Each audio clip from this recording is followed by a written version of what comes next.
Chapter 1. Have I actually time-traveled to a primitive society? The trees stood lush and green beneath a dim sky. A young girl, armed with a dagger, surveyed the menacing circle of ferocious leopards, each bearing sharp fangs, and narrowed her eyes slightly as she took a few steps back. I warn you not to act recklessly otherwise. I shall ensure you experience the sweet embrace of death. The leopards, their eyes gleaming with ferocity, suddenly lunged towards the girl. Taking a deep breath, she tightened her grip on the dagger and, with a swift motion of her right hand, prepared to strike the nearest leopard. At that moment, a remarkably handsome and elegantly poised lion leapt down from a nearby tree, a look of lazy amusement shimmering in his purple eyes. I have saved you henceforth. You shall belong to me. With a graceful utterance, the lion swiftly turned and charged towards the leopards, embodying both elegance and fierce authority. In mere seconds, the once mighty leopards lay defeated upon the ground, the scene marred by pools of crimson blood. The lion turned gracefully, striding towards Lang Xiaoyue. In an instant, he transformed into the form of a young man. His light purple eyes shimmered with rippling waves, and his inky hair cascaded over his shoulders, creating an enchanting allure with a physique defined by sinewy muscles and a lithe waist. He stood before her in all his naked glory, exuding an ethereal beauty akin to a celestial being, stirring an involuntary flutter in her heart. Lang Qiuyu's eyes narrowed slightly, and the calm demeanor that once adorned her face vanished, revealing a crack in her composure. A renowned thief from the 21st century, she had inadvertently triggered an explosive device. Upon awakening, she found herself besieged by leopards and confronted by this brazen exhibitionist. A tragedy. Although he had saved her, and she ought to feel grateful, she was utterly bewildered. How could a beast transform into a human in the blink of an eye? How could this be? Nanli swiftly approached her, pressing his lips into a thin line, his gaze darkening before he abruptly pulled her into his embrace. He kissed her fiercely, an eruption of fervor. Lang Xiaoyue attempted to resist, but his strength overwhelmed her, leaving her to struggle helplessly. After several minutes, he finally released her lips, a smile curling at the corners of his mouth. Not bad. Your flavor is delightful. She gazed at Nanli with her eyes glistening, her lips slightly swollen from his kiss. After a moment, she inhaled deeply and slapped him across the face. Get away, you kiss thief. You exhibitionist. Nanli narrowed his eyes, then seized her wrist with a firm grip. You, my dear female, possess a certain charm. Not only is your kiss delightful, but I find your spirit quite appealing now. Come with me to my tribe. In a flash, he morphed back into a strikingly handsome, robust lion, and with a powerful leap, he hoisted Lang Xiaoyue onto his back. With a swiftness akin to a razor's edge, he darted towards the east. Lang Xiaoyue sat on Nanli's back, utterly dazed. She had read in a book about the existence of beastmen, but never did she expect to encounter them herself. She had time-traveled, arriving in a beastman tribe. Within moments, Nanli carried her to the entrance of a cave. The mountain loomed high, and several naked men and women stood outside the cave, watching her with curious gazes as she approached. Chapter 2. All are remarkably handsome. Lang Xiaoyue regarded the individuals surrounding her, squinting her eyes slightly. The men here were all strikingly handsome, evoking a yearning to embrace them without release. However, the women. Why did some possess slanted eyes? Why did several have crooked mouths? Why did they all appear so corpulent, as though their flesh might spill forth from their bodies? A fissure of incredulity spread across Lang Qiuyu's face as she pressed her lips together. The stark contrast between the men and women was glaringly apparent, utterly and unmistakably so. It was truly a challenge to one's worldview. Nanli soon reverted to his human form, addressing Lang Xiaoyue. This is my newly found mate. Once her heat arrives, she shall bear me offspring. You all may return. No need to seek other females for me. Lang Xiaoyue. Mate? Offspring? Heat? Oh my. 3 dark lines appeared on her forehead, and several cracks emerged on her face as she inhaled deeply to stave off faintness. A masculine beastman, named Leisa, squinted his wicked eyes, tilting his head as he observed Nanli. Which tribe is she from? She appears rather petite. She seems to be from the Fox clan. After all, foxes are known for their beauty. Oh, what is she wearing? The beastman Tion curiously reached out to touch the clothing adorning Lang Xiaoyue. At that moment, Lang Xiaoyue, appearing dirt-streaked, could still be considered breathtaking in their eyes. They would be astonished to see her once her face was cleaned. Tion Lan, swaying her corpulent form, jiggled her flesh, lightly brushing her crooked mouth, casting a glance at Lang Xiaoyue before huffing disdainfully, her voice raspy and unpleasant. Nanli, did you reject me for this person? I am the most beautiful in the tribe. How many suitors have I turned away? Are your eyes failing you? Lung Xiaoyue. Just let her quietly contemplate for a moment. What an oddity. Nan Li, witnessing his kin's inappropriate behavior toward his female, suddenly felt displeased. Pulling Lung Xiaoyue protectively behind him, he shot a glare at Tion Lan and Taeyan, a flicker of annoyance flashing in his eyes. Not wishing for Lung Xiaoyue to remain there, he swiftly transformed into a formidable lion. In an instant, he hoisted her onto his back and, with a flicker of movement, entered the cave before them. Leisa leaned against a tree, observing Long Qiyu's retreating figure, a glimmer of interest sparkling in his wicked gaze. Tion Lan huffed audibly, expelling air from her nostrils, her eyes brimming with barely contained resentment as she gazed at Lung Xiaoyue. The males surrounding her sensed her displeasure and gathered closely, transforming into their beast forms, eagerly vying for her attention. Tion Lan coldly huffed, maintaining an air of dignity as she rejected their advances before turning away. Once inside the cave, Nan Li unceremoniously tossed Lung Xiaoyue onto a pile of dry straw. Perhaps fearing injury, he softened his touch. Seated amidst the straw, Lung Xiaoyue moved her lips and murmured, Where is this?" A flicker of surprise crossed Nan Li's purple eyes. "Female, were you raised in isolation by your tribe? How could you not know of the Lion Clan?" A brief flash of realization crossed Lung Qiyu's eyes as she nodded vigorously yes. "I was raised in seclusion, knowing nothing of the world. Could you provide me with a brief overview of this realm?" Chapter 3. Is it not just time travel? Nan Li raised an eyebrow, crouching before her. She appeared delicate and tender-skinned, undoubtedly sheltered from the outside world. Considering she was his mate, he decided to enlighten her. As Lung Xiaoyue listened to Nan Li's explanations, she clenched her fists in determination. This world was inhabited by various races, each capable of transforming into humanoid forms. The Lion Clan was merely one among many. Lung Xiaoyue felt her worldview shatter. Taking a deep breath, she clutched the bracelet that had always adorned her wrist. This object was extraordinary by completing tasks displayed upon it. One could accumulate points, which could be used to upgrade the bracelet. Additionally, one could exchange points for various items, with each upgrade significantly increasing the array of obtainable goods. It could even be traded for food and clothing, and it could summon troops. In this primitive beastman world, where resources were scarce, she likely wouldn't return anytime soon. To survive in this realm, she would have to rely on this. Is it not simply time travel? Is it not merely encountering a tribe of beastmen? Damn it. Regardless, she had no family in the modern world if she had to time travel. So be it. Nan Li observed the bracelet on Lung Qiyu's wrist, his gaze darkening slightly. This object, it seemed he possessed an identical one, albeit slightly larger than hers. He pursed his lips, gazing at Lung Qiyu's dirt-streaked face, reaching out to wipe it clean, revealing an exquisitely beautiful visage. With a gentle cough, Lung Xiaoyue sought out some dirt from the ground to smear across her face. Once more her appearance had consistently brought her a fair amount of trouble. It would be wise for her to conceal it for the time being and reveal her true self later. "By the way, you mentioned that since you saved me, I belong to you. Is it customary here that whoever saves someone becomes their partner?" Nan Li slightly squinted his violet eyes, turning his gaze away from her, and gently nodded. "Indeed, moreover, our tribe treats partners exceptionally well, whatever the female desires. We will go to great lengths, even risking our Levesto procure it." At this point, he narrowed his eyes slightly. "Female, which tribe do you belong to? What is its name?" "I am Nan Li, and you are?" She was undeniably beautiful, surpassing any female he had ever encountered, so why must she hide her appearance? Yet, this was not the moment to inquire about her. He should first ask where she came from. Lung Xiaoyu pressed her lips together, offering him a vague response. "My family is quite strict. They're so protective that I do not even know the name of my own tribe. However, I do know my name, Lung Xiaoyu. You may call me Xiaoyu." Nan Li's exquisite eyes sparkled as he gently touched his own lips. "Lung Xiaoyu. So, her name was Lung Xiaoyu. You have been brought back by me. Thus you are mine. Do you wish to be my female?" Nan Li raised an eyebrow and inquired. I am hungry. Could you fetch me something to eat?" She had no intention of pledging her lifetime to him just yet.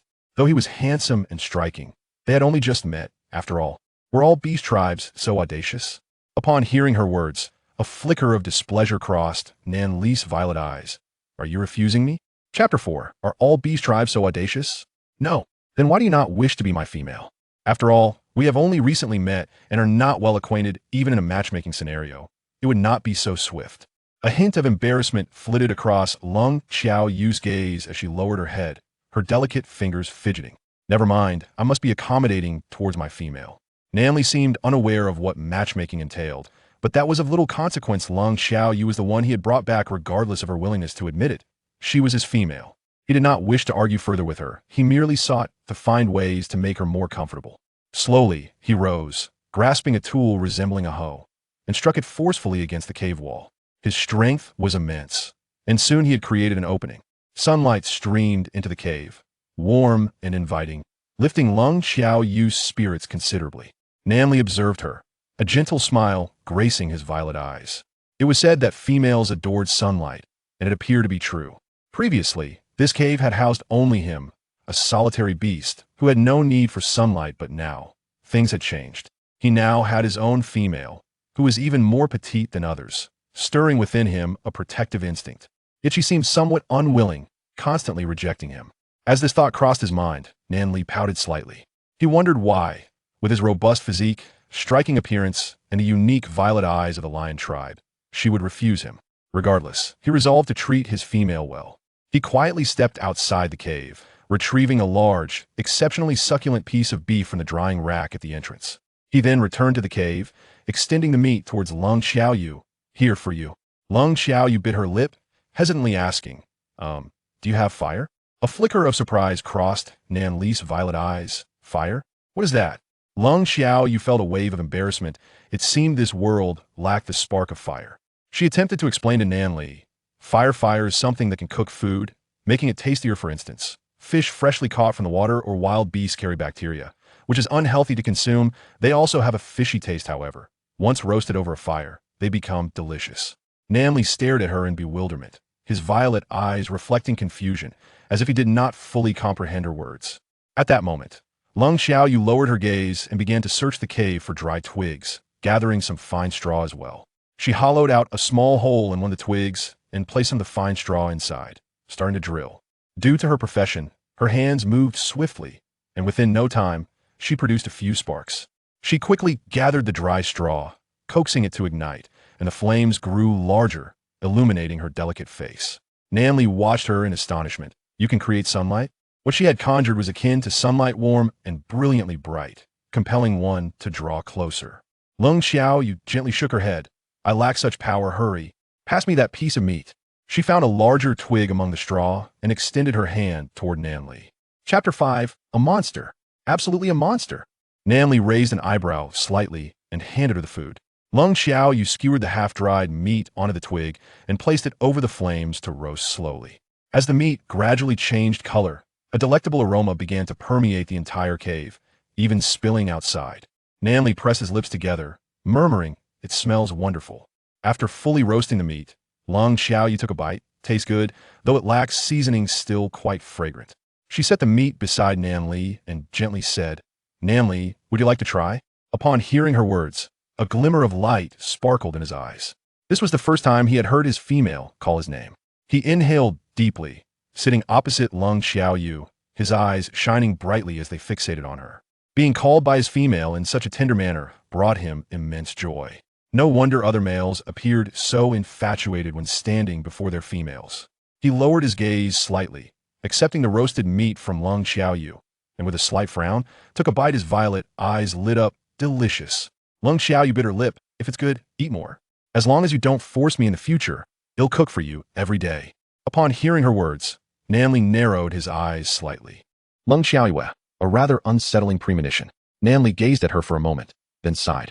Rest assured, I shall not lay a finger on you before your heat. However, I do wish to hold you close while we slumber, to caress and fondle you. Lung Xiaoyu let out a sigh of relief, contemplating that she would escape from this place before her heat cycle. Nanli seemed to discern her thoughts and pursed her thin lips, saying, It is chaotic outside the tribe, battles rage everywhere. If you leave this place, you may easily fall prey to some ferocious beasts. Lung Xiaoyu fell silent, her eyes narrowing slightly. Thus, she resolved to undertake more tasks, to level up, and exchange points for weapons to safeguard herself. When she noticed Nanli completely unclothed, a wave of embarrassment washed over her. Do you happen to have any leaves or branches? She inquired softly, raising an eyebrow. Nanli glanced at her and replied, You desire leaves and branches? We generally have no affection for such items, as they are utterly devoid of utility. Nevertheless, to appease your feminine needs, I shall transform into my beast form and procure some leaves and branches from outside, placing them beside you. Cold Xiaoyu gazed with a hint of embarrassment at the lion squatting before her. She then grasped a branch, lowered her gaze slightly, and began to peel away the bark. After skillfully shredding the bark, she fashioned it into delicate strips, threading them together with leaves. Nanli observed the entire process with narrowed eyes, the astonishment in his violet irises growing ever more pronounced. Soon, Cold Xiaoyu presented the crafted skirt to him, urging, "Put it on. Wrap it around your waist." Nanli squinted slightly, his long lashes casting shadows upon his face. He gradually donned the creation, following Cold Xiaoyu's instructions to secure it with a carefully twisted piece of bark. His captivating violet eyes, paired with skin as pristine as jade, bestowed upon him an air of ethereal charm, tinged with a playful mischief. Chapter 6. Just look at him, and then compare to yourselves. The enchanting allure was laced with a hint of cheekiness. Lung Xiaoyue sighed, contemplating that once she settled here, she would undoubtedly undertake tasks to exchange for a splendid set of garments for him. How delightful he would look adorned in them. Cold Xiaoyu blinked slightly and said, "Come, turn around in place, let me have a look." Nanli imitated her, also blinking gently, and then smiled gracefully. Turning in circles is a behavior of females. This beast has no need for it. Having said that, he slowly exited the cave. He intended to find some beef and mutton to nourish his delicate female, who appeared so frail she seemed on the verge of collapsing. As he adorned himself with branches and stepped outside, many from the lion clan found it quite fascinating and wished to follow suit. Numerous beast folk began to experiment with crafting skirts from leaves, each wearing their creations, finding it thoroughly amusing. Upon inquiring with Nanli, they learned that this novel attire was taught to him by the female he had just acquired, elevating Cold Xiaoyu's status in their eyes significantly. More and more beasts expressed a desire to catch a glimpse of her. Initially, few beastmen had encountered Cold Xiaoyu, as the lion clan was numerous and most had yet to see her. Nanli soon hunted down a massive bull, gripping it effortlessly in one hand as he made his way back to his cave. The bull was a prime delicacy among the lion clan, known for its ferocity, typically beyond the reach of ordinary males. Only an exceptional beast like Nanli could capture such a prize. Many females observed his retreating figure, their eyes gleaming with envy. They nudged their own males, huffing, "Look at him. Now look at you." Upon hearing their females' remarks, many males lowered their heads in silence, their handsome faces flushed with embarrassment. Nanli was the chosen successor for the tribe's leadership, possessing the only violet eyes in the region, and was the sole exceptional beast among the lions, with a visage that surpassed all others. How could they possibly compare? Meanwhile, Tion Lan sulked alone in the cave, gazing at the leaf-made skirt. Upon learning that it was crafted by the female brought by Nanli, she shot a sideways glance and tore the garment into shreds with a sudden motion. Then, she bellowed towards the cave entrance, "Do not bring me this again. You foolish beasts. How can you compare to Nanli in any way? Get out. Leave." It was truly vexing. They knew she held no affection for that female, yet still delivered her creations. A few males at the entrance sighed softly, exchanged glances, and bowed their heads as they departed. Meanwhile, Leisa stood beneath a tree, a leaf held delicately in his mouth. A mischievous smile adorned his picturesque face, and a fleeting glimmer of violet flickered in his originally black eyes before disappearing. Cold Xiaoyu. He narrowed his eyes slightly, savoring the sound of her name, the mischief and allure in his gaze intensifying.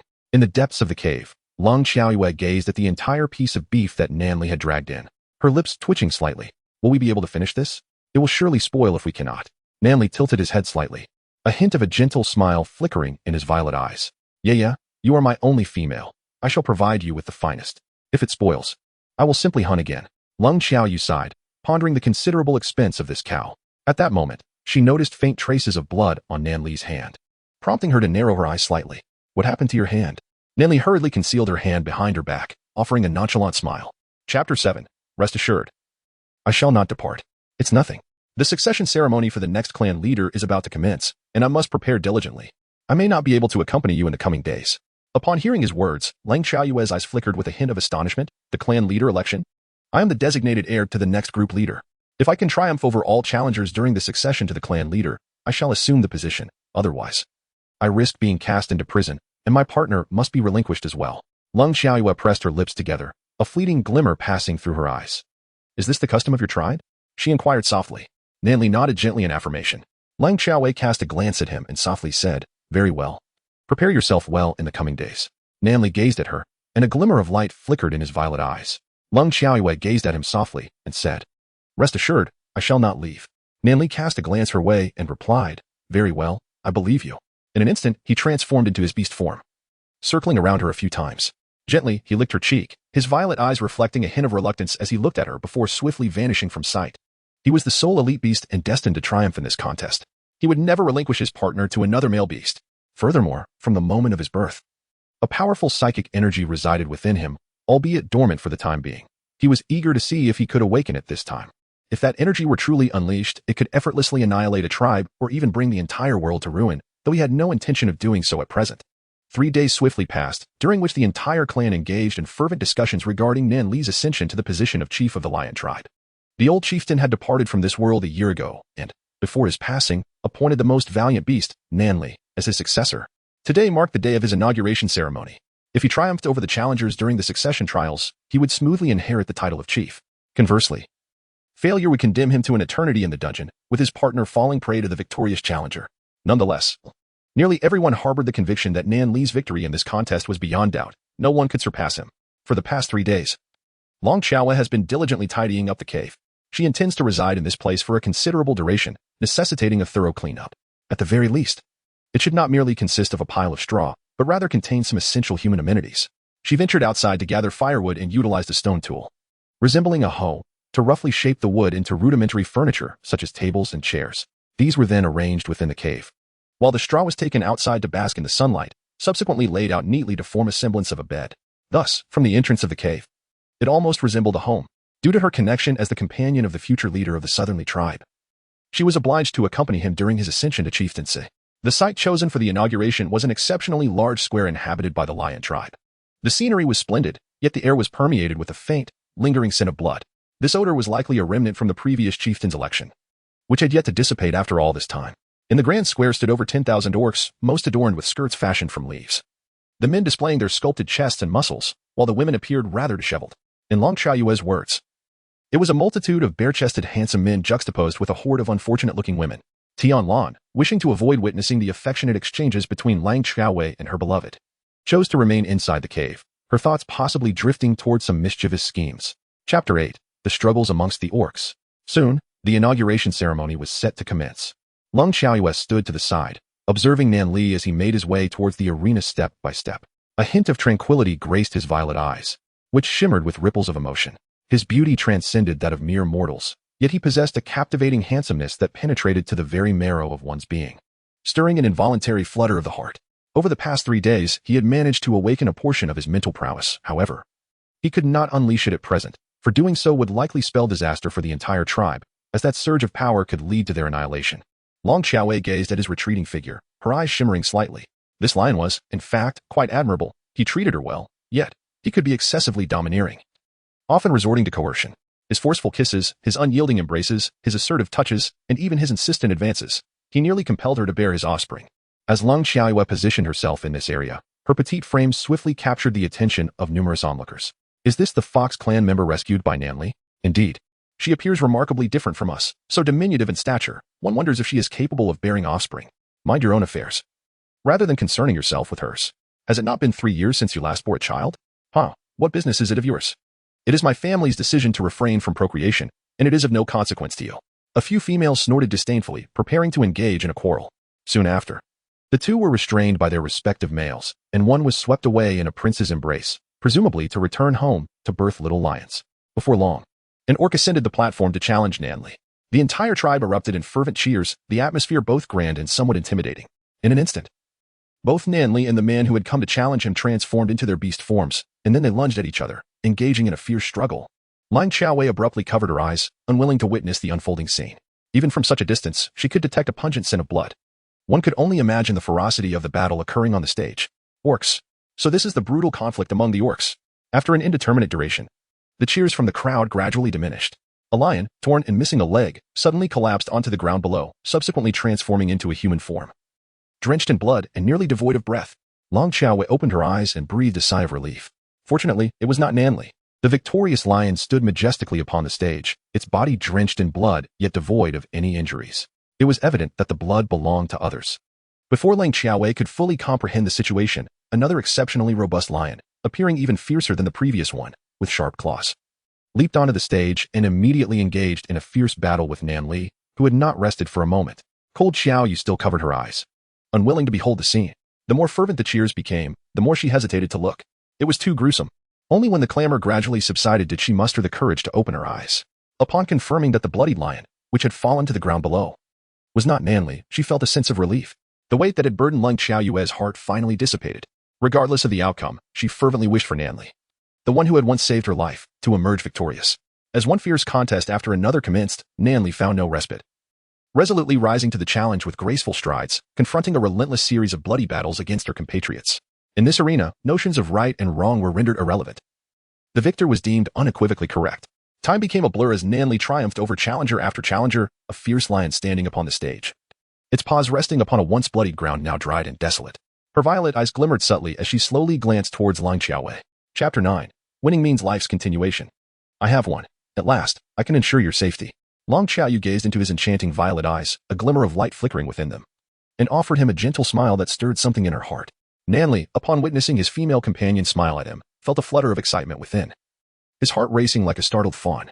He shyly placed his front paw over his chest and returned her smile with equal tenderness. Just then, another lion, of similar stature to Nanli yet more agile, leaped onto the stage with great vigor. A flash of violet crossed his eyes before they settled back to their usual state. An air of mischief danced in his gaze as he lightly scraped his paw against the ground. Then, with a sudden burst of energy, he charged towards the already weary Nanli. A flicker of unease crossed Lang Xiaoyue's eyes as an ominous premonition engulfed her mind. She clenched her fists tightly and gazed intently at the stage. It was Leisa. Leisa was the mightiest beast beyond the southern confines of our tribe. And it was astonishing that he, who had previously shown no interest in such matters, would dare to issue a challenge. Apart from Nanli, he was undoubtedly the most handsome in our tribe. As Nanli noticed Leisa suddenly lunging towards him, he narrowed his purple eyes slightly. In a swift motion, he evaded Leisa's attack and instantly repositioned himself behind him. With a speed that was almost blinding, he tore at Leisa with fierce intensity. They trod upon the congealed blood beneath their feet, leaving a trail with every step. Leisa tilted his head slightly, a glimmer of malice in his gaze, and abruptly darted, leaping over Nanli to sink his teeth into his neck. Blood sprayed forth, creating a ghastly scene. Nanli narrowed his eyes, employing an unknown method to swiftly evade to the side. Seizing the opportunity while Leisa was off guard, he struck out with a claw. Both combatants bore varying degrees of injury, their fates hanging in the balance. The stage was stained with old blood mingling with new. As if the gruesome spectacle would never fully congeal, the scent of blood lingering in the air of the grand plaza, refusing to dissipate. Lang Xiaoyue clenched her hands tightly, gently narrowing her eyes as a trace of concern flickered within them. Nanli, if you are able to triumph in this contest, I shall bear you a child. Cold Xiaoyu suddenly blurted out a remark. Immediately after uttering it, she felt a pang of regret and hastily added, provided that I was willing at that time. After she finished speaking, she gently patted her own face. Alas, such words were mere nonsense. Nevertheless, Nanli seemed to absorb her meaningless utterance. Blood stained his eyelashes, and with a slight blink, crimson flowed through the rippling depths of his violet gaze. In an instant, he launched a fierce assault on Leisa. It was astonishing to witness such power from him. Previously locked in a fierce stalemate with Leisa, he now forced his opponent to retreat with a single strike. Leisa narrowed his eyes slightly, glancing toward Cold Xiaoyu with a tilted head. Subsequently, he intensified his attacks on Nanli. However, after an indeterminate length of time. Ultimately, Leisa found himself at a disadvantage. In a moment of carelessness, he tumbled down from the platform, his body restored, adorned with bloodstains.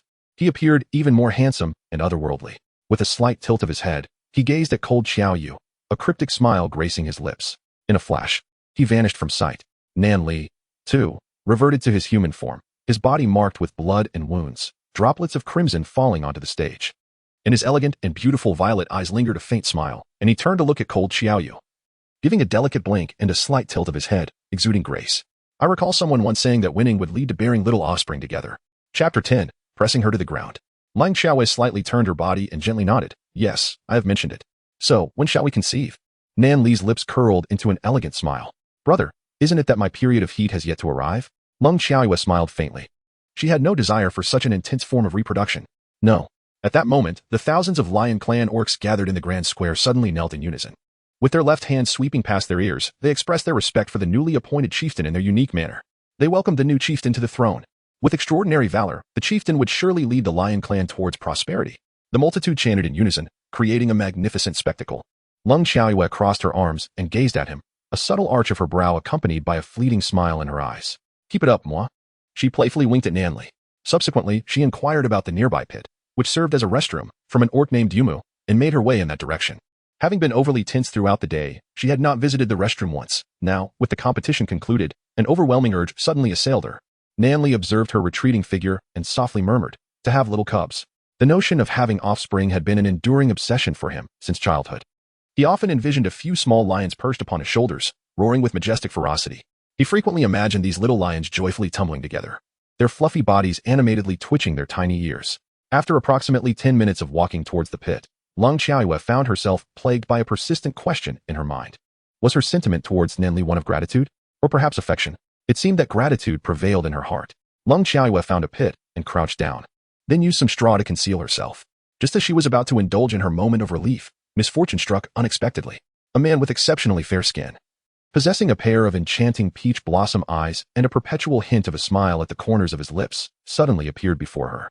Standing with his arms crossed and clad in nothing but the air around him, Lung Xiaoyue's body stiffened, and she hurriedly averted her gaze from his naked form. With a swift motion, she hastily pulled up her trousers and pushed aside the straw in front of her, striving to escape with all her might. The man, however, offered a faint smile before abruptly seizing her arm and pinning her to the ground. Suddenly, a throng of orc-like beings emerged from nowhere, all strikingly handsome men with alabaster skin, encircling the one with enchanting, peach blossom eyes. Lung Xiaoyue, what do you intend to do? She opened her mouth to call for help from the lion clan, but was abruptly silenced by the man's hand covering her mouth.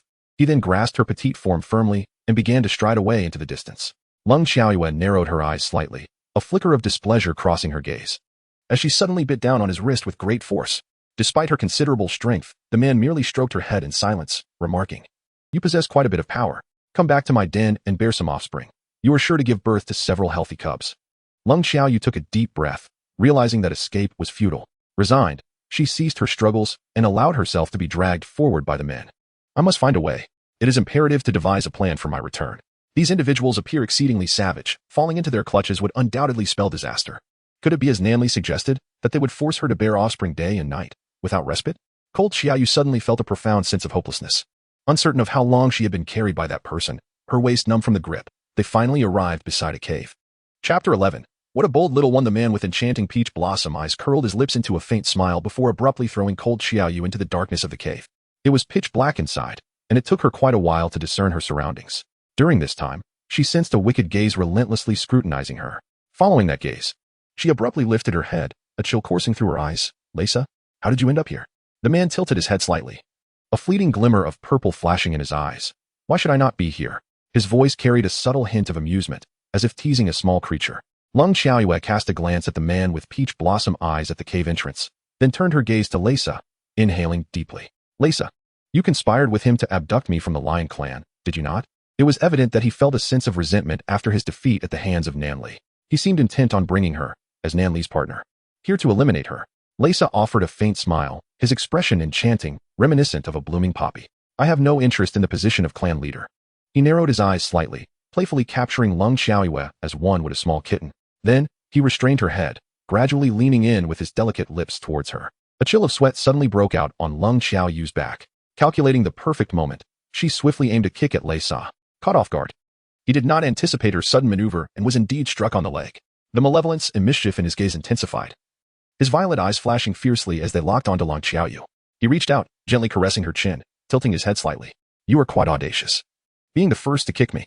A hint of danger flickered in his eyes as he abruptly seized her clothing, tearing it apart with force. Cold Xiaoyu thought to herself, "Why does everyone have nothing better to do than tear at my garments? Are they unwell?" With astonishing speed, she struck various acupoints on Reisa's body, rendering him momentarily numb. Subsequently, she forcefully broke free from his embrace and fled ahead. Reza chuckled softly, uttering words that made Cold Xiaoyu wish for her demise. "There is a phalo barrier at the entrance. Without my blood, you cannot escape. Comply by removing that item from your person and crawling over to me, and I may consider offering you some of my blood." Lung Xiaoyu slightly narrowed her eyes, a hint of coldness glimmering within her beautiful gaze. She quietly took a step back, tightening her clothing around her, and gently covered the bracelet adorning her left wrist with her hand. Gradually, she infused her thoughts into it, examining the items that had already been unlocked and could be exchanged for points. A whip, 3 points. Chili powder, 4 points. Play of anxiety, 10 points. Lung Xiaoyu felt a sense of embarrassment. What is all this chaos? She checked her remaining points once more. Previously, in the 21st century, she had completed a task that earned her 16 points. Now what should she utilize them for? Lung Xiaoyu caressed her chin, squinting her eyes. And then a faint smile graced her lips as she softly mused. Spring powder, 1 packet, a total of 6 points, transaction complete. Suddenly, her mind quivered, and a fleeting glimmer danced across her bracelet. In her left hand appeared a meticulously packaged pouch of spring powder. Silently, she concealed her left hand behind her, then turned to Leisa with a gentle smile, tilting her head slightly. "You wish for me to remove my garments. do you? However, my hand aches a bit. Perhaps you could ask the gentleman standing at the door to assist me? Chapter 12. Oh, great heavens and earth. She subtly turned her head towards the man standing at the entrance, who possessed a pair of enchanting peach blossom eyes. Leisa raised an eyebrow.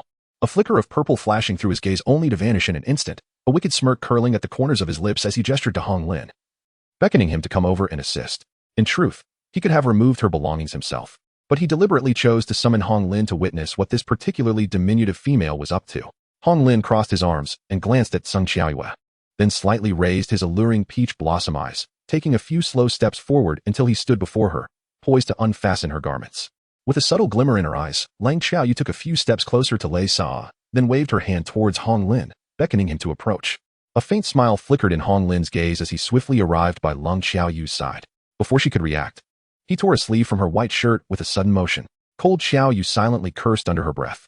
Suddenly, a flicker of determination crossed her eyes as she swiftly darted behind Hong Lin, delivering a kick aimed at a particularly vulnerable area. Naturally, Hong Lin sought to evade her attack. Just as he shifted to the left, Cold Xiaoyu had already anticipated his movement. Seizing the moment while he was still regaining his balance, she forcefully propelled him towards Leisa. Before a second could pass, she scattered the torn aphrodisiac powder from her left hand towards Leisa. You two, enjoy yourselves, she thought with a mischievous grin. Her calculations were precise. She had envisioned this maneuver would entangle Leisa and the man in a passionate embrace, allowing her to discreetly dig a small escape route in the ground. To her astonishment, Leisa's vigilance proved to be unexpectedly high. The instant the powder was released, he deftly evaded to the side. Upon catching a whiff of the drug-s scent, he slightly furrowed his elegant brows, a hint of amusement flickering in his eyes. In an instant, he seized Cold Xiaoyu's sleeve and yanked her back to her original position. Lang Xiaoyue gazed at the man with peach blossom eyes who was about to pounce upon her, then glanced at the spring powder that was soon to shower upon her. Her eyes shifted to the nonchalant Leisa standing nearby, arms crossed and head tilted, observing her with a hint of mischief and charm, an expression laden with indifference. Goodness gracious. This is compelling me to unleash my ultimate technique. Lang Xiaoyue took a deep breath, suddenly extending her hand to tousle her hair into disarray, rubbing the dirt on her face back and forth. She then vigorously shook her head, her movements growing increasingly exaggerated, while her hands flailed about. Heavenly spirits, divine beings, please reveal your power. Antarctic immortal, Supreme Laojun, SpongeBob. A moment of embarrassment washed over her as she realized her mistake. Oh, great heavens and earth, winds, fire, thunder, and lightning. Cold Xiaoyu flicked her hair aside, most of the spring medicine having been cast off. She discreetly lifted her eyelids to glance at Leisa and the man beside her, then suddenly reclined backward, adopting an expression that screamed for assistance, as if to say, I can't go on. Hurry and come to my rescue. Indeed, she still had 10 points left and could exchange them for another bag of chili powder. As soon as they approached, she would douse them in it. She certainly wouldn't divulge to anyone that she had once played the role of a shaman. Leisa, with his slightly parted lips, bore an expression of astonishment tinged with incredulity. He then tilted his head slightly, a glint of mischief flashing in his eyes, casting a sidelong glance at Hong Lin and raised an eyebrow, saying, Go, find a sack to put her in, and chop her into mincemeat to feed the cattle and sheep. It seemed he had discerned Cold Xiaoyu's intentions and deliberately said this in hopes of startling her into standing up. Chapter 13, Collision with a Tree. Cold Shinsi. Oh no, it is not Cold Xiaoyue. She silently lifted a single eyelid, her gaze revealing a flicker of astonishment. This tactic is ineffective. What should she do? Should she flee swiftly? Yet, with the barrier in place, escape is impossible. Alas, this truly vexes her intellect. Suddenly, Cold Xiaoyue gently sat up, tilting her head to smile at Leisa. Just now, I was momentarily unhinged. I suffer from intermittent mental instability, you see. You cannot bear children with me. It is simply not feasible, for any offspring would inherit this affliction. Leisa extended his elegantly long fingers to lightly touch his own delicate lips, tilting his head slightly as he gestured with his knuckles for Hong Lin to exit. He then settled beside Cold Xiaoyue, leaning in to whisper softly in her ear. Be good. Refrain from any further mischief. Simply stay here with me. There is no need for you to bear children. Your company is more than sufficient, yes? His voice was exceptionally melodious, imbued with a hint of magnetism, and his lips were so close to Cold Xiaoyue's that the warmth of his breath caressed her ear, causing her earlobes to flush a profound crimson. Lang Xiaoyue expressed that this was a perfectly natural human reaction, asserting that she harbored no affection whatsoever for that lunatic. None at all. She chuckled softly, playfully scratching her head, and feigned innocence, saying, Brother, you are so beautiful and handsome. Would you allow me to give you a kiss? Her keen eyes noticed that after the man at the cave entrance departed, he did not re-establish that troublesome barrier. Leisa gently raised an eyebrow, his left hand caressing his elegantly curved chin. Brother beautiful? Brother also handsome? Lung Xiaoyu nodded, absolutely true. Alas, speaking such insincere words once is surely enough. Although he truly possesses both charm and beauty, capable of captivating countless young hearts. Yet, this scoundrel is far too wicked. He is simply not to my taste. Leisa leaned in slightly closer, a subtle smile gracing his handsome features. Then why not come and kiss me? Lung Xiaoyu smiled gently at him, and with the utmost speed she had ever mustered, darted towards the cave entrance. Rivalry observed her swift movement, reminiscent of a rabbit, and as he watched her retreating figure, a smile froze upon his lips. He gently clenched his left hand, a glint of wickedness flickering in his eyes, before he suddenly transformed into a magnificent lion, charging after Lung Xiaoyu with a swiftness that was as sharp as a blade. As Lung Xiaoyu emerged from the cave's mouth, an ominous sensation washed over her. She abruptly turned her head to glance behind, feeling an overwhelming sense of despair. While she could outpace a rabbit, or even a bear, she was no match for a lion like Leisa. Yet, halting was not an option. She could only sprint towards the lion clan with utmost speed. Run. If she reached the lion tribe, she would be safe. She was eager to see how Leisa would manage to capture her amidst the entire lion clan. Oh heavens! I have pilfered only from the avaricious and heartless, distributing 2/3 of the spoils to the impoverished. My vocation has not wrought much havoc. Although the incantations I chanted as a shaman were mere fabrications, I targeted only those of ill repute. May the heavens grant that the lion behind me stumbles. May it stumble, Cold Xiaoyu murmured to herself while exercising her leg muscles. 3 seconds later, Lung Xiaoyu collided with a tree. Cold Xiaoyu.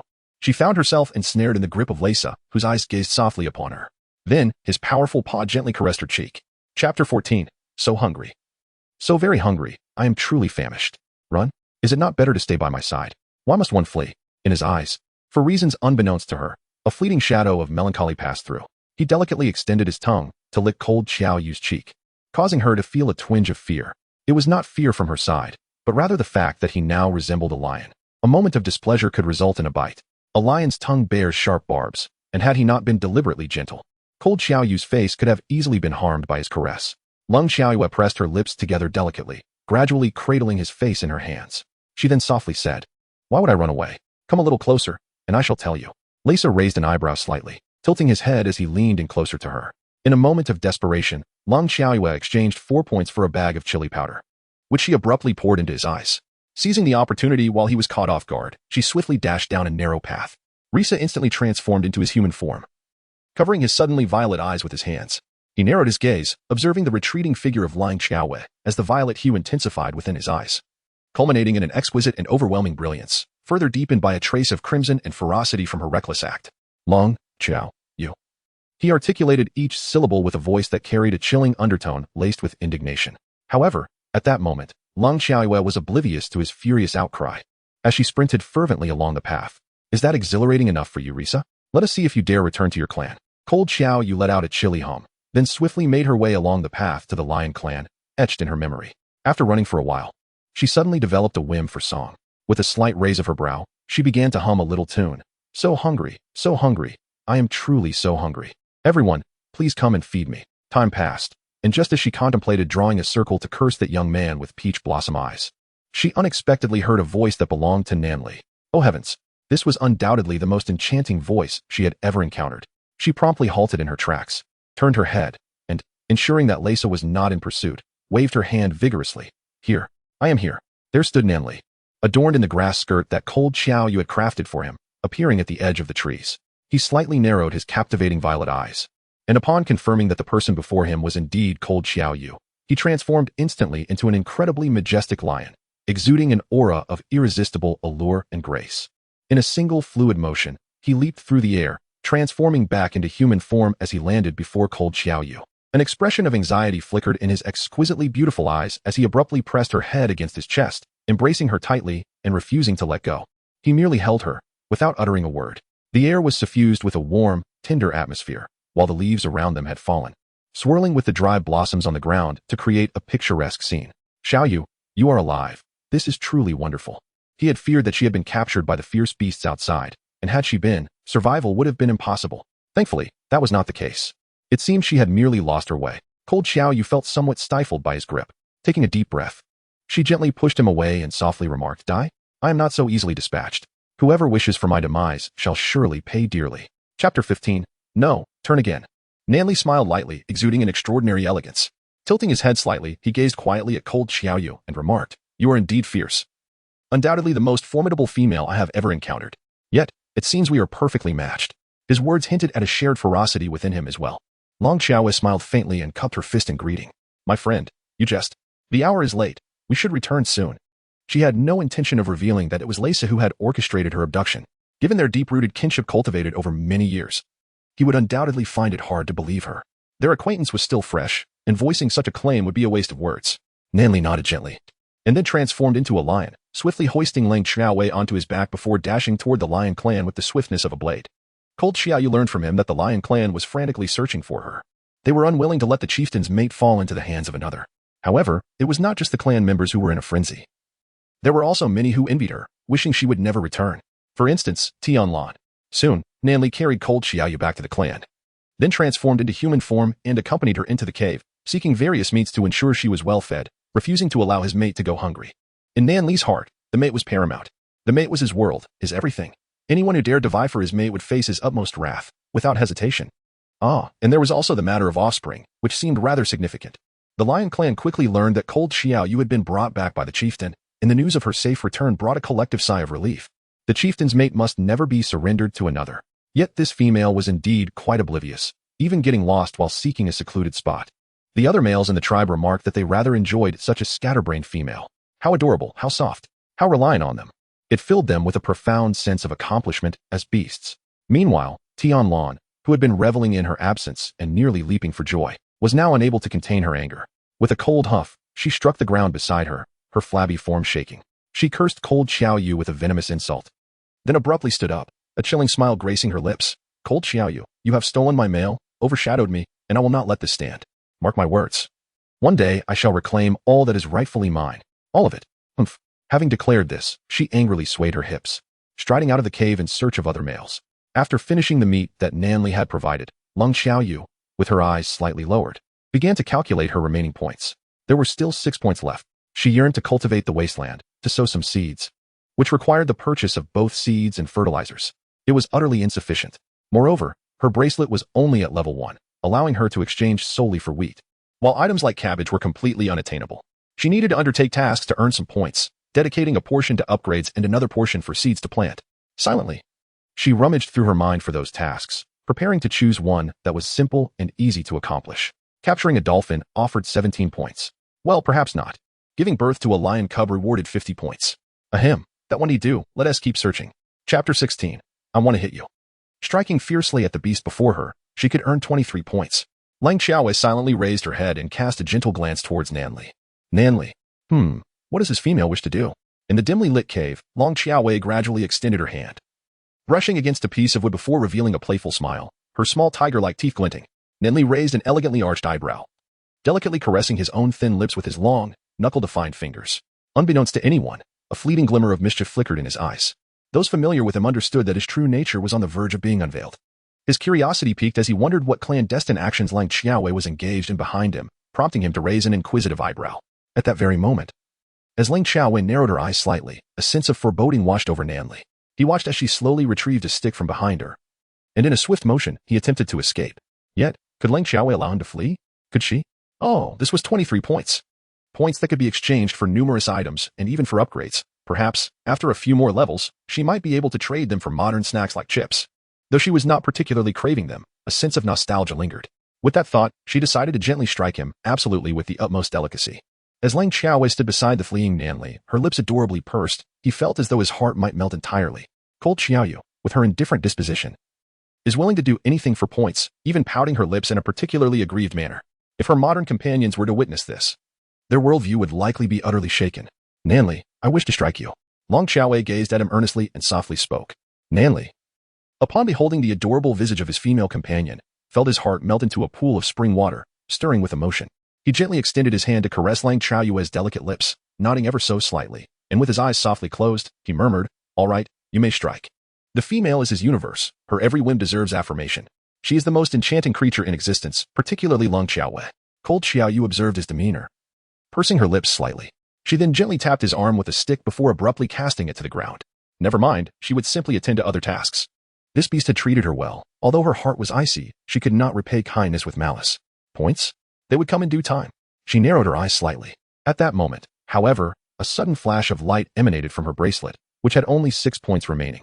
To her astonishment, she discovered that 23 points had been added. She squinted her eyes, placing her hand upon the bracelet. Wait, was it not agreed that she would strike him with considerable force? How could such a gentle tap yield results? Nanli raised an eyebrow, observing Cold Xiaoyu's actions with curiosity, and then rubbed his own arm. Letting out a sigh, Yu, your strikes are indeed quite painful. Cold Xiaoyu was even more bewildered by his words. Could it be that when she struck him, the bracelet instinctively augmented her strength? Although she was unaware of it herself, Nanli's pain was undeniably real. So, the bracelet possessed such a function. It could even assist her during her missions. At this moment, Nanli gently rubbed his temples, pondering. Risa has been gone for quite some time. Why has he not yet returned? Chapter 17. Brother, do you find me attractive? Lung Xiaoyue sighed softly upon hearing his words. She could not disclose that it was Leisa who had sent someone to abduct her, nor could she reveal Leisa's current whereabouts, for he would not believe her. As he was of the same kin as Leisa, she was merely a person he had rescued by chance, their acquaintance having lasted merely a few days. Had he saved someone else that day, he would undoubtedly have shown the same kindness to them. Lung Xiaoyu gently shook her head. It has been many days since I last saw Leisa. Perhaps he departed suddenly due to some pressing matters. Well, I believe he will return one day. Sigh. I sincerely hope to never encounter that scoundrel again, ideally never in this lifetime. Those few hours spent in his clutches were undeniably exhilarating. My fragile heart could hardly bear it. Long Xiaowei approached Nanli, gently caressing his arm as she softly inquired, does it still hurt? A flicker of mischief suddenly glinted in Nanli's deep purple eyes as he slowly shook his head, replying, it no longer hurts. Having said this, he turned away and made his way towards the cave entrance, intending to soak in the spring water for a while. Lung Xiaoyue brushed her nose lightly and silently emerged from the cave. She gazed at Nanli, who was immersed in the spring water, her expression one of bewilderment. After a moment, she lifted her gaze to the sky and softly remarked, the weather is not hot at all. Why indulge in a cold bath? Nanli gently turned to face Lung Xiaoyue, who momentarily froze, her eyes fixed upon him, unable to divert her gaze for quite some time. Indeed, he was a mesmerizing enigma. As Lung Xiaoyue observed Nanli indulging in a refreshing cold bath, she felt a surge of warmth envelop her.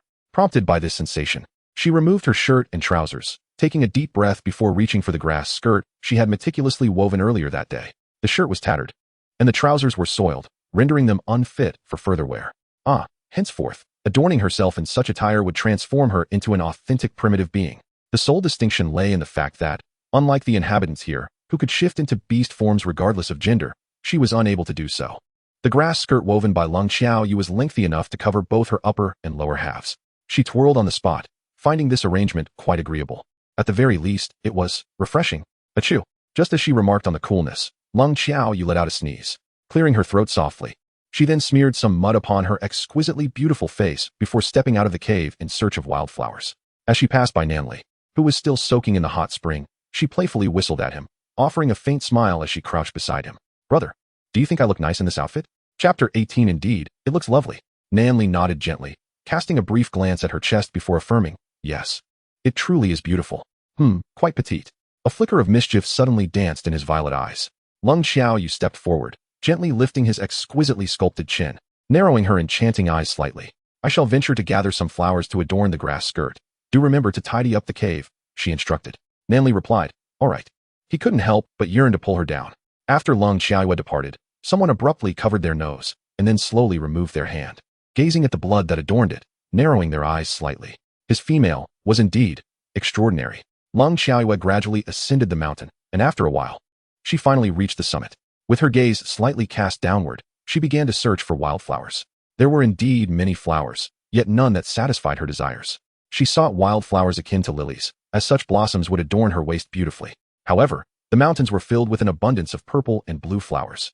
After searching for a while, Lung Xiaoyu felt somewhat fatigued and decided to rest on the mountainside. She then calculated the points in her bracelet. The remaining 6 points combined with the newly acquired 23 points amounted to a total of 29 points. To elevate the bracelet to level 2, one requires 100 points. And only upon reaching level 2 can she exchange for a greater variety of seeds. However, exchanging for seeds also necessitates additional points. Lung Xiaoyu inhaled deeply and suddenly prostrated herself upon the ground. Oh heavens and earth, let 1,000 points fall and crush me. She sighed heavily. Yet this lament bore no fruit. That which was lost remained irretrievable. After a while, she gradually rose from the earth and resumed her search for wildflowers. Once she found a bloom, she would embark on her task, exchanging it for points. A lifelong admirer of flowers, discovering them uplifted her spirit. Indeed, it promised a longer life. At that moment, she caught sight of a delicate white blossom flourishing on the edge of the mountaintop. It resembled a lily, albeit slightly larger. Elated, she stepped cautiously towards the mountaintop, then carefully crouched down, her hand slowly reaching out to pluck the flower. Just as her fingers were about to graze its petals, an exceptionally plump hand swooped in before hers, seizing the flower and yanking it away. Lung Xiaoyue slightly squinted her eyes and abruptly raised her head. She beheld Tion Lan, standing beside her, unabashedly flaunting her figure, devoid of any attire, her body ample and her mouth slightly askew, with her nostrils pointed towards the sky. She cast a disdainful glance at Lung Xiaoyue, letting out a cold snort. What a wretched creature. Not only did she seize another's mate, but also dared to encroach upon another's affections. One ought to take a moment to reflect on their own virtues. With a face so muddied, how could she presume to stand beside Nanli? Lung Xiaoyue listened to her words, slowly rising to her feet. She brushed off the dirt from her clothes, and her gaze flickered slightly. With a subtle movement of her left hand, a flower appeared in her grasp. Lowering her eyes, she tucked the flower into her waist and murmured, "What a shameless wretch, stealing another's flower and insulting their femininity, utterly disgraceful." Upon finishing her words, she crossed her arms, a smile that was neither genuine nor mocking playing on her lips as she regarded Tion Lan, her eyes glimmering with a trace of coldness. Tion Lan inhaled deeply, her entire being trembling with rage. She thrust her finger at Lung Xiaoyue, her animosity intensifying as she spat. "Vile creature, you shall pay for this." With that, she turned sharply and fled, her body ablaze with fury, wishing nothing more than to bring ruin upon Lung Xiaoyue. Cold Xiaoyu let out a disdainful snort. "When I was pilfering treasures and deceiving people as a priestess, you were probably lurking in some corner, oblivious." Chapter 19. Even lions can be shy. Upon finishing her words, she made her way down the mountain, not forgetting to raise her middle finger at Tion Lan as she departed. She was known for her vendettas. Should this person dare to provoke her again, she would ensure that the mountain flowers bloomed in vibrant red. When she reached the foot of the mountain, she noticed Nanli still soaking in the spring water beside the cave, his chest faintly flushed. At that moment, she found herself at a loss for words. Was he not afraid of over-soaking and swelling? This fool truly did not know how to care for himself. She cautiously approached him, slowly squatting down. And with a playful smile, she inquired, "Hey there, still soaking?" Upon seeing her, Nanli slightly squinted his violet eyes, the flush on his chest intensifying. Cold Xiaoyu raised an eyebrow and gently poked him. "What's wrong?" Nanli replied, "Nothing." He subtly turned away, covering his nose. From the delicate gaps between his jade-like fingers, a few drops of crimson liquid began to trickle down. Lung Xiaoyu slapped him on the back, demanding, "What on earth happened?" Nanli took a deep breath and, in an instant, transformed into a lion, vanishing from sight. In his wake, a trail of crimson liquid was distinctly visible. Lung Xiaoyu furrowed her brows slightly and asked, "Nanli, have you cleaned the cave? Did you just leave like that? And why are you bleeding from your nose for no apparent reason?" However, Nanli had already distanced herself beyond reach, completely oblivious to what she was saying. Lung Xiaoyu let out a soft sigh, then gradually rose to her feet, preparing to venture into the forest in search of some dry grass to fashion a broom and tidy up the cave. In this day and age, even lions could feel bashful. She had merely brushed against him lightly, so why did he flee with such haste? It was as if she intended to do something to him. Lung Xiaoyu gradually made her way into the forest, having just wandered about to gather a sufficient amount of dry grass. She then sat down and bound the grass together, attempting to sweep the ground, and upon discovering it was quite clean, she squinted her eyes in satisfaction. Splendid. Slowly rising to her feet, she brushed off the dirt from her clothes and proceeded towards her cave. In the lion tribe, each orc resided in a cave of their own, with each mountain housing a single entrance.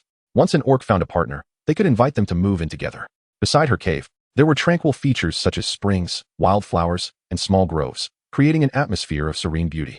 Moreover, the caves of the orcs were not far apart, some merely a few meters away, allowing for frequent visits and playful gatherings.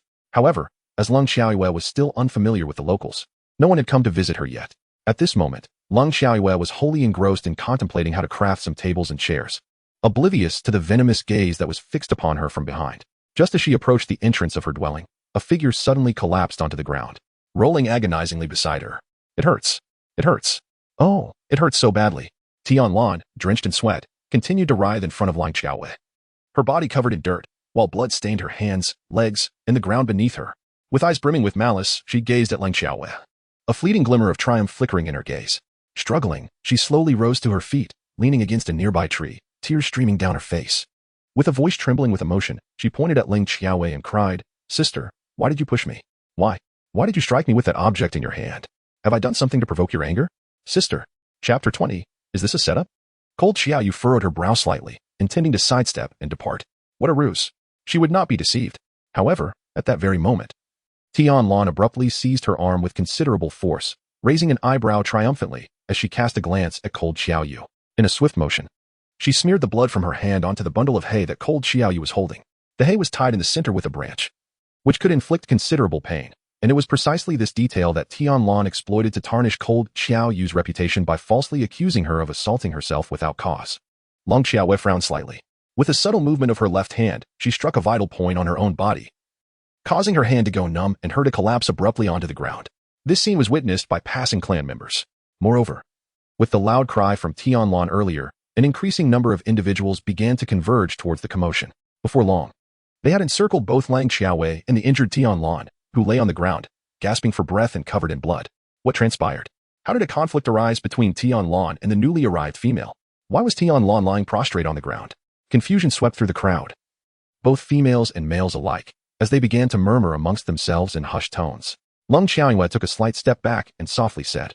She rolled over to my side, accusing me of striking her with a stick. By the moment she reached me, she was already drenched in blood. At that moment, an unknown male voice whispered, Tion Lan has just entered her heat. Could it be that she is with child, or has she lost it? Otherwise, how could she be covered in blood? Instantly, several males who admired Tion Lan rushed to her side, helping her to her feet. And then they all glared at Lang Xiaowei with fury. Tion Lan leaned weakly against the male's embrace, looking at Lang Xiaowei with feeble eyes. Why? Why do you treat me this way? I have finally managed to conceive. If your disdain stems from Nanli's kindness towards me, you could simply tell me, and I would keep my distance from him. Why? Why must you treat me like this? Lang Xiaowei furrowed her brow slightly, observing the skeptical gazes directed at her from all directions, a chill flickering in her eyes. It was not her fault, nor did she wish to elucidate the situation to anyone else. Let them misunderstand at their leisure. If they did not believe her, so be it. She turned to leave the crowd, but Tion Lan abruptly rose to her feet, gripping tightly onto her leg, her sharp nails drawing blood from Lung Xiaoyue's skin. I will not allow you to leave. You must compensate for my child. You owe me. I demand your presence. Tion Lan cried out hoarsely, the blood from her own body flowing more profusely, ultimately saturating the ground beneath them. A trace of coldness flickered in Lang Xiaoyue's eyes as she commanded, release her. At that moment, an exceptionally robust lion leaped into the crowd, only to transform instantaneously into a man. He possessed an astonishingly striking appearance, with violet eyes that were otherworldly in their beauty. Nanli surveyed his surroundings, a slight frown creasing his brow. What is happening? The clan members, upon noticing Nanli's arrival, either bowed or knelt, all paying their respects as the clan leader. Subsequently, a beastman approached and recounted the events that had transpired. It was merely a tale of Lang Xiaoyue's cruelty towards Tion Lan, who was with child, resulting in the loss of her offspring and leaving her bloodied. Nanli gently turned his gaze towards Lang Xiaowei, his voice imbued with tenderness. Did she torment you? Chapter 21. The Narcissistic Beast. Lang Xiaowei raised an eyebrow slightly, a hint of surprise flickering in her gaze as she glanced at Nanli. To her astonishment, he did not harbor any doubts about her. Nanli gently enveloped Lang Xiaowei in his embrace, slowly patting her shoulder to reassure her not to be afraid. Then his deep gaze fell upon Tion Lan, who lay in the arms of the male. Under the weight of his profound stare, Tion Lan inexplicably felt a pang of guilt stir within her. Nanli's voice was soft, yet carried an icy edge. You claim that you were beaten by Xiaoyue, leaving you bloodied and causing you to lose the little lion. But who is the father of that little lion? Upon hearing his words, Tion Lan instinctively lowered her head, her eyes darting around before finally resting on the male who held her close. With a tinge of grievance in her voice, she confessed, "O Lian, the little lion is yours." The male, referred to as a Lian, trembled at her words, seemingly taken aback. He was still a virgin beast. How could he have offspring? His straightforward nature compelled him to deny anything he had not done. He stiffened his neck, turned his head, his face flushed with indignation. She slanders me, although I have affections for her, but I am still a virgin beast. Observing his reaction, Nanli narrowed his purple eyes slightly, a glimmer of light passing through them. Who is the father of the little lion? He regarded Tion Lan with an unyielding yet noble demeanor that commanded respect. Though Tion Lan possessed a cunning nature, her schemes were not yet fully developed, and she found herself in a state of panic. She pushed a Lian away from her, casting him a cold glance, and then, with a flicker of uncertainty, she suddenly threw herself at Nanli's feet. Nanli, the little lion is yours. It's yours. I only pointed to a Lian because I didn't want to anger Xiaowei. Long Xiaowei. Her eyes flickered slightly, and then she crouched down, offering a radiant smile to Tion Lan, though a hint of chill lingered in her gaze. Is it Nanli's? Tion Lan cast a cold glance in her direction, proudly nodded, and then attempted to grasp Nanli's ankle. Lung Xiaoyue smiled faintly, revealing a small canine tooth, and then kicked her with a foot. Get lost, you. Tion Lan, caught off guard, was unexpectedly lifted off the ground by her kick, soaring over a meter high. Ultimately, she crashed violently into a large tree before gradually sliding down its trunk. Lang Xiaowei slowly rose to her feet and brushed off the dirt from her clothes. The moment I touch Nanli, she blushes. Clearly, she is a pure and innocent creature. How could she possibly be involved with you? After uttering these words, she slightly turned her head to gaze at Nanli, tilting it ever so slightly, revealing a small fawn. Under her attentive gaze, Nanli felt his blood surge with primal intensity. He was compelled to seek the spring water once again. Gently, he wrapped his arms around Lang Xiaowei and tenderly tousled her hair. I'm a pure and innocent creature. How could I ever be entangled with her? Lang Xiaowei, does he not feel a twinge of embarrassment when uttering such words? Does he not find his own remarks painfully glaring? A narcissistic beast. Lang Xiaowei pursed her lips, then slowly approached Tion Lan, slightly furrowing her brow as she inhaled the air. Where does this scent of chicken blood come from? Although both chicken blood and human blood possess a strong, pungent odor that is difficult to distinguish, she was still able to discern the difference. Upon hearing her words, Tion Lan's eyes flickered momentarily, casting a resentful glance in her direction as she retorted with disdain. Chicken blood? Where could that possibly come from?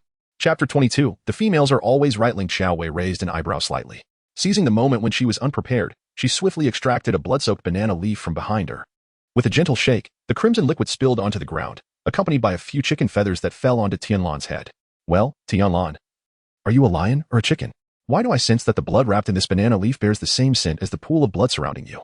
Tion Lan's gaze shifted as she hastily retorted, do not wrongfully accuse me.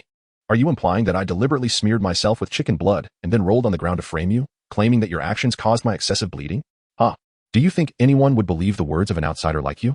Lang Xiaowei pressed her lips together and said, then let us proceed one by one. I trust that all of you, being members of the Lion Clan, possess keen olfactory senses. As soon as she finished speaking, Nanli gently nodded and firmly embraced Lang Xiaowei once more, declaring, everyone, please line up and take turns to smell. Let us determine whether it is indeed chicken blood. Yes, this female in my arms belongs to me forever and always. Whatever she says is right, and even if she is wrong, she is still right. Lang Xiaowei cast a fleeting glance at the elegant hand of Nanli that encircled her, before gently lifting her gaze to behold his extraordinarily beautiful profile. So captivating that it stirred her heart. She thought to herself that once her points were sufficient, she would surely procure several garments of white for him. The flowing white fabric, complemented by his enchanting purple eyes, would undoubtedly create a breathtaking spectacle. In due course, she would devise a plan to take him on a journey through the modern world. Lang Xiaowei slowly extended her hand, resting it upon his shoulder. In that moment, the two resembled close comrades rather than a married couple. Nanli found this rather awkward and abruptly lifted her into a princess carry, followed by a gentle smile that was breathtakingly enchanting. Lang Xiaowei was momentarily rendered speechless. Was this person declaring ownership over themselves? At that moment, those males and females who were planning to heed Nanli's request to catch a scent felt an overwhelming urge to blind themselves. How cruel. There was no need to torment the beast like this. If you wish to flaunt your affection, you may do so in your own den. You could display your love until the end of time, and no one would care, truly. Tion Lan gazed at the beast intent on catching her scent, took a deep breath, and cast a glare towards Lang Xiaowei. Wait for me. Her eyes were filled with an almost palpable hatred. It was a loathing so intense that she yearned to strip Lang Xiaowei of her very flesh and bones. It was she who had seized everything from her, humiliating her in public. Without waiting for those who approached to catch her scent, Tion Lan abruptly rose and dashed forward. Damn it, I am the first beauty, personally appointed by the former Lion Clan leader. What right do you have to approach me? In the blink of an eye, she vanished from sight, and the males who had been guarding her rushed after her. Those males and females, observing Tion Lan's hasty retreat, exchanged puzzled glances towards Nanli and Lang Xiaowei. Why did she flee? Could it be that Tion Lan was truly wronging this new female leader? Nanli gently inhaled the delightful aroma emanating from Lang Xiaowei's neck, his expression one of rapture. His female was so fragrant, so exquisitely fragrant. He reached out and tenderly brushed the dirt beside Lang Xiaowei's eye, revealing a small patch of her fair skin. His female was so white, so remarkably white. Chapter 23. They must have lion cubs. One beast was utterly enamored with his female to an extraordinary degree, until Lang Xiaowei poked him, awakening him from his reverie. Lang Xiaowei let out a gentle sigh, gracefully leaping from his embrace. She then regarded the clan members encircling her and softly remarked, everyone is quite astute, none are fools. Tion Lan's escape signifies her fear that you might detect the scent of blood and chicken essence on her, revealing the injustice I have suffered. After articulating her thoughts, she observed the expressions of those around her, slightly pursed her lips, and fell silent. With that, she took hold of the neatly bound straw that had fallen to the ground, pulling Nanli as they made their way towards the cave. As Lang Xiaowei walked, she gently instructed, Nanli, please sweep the floor. Nanli smiled faintly, a hint of captivating light flickering in her violet eyes as she nodded slightly. All right. Meanwhile, countless beastmen remained standing there, exchanging bewildered glances, each one as perplexed as the next. Among them, some chose to believe Lang Xiaowei's words, while others remained ambivalent about Tion Lan's inherent kindness. Nonetheless, it was undeniable that the events of today had significantly impacted Tion Lan, once the most beloved and esteemed beauty of the tribe. Many beastmen no longer greeted her with their usual warmth, and privately, several voiced their criticisms. Even those who had once harbored secret affections for her found their opinions somewhat tarnished. Upon entering the cave, Long Xiaowei grasped the broom she had fashioned and gently swept the ground. Instantly, the fallen leaves and dust within the cave diminished significantly. She lowered her gaze slightly and remarked, "If I sweep through the entire cave like this, it won't be too exhausting. This time you shall sweep. And next time it will be my turn." Nanli nodded lightly, his violet eyes reflecting a hint of surprise. It was the first time he had witnessed such a method of cleaning a cave. His partner truly possessed a myriad of talents.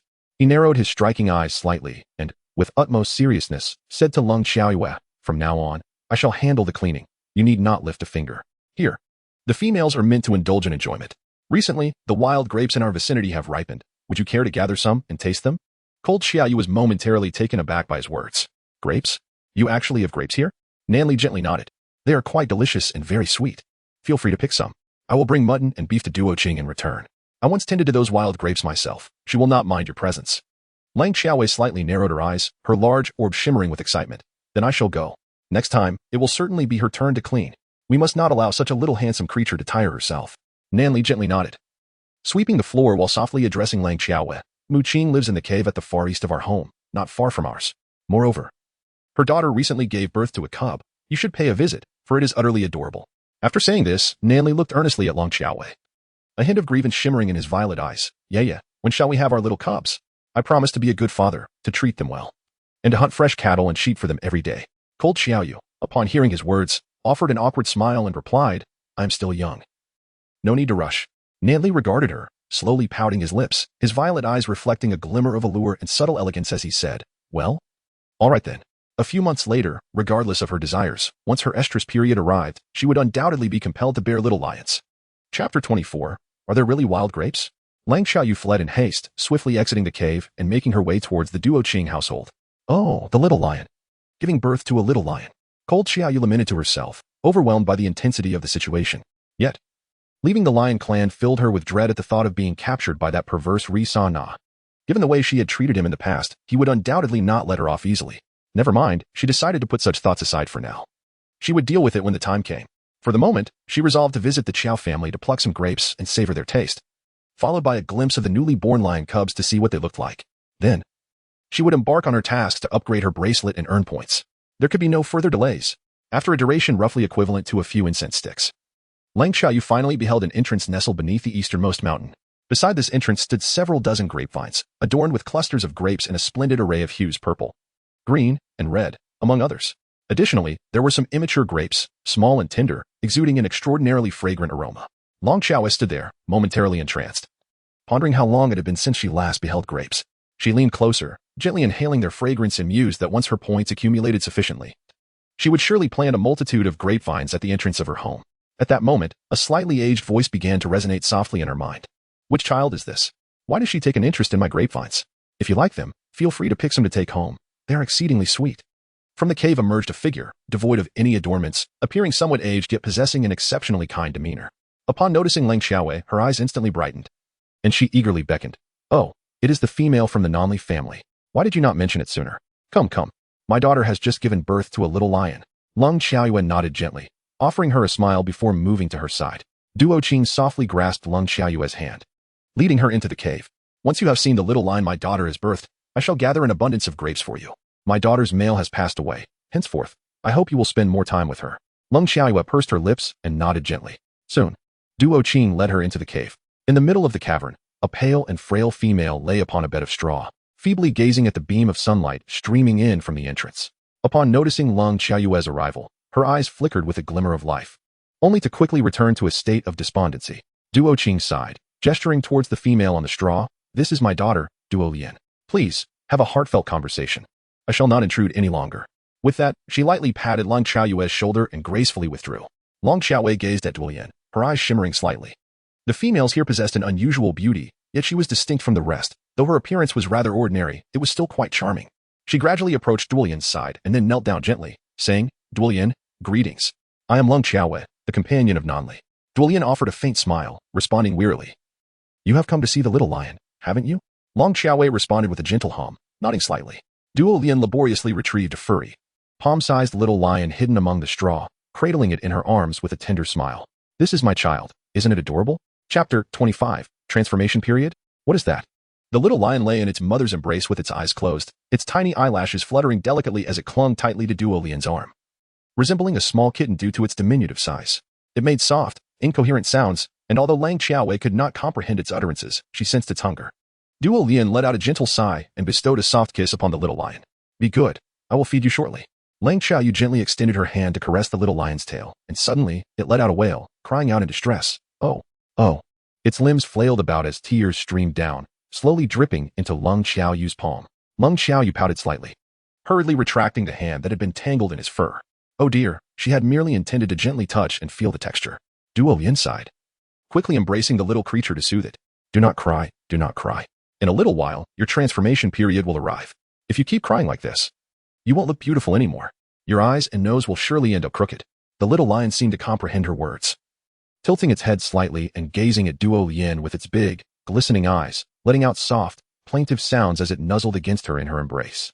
Seeing that it had ceased its cries, a smile finally graced Duo Lian's lips. Long Xiaowei gazed at her and gently inquired, what is the transformation phase? Duo Lian looked at her in astonishment. You actually do not know about the transformation phase?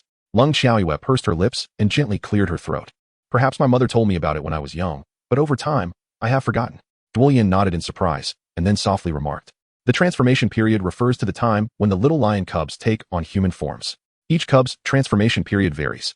Leng Xiaoyue gently nodded, I see. So, is this little lion a male or a female? Duo Lian, upon hearing Leng Xiaoyue's words, smiled softly and replied, it is a male. Quite adorable, isn't it?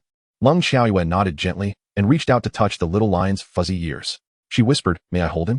Duo Lian nodded and carefully took the sleeping little lion from her embrace, then handed him over to Long Xiaowei. Long Xiaowei gently cradled him in her arms. Her gaze softly lowered to meet his. A peculiar sensation washed over her, as though she were embracing a cherished pet cat. She gradually bent her head, tenderly rubbing the tip of her nose against the little lion's, and softly inquired, have you given him a name? Duo Lian smiled faintly, her complexion somewhat pallid as she lowered her head slightly. Yes, I named him Duoji. His father bestowed the name, but sadly, he is no longer with us. He said he was going to hunt a great bear to bring us delicacies, yet he never returned.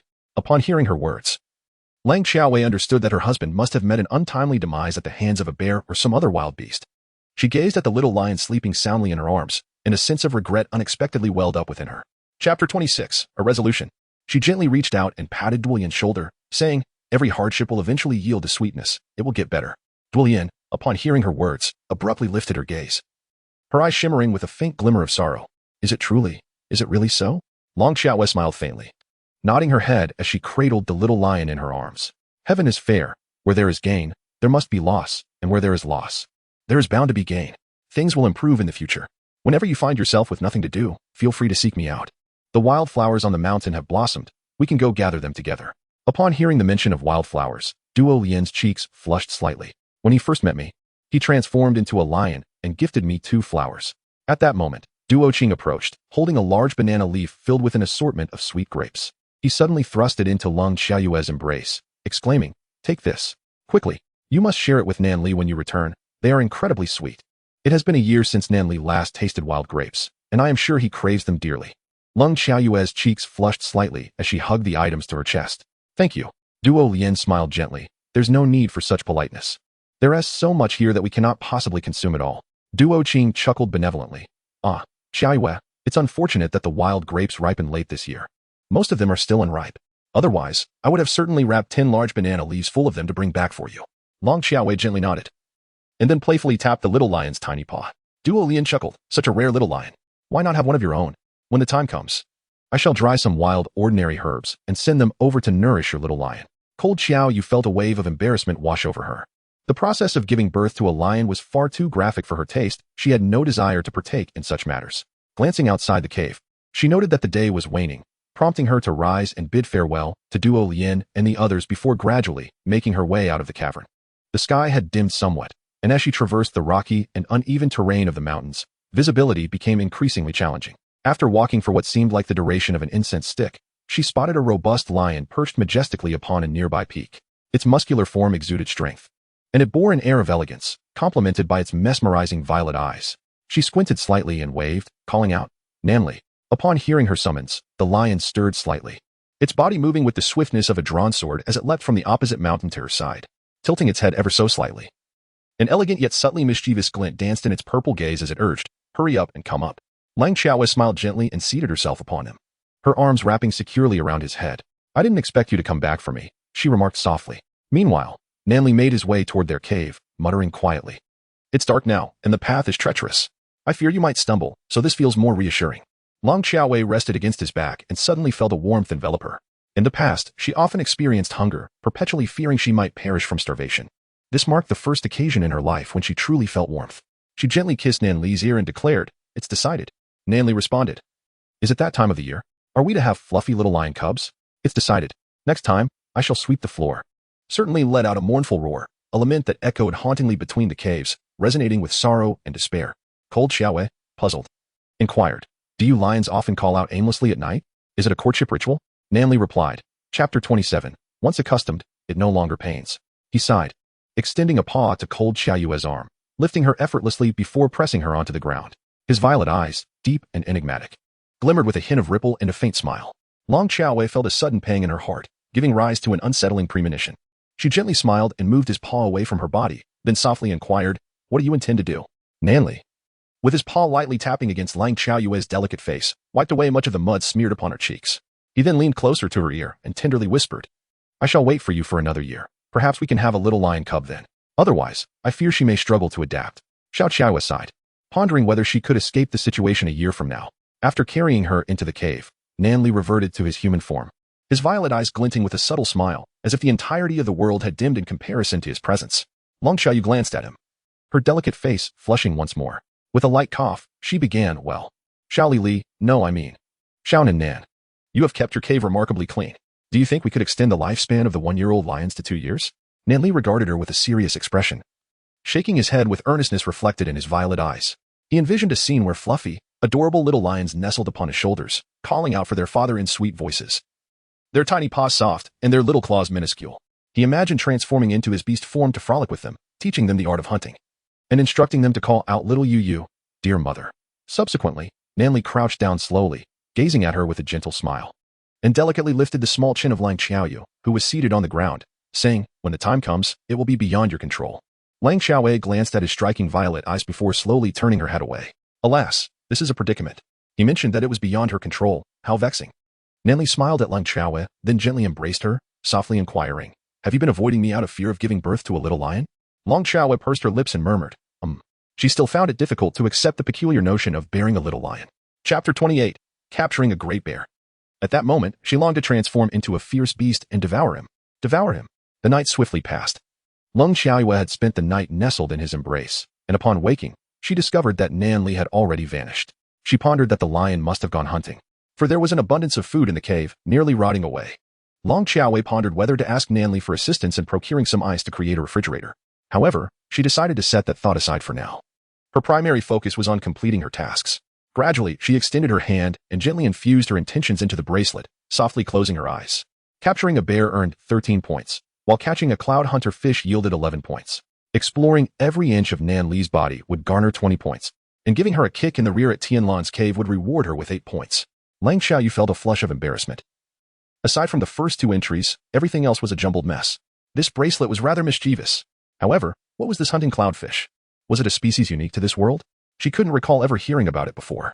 Just then, a sudden radiance emanated from the bracelet, and simultaneously, an image of a fish appeared in her mind. The fish had a notably large head, with an impressive overall length of over 3 meters.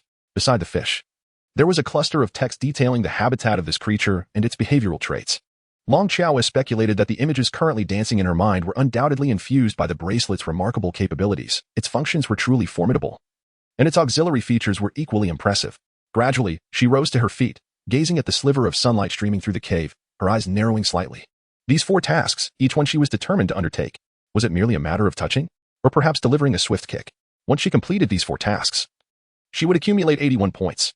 Then, with just one more task to achieve a total of 100 points, she could elevate the bracelet status, allowing her to cultivate a vast array of rare plants in the wilderness. Yes, she would embark on the first task, hunt a leopard and a bear. Lang Xiaowei moved swiftly, vanishing into the cave in the blink of an eye, heading towards the distant forest. Bears are typically found within the woods. Lang Xiaoyue narrowed her eyes slightly, concealed behind a large tree, the dagger in her hand emanating an eerie glimmer. This very blade was the one she had intended to use against a leopard upon her arrival. However, after being rescued by Nanli, it had become unnecessary. Yet, fearing future perils, she had kept it all this time. Cold Xiaoyu concealed herself behind the tree, remaining utterly still for half a day. She understood that any movement would cause the prey, which was rightfully hers, to escape. Time passed indeterminably, until a series of heavy footfalls began to emanate from the east, sounding far more substantial than those of a mere human. In the depths of her narrowed eyes, a hint of a smile danced upon Lang Qiaoyue's lips. The bear had taken the bait. Prior to her arrival, she had strategically placed several fresh fish near her. It was undoubtedly the pungent scent of these fish that had drawn the bear passing through this area. As the sound of approaching footsteps grew increasingly distinct, eventually resonating right by her ear, Lang Qiaoyue swiftly emerged from behind the tree. With a flick of her wrist, her dagger was poised menacingly at the throat of the creature before her. A single strike would ensure a swift demise. Any miscalculation could lead to dire consequences. The creature that had ambled closer was an enormous bear, now squatting on the ground, pawing at the fish that Lang Qiaoyue had laid out, contemplating whether it could indulge in a meal. Sensing the imminent threat, it abruptly turned its hefty head, casting a cold glare at Lang Qiaoyue. Chapter 29. Still alive? At this moment, the dagger in Lang Qiaoyue's grip was merely a finger's breadth away from the bear's throat. The bear let out a furious roar, its voice resonating with anger. It recoiled abruptly, narrowly evading the dagger's deadly arc, and then lunged at Lang Qiaoyue, intent on eliminating the female that dared to threaten its life. Lang Qiaoyue pressed her lips together, her figure darting like a wraith to position herself behind it. Before it could react, she deftly leaped onto its shoulder with a swift push of her toes, her eyes narrowing slightly as she unleashed a flurry of strikes upon its head. The great bear let out a furious roar, overwhelmed by dizziness, its body thrashing uncontrollably as it reached up with its massive hands, seemingly intent on dislodging Lang Qiaoyue from its shoulder. Cold Xiaoyu smiled. Do you still wish to escape? With a swift flick of her wrist, the dagger in her hand glimmered, and a chilling light flashed in her eyes as she plunged it fiercely into its eye. Blood gushed forth. The great bear let out a frenzied roar, seemingly driven to madness by the pain. Lang Qiaoyue pressed her lips together, exerting force with her hand as she suddenly struck several acupoints on the creature's body. In an instant, the great bear became powerless and collapsed to the ground with a resounding thud. Lang Qiaoyue let down from its back, brushed off her hands, and then approached it. She withdrew the dagger from its head and checked its breath. It had truly perished swiftly. Lang Qiaoyu smiled faintly, suddenly seizing its left hand, effortlessly hoisting the massive bear, which was thrice her size, onto her shoulder. She then sauntered towards her cave, carrying the enormous creature. She felt no strain whatsoever. What had she not borne in the past? What had she not vanquished? A mere foolish bear dared to act so brazenly before her. Humph. Lang Qiaoyue reached out her hand and patted the bear's rear. To her surprise, the bear was not entirely lifeless upon feeling the slap on its backside. Its face flushed with embarrassment, and it let out a powerful roar. Lang Qiaoyue tilted her head slightly and glanced at the bear. Not dead yet? The bear gently nodded, indicating that it was still alive. With a swift motion, Lang Qiaoyue delivered another decisive strike, and the great bear finally met its demise. The deceased bear lamented. Had I known, I would not have nodded in agreement. In no time, the points in Lang Qiaoyue's bracelet increased by 13, bringing her total to an even 42. She narrowed her eyes slightly and smiled faintly. Earning points is rather effortless. After carrying the great bear back to her den, she began to prepare for her next task, capturing the cloud-hunting fish. She broke some branches outside her den and skillfully fashioned a fishing rod. With her makeshift rod in hand, she made her way to the location where the cloud-hunting fish resided. Sitting alone by the water's edge, she attached some bear meat to the line and cast it out with a vigorous throw. As she settled in, taking a deep breath, she began her wait. The cloud-hunting fish had a particular fondness for bear meat. She hoped to entice one to bite. As time passed slowly, just when Lang Qiaoyue felt a twinge of impatience, the fishing rod suddenly began to jerk violently. A glimmer flashed in Lang Qiaoyue's eyes as she suddenly discarded her fishing rod and leapt into the water. A massive fish, over 3 meters in length, had yet to register her presence before she seized it in her embrace. The cloud hunter fish. Indeed, it was the fabled cloud hunter fish. With determination, she grasped the fishing rod that had fallen into the water, maneuvering her right hand to thrust it forcefully into the creature's mouth. Before long, the rod had penetrated deep into its body, and after a few futile struggles, the cloud hunter fish succumbed to exhaustion. Chapter 30. Encountering the Great Treasure. Cold Xiaoyu wiped away her sweat, exhaling in relief. She vigorously cleaned the blood from her face and then, with considerable effort, dragged the fish onto the shore. Exhausted, she sat down and splashed some water onto herself to wash away the blood, before scooping up some dirt from the ground to apply to her face anew. Her gaze fell upon the wide-eyed hunter cloudfish, motionless at the water's edge. A smile graced her lips as she thought, though weary, it was worth it. She could feel the points within her bracelet increase by 11, totaling 53. The accumulation was indeed swift. However, the initial tasks had been simple. The upcoming ones would prove challenging. Tasks involving touching and kicking. With a sigh, she perused the remaining tasks and the items she could exchange within her bracelet. To her delight, she stumbled upon a treasure. She could exchange for 2 prophecies at 0 points. This meant she could receive 2 free insights into future events from the bracelet. Free of charge, it was an opportunity too enticing to refuse. Her eyebrows arched in curiosity as she selected the exchange option. A faint glow flickered on the bracelet, and 2 phrases materialized in her mind. The first prophecy bestowed upon you. In the future, you will encounter countless males, and your life shall be extraordinarily vibrant. The second prophecy granted to you. You may have the chance to return to the modern era, possibly accompanied by your male companion. Lang Xiaowei raised an eyebrow slightly and glanced at the bracelet. Is the prophecy accurate? In response, the bracelet suddenly emanated a series of radiant lights. Seemingly irked by Lang Xiaoyu's skepticism, Lang Xiaoyu cast a sidelong glance at the bracelet, crossing her arms over her chest with a frosty smile. Oh, what do you intend to do? Be wary, for if I become enraged, I might just remold you into a gilded brazier. Whether the bracelet possessed true sentience remained uncertain. Yet upon hearing her words, its radiance gradually dimmed. Lang Xiaowei seized the tail of the hunting cloud fish and forcefully hoisted it onto her back. Making her way toward the cave, she placed the hunting cloud fish alongside the great bear, swiftly slicing the meat from their bodies. Then, she threaded the pieces onto branches, arranging them at the cave entrance to allow them to air dry naturally. Subsequently, she dug a pit by the cave's edge to bury the bones of the hunting cloud fish and the bear. With the recent rise in temperature, keeping them inside the cave would hasten their decay. Thus, sun-drying them would prolong their preservation. After Lang Xiaowei had concluded all her affairs, she slightly narrowed her eyes and cast a glance in the direction of Tion Lan's cave. Tion Lan, as long as you do not provoke me, I have no desire to take action against you. However, since you dared to slander me the other day, I shall ensure your backside feels the consequences. A faint chill flickered in her gaze, and with a swift movement, she headed towards the cave where Tion Lan resided. The sky had already begun to darken. Tion Lan had not ventured outside, but remained comfortably within her cave, though what she occupied herself with inside remained a mystery to all. Lang Xiaoyu leaned against the entrance of her cave, faintly hearing the sounds of intimacy within. Lang Xiaowei pressed her lips together, unexpectedly encountering Tion Lan and another male. However, nothing could deter her relentless pursuit of points. With determination, she delivered a swift kick and, in a flash, concealed herself in a corner of the cave. At that moment, Tion Lan, caught up in excitement, remained oblivious to Lang Xiaoyu's arrival. Chapter 31. Did I just kick? Cold Xiaoyu slightly squinted her eyes. And in an instant, she appeared beside her target, delivering a swift kick to her continuously writhing backside. The impact resounded with a thud. The force was considerable enough to leave a mark. The cave was shrouded in darkness, and Cold Xiaoyu could discern nothing clearly except for Tion Lan's posterior. Once the deed was done, Cold Xiaoyu did not linger for even a moment and swiftly made her way outside the cave. Inside, however, a commotion ensued. Windan, why did you kick my backside? What? Did I kick you? I did not. Still trying to argue? Who else could it be? Get lost. I told you it wasn't me. You refused to listen to my explanation. The inside was filled with lively banter, while Cold Xiaoyu remained composed outside, listening. After a while, she pursed her lips and softly remarked, 2 fools. With no trace of guilt, she clapped her hands and prepared to walk away. At that moment, a beautifully delicate hand, with prominent knuckles, slowly rested on Cold Xiaoyu's shoulder. You, are you not delighted to spy on others? The figure behind her held a few sea urchin-like objects, their violet eyes glimmering with a hint of amusement. If Cold Xiaoyu were not deaf, she would have recognized the voice of Nanli. She lowered her gaze slightly, silently acknowledging the bracelet that had increased her points to 61, but chose to remain silent. I have searched for you for quite some time. When you were not in the cave, I feared you had encountered some misfortune, so I ventured out to find you. I did not expect to catch you in the act of spying. You need not sneak a glance. I can show you as much as you desire. His words were imbued with warmth, his violet eyes narrowing mischievously. Lang Xiaowei pursed her lips slightly, silently turning her head away with a gentle smile. No need. Truly no need. She genuinely did not wish to see it. Nanli narrowed his eyes slightly, a hint of amusement dancing in them. What brings you here? In truth, Lang Xiaowei wished to express indifference, yet upon reflection, he acknowledged his current identity as male. Therefore, with utmost sincerity, he gazed at the other and gently remarked, I have come to learn about the experience of bearing offspring.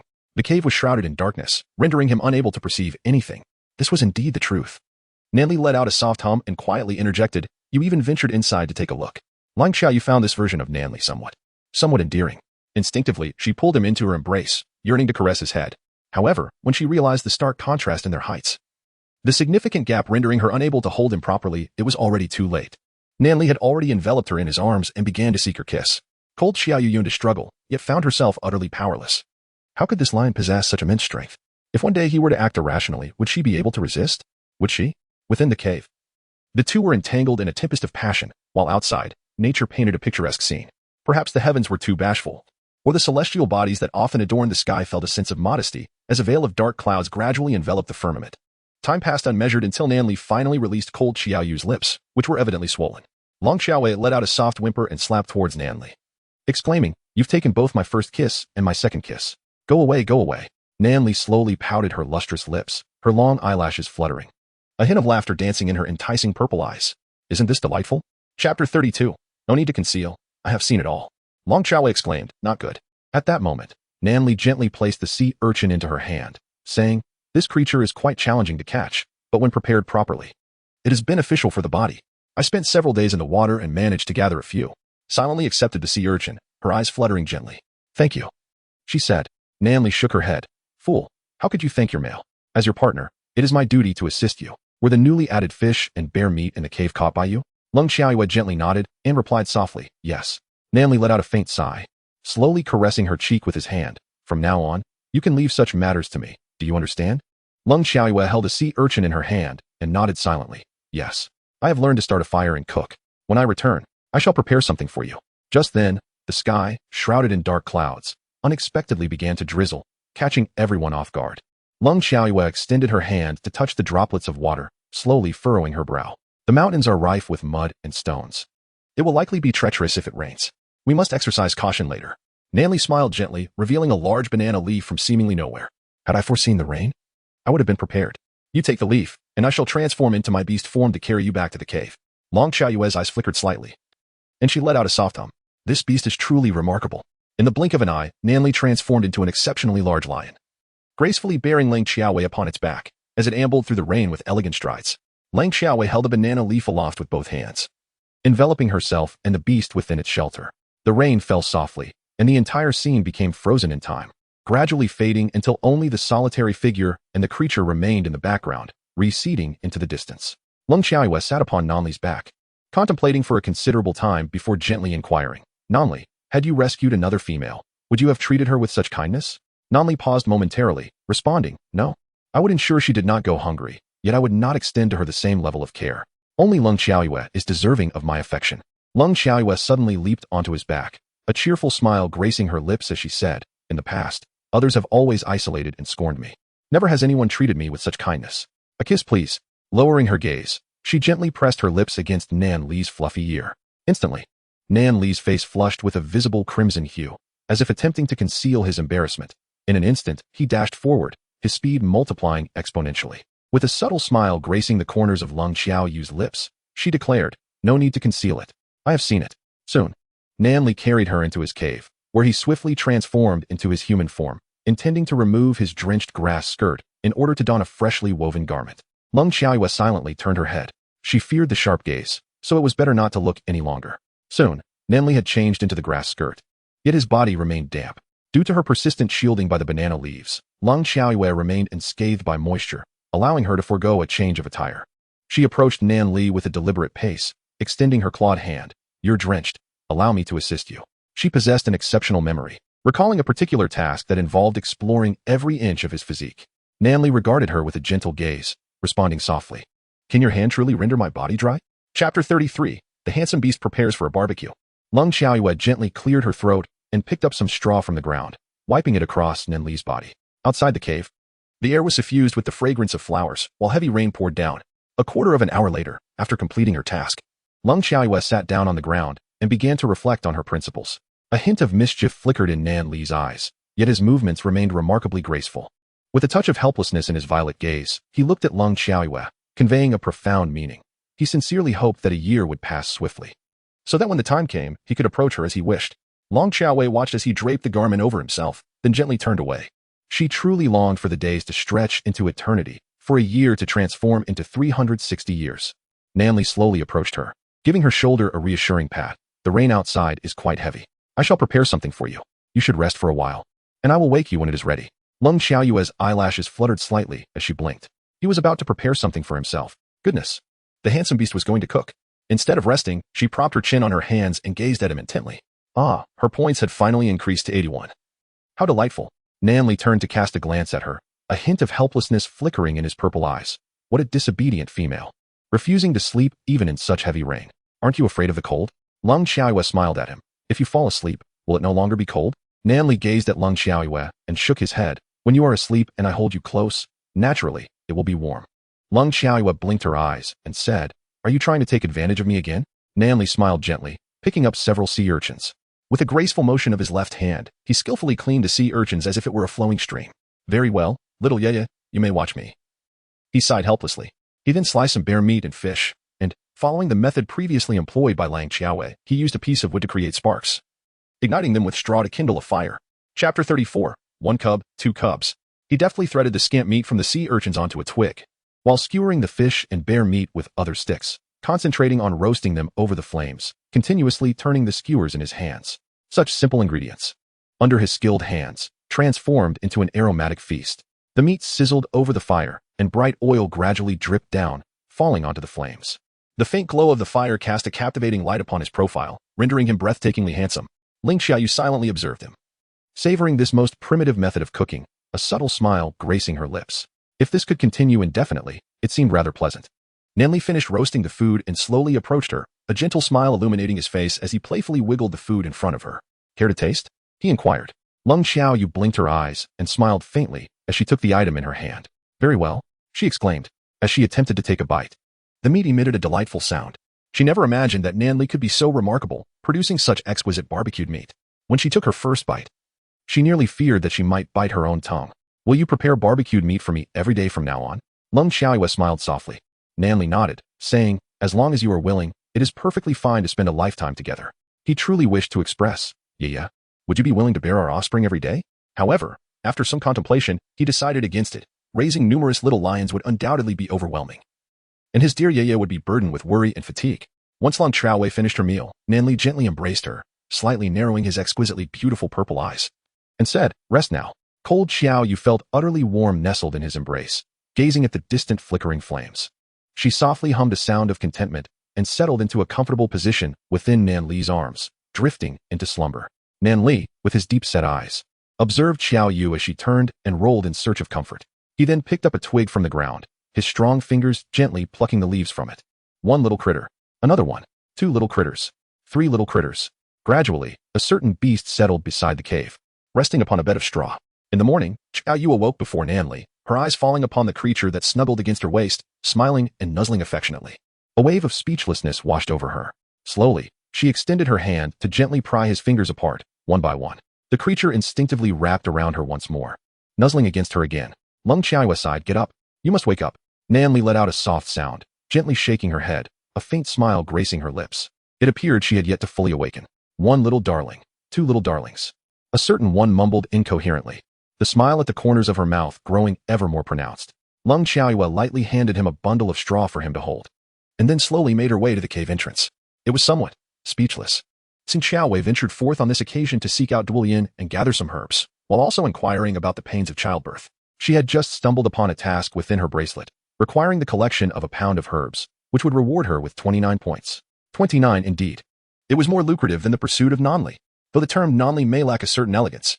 The thought of upgrading her bracelet filled her with joy, for she could exchange points for seeds to cultivate. How exhilarating.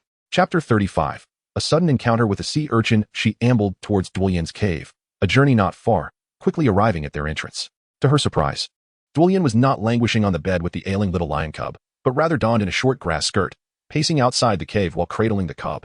The little lion, with half-closed eyes, gently pawed at Duolian's cheek, exuding pure delight. Does Duoji enjoy this affection from his mother? Look how splendid the sunlight is outside. Shall we bask in it every day henceforth? Duolian smiled and gradually crouched down, placing the little lion on the ground, beginning to teach him to crawl. The cub, with its soft little paws, made contact with the unfamiliar terrain, filled with both curiosity and trepidation. Suddenly, the little lion tumbled to the ground, its tiny legs flailing in the air. Duolian sighed and gently turned him over. Lang Xiaowei raised an eyebrow slightly and slowly approached them, squatting down to look at Duolian and asked, "Are you teaching Duoji to crawl?" Duolian glanced at Lang Xiaowei, a flicker of joy crossing her eyes. "You're here? That is splendid. Yes, I am teaching him to crawl while soaking up some sun." Lang Xiaowei slowly extended her hand and gently poked Duoji's soft little belly. Startled, the young lion abruptly turned its head towards Lang Xiaowei and let out a few fierce roars. However, being so small, its roar resembled more of a kitten's mewling. Lang Xiaowei narrowed her eyes slightly, cradling it in her embrace. "What a delightful sound." Duoji replied, "This unidentified species, I can understand your words. Though young, Duoji is cute. Do not deceive me." The little lion gazed coldly at Lang Xiaowei and huffed softly. Lang Xiaowei pressed her lips together delicately, handing Duoji over to Duolian's embrace. Then, She gently inquired. Duolian, I wish to pose a question to you. Regarding the matter of giving birth to little lions. As she spoke, she slightly turned her head, feeling a warmth rising at the nape of her neck, appearing. The chilly little Xiaoyu was about to become shy. Duo Lian raised an eyebrow slightly, taking a small basket from beside her. Placing Duoji inside and securing it on her back, nodding and saying, You speak. Long Xiaowei abruptly turned her head, gazing at her with unwavering resolve.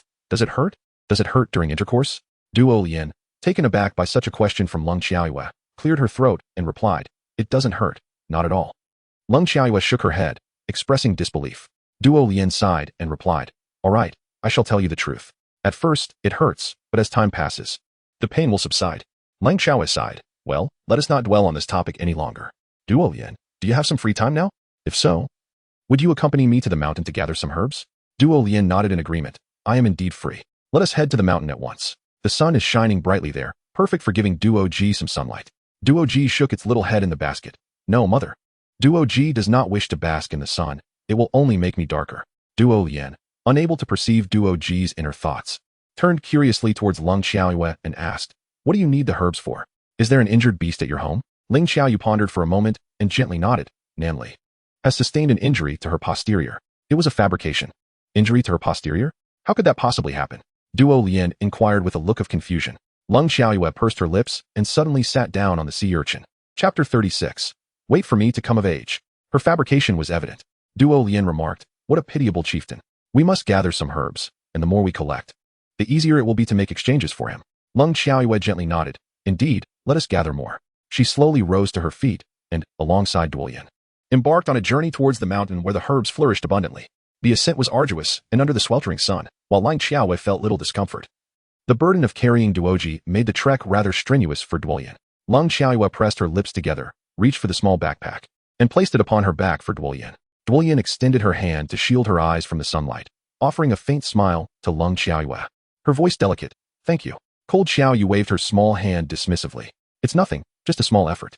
Xiao Duoji, feeling downcast, incessantly scratched Cold Xiaoyu's neck with its tiny paws. I don't want you to carry me. You always torment me. Lung Xiaowei raised an eyebrow slightly. Little lion, if you continue to move against me, I might lose my balance, and we could both tumble down together, resulting in a delightful mash of flesh. Duoji pouted, Naughty beast. Just wait until I come of age. You'll see how I deal with you. After a few incense sticks worth of time, the two finally reached the summit. Duo Lian wiped the sweat from her brow and hoisted Duoji back onto her back, then laboriously continued onward. Ahead lay a vast expanse of medicinal herb forest, where they could freely gather without concern. Long Xiaowei gently supported her and inquired, Why? It is the medicinal herb forest of Tion Lan. That person harbors ill intentions. Plucking her herbs to save others is merely a fade of virtue. Had it not been for her warning about the bears in the forest, my male counterpart would not have. Duolian's expression grew somewhat despondent. Lung Xiaoyu's eyes flickered slightly. Coincidentally, they all bore a grudge against her. A faint, almost imperceptible smile curved her lips. She had never claimed to be a good person. Cold Xiaoyu's figure flickered slightly before she arrived beside the herb grove. A gleaming small knife appeared in her hand, and with a swift motion, she navigated through the grove, emerging with an abundant collection of herbs. However, the herb grove lay in disarray, ravaged by her indiscriminate harvesting techniques. Duo Lian, panting heavily, hurried to the scene, her eyes widening in disbelief at the devastated grove. Glancing at the heap of herbs beside Cold Xiaoyu, she took a deep breath. Xiaoyu, your speed. It's terrifying. Duo Ji covered her eyes, blinking in astonishment. What a fierce female. Truly formidable. Lung Xiaoyu silently held the knife and ventured once more into the herb grove to gather herbs, collecting them all in her arms. At this moment, the state of the herb grove could hardly be described as tragic. Lung Xiaoyu took out a pound of herbs and then filled Duolian's small basket to the brim with the rest, gently saying, You can take this. Duolian stared blankly, nodding as if she had seen a ghost, gazing at Lung Xiaoyu in astonishment. Duoji sat atop the herbs, pouting her small lips in discontent, exclaiming, There is nowhere to sit. Bad female. Lung Xiaoyu gazed upon the herbal grove, contemplating how swiftly the herbs would flourish, likely maturing fully within a fortnight. At that moment, her bracelet registered an additional 29 points, bringing her total to an impressive 110 points. Suddenly, a voice filled with sheer terror echoed from a distance, exclaiming, Who has plucked all my herbs? Who is it? Upon hearing this, Duolian quietly grasped Lung Xiaoyu's arm and stepped back, softly remarking, This does not seem to be Tion Lan's herbal grove. Chapter 37. A storm approaches. Lung Xiaoyu swiftly seized the woven basket from Duolian's back, laden with a small lion and an assortment of herbs, and pulled her away in haste.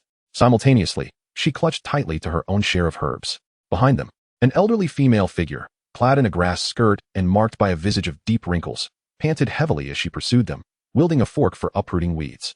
I have labored so hard to cultivate this much. How could you two heartless children be so wicked? You not only pluck, but also wreak havoc. Lung Xiaoyue, burdened with a multitude of items, cast a glance towards Duolian. Duolian slightly lowered her gaze, her hands intertwined, murmuring, "Is there a misunderstanding?" Lung Xiaoyu took a deep breath, glanced at the victim who was mere inches away, then cast a fleeting look at Duolian, who stumbled with every step. With a determined bite of her teeth, she gathered the frail Duolian into her embrace and began to dash down the mountain. Her speed was remarkable, and she swiftly left the old female far behind, disappearing from sight. Cold Xiaoyu plopped down on the mountainside, setting down Duolian and the small backpack. Releasing a deep sigh of exhaustion as she lay back on the ground. "Duolian, I despise you," she said, narrowing her eyes as she glanced at Duolian.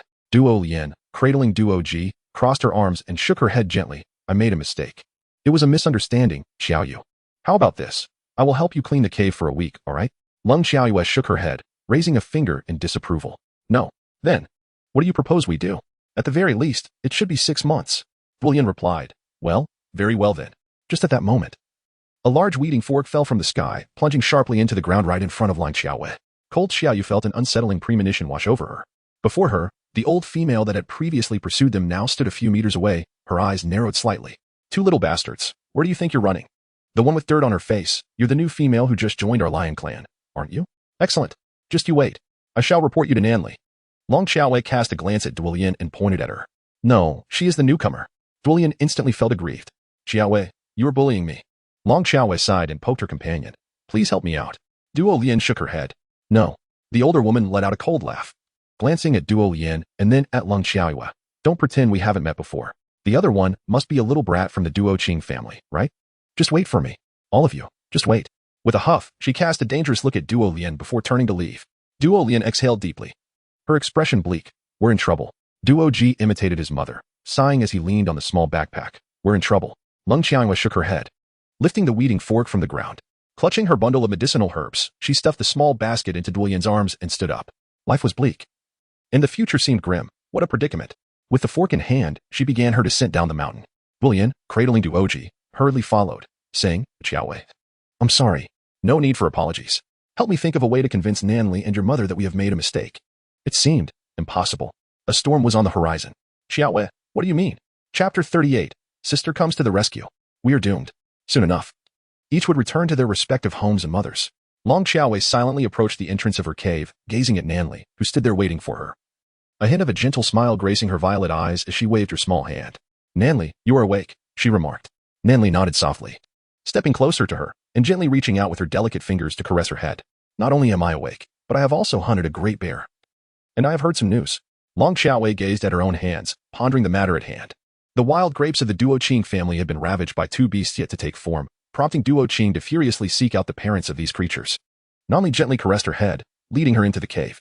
Lung Xiaoyue slightly raised her head to gaze at him. And then, what became of those 2 beasts? Nanli extended his hand, gently caressing his elegantly curved chin, his lilac eyes narrowing playfully. "Well, those 2 mischievous little creatures ended up with sore rumps." Lung Xiaoyue nodded slightly. How unfortunate. It seemed she needed to procure some seeds to bribe that person before they could report her to Nanli and Duolian's mother, and then offer an apology. Otherwise, Lung Xiaoyue turned her head to glance at her own backside. Now that she had accumulated enough points, her immediate priority was to swiftly level up and exchange for seeds to offer a sincere apology. She looked at Nanli and gently inquired, "What if one day I were to ruin someone else's belongings?" Nanli smiled, her violet eyes sparkling with a hint of allure as she replied, "It's quite simple. Just give birthday." She paused and chuckled. "Just kidding. I haven't destroyed anything." Upon hearing the beginning, Lung Xiaoyue surmised the conclusion and promptly pushed him into the cave, then gently smiled. "I have a personal matter to attend to. You carry on with your tasks." Nanli raised an eyebrow slightly, observing the bundle of herbs in her arms, a faint smile flickering across his violet eyes. As astute as he was, how could he fail to discern what had transpired? This female companion of his was indeed becoming increasingly mischievous. Lung Xiaoyue arrived at a relatively tranquil location. Exhaling softly in relief, she then seated herself upon the ground, her left hand gently resting upon her bracelet. "Upgrade," she commanded. Upon receiving her directive, the bracelet erupted in a brilliant radiance. The luminosity was so intense that Lung Xiaoyue instinctively shut her eyes. After what felt like an eternity, the bracelet finally completed its upgrade, ascending to level 2. Lung Xiaoyue swiftly infused her thoughts into the matter. commencing her inquiry into the items that could be exchanged for the bracelet, which had ascended to the second tier. Grape seeds, cabbage seeds, small peach red seeds, medicinal herb seeds, spinach seeds. In addition to these, there existed a plethora of other items. Cold Xiaoyu spent 3 points to exchange for half a pound of medicinal herb seeds. She held the seeds in her hand and sighed in relief. Resolutely, she placed the pound of herbs she had gathered into a hole. After greeting Nanli, she set off towards Duo Lian's home with the half-pound of herb seeds. Duo Lian, I come in haste. I hope the victim has not yet arrived at your home to lodge a complaint. We still have time to present these herb seeds to the person in the cave. Before long, she arrived breathlessly at the entrance of Duo Lian's abode. Grasping her hand and pulling her towards the mountain where they had previously gathered herbs. Xiaoyu, what are you doing? I have yet to feed the little lion. Xiaoyu, my mother will be back soon, and I still need to assist her. Chapter 39. What is Wula? Hush, hush, hush. I have procured half a pound of herb seeds. If we offer them to that beast, perhaps she will refrain from causing a ruckus in our cave. And my male and your mother will remain oblivious to this matter. Oh. Duo Lian nodded, a glimmer of amusement flashing in her eyes. Before poking Cold Xiaoyu's arm, is Nanli's injury healed? Long Xiaoyu lightly cleared her throat. Much better. He is rather shy. So when you meet him, please do not mention this matter. Duo Lian nodded vigorously. Soon, Long Xiaoyu led her to the foot of the mountain where they had previously gathered herbs. Duo Lian pursed her lips and took a step back. Xiaoyu. She is quite fierce, I'm afraid. It's all right. No matter how fierce she is, can't the two of us handle her? Do not be afraid. Long Xiaowei endeavored to console her. Duo Lian gently nodded, grasping the hem of Long Xiaoyue's garment, which was akin to the fringe of a grass skirt. As they ascended the mountainside step by step, just as they reached the midpoint of the slope, an elongated fork was abruptly thrust before them. Long Xiaowei tugged at Duo Lian. Taking a step back, she pressed her lips together and raised her gaze. Before them stood a fierce-looking female. Her face lined with deep wrinkles and clad in a grass skirt, hands firmly placed on her hips, gazing coldly at them. Duo Lian shivered and covered her eyes. Lang Xiaoyu smiled gently and waved her hand, saying, Hello, what a coincidence. I was just about to look for you. The old female, with hands on her hips, narrowed her eyes. Long Xiaowei extended half a pound of herbal medicine towards her, gently stating, We have come to apologize. This is a token of our contrition. Half a pound of herbal seeds. Before Lang Xiaowei could present the offering before her, she swiftly seized it with her hand, curling her lips in disdain. You still remember to apologize. Long Xiaowei pulled Duo Lian's hand apart and took a step forward. Shall we consider this matter settled? When your herbs are ripe, we can assist you in the harvest. Assist in the harvest? No, thank you. With 2 little cubs, one of you is likely not of our lion tribe, is it?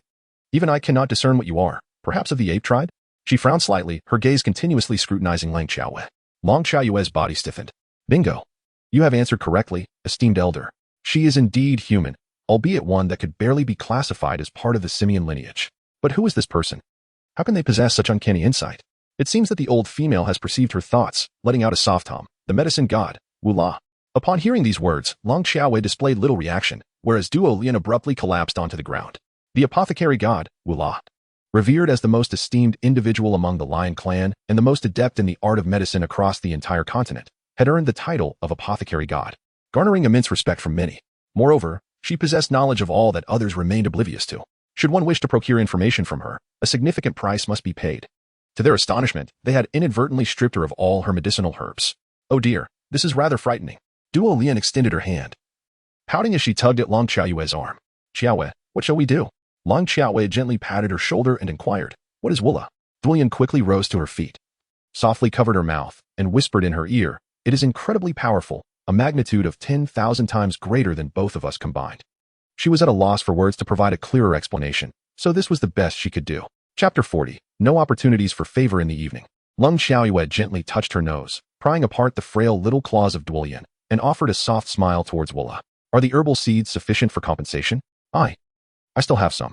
Alas, it has barely been a few days since I arrived at the tribe, and I have already incurred the wrath of a deity.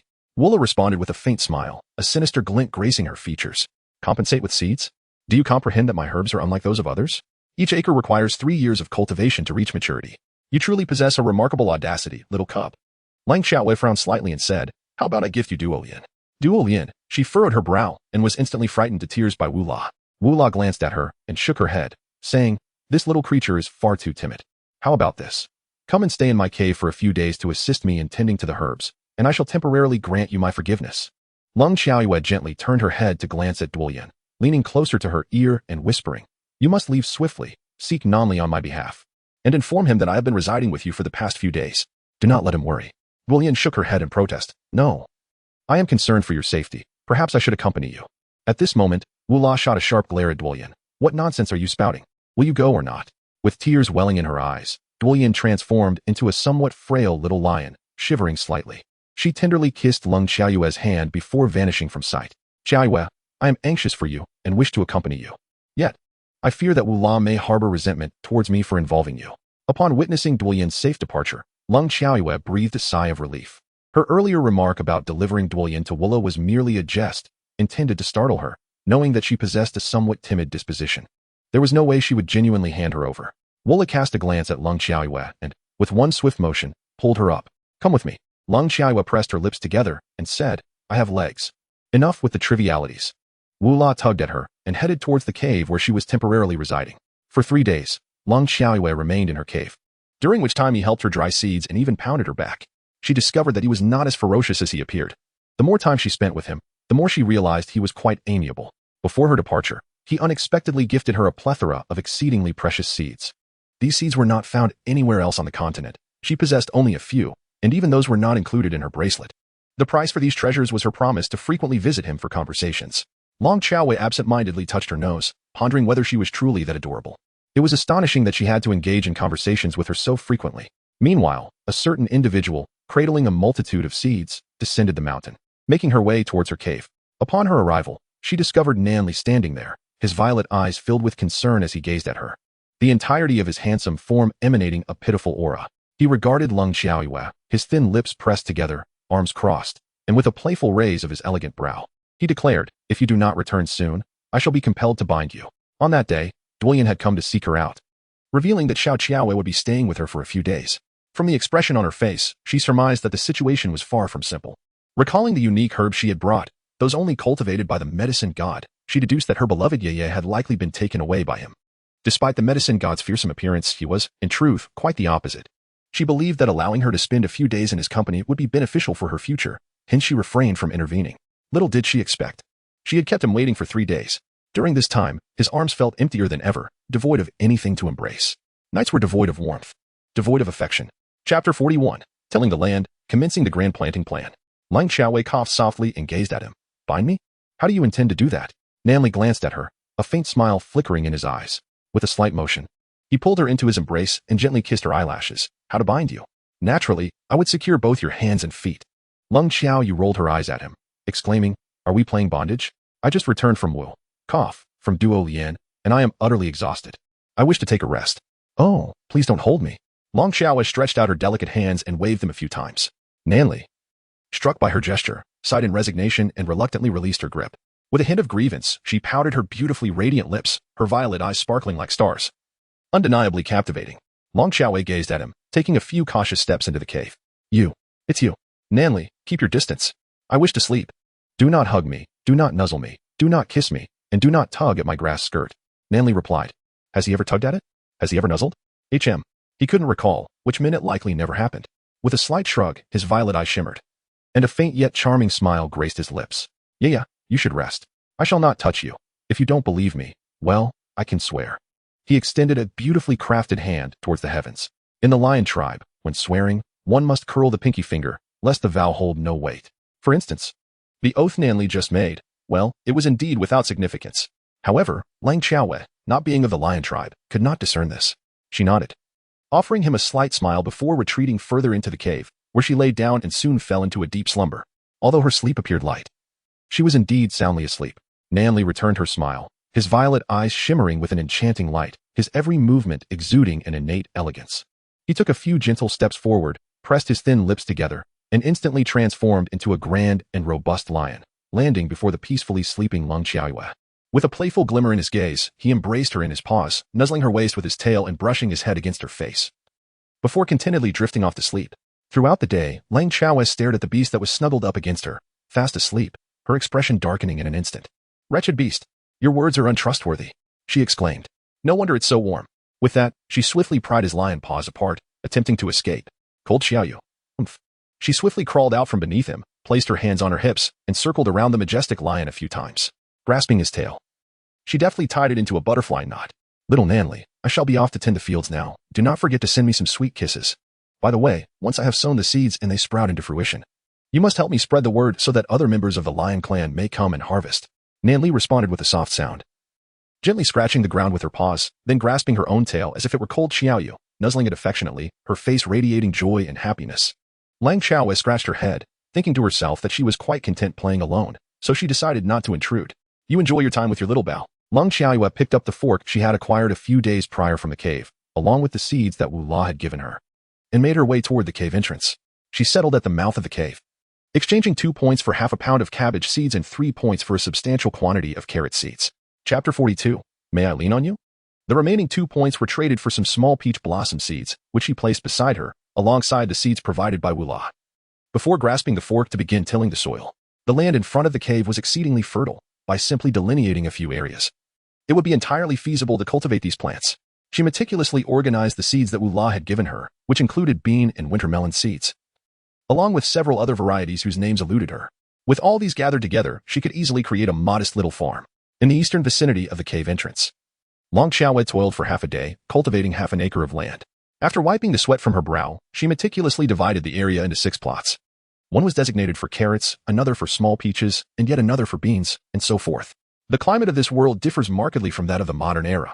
Here, crops need not be sown according to the seasons, for they can flourish at any time, with maturation cycles distinct from those in contemporary times. By the time Lang Xiaowei completed her labor, a considerable amount of time had elapsed, leaving her entirely oblivious to the presence of a lion at the cave entrance. Its deep purple eyes narrowed as it observed her intently.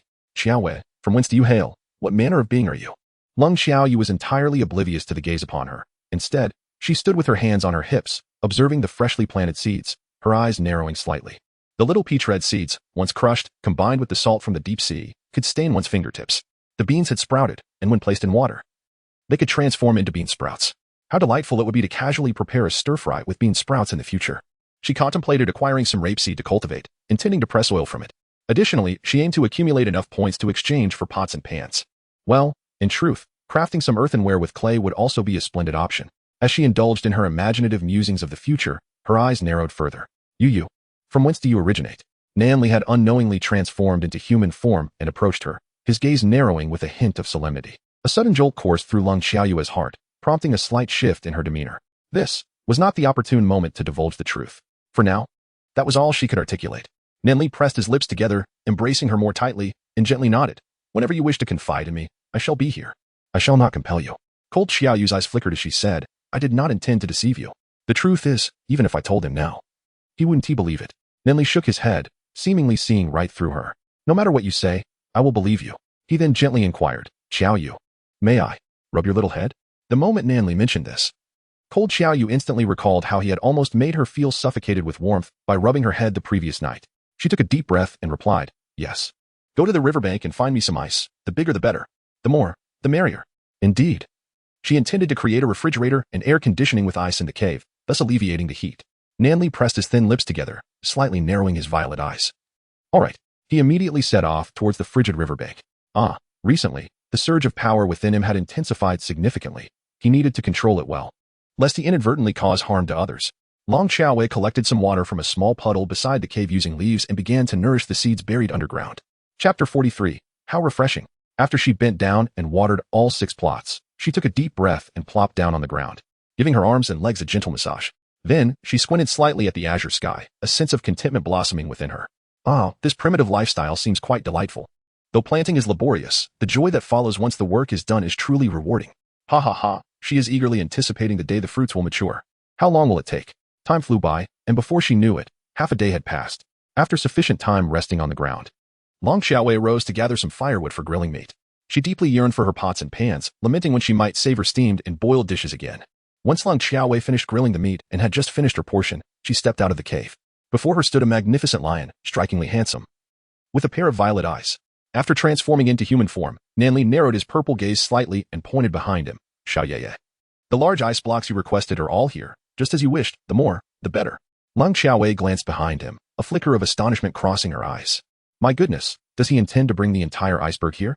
Behind Nan Li stood a staggering collection of 50 or 60 large ice blocks, each one larger than Lang Xiaowei herself.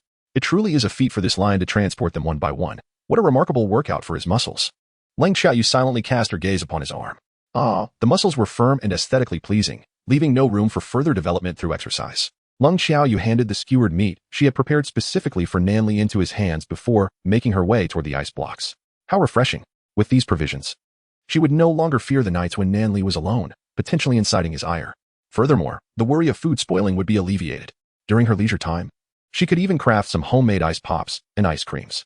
However, it was imperative to store all these ice blocks inside the cave, as leaving them here would lead to melting. The cave's cooler environment would preserve them much better. Lung Xiaoyu turned her head to gaze at the creature devouring the roasted meat, her eyes narrowing slightly. Nan Li, could you assist me in transporting all these items into the cave? I find myself unable to lift them. Long Xiaowei attempted to approach a block of ice, extending her hand to gesture at it. It proved unmovable. Nan Li took a bite of roasted meat and then offered it to Long Xiaowei, proceeding towards the ice block. Very well. Whatever the female dictates, Xiao Yeye shall comply. He wrapped his arms around the ice block and, with a slight exertion, lifted it effortlessly. Undeterred by the weight, he then hoisted another piece onto his shoulder. Lung Xiaoyue witnessed the entire process of him entering the cave, her lips twitching slightly. Goodness. Given this comparison, a year from now, if he desires to bear offspring with her, there will be no escape. Oh dear, this is disastrous. Lung Xiaoyue took a deep breath. A hint of bitterness etched on her face. She crouched on the ground, pursing her lips and spoke in a listless tone. Beast, please stack all the ice blocks in the corner of the cave, leaving gaps in between, as that space is meant for storing food. Nan Li slightly parted her delicate lips, offering a faint yet exquisitely graceful smile. All right. Indeed, the emphasis is on the females. The emphasis is on the females. As a creature of the beastly kind, it was paramount to heed the words of the female. Except for the offspring. Chapter 44. Can we not be so indulgent towards ourselves? The beast, pondering this, narrowed its violet eyes with a sense of seriousness. Nan Li and Kuai promptly arranged the ice blocks in the cave as per Lung Xiaoyue's instructions. Lang Xiaowei hurriedly passed the barbecued meat back to him, then dashed into the cave. The once barren cave now featured a plethora of ice blocks in the far left corner, creating both a refreshing and visually appealing atmosphere. One cannot help but admire Nan Li's remarkable comprehension and structural prowess. The ice blocks were meticulously arranged to resemble those found in a refrigerator. On the left, there were a dozen blocks of ice, and on the right, another dozen, all snugly pressed against the walls, leaving the front entirely devoid of any objects. The remaining ice blocks were artfully spread across the central area on both sides, with not a single gap to be found. A faint smile flickered across Long Xiaoyue's eyes as she playfully blew a charming kiss towards Nan Li from a distance. Subsequently, she busily made her way outside the cave, transporting the robust chunks of beef and the remaining pieces of fish to the center of the ice block. The ice in this world was indeed formidable. As soon as she placed the food within the icy confines, it swiftly crystallized into solid ice. What a delight! It was almost comparable to liquid nitrogen.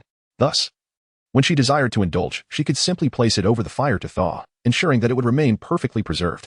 Long Xiaowei approached Nan Li, and the young girl leaped into his embrace. Just after enduring a flying kiss, the beast gazed at the female in his arms, his face flushed crimson. The roasted meat in his hand fell to the ground with a thud. At that moment, he felt the charming little Nan Li taking residence in his heart, rhythmically pounding away. Thump, thump, thump, thump, thump. The beast was suddenly overwhelmed with emotion and, regaining his composure, reached out his distinctly knuckled hand to hold the girl close. Just then, Long Xiaowei gently remarked, "Let's not have any offspring. Just the two of us is quite delightful." She would frequently leap into his embrace. The beast took a deep breath, a subtle smile gracing his lips, and replied, "Yeah. You often bring up the matter of having offspring. Do you wish to conceive now?" Cold Xiaoyu silently gazed at him. "Why not? You give birth." Nan Li. He sensed that the little Nan Li within his heart was dejectedly hanging its head, its fragile heart shattered into countless pieces. Ling Xiaoyu sensed the deep-seated frustration within Nan Li, and with delicate grace, she rose onto her toes and bestowed a gentle kiss upon his violet eyes, which seemed to contain a universe of stars. In that instant, Nan Li felt the fragments of his heart being gathered by a small version of himself, as if it were playfully stitching together his broken pieces, while Xiaoyu adorned his heart with a charming pink bow. If he had a tail, it would surely be standing tall with joy. She had taken the initiative to kiss him. She had taken the initiative, in the eyes of others. Nan Li presented an image of aloofness and detachment. It was only in the presence of Ling Xiaoyu that he revealed this softer side of himself. Should any of his kin witness this moment, they would undoubtedly question the very fabric of reality. Long Xiaowei gazed at Nan Li, a sudden wave of helplessness washing over her. Why must this beast treat her with such kindness? She was not a good person, merely a shaman who would do anything to make a living. She gently nudged Nan Li and softly said, "I shall go gather some wildflowers, so please do not follow me." After speaking, she stepped out of the cave. Nan Li pressed his thin lips together, a faint smile gracing his purple eyes. If one were not to look closely, they might easily mistake him for a figure from an ink painting rather than a being of this world. Chapter 45. Encountering Leisa. There was a lingering sensation that her femininity held a slight affection for her. Lung Xiaoyue had walked a considerable distance, Ultimately arriving at the riverbank at the edge of the lion clan, she crouched down, gazing into the water where her reflection danced upon the surface. Her gaze slightly lowered as she idly stirred the spring. He had merely saved her by mere chance once, so why was he treating her with such kindness? After saving someone, was it not customary to seek some form of recompense rather than to give selflessly? This was all rather unsettling for her. A sense of unease fluttered within her heart. She was so engrossed in the rippling water that she entirely overlooked a robust lion approaching her from behind, his eyes glinting with a mischievous allure as he slowly made his way toward her. As Lung Xiaowei was about to rise, contemplating picking some wildflowers before seeking out the little lion, Duoji, to play, she remained blissfully unaware of the impending danger. Just as she took a step forward, the lion behind her swiftly pinned her to the ground. In an instant, it transformed into human form, its pitch black, unfathomable eyes momentarily flickering with a hint of violet. Gazing at Lung Xiaowei, a wicked smile curled upon its thin lips as it reached out, gently caressing her cheek inch by inch, softly uttering, "Have you been well?" Cold Xiaoyu's heart sank abruptly, plummeting into the abyss. Leisa, it is Leisa. How could she be so unfortunate? How could she encounter him again? Why? Xiaoyu, why are you silent? Is it due to overwhelming excitement or sheer terror? He approached Cold Xiaoyu closely, his breath brushing against her ear, sending a slight chill down her spine. Then, he narrowed his profound eyes and abruptly lifted her chin. What is the matter? After a long absence. You've lost your voice? Very well, allow me to teach you. He lowered his gaze, his long eyelashes casting a shadow upon his extraordinarily handsome face, and leaned in to kiss Cold Xiaoyu. Cold Xiaoyu inhaled deeply and suddenly covered his thin lips with her hand. How dare this scoundrel attempt to kiss her? She curled her body, ready to slip away from beneath him. Leisa narrowed his eyes slightly, moved her hand from his mouth, and swiftly pulled her into his embrace, drawing the already half-escaped Cold Xiaoyu back to him. Do you still wish to flee? Leisa teased, gazing at her like a playful cat, a faint smile gracing his lips. Little Xiaoyu, tell me, where do you intend to escape to? Cold Xiaoyu gently closed her eyes, her body beginning to tremble. Oh, Avalokiteshvara Bodhisattva, Buddha Tathagata, and the Supreme Celestial Master. Manifest your divine presence swiftly and cast this wicked being into the depths of hell. Her shivering intensified until her head began to sway as well. Yet, she still managed to open one eye slightly to observe Leisa's expression. Great medicine God Wu La, may you condemn this shameless wretch to the 18 layers of hell. Oh, Allah. After a moment, she opened her eyes again to glance. Leisa. He tilted his head slightly, a trace of curiosity flashing in his profound gaze. Heavens above, little Fuguai, I am the Jade Emperor incarnate. All idle folk, step aside. Leisa. He extended his hand, gently testing Cold Xiaoyu's temperature. He certainly did not wish to procreate with a lunatic. In a fleeting moment of his lowered guard, Lung Xiaoyu slipped away from his embrace like an eel, immediately darting frantically towards the depths of the lion clan. Nanli, save me. She cried out with a fervor she had never summoned before in her life. Chapter 46, A Gentle Fist to Your Heart. Leisa gazed into the emptiness of his arms, and his once dark violet eyes suddenly ignited into a vivid hue, exuding an enchanting beauty that was almost nauseating. He narrowed his eyes slightly, a wave of profound anger and malevolence coursing through him. In an instant, he transformed into a lion, charging fiercely towards Lung Xiaoyu. The distance of several hundred meters diminished to a mere 50 in the blink of an eye. Lung Xiaoyu took a deep breath and hastened her pace. She felt as though her two legs were almost matching the speed of 8. Nanli, save me. There is a villain trying to capture me like a lion. I am terrified of pain. Tears were nearly streaming down her face. Fortunately, as she ran, Leisa gradually disappeared from view. She let out a sigh of relief, steadied her breathing, and turned to glance behind her. Leisa, are you too fearful to approach the lion clan? She narrowed her eyes slightly, wasting no time as she dashed towards the entrance of her den. After she had been running for several dozen seconds, a young man with deep, thoughtful eyes leaned gently against a tree, observing her retreating figure. Do you not like me? Why is it that you do not? A hint of contemplation flickered in Leisa's gaze. He then slowly made his way out of the lion clan, his steps imbued with a sense of confusion. Cold Xiaoyu rushed into the cave, and after a moment of panic, she crouched down on the ground. That was terrifying. That rascal Leisa is truly frightening. Fortunately, I ran fast enough. After calming her racing heart, she stood up and headed towards the cave entrance to water her little seeds. Nanli seemed to have disappeared somewhere. Oh, handsome beast, how I long for you. After taking care of the little seeds in her home, Lung Xiaoyu squatted at the entrance of the cave, waiting for Nanli. How the tides of fortune shift. Just a few days ago, others awaited her. And now she finds herself in the position of waiting for someone else. Before long, Nanli approached, carrying a slain tiger towards the cave's mouth. From a distance, Lung Xiaoyu caught sight of him, pursing her lips and remarking, Your wife is on the verge of being abducted by a villain, and only now do you return? She is ready to unleash her tiny fists upon your chest. Here, the distinction between beasts and beastmen is evident. Beasts are those intended for human consumption, while beastmen resemble a more humanoid form. Thus, for the beastman Nanli, consuming a tiger is not a crime. He carelessly tossed the lifeless tiger to the ground, then gradually crouched down to gaze at Lung Xiaoyue, softly inquiring, "Have you gathered the flowers?" Lung Xiaoyu pressed her lips together and nodded slightly. Nanli raised an eyebrow gently, a hint of curiosity gleaming in her beautiful eyes. "Yu, what troubles you? You seem somewhat discontented." Lung Xiaoyue shook her head gently. "I am fine. Well, I might miss you just a little. Let us swiftly deal with this tiger." Nanli nodded in agreement. "All right, this task is rather gruesome. You step aside while I handle it." Ling Xiaowei gently nodded, slowly extending her delicate hands to caress his extraordinarily handsome cheek, and then, with a soft peck, she kissed him.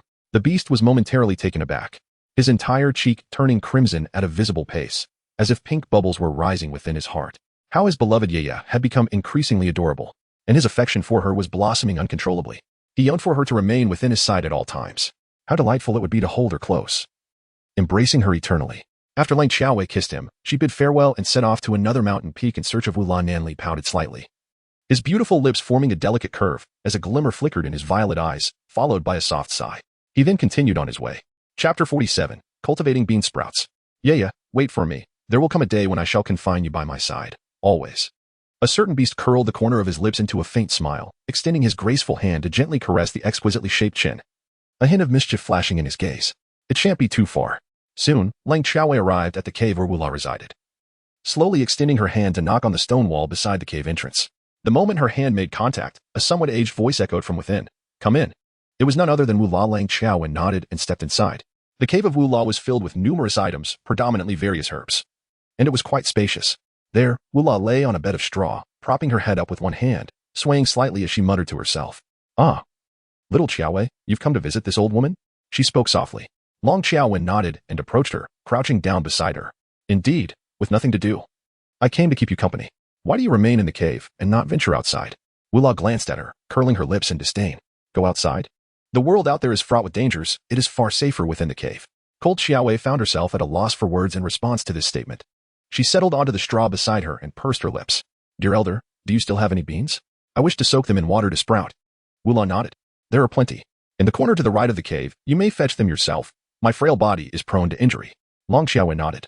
Utilizing the light that seeped into the cave, she gradually made her way to the far right corner, crouching down to search for beans. It must be said, the abundance of medicinal herb seeds in this place was truly remarkable. She unexpectedly discovered Showu and cordyceps. Alas, she wished she could take some back. Yet possessing such treasures would serve little purpose for herself. Cold Xiaoyu gathered a handful of beans, then sought a leaf to wrap them up before placing them into the specially crafted pouch on her grass skirt. After giving it a gentle pat, she squinted her eyes in anticipation. Bean sprouts, soon it will be time to enjoy the bean sprouts. However, what shall I stir-fry them with? No tools. How disheartening. Little Xiaoyu let out a sigh and then hurried over to Wula, softly inquiring, "Kind elder, could you tell me the typical lifespan of the lion clan?" Wula, upon hearing her question, gazed silently through the cave's opening at the sky and replied, "Generally, they have a lifespan of just over 100 years. Some beasts have shorter lives, lasting only a few decades." Upon hearing her words, Lung Xiaoyu felt a heaviness in her heart. She had once believed that the orcs could endure for ages, only to discover that their fate mirrored that of humanity. She turned to Wu La and inquired, "Is there a way for them to extend their lifespan?" Wu La nodded, narrowing her eyes as she replied, "Indeed. There is a method, but it is arduous. It requires the cultivation of mental energy, a skill not easily mastered by ordinary individuals. Only those possessing violet eyes can achieve it. For instance, Nanli." Listening to her words, Lung Xiaoyu felt a stir in her heart. Nanli could cultivate telekinetic powers? Such abilities would undoubtedly be formidable. Perhaps they even possess the power to wreak havoc upon the heavens and the earth. Never mind. No need to dwell on that. The pressing matter at hand is to cultivate bean sprouts. Rising to her feet, she waved at Wu La, saying, "Old lady, I am off to plant beans. We shall meet again." As soon as she finished speaking, Wu La huffed indignantly, "Ungrateful little rascal, after taking my beans. You think you can just run away? You don't even come to keep this old woman company." Chapter 48. Xiaoyu, you have seen it all. Although her words were fierce, a subtle smile graced her face. Lang Xiaowei smiled gently. "I will come to talk with you once I finish planting. Rest assured, dear mother-in-law, I possess good character and will often seek your company." After speaking, she strode towards the cave entrance, waving her small hand at Wula with a playful gesture. Wula watched her retreating figure, letting out a soft huff. Heartless, truly heartless. She shook her head and stood up, then approached the large pile of herb seeds. With a rhythmic motion, she plucked a handful and stuffed them into her mouth. A closer inspection would reveal her abdomen was slightly protruding, more so than before. After consuming the seeds, her once gray hair transformed instantaneously into a deep black hue. As Ling Xiaoyu traversed the path, she stumbled upon a rather unfortunate predicament. The small pouch of her grass skirt had come undone, causing a multitude of beans to spill forth, presumably falling into the depths of a nearby hole. With a heavy sigh, she contemplated the waste of food. Recalling the adage she had been taught since childhood, every grain is a result of toil, and to waste it is to commit a sin. Resolute, she ventured closer to the cave's entrance. Upon reaching the mouth of the cave, she beheld the scattered beans on the ground and began to stoop down, meticulously retrieving them one by one. Just as she was nearing the completion of her task, an abrupt, piercing scream echoed from within the cave. It was unmistakably not the voice of Wu La, but rather that of a young woman. Frowning slightly, she took a few cautious steps into the cave. Before her stood a female figure whose face, once lined with wrinkles, had suddenly transformed into an astonishingly smooth visage. Even her body began to radiate a newfound smoothness. The woman, who had appeared to be in her 50s or 60s, had inexplicably morphed into a youthful young lady in her 20s. Xiaoyu furrowed her brow, inhaling deeply. At that moment, the young woman abruptly turned to face her, and to Xiaoyu's astonishment, she bore an uncanny resemblance to Wu La, albeit decades younger, exuding an enchanting allure.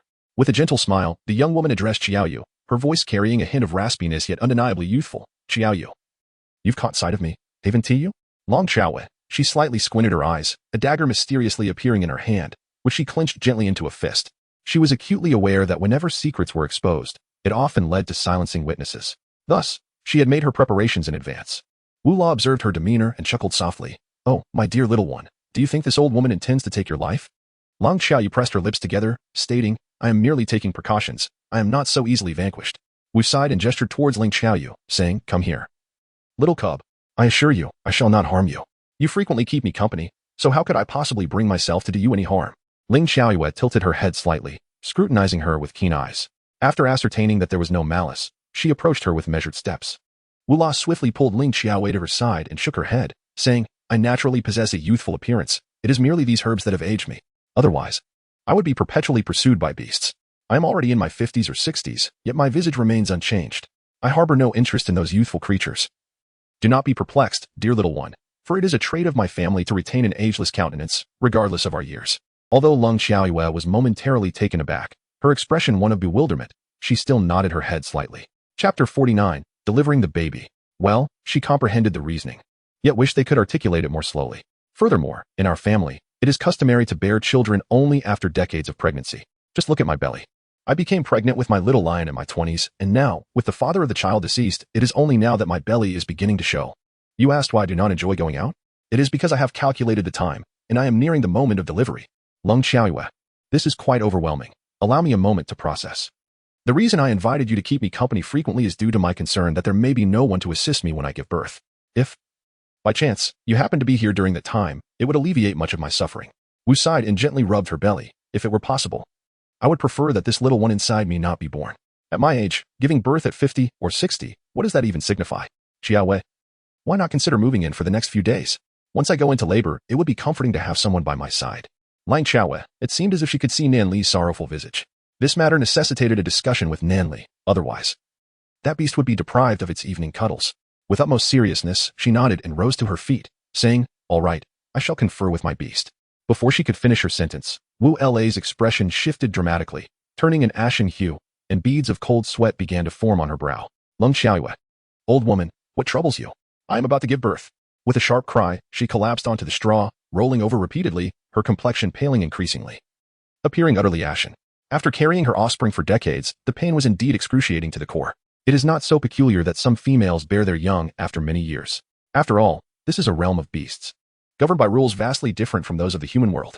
One cannot rely on conventional reasoning to comprehend the nature of events here. Long Xiaoyu stood beside the straw, gently closing her eyes. After calming herself, she leaned over in front of Wula and softly said, do not rush, take a deep breath. As moments ticked by, Wula's cries grew increasingly agonizing. Fortunately, there were no tribe members residing near her cave. Otherwise, one might mistakenly assume an invasion by an external race. Thankfully, although Wula experienced pain during childbirth, the process was relatively smooth, devoid of any complications. After several hours, a tiny lion cub finally revealed its head.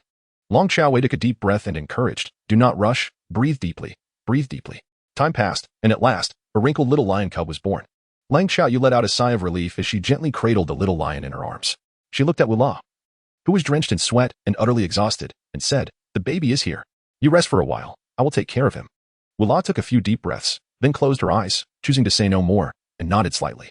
Long Xiaowei fetched some water and gently cleaned the little lion, then carried it into the sunlight to dry its fur. In this world, lion cubs are typically quite small at birth, and the one in Lang Xiaoyue's hands was no larger than the palm of her hand. It neither cried nor fussed. Instead, it gazed quietly at the world with its dark, inquisitive eyes. After a while, it suddenly burst into joyful laughter, its tiny, fluffy paws flailing about in delight. Cold Xiaoyue winked at him, saying, "It's a male. Sister has seen it. Little lion." Chapter 50. Come and touch me, please. Whimper QAQ. After carefully drying the fur of the little lion, Lang Xiaoyu gently placed it beside Wu La. Wu La opened her eyes and cast a glance at the cub. Sighing softly, his father was named Lin, and he was gone before the child even arrived. Thus, this little one shall be called Lin Mei. As soon as she finished her words, the little lion began to wave its tiny paws and rolled about, letting out soft growls, as if silently protesting. However, if such protests were to hold any weight, what purpose would parents serve? Wu La cradled the little lion in her arms, clicking her tongue at its audacity. A creature no bigger than my palm dares to protest. The little lion rolled its pitch-black eyes, gazing up at Wu La, and suddenly let out a few gentle roars. Roar. Wu La raised an eyebrow lightly. Do you wish for milk? Where on earth would I procure milk for you? Soon, I shall provide you with some meat to gnaw on instead. The little lion, QQ Cold Xiaoyu gazed at the tender side of the mother and child, and suddenly began to fantasize about her own little lion. Alas. No, she would rather not bear one. The thought of pain was daunting. Yet, deep down, she yearned for one. She felt that it was not the right moment to intrude upon their intimacy, so she gradually shifted her steps, preparing to exit the cave. Just then, Wu La, with some effort, sat up and looked at the bracelet in her hand, softly inquiring, that object. It can be used to exchange for items, correct? A flicker of realization sparked within Lang Xiaoyue, who gently nodded in response. The apothecary god, truly an enigmatic being, possessing knowledge of everything. No wonder she is revered as a deity across the continent. It would be futile to conceal anything from her. It is better to openly acknowledge the truth. Upon hearing her words, Wu La narrowed her eyes slightly. Little one, you owe me a debt of gratitude. I shall overlook the incident where you and another beast disrupted my medicinal grove. Allow me to impart a piece of information. If you venture to the small cave at the border of the lion tribe and acquire a pearl from that madwoman who bellows at the sight of a young lion, you shall earn 1,000 points. 1,000 points should suffice for upgrading to level 3, which holds many treasures. Now, the old woman needs her rest. You may take your leave. Finally, she added, there is nothing in this world that I, apothecary god Wu La, cannot accomplish. Should you encounter any difficulties in the future, do not hesitate to seek my assistance. Lang Xiaoyue cast a glance at her, clasping her hands in a gesture of gratitude. Thank you, esteemed elder. Wu La stared at her in bewilderment. What kind of salute is this? I have never encountered it before.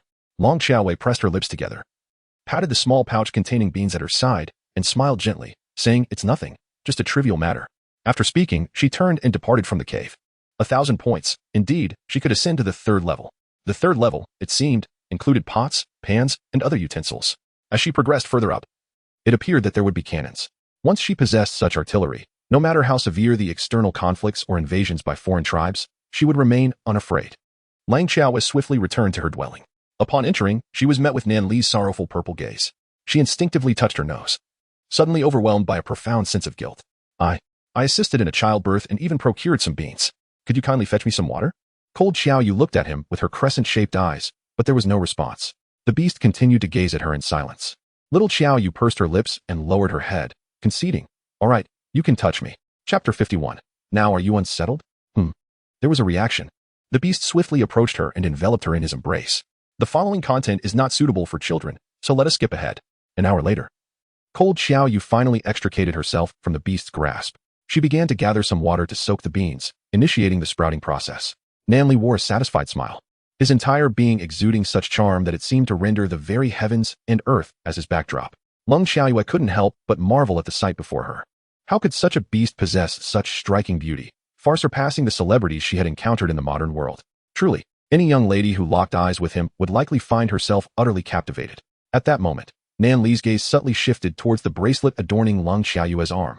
After a moment of hesitation, she gently spoke. Xiaoyue, I have a bracelet just like yours. A subtle stir of emotion flickered within Lang Xiaoyue as she gently raised an eyebrow. The same? Where did you acquire this? Nan Li shook her head. It seems to have existed since I can remember.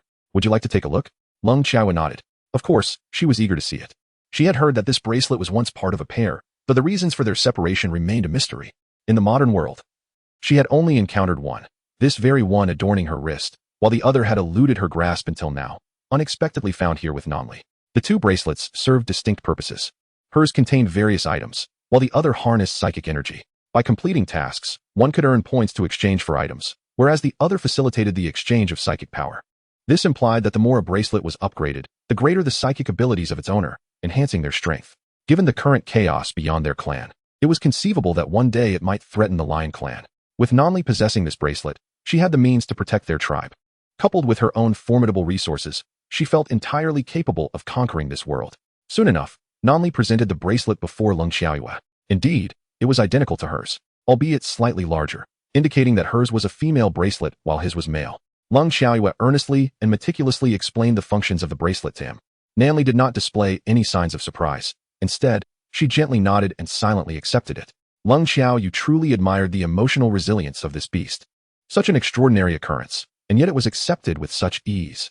Subsequently, she quietly recounted the matter concerning Wu La to him. Wu La, who was originally quite young, had called upon her assistance for childbirth, and she narrated the entire sequence of events.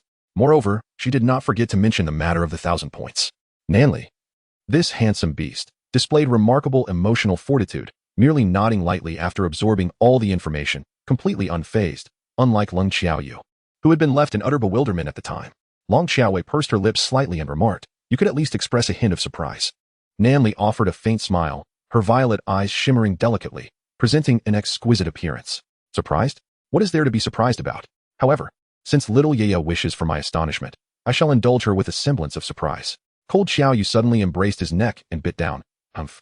Nanli's cheeks swiftly flushed with a visible hue of crimson as she slightly turned her head away. With a smile, Leng Xiaoyu said, "You must be feeling quite flustered now. In chapter 52, how could you bully such a small creature?" If Nanli were able to comprehend Leng Xiaoyue's inner thoughts, she would undoubtedly express a desire to remain in this state of delightful agitation forever. Soon, Leng Xiaoyue took Nanli by the hand, leading her toward the borders of the Lion clan. I must find that eccentric female for the pearls. I am ready for an upgrade. I wish to exchange for pots, pans, and plates. I crave stir-fried bean sprouts and fried soybeans. It has been so many days since I last indulged, and I am utterly yearning for it. Simple home-cooked meals, at this moment, felt to Leng Xiaoyue like the most exquisite delicacies. Observing the excitement radiating from Leng Xiaoyue's profile, Nanli couldn't help but smile gently. Seeing her joyful demeanor inexplicably brightened Nanli's own spirits.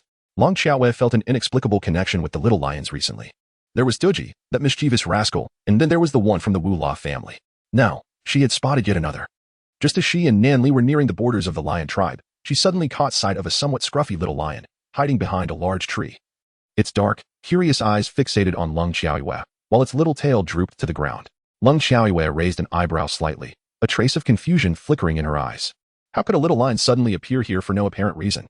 Upon noticing Leng Xiaoyue's gaze, the little lion's cheeks quickly flushed with a rosy hue, and it bashfully turned its head away.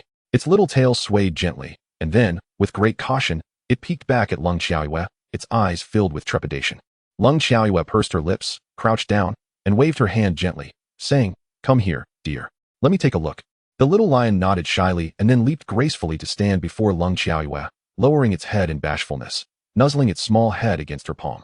Nanli, witnessing this little lion usurping her affection, instantly darkened her expression.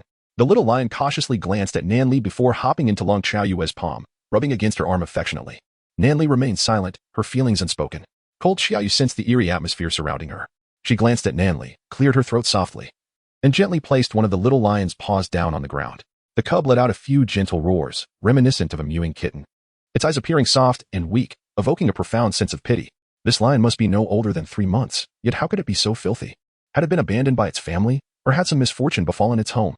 Cold Xiaoyu furrowed her brows slightly, lost in contemplation. At that moment, Nanli gently knitted her delicate brows, extending her slender hand to lift the tail of the little lion, revealing a red mark upon its rear. Startled, the little lion trembled violently, cowering on the ground, occasionally casting a fearful glance at Cold Xiaoyu, letting out a soft whimper. Its gaze a blend of vulnerability and hurt. Leng Xiaoyue cast a glance at Nanli, exclaiming, "You bully such a tiny creature. I no longer have any affection for you." With that, she gently extended her hand to stroke the little lion's spine, attempting to alleviate its fear. Gradually, the little lion's expression settled, and it nuzzled against Leng Xiaoyue's pinky finger with its small head, letting out a soft growl. Nanli, with slightly pursed lips and a hint of grievance in his gaze, looked at Leng Xiaoyue. His voice was melodious, tinged with an alluring charm. "Xiaoyue, I did this merely to ascertain its identity, not to bully it. The Tion Lan family has recently been invaded by the leopard clan, leaving only this little lion behind." Chapter 53. How adorable. Moreover, this little lion is approximately 3 months old, bearing a distinctive mark on its behind. I have just confirmed that this little lion indeed belongs to the Tion Lan family. It seems to have been wandering for quite some time. After speaking, he looked at Long Xiaowei with eager anticipation, his eyes clearly spelling out 3 words. Please kiss me. Long Xiaowei chose to momentarily disregard his affectionate advances, instead casting her gaze downward upon the frail little lion, releasing a soft sigh. If that is indeed the case, how pitiful. She observed that when Nanli uttered the words Tion Yuan, a fleeting glimmer of defiance and traces of tears danced in the little lion's eyes. It appeared that this little lion was unmistakably the one. Cold Xiaoyu gently cradled the small lion in her palm, retrieving a piece of frozen bear meat, roughly the size of her thumb, from her pocket and holding it near its mouth. Are you starving? She softly inquired. Go ahead and eat, shortly. I shall find some water to give you a bath, and then I will seek a kind family to take you in. The little lion gazed at the morsel of meat in Cold Xiaoyu's hand, a glimmer of light dancing in its eyes. It lifted its apple-sized head, let out a gentle growl, and nuzzled against Cold Xiaoyu's arm before bowing its head to devour the meat. In no time, the small piece was consumed, followed by a contented burp. It then joyfully rolled around in Cold Xiaoyu's palm, letting out a few soft growls, radiating pure happiness. Cold Xiaowei pondered the virtue of performing a good deed, so she rose and sought a small puddle, dipping her fingers into the water to tenderly cleanse the little lion. Ah, how adorable the cub looked after its bath. Meanwhile, Nanli observed her actions towards the small lion, casting glances at his own neglected self, his expression darkening with each passing moment. Was he, this proud creature, to be supplanted by this tiny interloper so soon? He had only just begun to earn a semblance of affection from Yeye. A flicker of mischief danced in his violet eyes as he turned his gaze upon the little lion. Ah, splendid, I shall have you dispatched at once. The little lion, reveling in the attention from Cold Xiaoyue, suddenly sensed a peculiar gaze from an imposing figure, and, startled, it let out a little hiccup and took a step back. Lang Xiaowei immediately cast a glance at Nanli, huffing, You wicked beast, why do you frighten him? Nanli, for the first time, feeling so wronged. The great beast slightly pouted, glancing at Lang Xiaowei with a flutter of its violet eyes, a hint of mischief flickering within. Lang Xiaowei cleared her throat softly and inquired, What are you doing? Nanli gazed at her earnestly and replied, It's seduction. Lang Xiaoyue stood up silently, tucking the small lion into her pocket, and continued her journey towards the borders of the lion clan. Oh, how did she ever encounter such a beast? What a misfortune. However, Nanli believed that his dear little Yeye was quite fortunate to have met him. During the winter, he could keep her warm in his embrace, allowing her to relish the comfort of close proximity. As this thought crossed his mind, a subtle smile graced his lips, a charming expression that could evoke both admiration and envy. It is evident that, despite his denials, there existed a hint of, narcissism in this particular beast. Soon enough, the two arrived at the boundary of the lion clan. There, they could faintly discern a solitary mountain standing tall, beneath which a cave had been excavated, suggesting that it was likely a dwelling place. Chapter 54. Do not worry about me, I have a knife. Cold Xiaoyu synthesized the characteristics described by Wu La and confirmed that this place was indeed the dwelling of that insane female. It was rumored that this deranged female would scream incessantly upon seeing a cub. To ascertain her presence, she led the small lion towards the cave entrance and urged the cub to call out a few times. Just as the little lion emitted its first cry, a thunderous roar erupted from within the cave, accompanied by a hint of sobbing. Taking a deep breath, she exchanged a glance with Nan Li and softly remarked, It seems this is the place. The female must be inside this cave. Let us venture in and see if we can obtain that pearl. However, if it proves unattainable, I shall not act against my conscience to seize it. She is already pitiable enough. I cannot bring myself to do that. Although she was well aware of her own moral shortcomings, she resolved to transform into a truly benevolent person from this moment onward. In her heart, she silently vowed to the heavens. The cave was shrouded in darkness, but the sunlight streaming in from outside allowed for a faint glimpse of its interior. The cave was modest in size. To the left lay some straw, while to the right sat a woman with disheveled hair, her body covered in tangled straw, who was weeping and howling. Upon noticing Cold Xiaoyu, she abruptly lifted her head and offered a strange smile, her body trembling. Nanli instinctively shielded Cold Xiaoyu behind her, narrowing her beautiful purple eyes. Lang Xiaoyu pursed her lips and shook her head at him, declaring, I possess a strong constitution. It is not so easy for me to perish. Do not fret over my well-being. I carry a blade. Gradually, she emerged from behind Nanli, cradling a small lion cub as she approached the female creature. Fear not, for I come to request something from you. She knelt before the female, who trembled in response, her complexion ghostly pale. Upon catching sight of the lion cub in Lang Xiaoyu's arms, the frenzied female erupted into a cacophony of wails, intermittently emitting the roars of a lion. My cub, my precious cub, my little one. Her cries were thunderous, resonating with an eerie intensity. Lang Xiaowen narrowed her eyes slightly and took a step back. Could it be that this person had truly lost their mind? Upon witnessing Lang Xiaoyu's retreat, the woman let out a gentle, tearful laugh before breaking into sobs once more. What do you seek from me? My little lion was devoured by a leopard. It was hardly larger than this. she cried, her anguish palpable. It was eaten. Only bones remain. Bones. As she spoke, she suddenly lunged frantically to seize the small lion from Long Xiaoyue's grasp. Long Xiaoyue took a step back, her eyes narrowing slightly. Are you truly mad or merely pretending? The female, upon hearing Long Xiaoyue's words, paused momentarily before turning her gaze towards her, a hint of pleading glimmering in her eyes. You can give me the little lion, and I will give you something in return. Is it the beads you desire? This is all I possess. Cold Xiaoyu listened to her words, her gaze flickering slightly as she shook her head. No, I cannot give him to you. You are in such a state of disarray, living from one meal to the next. Giving you the little lion would only subject him to suffering. The female, looking at Cold Xiaoyu, gradually rose to her feet, her eyes shimmering. My name is Xiao Qiao. I'm not mad. I simply miss my little lion too much that the sight of him makes me want to cry out. If you could care for the little lion, I would gladly give you the pearl. Would that be acceptable? Chapter 55. Are you willing to follow her? Long Xiaowei gazed at her, gently shaking her head. I cannot believe you are not mad. The female's eyes flickered slightly, and her not-so-pretty face bore traces of tears. You are the chieftain's mate, and the person beside you is the chieftain. I have witnessed the chieftain's election. Long Xiaowei pressed her lips together and inquired, then pray tell, who is Wu La? The female pondered for a moment and gently replied, she is the goddess of medicine. Long Xiaowei gently closed her eyes, contemplating that this female seemed truly sane, albeit excessively yearning for her little cub. Upon encountering the small lion, her cries had led others to perceive her as somewhat deranged. Presently, the little lion nestled in her arms lacked proper care, as she was preoccupied with tasks to earn points, leaving her no time to tend to him adequately. Entrusting him to Nan Li was out of the question. That mischievous beast would surely torment the little lion. Yet, it was unthinkable to abandon the small creature on the ground unattended. Thus, the most suitable candidate to care for him was the female before her, who had lost her own child. Having experienced such loss, she would undoubtedly cherish and nurture the little lion as if he were her own. She glanced at the small lion in her embrace and softly asked, would you like to follow this sister before you? The little lion affectionately nuzzled Long Xiaoyue's arm, then gently raised his eyes to gaze at Xiao Qiao. Xiao Qiao smiled at him, her expression radiating warmth. The moment the little lion beheld her smile, he was reminded of his mother and began to whimper softly. Once his tears subsided, he tenderly kissed Lang Xiaoyue's palm before gradually leaping into Xiao Qiao's hands. He understood that the male beside that sister would not permit him to remain at her side. So to ensure his survival, with food and clothing, he had no choice but to follow the other sister. In the little lion's eyes, that sister was Xiao Qiao. Xiao Qiao, witnessing the sudden leap of the small lion into her embrace, was overwhelmed with emotion, weeping uncontrollably as tears cascaded into her palms. Long Xiaowei gazed at the two of them, a subtle smile playing at the corners of her lips. Ahem, this journey serves three purposes. The child now has a mother. The mother has a child, and she herself has gained points. In the future, whether she is free or busy, she can invite Duolian to visit them together. Thus, in her leisure time, she would have a place to go. Xiao Qiao wiped away her tears, then retrieved a small ice blue bead from the straw and placed it into Long Xiaoyue's hand. Her eyes filled with gratitude as she looked at her. This item was left to me by my mother. Please take it. Please take it. Long Xiaowei gently nodded, cradling the bead in her hand. Thank you, she said.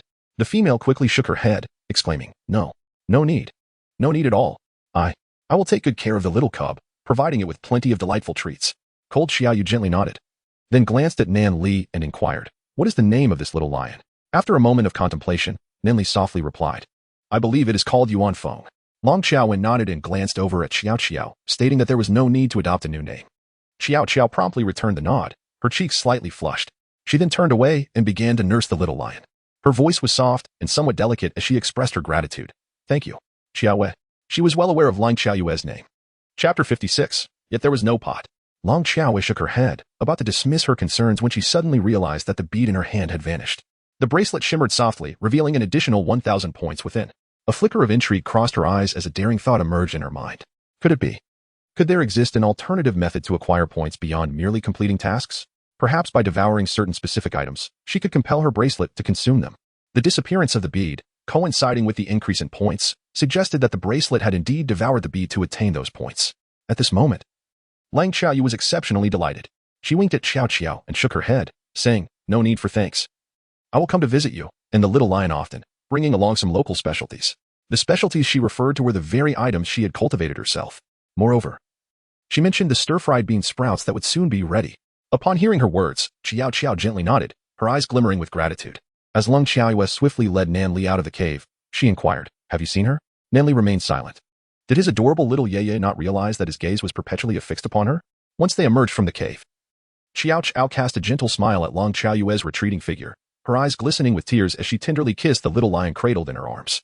Yuan Feng, nestled in Xiao Qiao's hand, gazed at Lang Qiaowei with a look of deep affection, nuzzling against her hand and letting out a soft roar. The growth cycle of lions is remarkably swift. In just a few years, it is likely that Yuan Feng, Duo Ji, and the little cubs from Wu La's family will all grow into handsome young lions. At that time, the trio will undoubtedly trot behind Lang Qiaowei, leaving one to wonder how Nanli, the jealous and handsome beast, will react. Not to mention these three, even Leisa might one day return to the tribe. When that day comes, Lang Qiaowei will surely be overwhelmed with emotion. At this moment, Lang Qiaowei and Nanli had arrived at the entrance of their cave. Taking a deep breath, Lang Qiaowei leaned against the doorway, channeling her thoughts into the bracelet. Points, exactly 1,000. Points required to advance to level 3, 998. Items available for exchange at level 3, aluminum pot, wooden chopsticks, porcelain bowl, plastic basin. With a decisive motion, Lang Qiaowei swiftly pressed the upgrade button. Following the action, a pang of regret washed over her, yet it was accompanied by a sense of relief. The bracelet shimmered momentarily as her points diminished by 998, suddenly radiating an extraordinarily powerful light. Once the brilliance subsided, Lang Qiaowei's bracelet successfully ascended to level 3. She gazed contentedly at her remaining 2 points, then glanced at the points required for a pot. Goodness! A single pot demanded 19 points. What a predicament! These 2 points were utterly insufficient. It seemed she would have to undertake some tasks to earn more. With a forlorn expression, little Qiaowei pouted, her small head drooping pitifully. She longed, so desperately longed for stir-fried bean sprouts. She yearned to fry some soybeans, but alas, she lacked a pot. Seeing his female companion so dejected, Nanli let out a gentle sigh and settled beside her, a trace of elegant amusement flickering in his violet eyes. Yeah, you adore little lions so much. Before he could finish his statement, Lang Qiaowei interjected, waving her hand in front of him. Stop right there. We agreed to wait a year before that. Chapter 57. Just bullying you. What do you think? Nanli tilted his head slightly, his gaze shimmering with tenderness as he looked at her, finding her increasingly endearing. Cold Xiaoyu tilted her neck defiantly, calmly turning her head away to avoid his gaze. Nanli sighed softly, gradually pulling her into his embrace, gently stroking her small head. Come, take a look at me. Cold Xiaoyu turned her head away once more. Look at me, a certain beast said while rubbing her head. Lang Qiaoyu let out a soft hum. Nanli, you are such a rogue. You appear so serious on the surface, yet you are utterly frivolous. Nanli smiled gently, tenderly scratching her underarm. Then, whatever you say I am, I shall be. Cold Xiaoyu was sensitive to tickling and hastily shifted to the side. Hey, stop messing around. A fleeting glimmer of light, faintly purple, flickered in Nan Li's violet eyes as he placed one hand beneath his delicate lips, gently raising an elegantly arched eyebrow. What does he mean? It is. Lang Qiaoyu pondered for a moment, then patted his shoulder. It is you whom I wish to ascend with. Nanli raised an eyebrow. And what is your intention regarding this? Lang Qiaowei, this question is quite profound. I fear you may not grasp it immediately. Nanli shook her head, smiling as she gently ruffled her hair. No worries, my comprehension skills are quite exceptional. Lang Qiaowei shook her head repeatedly, exclaiming no. No. My female companion is truly adorable. Even her head shakes are so beautiful. Lang Qiaowei silently touched the clump of mud on her face, deeply doubting the aesthetic and moral values of the beast beside her. Could it be foolish? Beauty? Cuteness? Am I merely playing the role of a fortune teller to elicit your charm? Just then, a series of shrill screams emanated from the eastern direction, laced with a hint of anger, and it was not the voice of a single individual. Lang Qiaoyu furrowed her brows slightly and waved her hand at Nanli, signaling him to remain silent. She then listened intently. Faintly, she could discern the voices of Tion Lan and Duo Lian, the two of them seemingly engaged in a quarrel. Lang Qiaowei frowned slightly, striking the ground with a forceful clap, and abruptly stood up. Without allowing Nanli a moment to react, she rushed towards the source of the commotion. Her fiery temper could not abide seeing her friends wronged. So what? Duo Lian, possessing a gentle and tender disposition, was undoubtedly the target of Tion Lan's provocations. Admittedly, she harbored a desire to confront Tion Lan. Nanli raised an eyebrow, observing Lang Qiaoyu's retreating figure, his long fingers delicately resting by his lips, a hint of amusement flickering in his violet eyes. His little Yaya was indeed remarkable, always eager to lend a hand, the finest female he had ever encountered. At that moment, his mind was consumed with thoughts of her, nearly entranced, fearing for her well-being. He swiftly transformed into a magnificent lion and set off toward the east. Upon reaching his destination, he morphed back into his human form. At that moment, Tion Lan and Duo Lian were ensnared by a throng of beastmen, embroiled in a heated argument. Duo Lian's eyes were flushed as she sobbed, her small face contorted in distress. What are you scolding me for? I didn't T-strike you at all. I merely intended to pick something up and accidentally brushed against you. Why do you have to say, just a light touch? Then why does my arm ache so fiercely? Answer me. Tion Lan let out a cold laugh, clearly reveling in her torment. She took advantage of the closeness she shared with Lang Qiaowei to bully Duo Lian. What of it? Chapter 58. Don't cause trouble. Beast, what did her male counterpart's demise have to do with her? She had merely mentioned that there were bears nearby. Who told him to go catch one for her? True, there were bears in the vicinity, but not just one, rather, countless. She had intentionally stated there was only one. So what? She enjoyed saying it that way. Upon hearing her words, Duo Lian's face turned crimson. You're bullying me. This girl clearly lacked the art of cursing, unable to articulate her thoughts coherently, only stammering. At that moment, Lang Xiaowei finally arrived at Duo Lian's side, positioning herself protectively behind her. Upon seeing Lang Xiaowei approach, Duo Lian's eyes instantly sparkled with a glimmer of hope as she softly said, Xiaowei, thank you. Lang Xiaowei shook her head and replied, it's nothing. I happen to have a grudge against her, and besides, you are my friend, from the same tribe. What is there to thank for? Tion Lan narrowed her eyes slightly as she gazed at Lang Xiaowei, a cruel and perilous smile curling at the corners of her lips. Lang Xiaowei, do you wish to meddle in affairs that do not concern you? Lang Xiaowei tilted her head slightly and remarked, has no one ever mentioned that the most beautiful female of your tribe is rather plump? Is her mouth perpetually crooked? Upon hearing her words, Tion Lan narrowed her eyes and retorted, and what of it? I am undoubtedly far more attractive than you hideous creatures. She was particularly irked by others pointing out her trivial flaws. To her surprise, Lang Xiaowei had audaciously brought them to light. With a cold smile, she strode towards Lang Xiaowei, intent on striking her. At that moment, Nanli happened to arrive, sensing the impending altercation and wishing to shield Lang Xiaowei in her embrace. Lang Xiaowei turned her head and winked at him. Don't complicate matters, handsome beast. You know my capabilities, and I am not easily bullied. Nanli understood the meaning behind her gaze and gently nodded. He longed to embrace her and protect her tenderly. However, it appeared that his female counterpart was rather formidable. With a sigh, a hint of helplessness flickered in his beautiful eyes. At that moment, the clan members noticed Nan Li's approach and all performed a standard greeting. Some even dared not to raise their heads to meet the gaze of their usually stern leader. Meanwhile, Lang Xiaowei observed Tion Lan rushing towards her and swiftly sidestepped, delivering a powerful kick to her plump waist. How dare you strike me? Tion Lan coldly glared at her, crashing headfirst into a nearby tree. Her eyes seethed with resentment. And after finally regaining her balance, she found a thorny branch from somewhere, viciously aiming it at Lang Xiaoyu's eyes. You delight in pointing out my trivial flaws, do you? Very well. I shall render you blind. You enjoy pushing me around, do you? Then I will ensure you are disfigured. Lang Xiaowei gazed at the incoming branch, her eyes narrowing slightly as she grasped it with one hand and then forcefully hurled it forward. With a deft motion of her right hand, she snatched the branch from Tion Lan's grasp, and in an instant, it was poised against Tion Lan's neck, the sharp tip hovering perilously close, merely a millimeter away. Apologize. Apologize to Duo Lian, she uttered softly. Tion Lan cast a fleeting glance at Duo Lian, then at Lang Xiaowei, and finally at the onlookers from her clan. Her body trembling, her eyes ablaze with fury. Lang Xiaowei, just you wait.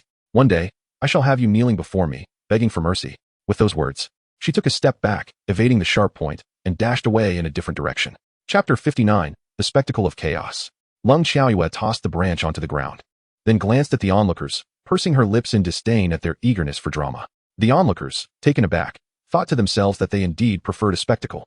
As the crowd began to disperse, Duo Lian gently tugged at Lang Xiaoyu's arm, softly expressing her gratitude. Xiaowei, thank you, thank you. As she spoke, her cheeks flushed a deep crimson, and she appeared on the verge of tears. She had not ventured out of her dwelling for many days, this time. Her sole intention was to gather some fruit for Duoji, but unexpectedly, she encountered Tion Lan. Lang Xiaowei shook her head gently, saying, pet her head. Duoji is still waiting for your return. I will come to find you when I have the time. She tenderly caressed Duo Lian's head. At that moment, a beast beside her gazed at her with a sorrowful expression, its eyes fixated on the paw that was affectionately stroking Duo Lian. Hearing Lang Xiaoyu's words, Duo Lian nodded, wiped her eyes, bid farewell, and made her way towards the entrance of her dwelling. The beast cast a lingering glance in her direction, silently conveying, you have patted her head.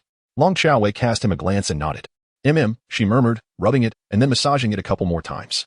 Nan Li observed her, his gaze gradually becoming entangled with complexity. Lang Xiaowei raised an eyebrow delicately. What is the handsome beast troubled about? The handsome beast furrowed his brow. What if Duo Lian is male? Lang Xiaowei, is this beast afraid of being taken away, becoming possessive? She silently raised her head to look at him. Speaking with utmost seriousness, Nan Li, rest assured, I am not a fickle creature. I shall cherish you for a lifetime. Such words felt rather awkward. Nan Li's gaze grew somewhat conflicted. He embraced Lang Xiaowei tightly, decisively heading towards his cave. The day was drawing to a close, and he sought comfort. Xiao Xiaowei protested, refusing to yield. However, reality often contradicted Lang Xiaoyu's intentions. The following day, Xiaowei, cradling her petite form, gazed at the still embracing Nan Li, feeling an overwhelming urge to strip him bare.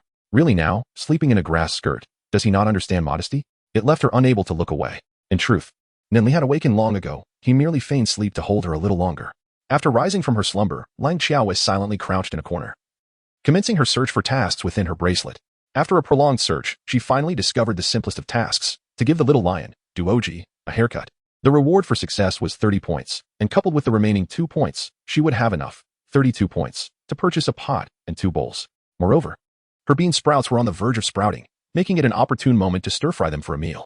With a quiet resolve, she stood and began her measured steps towards Duolian's cave, preparing to undertake a rather serious mission. How could it not be serious? Duolian would undoubtedly refuse to allow her to trim Duoji's fur. She had to be cunning, seeking an opportunity to stealthily snip away a small tuft. Furthermore, she must ensure that Duoji remained oblivious to her actions.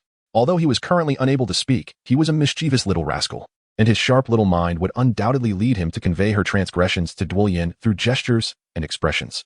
Once she had successfully stir-fried the bean sprouts, she would take them along with Duolian to deliver a bowl to Xiao Qiao, who resided on the border of the lion tribe, and simultaneously check on the well-being of the unfortunate little lion, Yuan Feng, who had suffered the loss of his family. Chapter 60. The Villain. The Great Villain. As Ling Xiaowei just stepped out of the cave, Nanli gradually opened his enchanting eyes, their lashes fluttering slightly. Within his gaze sparkled a myriad of stars, as if he had captured both the sun and the moon within. Propping his head with one hand, he narrowed his eyes, a hint of mischief dancing within them. His beloved Yeye seemed poised to embark on yet another mischievous endeavor. Each time she ventured into mischief, her left foot would inevitably turn outward.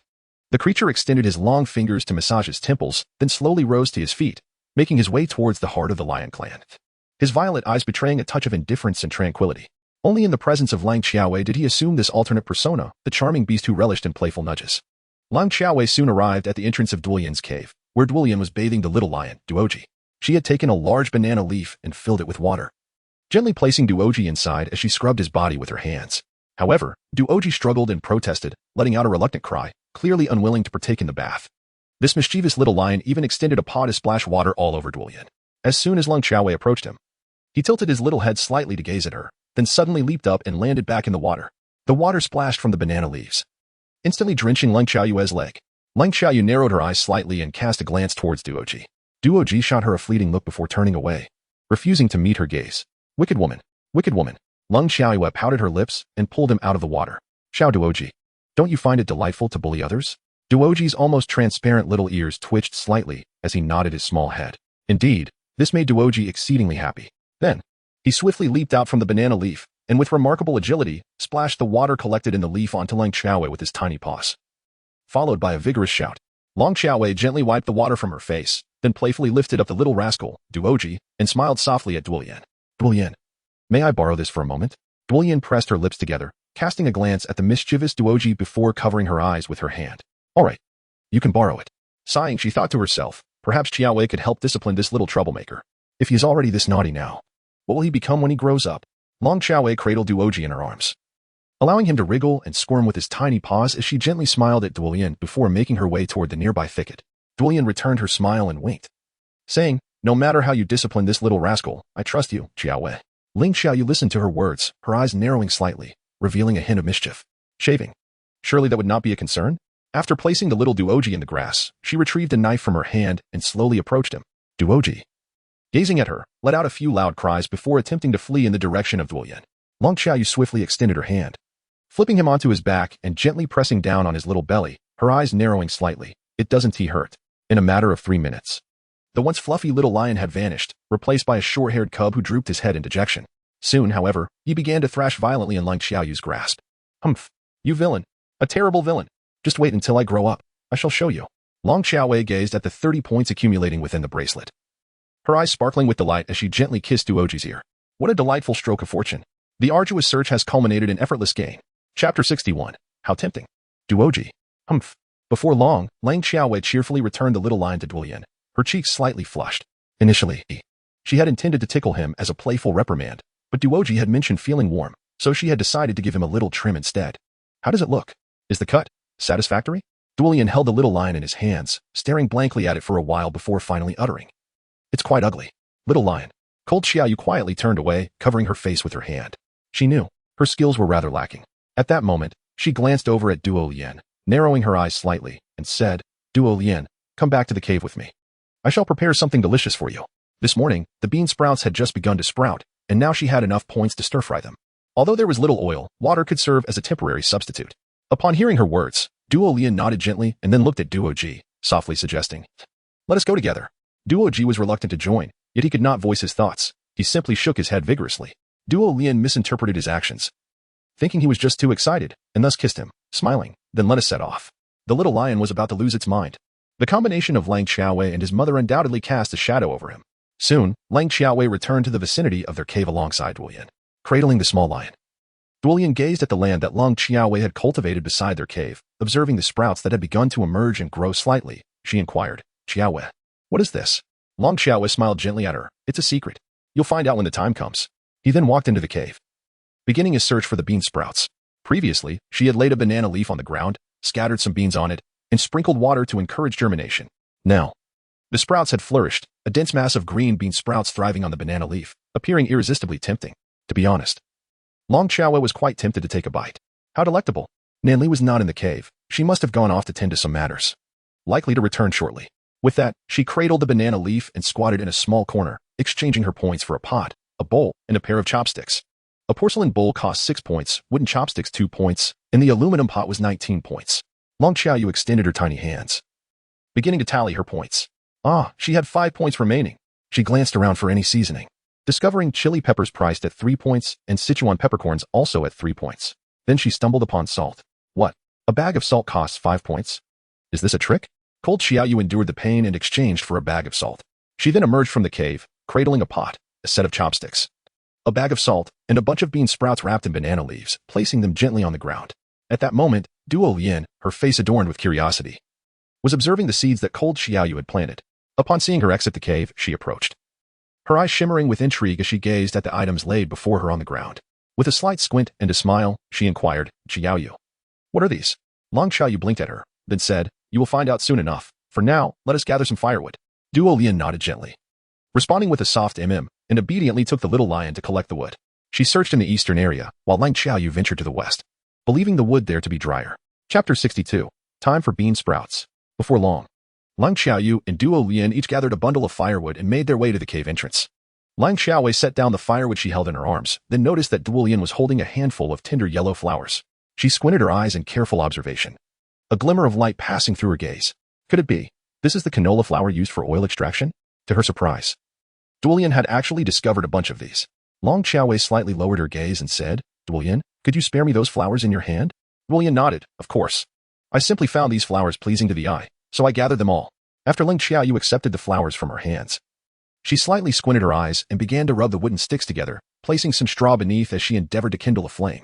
At the moment the fire flickered to life, Duo Lian gasped in astonishment, nearly dropping Duo Ji in the process. Subsequently, her gaze sparkled with intensity as she watched with increasing focus. Xiaoyu possessed such profound knowledge. After igniting the fire, Lang Xiaowei gathered several stones and arranged them beside the flickering flames, placing an aluminum pot atop. She then tossed the branches of the rapeseed flowers into the pot, skillfully using chopsticks to stir them, striving to dry them thoroughly. Only by drying the branches and compressing them could she extract a few precious drops of oil. After roasting the ingredients until they were thoroughly dry, Lang Xiaowei pressed them vigorously with a bowl in the pot, extracting a small amount of oil. Once the oil within reached a suitable temperature, she swiftly plucked the bean sprouts from the banana leaves and tossed them into the pot, followed by tearing open a salt pouch to sprinkle in a touch of salt. Subsequently, she began to stir-fry the contents with her chopsticks. The pot sizzled delightfully, releasing an aromatic fragrance that gradually permeated the air, filling the surroundings within 100 meters with the enticing scent of bean sprouts. Since her birth, Lang Xiaowei had never found bean sprouts to be so fragrant. After stir-frying the sprouts to perfection, she extinguished the fire with a stone without allowing them to cool down too much, and then poured the sprouts into a bowl. Holding the bowl, she suddenly recalled a familiar phrase, brothers from all corners of the world, those with wealth may contribute riches, while those without may offer their presents. This saying resonated deeply within her, as she had once performed for a living in her youth. Lang Xiaowei gently lowered her gaze, contemplating for a moment before picking up her chopsticks and placing them on the table. She selected a small piece and took a taste. The flavor was quite delightful. It had been a long time since she had indulged in anything fried. At that moment, Duo Lian, the entire beast, was utterly bewildered. She gazed at the item in Lang Xiaoyu's hand, cleared her throat softly, and pressed her lips together, inquiring, may I have a taste? Lang Xiaowei gently nodded and handed the bowl to her. As she observed Duo Lian delicately savoring the utterly ordinary home-cooked meal of the modern era, she couldn't help but feel that her journey through time was an astonishing experience. If she were fortunate enough to return, should she express her gratitude to the one who had caused her demise in an explosion? Gratitude, indeed. She would rather throw a punch in response. Cold Xiaowei rested her chin on her hand, contemplating. As the stir-fried bean sprouts dwindled to half a bowl, she scooped some into a banana leaf and, accompanied by Duolian, made her way to deliver them to Xiao Qiao. Duolian was aware of Xiao Qiao's eccentricities. Upon encountering her, she initially felt a twinge of fear. However, as time passed, she realized that Xiao Qiao was not so different from an ordinary person. Like herself, she too had lost her masculinity, and a sense of camaraderie blossomed between them. Chapter 63. Do not act rashly. It was a rare occasion for Xiao Duoji to find a playmate. After meeting Yuan Feng, they quickly bonded. Yet, Yuan Feng's shy demeanor often held him back, as he persistently clung to cold Xiaowei, yearning to touch her. After enjoying the stir-fried bean sprouts, a sudden awakening of their taste buds ensued. Previously, they had only consumed raw meat, making this dish a delightful rarity. After spending the better part of the day there, cold Xiaowei and Duolian departed, cradling Xiao Duoji in their arms. Little lion Yuan Feng lingered behind a large tree, peeking out with his small head. Casting a timid gaze at cold Xiao Yue's retreating figure, wishing to call her back but at a loss for words. He could only dash a few steps forward, letting out soft, plaintive cries. However, by that time, cold Xiaowei had already left. With his head drooping, little lion trudged back, feeling as though he was merely a fleeting passerby in cold Xiao Yue's life. Yet for him, she was the one who had offered warmth during his moments of panic and extreme hunger. After Ling Xiaowei escorted Duolian to their cave, she hurried back to her own entrance. Given the late hour, she presumed Nanli would have returned as well. Indeed, upon reaching her cave, she found Nanli leaning against the entrance, arms crossed, awaiting her arrival. Yeah, I have missed you a little, was the first sentence Nanli uttered, her gaze imbued with a pitiable charm that stirred one's heart. Lung Xiaoyue sighed. Have we not been apart for merely a few hours? Have you already missed me? By the way, Nanli, do try this. She offered him some of the leftover bean sprouts, and since they had cooled slightly, she selected a few for him to taste. It was a rare sight to behold, the gracefulness with which the beast consumed its food. After savoring the dish, Nanli turned to Long Xiaowei and smiled gently. Delicious. The atmosphere around Ling Xiaoyu suddenly surged with exuberance. She felt an overwhelming joy. Subsequently, she settled onto the straw, her eyes sparkling as she inquired of Nanli. By the way, have you come across any tasks in your bracelet recently? Upon hearing her words, Nanli's long eyelashes fluttered, and a glimmer of light flickered in her gaze as she replied, following your advice. I took a look at the tasks and indeed discovered one that offers a substantial amount of points. Lung Xiaoyue's gaze flickered. How many points? 13,000 points. What happened? What task? It seems to be to capture a flame fish. The flame fish is indeed present among the lion clan, but it is quite large and adept at attacking. I was thinking of capturing it when I have some free time, Nanli said, slightly narrowing her violet eyes. Lung Xiaoyu gazed deeply at him and suddenly patted his shoulder. Are you aware of how many points my tasks yield? Well, there are those worth 3 points, 10 points, 20 points, and even one worth half a point. Nanli, I recall you mentioning that the flame fish tends to appear at night. Why don't we venture out to catch some now? That way, we can enjoy a delightful meal later in the evening. Lung Xiaoyu gazed earnestly at Nanli. Nanli pressed her thin lips together and softly said, It's quite perilous. Do you wish to accompany me? Long Xiaowei suddenly rose to her feet, placing her hands on her hips as she gazed at him. Let us test our compatibility. In the event that we encounter danger in the future, we ought to be able to escape together. Nanli cast her a sidelong glance, sighed, and enveloped her in his embrace, gently nuzzling her. It's not that I fear for your safety. Once we arrive at our destination, remember to refrain from acting impulsively and stay behind me. Chapter 64. Impressive. What does okay signify? Haha, I shan't tell you. Long Xiaowei rose to her feet, shouldering a large fork as she made her way toward the cave's entrance. Nanli observed her silhouette, a faint smile gracing his lips, rendering him as picturesque as a painting. Subsequently, he too slowly stood up and followed closely behind Lung Xiaoyue, extending his slender hand to drape over her shoulder. With a gentle smile, his beauty was unparalleled. Within the largest pool of the lion clan, there existed fiery fish. Lung Xiaoyue gently nodded. Let us be on our way. The sooner we finish, the sooner you may enjoy a restful slumber. She waved the large fork in her hand, narrowing her eyes slightly with a smile. Before long, the two arrived beside the grand pool that Nanli had mentioned. Lung Xiaoyue stood there, feeling the chilly breeze stir her restless heart, her mouth slightly agape. Goodness, this is not merely a pool, it is distinctly a miniature ocean. She could not help but exclaim, the territory of the lion clan is indeed vast. Nanli narrowed his eyes slightly, crouching by the pool's edge, and with his slender fingers, he picked up a few pebbles. He then pricked his finger, allowing several drops of crimson blood to fall upon them. With a flick of his left hand, the stones were cast effortlessly into the center of the pool. He then gently rose to his feet, squinting slightly as he gazed towards the heart of the pool. Ling Xiaoyue raised an eyebrow slightly, gazing at his bloodied finger, feeling as though he were vandalizing a masterpiece. After a moment, she gently inquired, Is this your unique method for attracting the flamefish? Nanli nodded, then narrowed his eyes slightly at the enormous whirlpool that had suddenly emerged in the pool. a faint smile gracing his lips as he remarked, "We've got a bite." No sooner had he spoken than a brilliant, crimson flame fish, its scales both resilient and substantial, with two small horns adorning its head, leapt from the water, roughly the size of Ling Xiaoyue. Who is it? Who has summoned it? And with such exquisite blood? The flame fish's lips glistened with droplets of saliva as it abruptly turned its gaze toward Nan Li. Cold Xiaoyu raised an eyebrow slightly, tightening her grip on the fork in her hand. That old lady's enormous fish dares to challenge even my majestic beast. I'll skewer you, sister. With a swift motion, she propelled herself toward the blazing fish, her light frame and the martial arts skills learned in her past life ensuring that she could reach the fiery creature without difficulty. Nan Li observed Cold Xiaoyu's actions, sighed, and massaged his temples. Foolish one, are you unaware of the danger? In an instant, he transformed into a formidable lion, leaping fiercely in the direction of Cold Xiaoyu.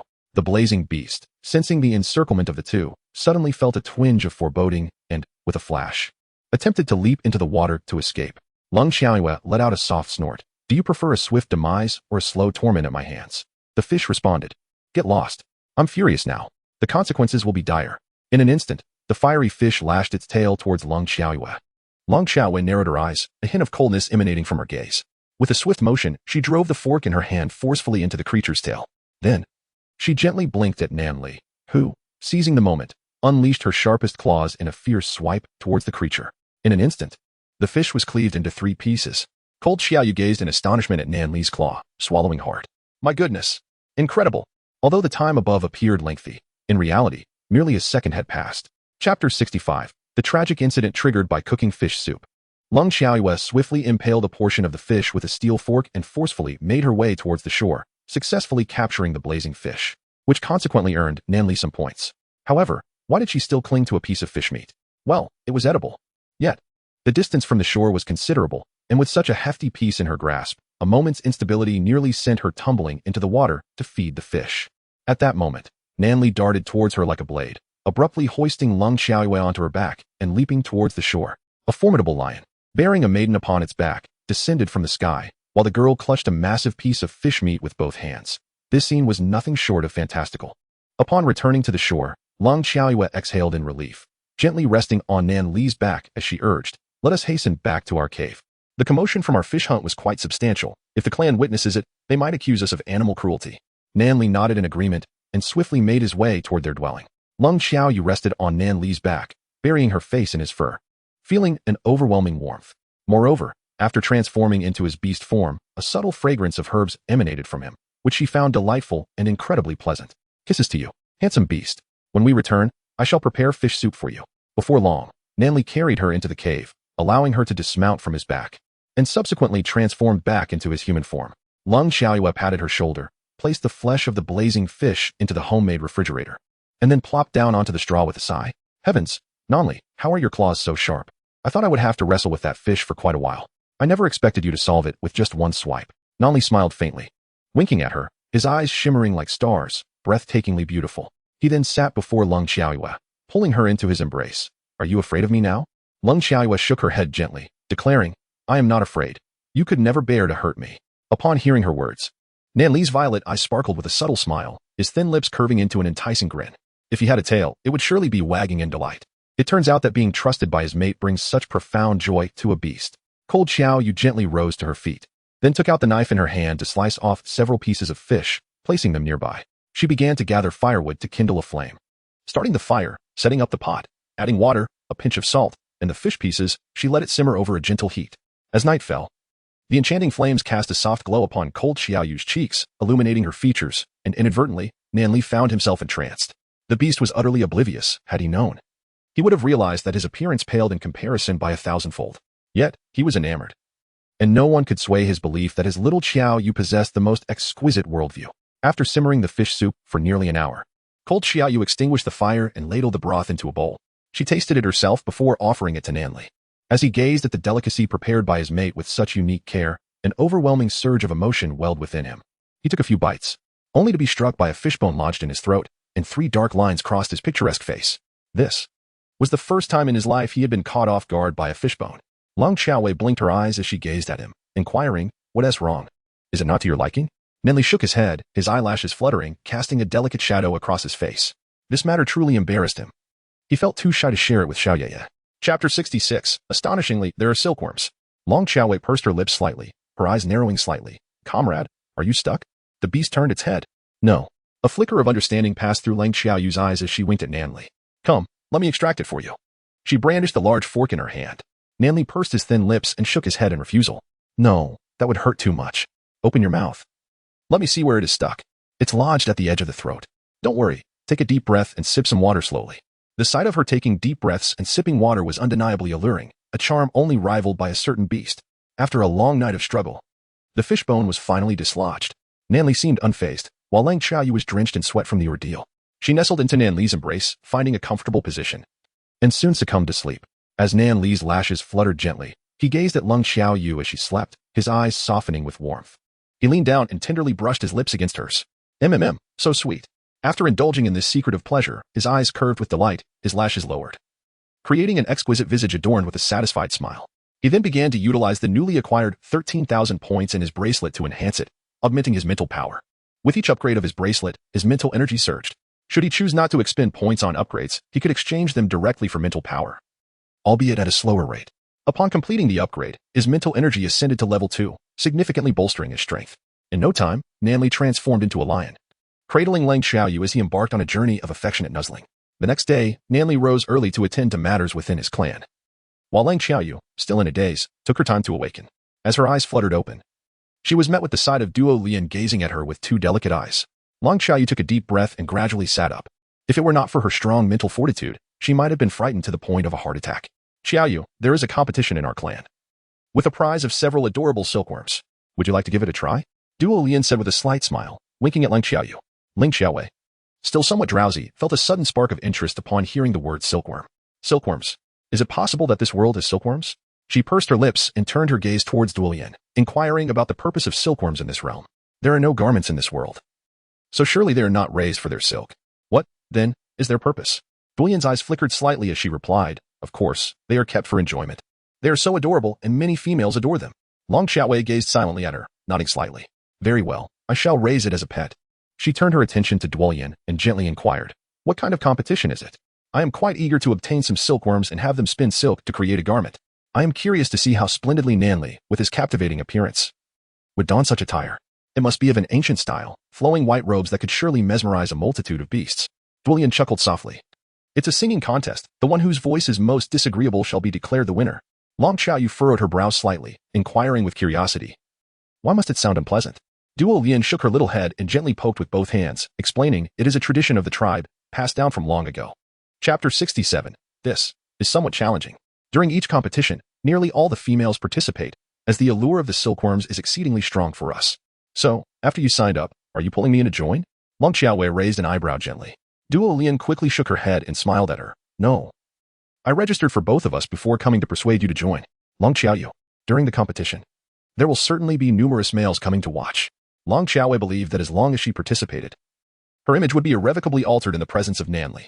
Taking a deep breath, she turned to Duo Lian and inquired, when does this competition commence? Duo Lian responded with a faint smile, it begins today. That is why I came to fetch you. I thought you would enjoy the silkworms, so I took the liberty of signing you up. Before she could finish her sentence, Lang Xiaowei abruptly stood up, grasped her hand, and hurriedly made her way outside. Why didn't you mention this sooner? Little Duo Lian, where is the competition venue? It's beside the Lion Clan's great water pool. By the way, Xiaowei, have you heard that the sacred beast, the flame beast, in the pool was killed? Does that sound familiar to you? Long Xiaowei swiftly led Duo Lian to the edge of the water pool, then slightly squinted her eyes as she surveyed the surroundings. Numerous females, seemingly numbering in the hundreds, wandered about, each inquiring of the others what songs the beasts would perform this time. On the opposite side of the large pool, a considerable number of males gradually approached. Beside the water pool, a stage had been constructed from straw, willow branches, and a few fresh flowers, measuring approximately 10 meters in length and width. It appeared to be the designated area for the females to commence their singing. Beneath the stage lay an array of small mats woven from countless strands of straw. Duo Lian quickly urged Lang Xiaowei to sit upon one of these mats, then whispered gently in her ear, Xiaowei, I am number 31, and you are number 32. When our names are called, we shall perform. Just remain seated on this mat and do not move, lest others take our place, leaving us to stand. Lang Xiaowei gently nodded, then surveyed her surroundings, sighing with relief upon confirming that Nanli had not arrived. It was a relief indeed, had he come. Her image in his eyes would have undoubtedly been precarious. Yet, the question lingered, does his absence truly signify he would not show up later? Regrettably, Long Xiaowei overlooked this possibility.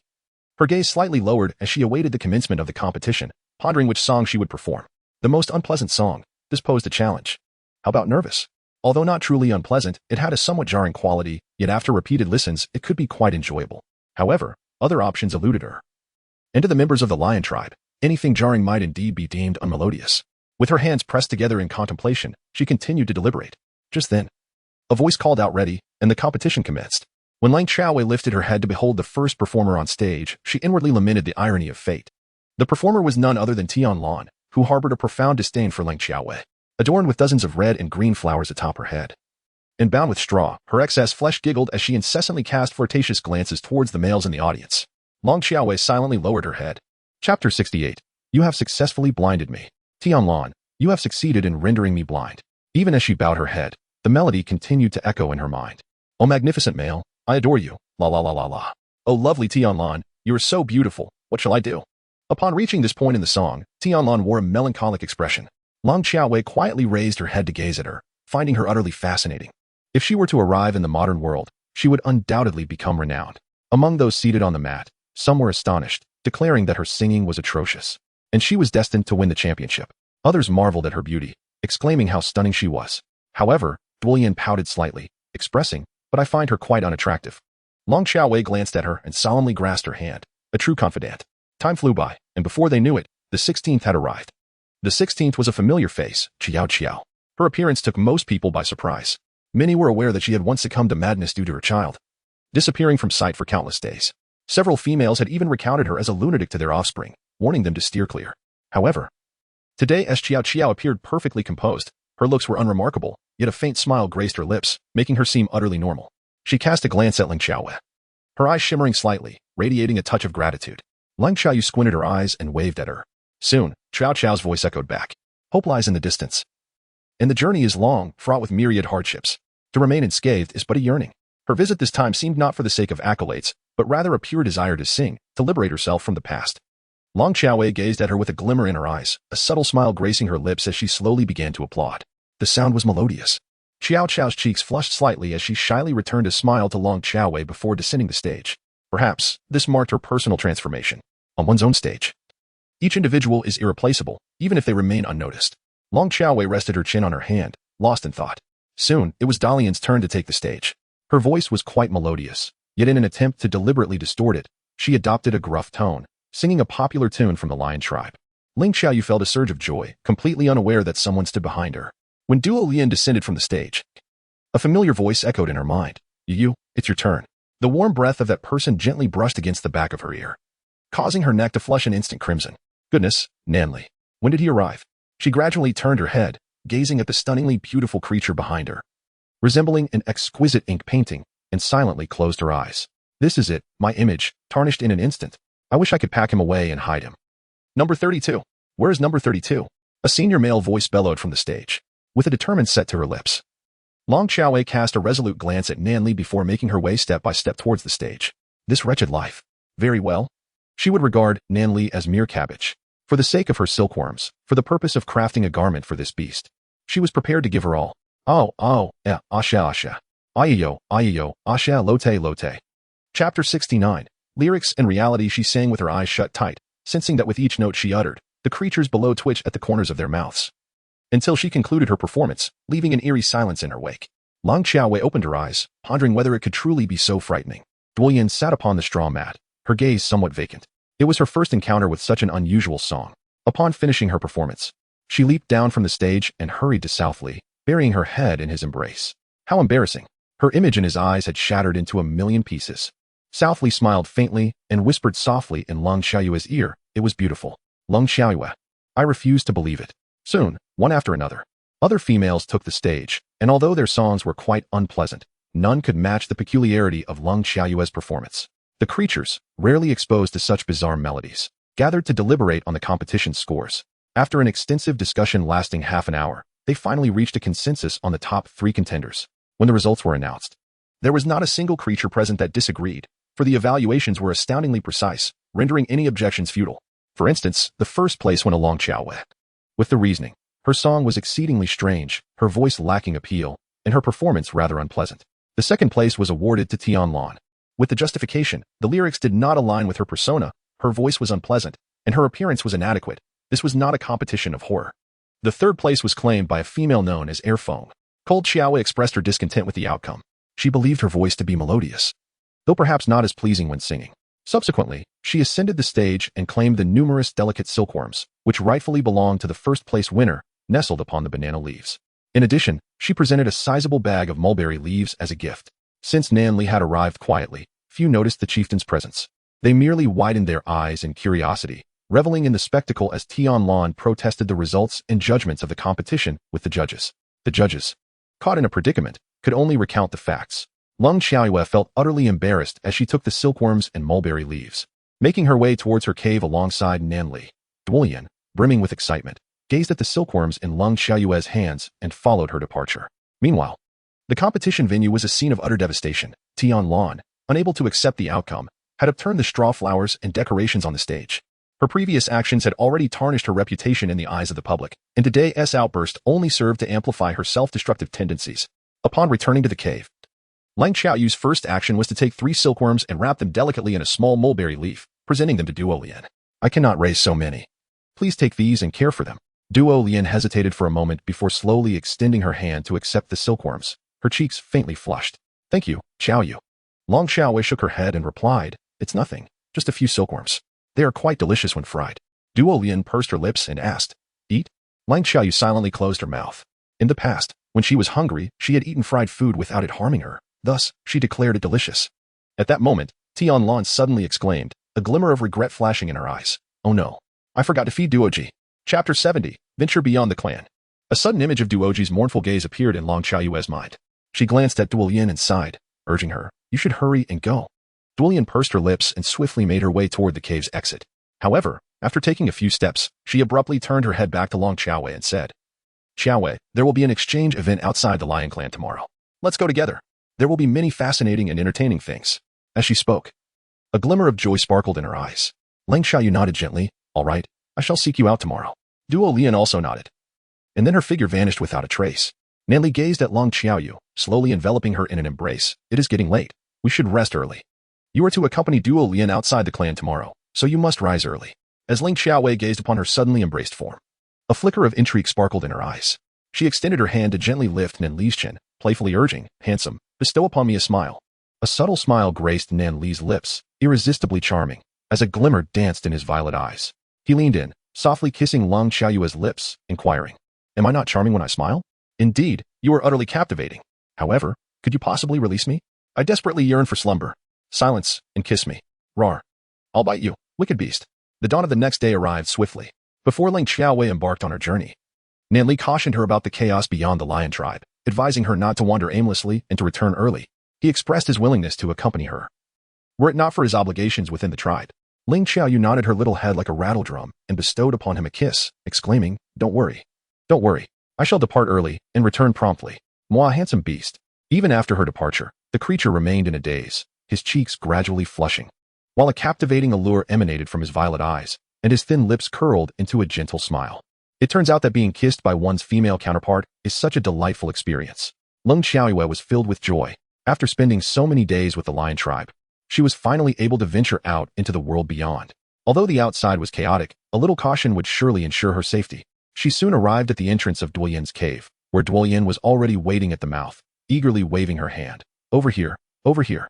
After saying this, she hurriedly ran to Lung Xiaoyue's side and, with a playful blink, added, Duji is asleep, so I entrusted him to my mother for safekeeping.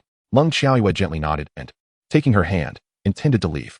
At that moment, she raised an eyebrow slightly, a hint of helplessness flickering in her gaze. We cannot simply arrive at our destination and do nothing but observe, can we?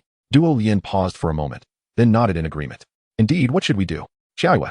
We could venture to the seaside beyond our clan and gather some shells. The shells can be exchanged for items, albeit for a modest amount. Nevertheless, it is of no concern. We can collect plenty. After speaking, Duo Lian grasped Lung Xiaoyue's hand and dashed toward the outskirts of their clan. Lung Xiaoyue was momentarily taken aback, a glimmer of light flickering in her eyes. Shells. She had not anticipated that shells could be exchanged for items. Soon, Duolian led Lung Xiaoyue to the seaside beyond the lion tribe, where the vast ocean stretched endlessly, a deep azure hue enveloping it. The beach was adorned with numerous colorful shells, predominantly white. Duolian gently bent down and began to gather the shells. Chapter 71. Her entire small form continued to plummet downward. Xiaoyue, the tribe members consider this a waste of time, which is why no one else comes here to collect shells. They prefer to trade for other items instead. Hence, it is just the two of us here. Hurry. The market is about to commence. We must seize the time and gather as many as we can. Lung Xiaoyue gently closed her eyes, savoring the slightly briny sea breeze, and softly remarked, "It feels as though I have returned to the modern world." Afterward, she pursed her lips and bent down to embark on a quest for seashells, diligently placing her finds into the small pouch attached to her grass skirt. At that moment, a bold thought crossed her mind. Could she perhaps catch some seafood to prepare a meal? Alternatively, it could serve as a means to exchange for other goods. Before long, Lung Xiaoyue and Duolian each gathered a handful of shells, wrapped them in banana leaves, and made their way towards the marketplace. Cold Xiaoyue encountered an unprecedented array of diverse races, as well as the grandest marketplace she had ever seen. It dwarfed the vegetable markets of her previous life. Numerous individuals had laid out large leaves upon the ground, displaying their items for exchange. They meticulously arranged their stalls along the roadside, vocally advertising their wares. Rhino hide. Only 50 shells for an exchange. Woven grass mats, half a pound of wild grapes to trade. 10 pounds of herbs. Any item can be swapped. Dried banana leaves. Anyone willing to trade? The marketplace was a sea of humanity, bustling with activity. Cold Xiaoyue and Duolian wandered through the vibrant stalls, exchanging shells for some wild grapes to enjoy. Duolian, is this event held only once a year? Cold Xiaoyue inquired, savoring a grape that made her squint slightly from its tartness. Indeed, it occurs annually, which is why I was eager to bring you here, Xiaoyue. I spotted some dried flowers ahead. Please hold on to the grapes for me while I go and make a trade. Duolian entrusted her grapes to Cold Xiaoyue and then proceeded to exchange her remaining shells for flowers. Long Xiaoyue nodded, then began to munch on a grape while surveying her surroundings, pondering whether there might be any other delicacies nearby. Just then, a sudden sound emanated from the nearby woods. She squinted slightly, directing her gaze towards the source, a hint of puzzlement flickering in her eyes. With a grape still in hand, she moved towards that direction, curious about what it could be. Was it merely the wind rustling through the trees? Cold Xiaoyue murmured. Just as she stepped into the woods, misfortune struck. At this moment, Long Xiaoyue profoundly understood the adage that curiosity killed the cat. Who would have known there was a pit hidden within those woods? And who could have anticipated her misfortune, that she would unwittingly step right into it? Now, she was plummeting through the air, her petite form descending rapidly. 3 seconds later, she finally reached the bottom of the pit. Fortunately, she managed to adjust her position in midair, avoiding a disastrous landing. Afterward, Long Xiaoyue took a deep breath and quietly crouched there, beginning to assess her surroundings. It was a pitch-black hole, with only a faint sliver of sunlight filtering in, just enough to reveal the items within. The area spanned roughly 10 square meters, and apart from herself, there was a pile of grape remnants and some shell fragments. Wait, is that a person? Cold Xiaoyue furrowed her brows slightly, taking a silent step forward, and then, by the dim light, she slowly turned her gaze towards the face of the person before her. Chapter 72. The Great Pervert. Upon beholding that breathtakingly beautiful visage, a surge of exasperation welled up within her. Truly, it was an unfortunate day to venture out without consulting the almanac. If this person had been anyone else, it would have been bearable, but how could it be none other than Reza, the very individual she most wished to avoid? This beast appeared to be injured, lying motionless with blood covering its body, yet somehow, it did not diminish its allure but rather added an enchanting quality. At that moment, he abruptly opened his deep, beguiling eyes, a glimmer of purple light flickering within as he turned his gaze toward Cold Xiao. Long Xiaoyue smiled politely, then stepped onto the stones within the pit, preparing to leap upwards. Leisa observed her throughout, his dark eyes sparkling as if filled with starlight, quite captivating. He watched as Long Xiaoyue attempted to jump repeatedly, only to fall back down each time, and finally remarked softly, "Have you had enough of courting disaster?" Long Xiaoyue pressed her lips together and cast him a glance, saying, "Encountering you is the greatest misfortune of my life." Leisa smiled softly, his expression intriguingly beguiling, though his cheeks bore a slight pallor. Then, "In the future of your life, I shall ensure that you remain perpetually unfortunate," he replied, a glint of mischief flickering in his eyes as he suddenly pulled her into his embrace. The metallic scent of blood flooded Long Xiaoyue's mind, and as she gazed at Leisa's face mere inches away, a wave of frustration washed over her. Why was it that, despite his severe injuries, she still could not overpower him? Why could he effortlessly draw her close, for heaven's sake? Ling Xiaoyue distinctly felt the gentle flutter of his long eyelashes brushing against her nose, sending shivers coursing through her entire being. A wicked smile flickered in Leisa's eyes as he suddenly pinned her to the ground, his left hand restraining her wrists while he leaned in slowly to kiss her. Just as Leisa's lips were about to meet Ling Xiaoyue's, she swiftly managed to free one hand to cover her mouth. Leisa's lips brushed against the back of her hand, sending a chill through her. He narrowed his eyes slightly, extending his long fingers to lift her chin. His voice laced with a hint of danger and seduction. "You would do well to abandon any thoughts of resistance. He began to frantically tug at the grass skirt adorning Lang Xiaoyu, his gaze filled with wickedness. Cold Xiaoyu swung her fist towards him with force, then suddenly flipped over from beneath him. Standing on the ground, she coldly gazed at Leisa and declared, "You big pervert. Do you dare to believe I will crush you?" She had anticipated that Leisa would charge at her, and she had braced herself for a fight. However, to her astonishment, he merely cast a fleeting glance her way, his eyelashes fluttering slightly, before collapsing to the ground, motionless. Blood gradually spread from his body, staining the earth beneath. Cold Xiaoyu squinted slightly as she observed him, refraining from approaching to guard against any potential deceit. Could this lion be dead? Had it succumbed to its grievous injuries? Such a formidable creature. Who could have inflicted such harm upon it? Yet, these were not matters for her to ponder. The most pressing concern was to devise a means of escape. The only option was to climb. However, the cave walls were exceedingly smooth, rendering ascent exceedingly difficult. Prolonged confinement here would inevitably lead to starvation or dehydration. She was still young and had no desire to perish. The lion's leaping distance must be considerable, right?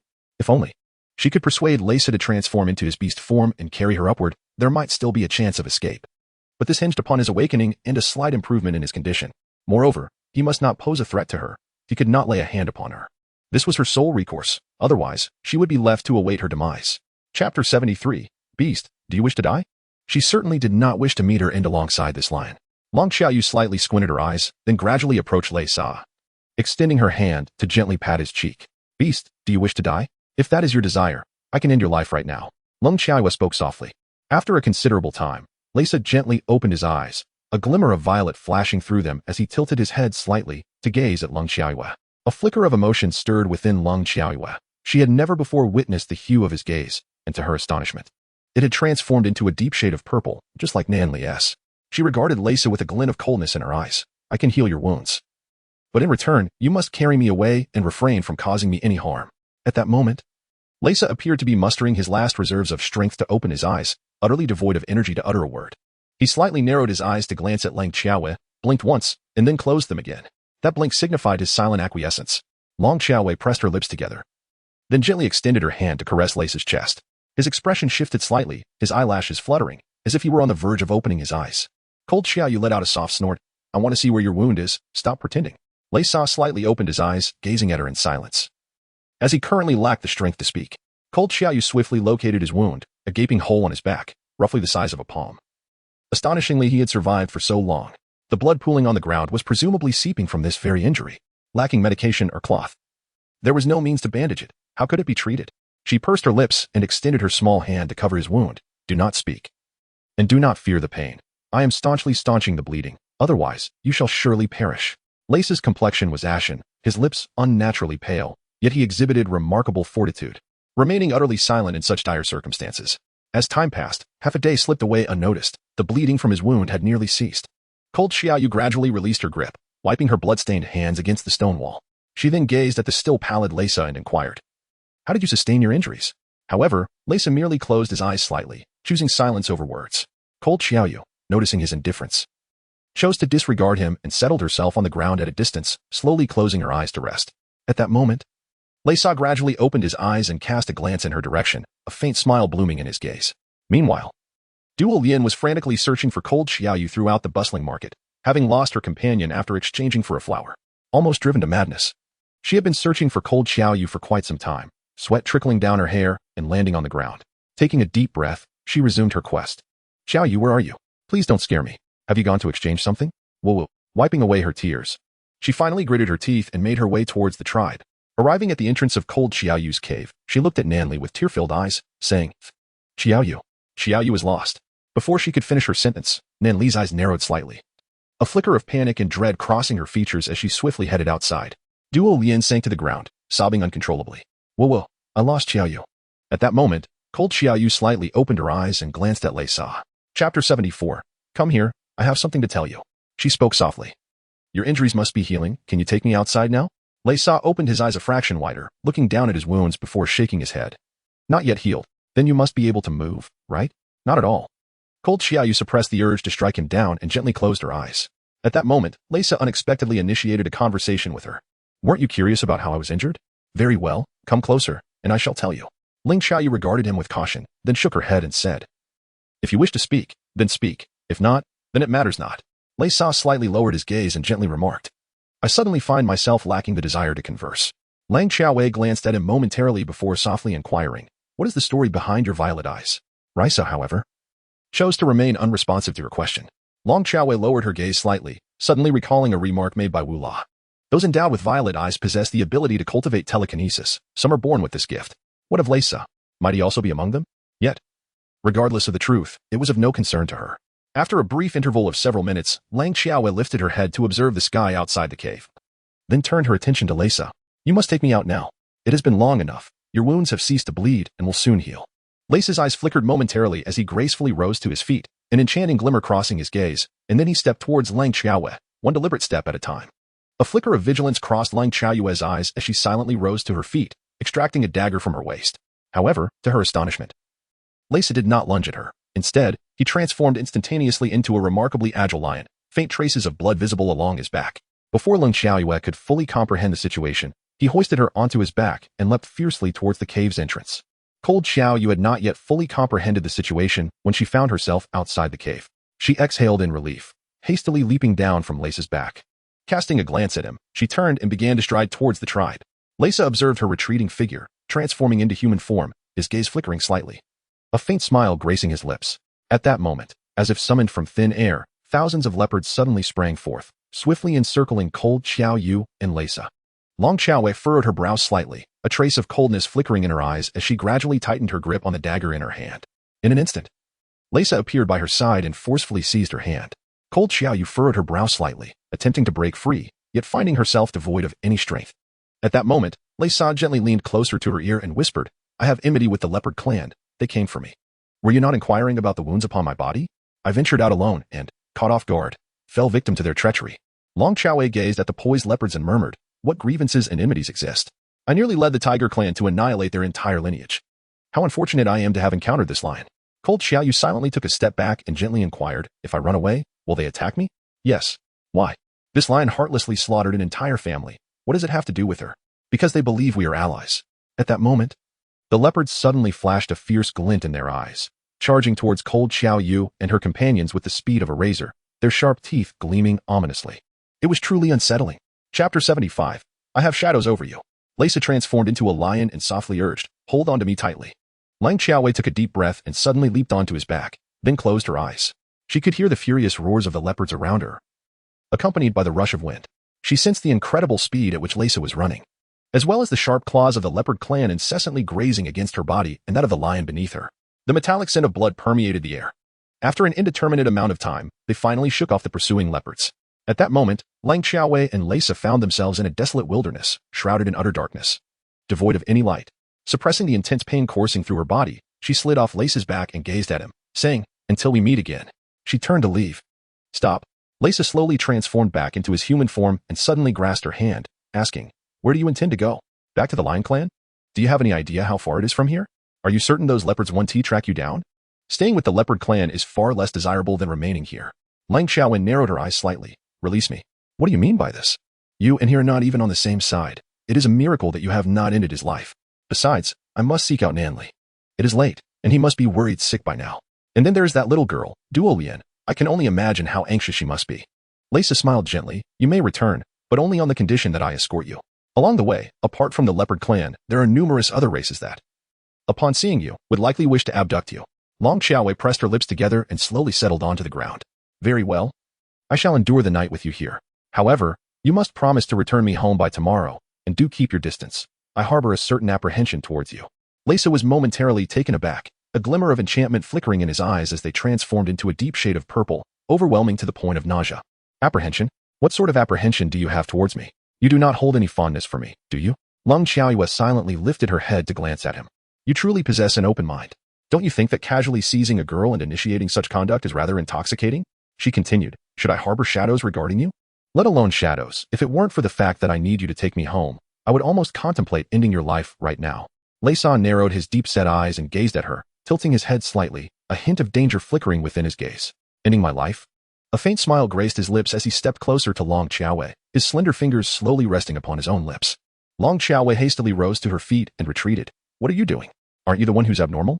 "Very well, I shall show you what abnormality truly is." Lang Xiaowei smiled faintly. "You are gravely injured now. If you wish to survive, you had better be honest with me."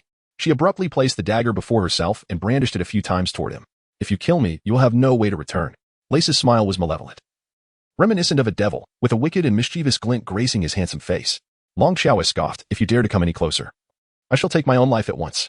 Leisa narrowed his eyes slightly, pausing for a moment before lowering his gaze. He found a stone and sat upon it, declaring, one day, I shall make you my mate.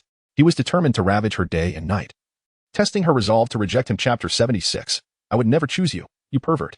Lang Xiaowei cast him a sidelong glance and remarked, unless I have a hole in my head, why would I forsake the perfectly fine Nanli for someone as peculiar as you? Leisa raised an eyebrow slightly. Peculiar? In what manner am I considered peculiar? Cold Xiaoyu pursed her lips. You annihilated the entire leopard clan, you beast-slaying maniac. Aren't you a monster? Leisa paused for a moment, narrowing his eyes slightly, a wicked glint flashing within them. They invaded the tiger clan. This is their just due. Long Xiaoyu raised an eyebrow lightly, inquiring, what business do you, a lion, have in the tiger clan every day? Leisa's eyelashes fluttered slightly as he directed a subtle smile towards Lang Xiaoyu, responding, and what of you, not being of the lion clan? What do you do in the lion clan daily? Perhaps you should join me in the tiger clan. After all, he had recently claimed dominion over the tiger clan, which naturally warranted his frequent presence there. Cold Xiaoyu narrowed her eyes slightly upon hearing his words. Then what do you think my race is? If I do not belong to the lion clan, where should I go? Leisa glanced at her a few times, a hint of purple flickering in his gaze. And he smiled gently. You belong to no race, Xiaoyu. Are you not curious as to why I do not remain in the lion clan? Long Xiaowei lowered her gaze slightly, murmuring, I do not know. It seems that Leisa possesses not only formidable martial prowess but also an intellect of the highest caliber, capable of discerning that she belongs to no particular race. It appears she is indeed a formidable opponent. Leisa raised an eyebrow ever so slightly, a fleeting glimmer of violet flashing in his profound eyes. It is because the violet in my gaze grows ever more intense, at times lingering for an extended period, a sight I am reluctant for others to behold. The cold glimmer in Xiao Yu's eyes flickered as she toyed gently with the knife in her hand, softly inquiring, do you possess psychic energy within you? It seems to be a formidable force. Leisa raised an eyebrow slightly, turning his gaze towards her. I've had it since childhood, and it has only grown more intense. However, I often struggle to control it, making it easy to inflict harm. Long Xiaowei gently closed her eyes. It was over. He possessed telekinesis, and he sought immortality. Truly, a most unfortunate revelation.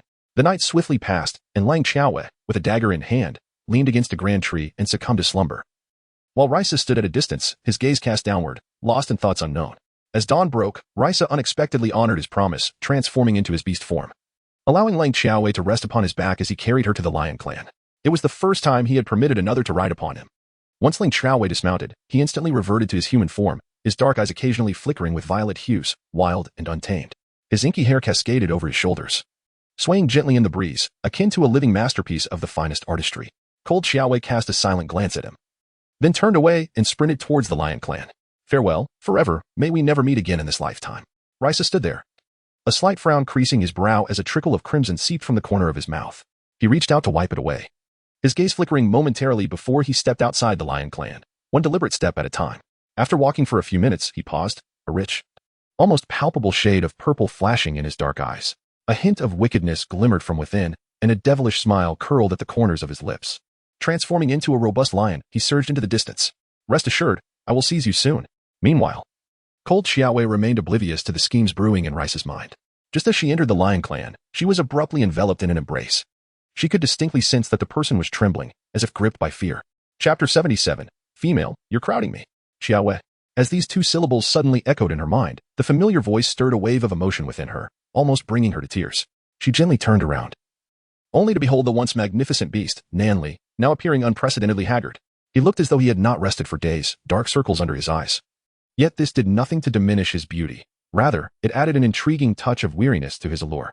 Long Xiaoyu pressed her lips together and suddenly fell into his embrace, gently nuzzling against him. Do not worry, I have returned. I encountered a minor mishap at the market and was waylaid by some ruffians. However, I am back now, feeling a bit weary. Let us return and rest. Allow me to pamper you. The cold and bold Xiaoyu spoke with extraordinary bravado. Nanli raised an eyebrow slightly, a flicker of brilliance dancing in his violet eyes, before gently closing them. He had been searching for her fervently, scouring both within and outside his clan, yet found nothing. No matter where he went, she was nowhere to be seen. He had thought he would lose her forever, never to see her again, but unexpectedly, here she was. Xiaoyu, from now on, I shall guard you with my very life. Without my presence, without my consent, you shall not wander freely. He slowly lifted Princess Cold Xiaoyu into his arms and kissed her softly, then turned toward the cave, declaring, Xiaoyu, for the rest of my life, I shall never allow you to stray again. From the beginning to the end, you are my everything, my sole desire. His words were uttered softly, almost as a whisper. Soon, after searching tirelessly for cold Xiaoyu and on the verge of tears, Duo Lian heard of her arrival and hurriedly brought the little lion Duo Ji in her direction. It was now the second day since cold Xiaoyu had returned to her clan, the day following an encounter with a certain beast. Throughout that day, Nenli did not venture outside. Instead, he remained there, gazing at cold Xiaoyu with a foolish grin. If she had not known he was smiling out of joy, she might have thought him a fool. As soon as Duo Lian entered the cave, she greeted Nanli respectfully and then suddenly embraced cold Xiaoyu, weeping uncontrollably. Xiaoyu, I'm so relieved you're safe. You frightened me to death. Her voice carried a hint of lingering fear. Meanwhile, Duo Ji found himself squeezed between her and cold Xiaoyu, scrunching his face in discomfort as his paws scratched at cold Xiaoyu. Hey, female, you're squishing me. However, his feeble attempts at protest went unnoticed by cold Xiaoyu, who, in an effort to comfort Duo Lian, enveloped her in an embrace. This only made Duo Ji's space even more constricted, leaving the little beast utterly flattened. It was not until 10 minutes later, after Duo Lian had chattered endlessly with cold Xiaoyu, that she suddenly remembered her little lion. Pouting slightly, she furrowed her brows. Where's my little lion? Did I lose him? Duo Ji replied, yes, indeed, lost him. At that moment, cold Xiaoyu frowned slightly, sensing something moving in her arms. She swiftly extended her hand and pulled out the object she had been holding. There stood Duo Ji, his little brows furrowed as he gazed at cold Xiaoyu, tilting his head before suddenly lunging toward her. Cold Xiaoyu gasped in surprise, momentarily caught off guard and unexpectedly knocked down by the lion cub. As she regained her composure, she seized the little lion's tail, her half-closed eyes glinting with a fierce light. Duo Ji, observing her, let out a growl and suddenly bit down on her hand. How dare she tug at Duo Ji's tail? Wicked female. Scoundrel, a despicable villain. Chapter 78. Apologize to your sister at once. Lung Xiaoyue took a deep breath and swiftly pressed several acupoints on Duo Ji, rendering his small body limp for a brief minute. She then forcefully handed him over to Duolian. Your little lion is far too fierce, she exclaimed. The cubs she had encountered were all well-behaved and gentle. How could this one be so unruly? Duolian pursed her lips and playfully flicked Duoji's head. How could you be so naughty? Sister Xiaowei has just returned. Quickly apologized to her. Duoji twisted his little head, narrowing his eyes slightly at Lung Xiaowei, and huffed in defiance. You rascal, I don't even know which point you pressed. Yet I feel completely feeble all over. Lang Xiaowei took a deep breath and thought to herself, never mind, I shall not stoop to the level of a child. Let it be, they will grow up eventually. Duo Lian nodded slightly, and then gently addressed Lung Xiaowei. Xiaowei, our grapes have ripened completely. And there are so many that we cannot consume them all, they are falling to the ground one by one. Do you have any suggestions to prolong their freshness? As soon as she finished speaking, a faint glow emanated from the bracelet on Long Xiaoyue's wrist, and a task was transmitted into her mind. Assist Duo Lian with the grapes, 50 points. Originally, Xiaoyue was reluctant to heed the bracelet's call to undertake this task. However, upon hearing the prospect of earning 50 points, well, she could endure anything, even the most unpleasant of tasks. Lung Xiaoyue slowly approached Nanli, gently kissing him. Nanli, I am not going anywhere. You need not worry. You do not have to keep watching over me. You have your own matters to attend to. Nanli's violet eyes flickered slightly, and he raised an elegant brow. Where are you going? Not far, just to assist the Duolian family, and I shall return. Nanli slightly narrowed his exquisitely beautiful violet eyes and gently tapped his left cheek. Long Xiaowei leaned in for a kiss. Subsequently, he used his slender fingers to gesture towards the right cheek. Long Xiaowei kissed again. Then, the creature squinted its eyes, a look of sheer delight on its face, and pointed to its forehead. Lung Xiaowei ground her teeth and took a decisive bite. Nanli let out a soft gasp, gazing at Lung Xiaowei with a lingering look in her eyes. She slightly pouted and huffed. Xiaowei, you no longer like me. Lung Xiaoyu. Do not mention that Xiao Xiaoyu gazed at Nanli's aggrieved expression, her face a portrait of astonishment. Duo Lian observed the usually aloof clan leader in such a state, vigorously rubbing her eyes to confirm that she was not mistaken. Yet, there was no error. It was indeed their esteemed and haughty clan leader. Cold Xiaoyu silently gazed at the sky outside the cave, pondering how this beast had truly forsaken its principles before her. She cast a glance at him and said she would return shortly, then took hold of Duo Lian and ventured towards the entrance of the cave. As soon as Lang Xiaoyu departed, a flicker of mischief danced within his violet eyes. He gradually rose to his feet, each gesture exuding an innate elegance, before gently leaning against the cave entrance. For the sake of courtship, for a mere touch, I willingly endure this HM, in Xiaoyu's presence, nothing truly poses a challenge. Long Xiaowei followed to the entrance of Duolian's cave, where she found Duo Qing sitting with a sigh. Outside, the bountiful grapes hanging from dozens of vines were falling to the ground one by one, causing her heart to ache.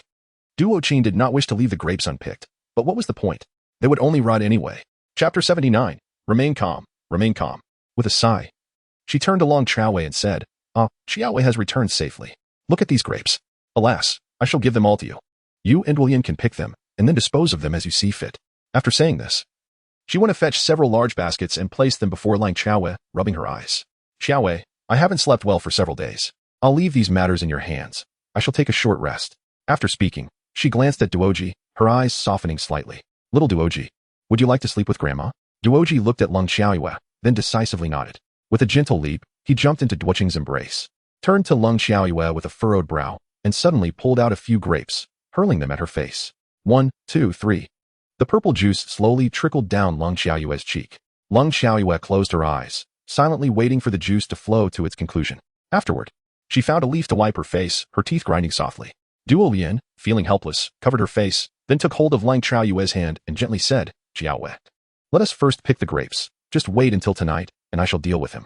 Duo Qing sighed deeply, offered an apology to Lang Xiaowei, and then, cradling Duo Ji, made his way into the cave. Before departing, Duo Ji looked at Lang Xiaowei with his cheeks puffed up, his bright, beautiful eyes brimming with a mix of provocation and mischief. Lang Xiaoyu cast him a sidelong glance, choosing to ignore him with remarkable composure. She then picked up a wicker basket and began to harvest grapes. She had no intention of letting a mere cub provoke her. Her unwavering calm was precisely aimed at infuriating that little brat. How delightful it would be to see him seethe. With serene determination, Xiao Xiaoyu plucked several grapes before continuing her task with the same tranquil demeanor. Duo Lian pursed her lips and said, Xiaoyu, please don't be upset. I'll deal with him later. Lang Xiaowei shook her head and said, farewell. If you strike him, it will surely lead to my demise. Duo Lian. Woe is me. Lang Xiaowei gently patted her shoulder and softly said, let us pluck the grapes one by one, rather than in bunches. Duo Lian's eyes sparkled momentarily, and she eagerly nodded in agreement. Subsequently, Lang Xiaowei and she each took responsibility for a dozen grapevines, laboring diligently throughout the morning until they had finally harvested all the fresh, plump grapes. At this moment, the sun shone brightly in the sky. Lang Xiaowei squinted slightly, raising her hand to shield her eyes from the sunlight. Then, her gaze flickered as she looked at the several large baskets of grapes, a subtle gleam illuminating her eyes. A soft smile graced her lips as she ventured a short distance away to gather 20 or so large banana leaves, which she washed clean with water. She then spread them out at the entrance of the cave, inviting Duo Lian to assist her in arranging the grapes evenly upon them. Afterward, she squinted up at the sun, silently offering a prayer, hoping for another sunny day tomorrow. She then bid farewell to Duo Lian, indicating that she would return the following day. Duo Lian gently nodded, pursing her lips as she squatted beside the grapes, her eyes sparkling as she gazed at the sun. Xiaowei, what is she trying to accomplish? By placing the grapes under the sun, can it truly prevent them from rotting? Duo Lian scratched her head, eventually succumbing to sleep at the cave entrance. Chapter 80. Waiting for you to grow up and see me. Upon returning to her cave, Lang Xiaoyu engaged in some indescribable activities with a certain beast. The following day, around noon, she made her way towards Duolian's cavern. As for the so-called indescribable activities, it involved the beast seeking affection and gentle touches, a detail best kept secret. At that moment, Duolian had just awakened, rubbing her eyes in a daze. She then smiled at Lang Xiaoyu and said, Xiaoyu, I kept watch all night, or else a great bear might have come to feast. Lang Xiaowei furrowed her brows slightly and hurriedly pulled her up. You squatted outside the cave all night. Are you not afraid that a bear might devour you? Duolian replied with a faint smile. I run very swiftly. They cannot catch me. Unfortunately, my male counterpart is not as quick. As she spoke, a flicker of sorrow danced in her eyes, revealing a hint of melancholy. Lang Xiaowei pressed her lips together and gently patted her shoulder. She was not one to offer words of comfort. When others were in sorrow, her response was merely this. Gradually, she crouched down and began to sort through the grapes that had been sun-drying for an entire day. The moisture content of the grapes here differed from that of the modern world, and the intensity of the sun was also distinct. Thus, it took considerably less time to dry the grapes here. Just a few days would suffice. Indeed, she intended to make raisins. The grapes had dried to a semi-dry state, which was precisely how they should be: tasty, not overly mushy, and retaining some moisture to quench thirst. She then retrieved 2 banana leaves and carefully placed the shriveled grapes into each leaf. With a playful wink towards Duo Lian, she added, these will last a long time without spoiling. Duo Lian's eyes shimmered slightly as she wiped away her tears, pursed her lips, and cast a grateful glance at Lang Xiaowei, saying, thank you, Xiaowei. Lang Xiaowei shook her head, saying, it's nothing. Just then, she suddenly noticed that her bracelet had accumulated an additional 50 points. Duo Lian wrapped a bunch of grapes tightly in a banana leaf and placed it gently into Lang Xiaoyu's embrace, saying, Xiaowei, take this home and enjoy it. We'll share it equally. Lang Xiaowei nodded slightly, her eyes curving into a gentle smile as she replied, all right. At that moment, a small Daji stood at the cave entrance, tilting its head as it gazed at Lang Xiaowei, then letting out a soft grunt, scratching the ground with its tiny paw. Bad egg, always bullying me. One day I shall retaliate. Even after Lang Xiaowei had left, cradling a bunch of grapes. Daji continued to furrow its brow, watching her intently. Just then, Duilian swiftly entered the cave, seizing Daji's little paw and pulling it into her embrace. Little rascal, what mischief are you plotting now? Your fur has all been trimmed short. Don't you feel a chill? Shouldn't you express your gratitude to Sister Qiaowei? Daji silently inspected its rather unfortunate-looking fur and shook its head. Roar. A certain little lion tilted its head slightly, its eyes gleaming with mischief. Gratitude? It would indeed express its thanks to her. At this moment, Lung Qiaowei placed half a banana leaf filled with grapes into the cave and took the other half to share with Xiao Qiao at the border. Admittedly, she had intended to treat Yuan Feng, the little lion. He had grown considerably since their last encounter, always cautiously nuzzling his small head against Lang Qiaoyue's hand, melting her heart in the process. Look, now that is a true little beast. Daji is merely a tiny demon. When Lung Qiaowei prepared to leave, Yuan Feng seemed reluctant to part ways. She gently stroked his head and whispered, "Be good. When you grow up, you can come visit me on your own. For now, you are too small, and the journey is perilous. I will prepare many delicious treats for you when the time comes." Chapter 81. A night of vigilance over the silkworms. Yuan Feng nodded softly, standing at the cave entrance as he watched Lang Qiaowei depart, his little head gradually drooping. He placed his paws atop his head and rolled around on the ground. He remembered how, when she had first fed him a piece of meat, he had rolled in the palm of her hand just like this. Upon returning to her cave, Lung Qiaowei, after watering the vegetables she had planted, slightly squinted her eyes and took out her dozens of adorable silkworms, replacing their old leaves with fresh mulberry leaves. Hurry and spin your silk, and I shall reward you with grapes, she encouraged them. Lung Qiaowei slowly took out a half-dried grape and placed it inside. One of the plumpest silkworms nudged its small body and cautiously brought its head closer to the grape, as if gently nibbling at it. Subsequently, it began to roll about wildly. Oh, I thought it was a purple mulberry leaf. QQ. Lung Qiaowei could not help but burst into laughter, gently taking out the silkworm and kissing it tenderly. This spectacle was witnessed by Nanli, who had just returned from hunting, as he entered the cave. His eyes narrowed slightly, realizing that even a silkworm was vying for his affection. Transforming suddenly into a lion, he approached Lung Qiaowei, rubbing against her before narrowing his violet eyes to scrutinize the plump silkworm. With a fierce roar directed at it, the silkworm trembled in fear, wriggling free from Lung Qiaowei's grasp and burying itself in the mulberry leaves, quaking all over. Cold Xiaoyu looked at Nan Li with a hint of helplessness and gently said, "Why frighten them? They are so adorable." The lion's expression darkened. Adorable? Our little lions will be even cuter in the future. Just look, you've scared my silkworms. I wonder if they will be able to spin silk again. She encouraged the silkworms to produce silk for the purpose of crafting a white garment for Nanli. She guaranteed it would be a stunning spectacle. Nanli slightly tilted his head, gradually transforming into human form, and gently embraced Cold Xiaoyu, his violet eyes glimmering as he smiled softly. "Xiaoyu, are you curious about what our future little lions will look like?" Lung Xiaoyu smiled gently. "Well, that's truly intriguing, isn't it?" Nanli lightly nudged Lung Xiaoyu, a glimmer of mischief flashing in his violet eyes, just as one of his mischievous hands reached out toward her. Lung Xiaoyu gasped and abruptly sprang to her feet. Goodness, they've spun silk. She swiftly freed herself from Nan Li's grasp and bent down to examine the silkworms she had just placed on the ground.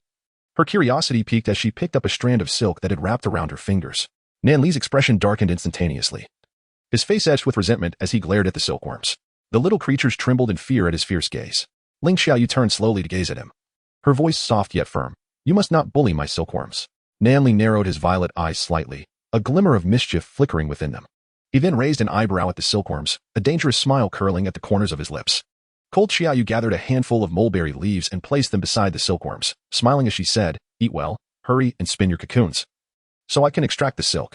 Once they had spun their cocoons, the silk could be harvested and transformed into threads for clothing. At night, she would cradle the silkworms as she slept. However, a certain beast remained awake, fixated on the silkworms, which frightened them considerably. 3 days passed unnoticed, and Cold Xiaoyu was astonished to discover that the silkworms nestled among the banana leaves had begun to spin silk and envelop themselves. Was this the onset of cocooning? She discreetly settled onto a stone, watching them intently, careful not to make a sound. Even when Nanli arrived, she shushed him with a finger, urging him not to disturb her silkworms. Nanli, taking a deep breath, reminded himself not to quarrel with a few little insects, forcing a smile to grace his lips, hoping it would endear him to Cold Xiaoyu. Thus, she often found it curious that while his lips bore a smile, his gaze towards the silkworms was decidedly unfriendly. As another fortnight slipped by, one morning, Cold Xiaoyu awoke to find that the silkworms had successfully cocooned themselves. She inhaled deeply, suppressing her excitement, and gently held one of the tightly wrapped silkworms in her hands, a smile playing on her lips. After nurturing them for so long, they had finally spun their cocoons. The next step was to extract the silk, followed by crafting a loom from wood to weave the threads. She need not fear the absence of scissors when cutting the fabric. A knife would suffice. Subsequently, she would fashion a needle from a fishbone, threading it with silk to stitch garments. She could hardly wait to see how Nanli would look in white clothing. He would undoubtedly appear striking. The cold and distant Xiaoyu busied herself with the preparation of hot water, beginning the delicate process of silk extraction. Meanwhile, a certain handsome beast cast glances filled with a deep-seated jealousy towards the silkworm cocoons. Alas, he remained oblivious to the true purpose of her frantic endeavors. Had he been aware, one could only wonder what expression would adorn his face. In a gleaming aluminum pot, Lung Xiaoyu poured in some spring water and kindled a fire beneath it. Once the water reached a vigorous boil, she gently placed the cocooned silkworms into the pot, stirring them with chopsticks as they began to cook. To extract silk, boiling was essential. Without it, the delicate strands would remain trapped within the cocoons. When the silkworms were sufficiently cooked, Lang Xiaowei used her chopsticks to fish them out one by one, laying them upon a broad banana leaf. She then grasped one cocoon, seizing a single filament and tying it to a slender twig. By pulling on this strand, she could gradually unravel the entire silk from the cocoon. With a deft motion, she began to twirl the twig, drawing forth the silk. Before she knew it, she had completely extracted the silk from one cocoon. She then took hold of another filament from a different cocoon, binding it to the previous one, and continued the process. The morning slipped away in this rhythmic endeavor, and at last, Lung Xiaoyu had drawn out all the silk. She gazed at the 5-centimeter thick bundle of silk on the twig, narrowing her eyes slightly. Logically, such a small number of silkworms should not yield so much silk. However, this world differed from the modern one, as these silkworms produced an abundance of threads. She decided to take a brief respite before commencing to gather wood for a weaving loom, but unbeknownst to her, she fell into a deep slumber that lasted several hours. Seeing her asleep, Nanli chose not to disturb her but instead cast his gaze toward the silkworms from which the silk had been drawn. A glimmer of contemplation crossing his striking purple eyes. No matter how well Xiaoyu treated you, in the end, she still boiled you. Yet I am the one who can remain by her side. Chapter 83. What is there to fear? As these thoughts crossed his mind, a look of satisfaction flickered in his beautiful eyes, and he bent down to plant a gentle kiss on Lung Xiaoyu's small face, saying, Xiaoyu, I shall go catch some fish for you. At that moment, a loud alarm resonated through the lion clan. The sound was unlike any modern alarm. It was the cacophony of countless branches striking the ground. Such an alarm would sound whenever the lion clan faced an attack. Nanli narrowed his eyes, a chill passing through them.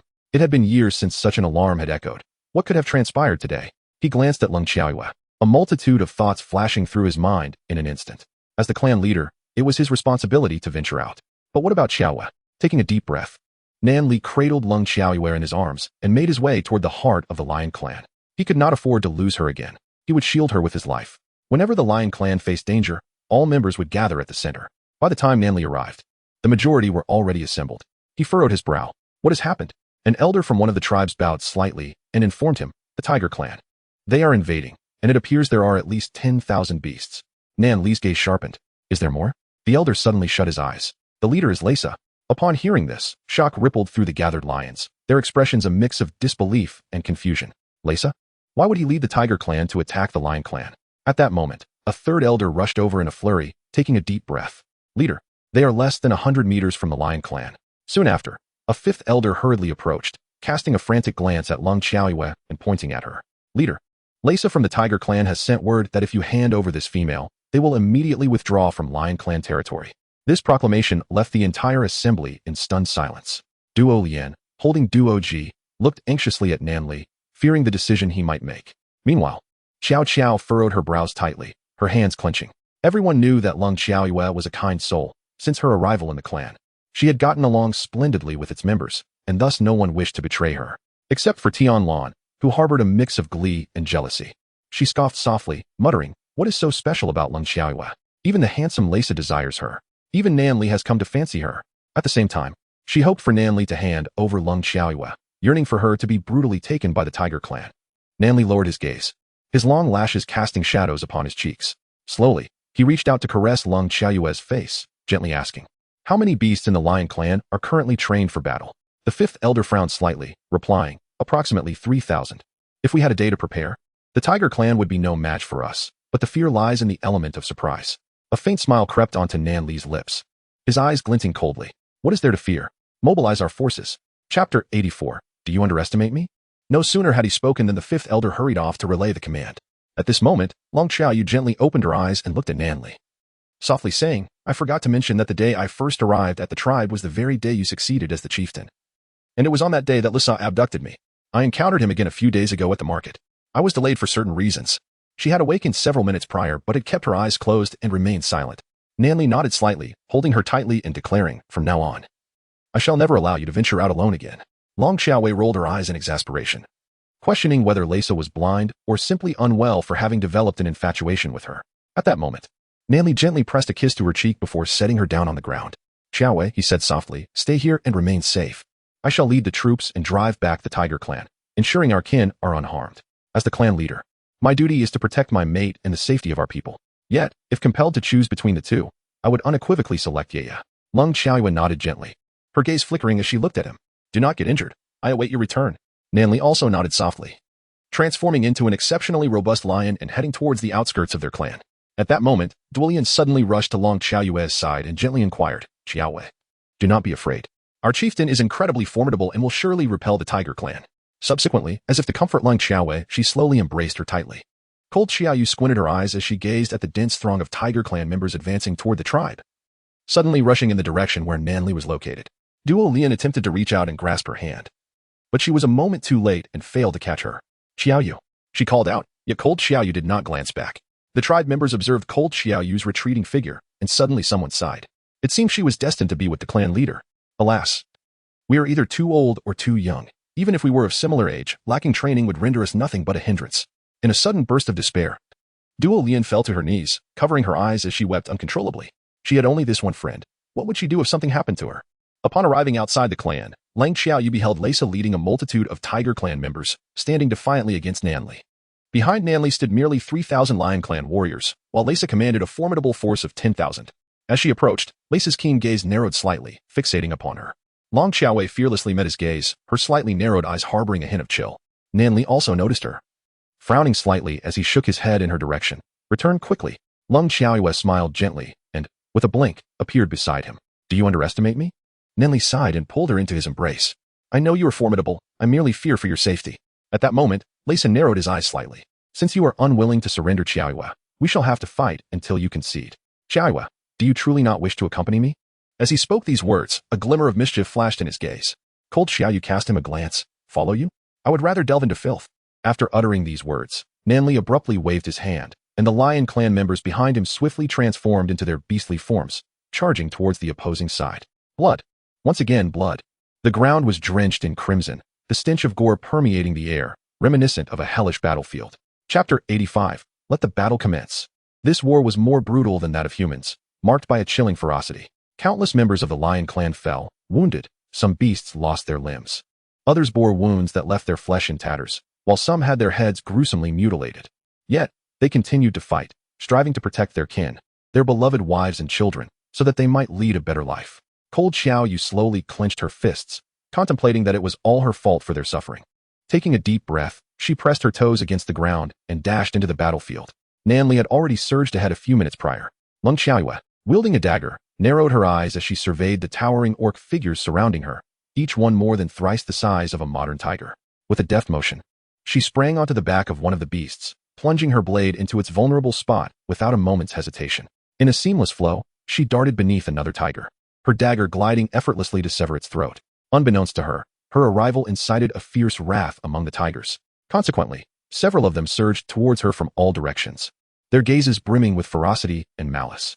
Should any one of them manage to sink their teeth into her, Long Xiaoyu would undoubtedly become their next meal. Cold Xiaoyu narrowed her eyes slightly, placing one foot upon a tree before using its force to propel herself into the air. She landed deftly upon the back of a tiger, swiftly severing its spine with a decisive strike. Do you truly think you can touch me? Unbeknownst to her, several hours had elapsed. Despite Cold Xiaoyu's formidable will, her strength began to wane. She gazed at her bloodied hands, her legs trembling as a wave of dizziness washed over her. At that moment, another tiger lunged toward her. With a swift flick of her blade, she cleaved off its ear, then knelt upon one knee, feeling the very earth around her tremble. Surrounded by the lifeless bodies of tigers and severed limbs, an eerie stillness enveloped her. Not a single tiger dared to approach. Yet, from behind, a veritable horde of 100 tigers surged toward her, intent on claiming her life. Cold Xiaoyu slightly squinted her eyes, repeatedly attempting to rise, yet her efforts proved futile. In a moment of desperation, she bit her tongue, the pain igniting her fighting spirit. With a fierce stroke, she severed the throat of a tiger before collapsing onto the ground. At that moment, time seemed to stretch interminably. She had never experienced such a sluggish passage of time, slowly drifting into unconsciousness. She faintly sensed hundreds of tigers lunging towards her. followed by 2 lions that repelled the oncoming tigers, one of which bore an injury. Subsequently, for reasons unknown, the tiger clan retreated. Both factions suffered devastating losses, yet not a single beast conceded defeat. Nan Li gently cradled cold Xiaoyu in his arms, his steps heavy as he made his way back to his den. Surrounded by a multitude of tigers, he yearned to reach her side, but found himself powerless. For the first time, he loathed his lack of strength, feeling inadequate in his ability to protect her completely. Fortunately, cold Xiaoyu had merely exhausted her stamina and sustained minor injuries. After a day of rest, she gradually regained consciousness. Meanwhile, Nan Li fell asleep while holding her, dark circles under his eyes betraying his fatigue. Slowly, he opened his eyes to gaze at cold Xiaoyu, cradling her gently and murmuring, "Yeah, you're awake? Rest assured, you've only suffered from severe fatigue, and you are already recovering." Chapter 86. The loom has been completed. Lung Xiaoyu gently nodded, slowly embracing him. It was only after several days that she grasped the events that transpired on the battlefield that day. After she fainted, a tiger charged toward her with ferocity, poised to sink its teeth into her throat, but Leisa swiftly intervened, taking the blow in her stead and sustaining injuries in the process. At that moment, Nan Li had also finished dealing with the tiger beside him and rushed over to vanquish those that sought to devour her. Subsequently, Leisa led the tiger clan away, casting a profound glance at her before departing, leaving her puzzled about its meaning. The injured lion clan members were also taken away for treatment, and fortunately, only a few lions had perished. This incident soon faded into the background, as Lang Xiaowei maintained her heroic image among her kin, while Nan Li and the elders began to focus on training new recruits. In merely half a day, they had enlisted 1,000 lions into service. To ensure he could protect Lung Xiaoyu in the future, Nan Li, while managing clan affairs, also took on tasks in his spare time to earn points for the enhancement of his mental prowess. One day, after lying in the cave for several days, Lung Xiaoyu decided to step outside for some fresh air and sunshine. She approached Duoyan's cave, smiling as she inquired, "Little Duoyan, have you been busy lately?" Duoyan looked at Lung Xiaoyu, shook her head, and softly replied, "Xiaoyu, have your injuries healed?" Lung Xiaoyu nodded.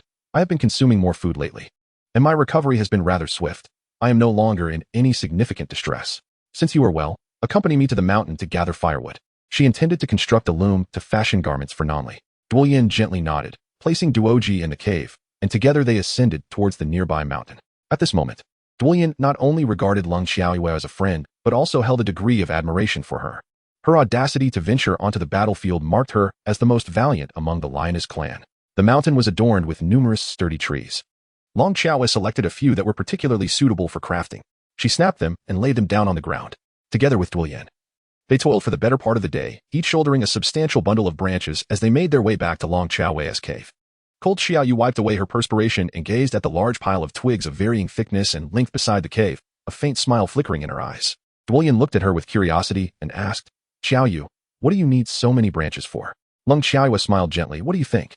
Duoyan pouted slightly. "I can't guess, but I suppose I'll know once you've done it." "Xiaoyu, I'm worried about Duoji being alone in the cave. I shall return shortly to check on you." She winked playfully at Lung Xiaoyu. Lung Xiaoyu gently nodded, expressing her gratitude. "Thank you for helping me gather the branches. Please hurry along. Your family's cave is situated high up, and we wouldn't want Duoji to fall while playing." Duo Lian also nodded lightly and proceeded towards her own cave. Cold Xiaoyu narrowed her eyes slightly, gazing at the branches, and smiled, saying, "Soon, you shall become one." After uttering these words, she began her task with a knife. The absence of screws posed no hindrance. She sought out some relatively thick fish spines, skillfully shaping them into screws to secure her creation. She toiled throughout the night. And at last, her labor bore fruit. Before her stood a small yet remarkably novel loom, albeit not crafted in the most authentic manner. Chapter 87. Having long seen through everything, she had just laboriously placed the loom into the cave when Nan Li reached out to cover her eyes, a gentle smile gracing his lips. "Little Xiaoyu, can you guess who I am?" His voice was melodious, imbued with a refreshing warmth that felt like a gentle spring breeze. Lung Xiaoyu blinked her eyes and shrugged her shoulders, admitting her lack of intelligence in guessing. Behind her, the beast slowly pouted, tilting its head as it gazed at her, a hint of grievance evident in its violet eyes. Cold Xiaoyu turned around to gaze at him, feeling as though her vision might fail her. Is this truly the same Nan Li from her home? Could he not be a bit more aloof? Must he be so clingy? A mere minute apart feels like an eternity. "Xiaoyu, I spent an entire day searching for a delightful little creature for you, and you still cannot guess who I am." Nan Li pouted once more, an expression of helplessness gracing his features, while a soft smile danced in his violet eyes. Lung Xiaoyu's eyes flickered slightly as she whispered, "What is it?" Nan Li blinked at her, a hint of a gentle smile gracing his lips, his handsome visage striking. In the elegance of his long fingers lay a small cat, its eyes closed in slumber. Lung Xiaoyu suddenly widened her eyes, gazing at Nan Li. "Have you ever heard of lions keeping kittens as pets?" Nan Li shrugged. a glimmer of amusement dancing in his violet eyes. Seizing the moment when Lung Xiaoyu was distracted, he planted a gentle kiss on her cheek, and then, adopting a serious demeanor, remarked, I initially considered skinning it to bring you a roasted delicacy, but I thought you might not appreciate cat meat, so. He lowered his gaze slightly, placing the kitten into Lung Xiaoyu's hands, and then smiled softly. It's quite adorable, why not play with it? Here. The kittens are unable to transform into human form, thus they remain as cherished pets. Lung Xiaoyu lowered her gaze, gently playing with the tiny paw of the kitten. The little creature gradually opened its eyes, one of which astonishingly was blue. Its body was entirely white, resembling a small ball of fluff. The kitten let out a soft meow and slowly nibbled on Lung Xiaoyu's finger, brushing it with its tiny milk teeth. At that moment, Nanli suddenly noticed the loom and raised his eyebrows slightly, inquiring, what is this? Ling Xiaoyu tucked the kitten into her pocket and smiled gently at Nanli. Saying this, it's nothing, she still wanted to prepare a surprise for him, so she mustn't let him discover it prematurely. Nanli raised an eyebrow and glanced at her, extending his long fingers to ruffle her hair gently. Is this merely a toy for your amusement? You.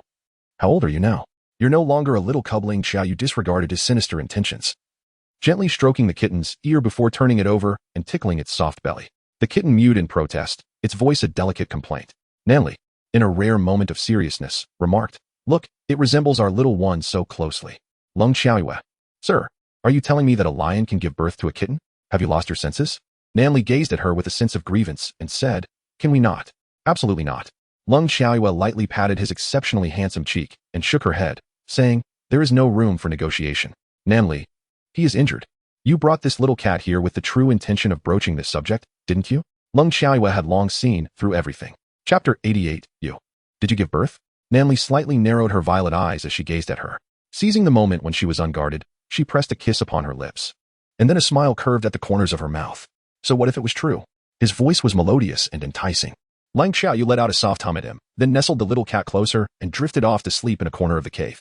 When Nanli approached, she extended her hand and declared, I have a kitten now. Keep your distance. You are a lion and might frighten it.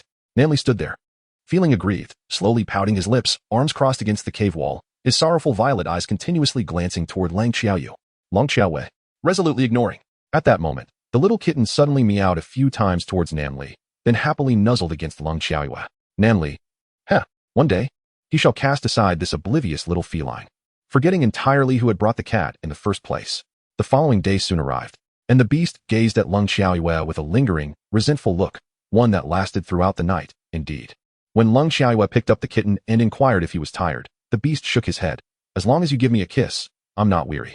It is often said that a man displays two faces, one in public and another at home, and Nanli exemplified this truth to the fullest. If those elders were to discover that their clan leader appeared so refreshingly unconventional before his female counterpart, I wonder if their eyes would pop out in astonishment. Lung Xiaoyu tilted her head slightly and planted a soft kiss on Nan Li's cheek before dashing outside with the little cat cradled in her arms. Farewell. See you tonight. Nan Li squinted slightly, caressing his cheek, a glimmer of satisfaction flickering in his eyes. He glanced at the little cat nestled in Lung Xiaoyu's embrace as she ran out of the cave, a faint smile passing through his violet gaze. What does it matter if she held you all night? Did she bestow a kiss upon you? I alone am her chosen male. Her kisses are reserved solely for me. As for any other creature, one kiss, one kill. Subsequently, she energetically went on to attend to matters of her clan. Lung Xiaoyu arrived at the entrance of Dulian's cave, cradling a small kitten in her arms. She called out loudly, Dulian, guess what I have here? Dulian, who had been bathing little Duoji, immediately tossed him in the air a few times to dry him off, before stepping out with the still damp Duoji, 3 black lines adorning his head. She raised an eyebrow curiously at Lung Xiaoyu and inquired, what is the matter? Why are you so excited today? Lung Xiaoyu raised her brow delicately and placed the small kitten before Dulian. Dulian's eyes widened in astonishment, a flicker of surprise crossing her gaze. She stared intently at Lung Xiaoyu, and after a prolonged silence, she finally inquired, You have given birth?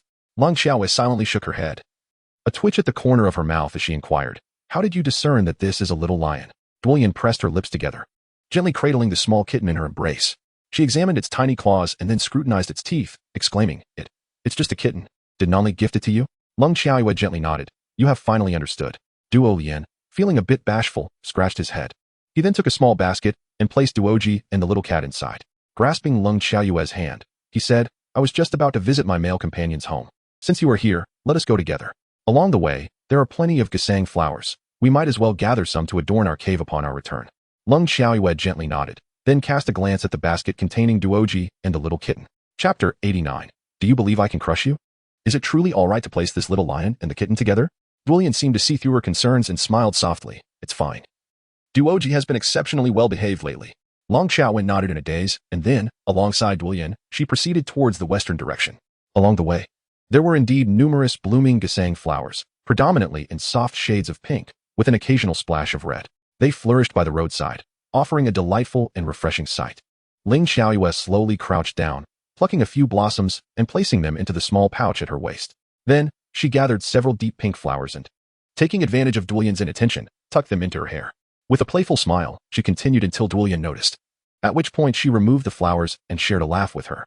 Seizing the moment, Ling Xiaoyue swiftly gathered a handful of gesang flower petals and tossed them atop Duolian's head. At that moment, she abruptly snatched the backpack containing little Duoji from behind and flashed a mischievous grin before darting ahead.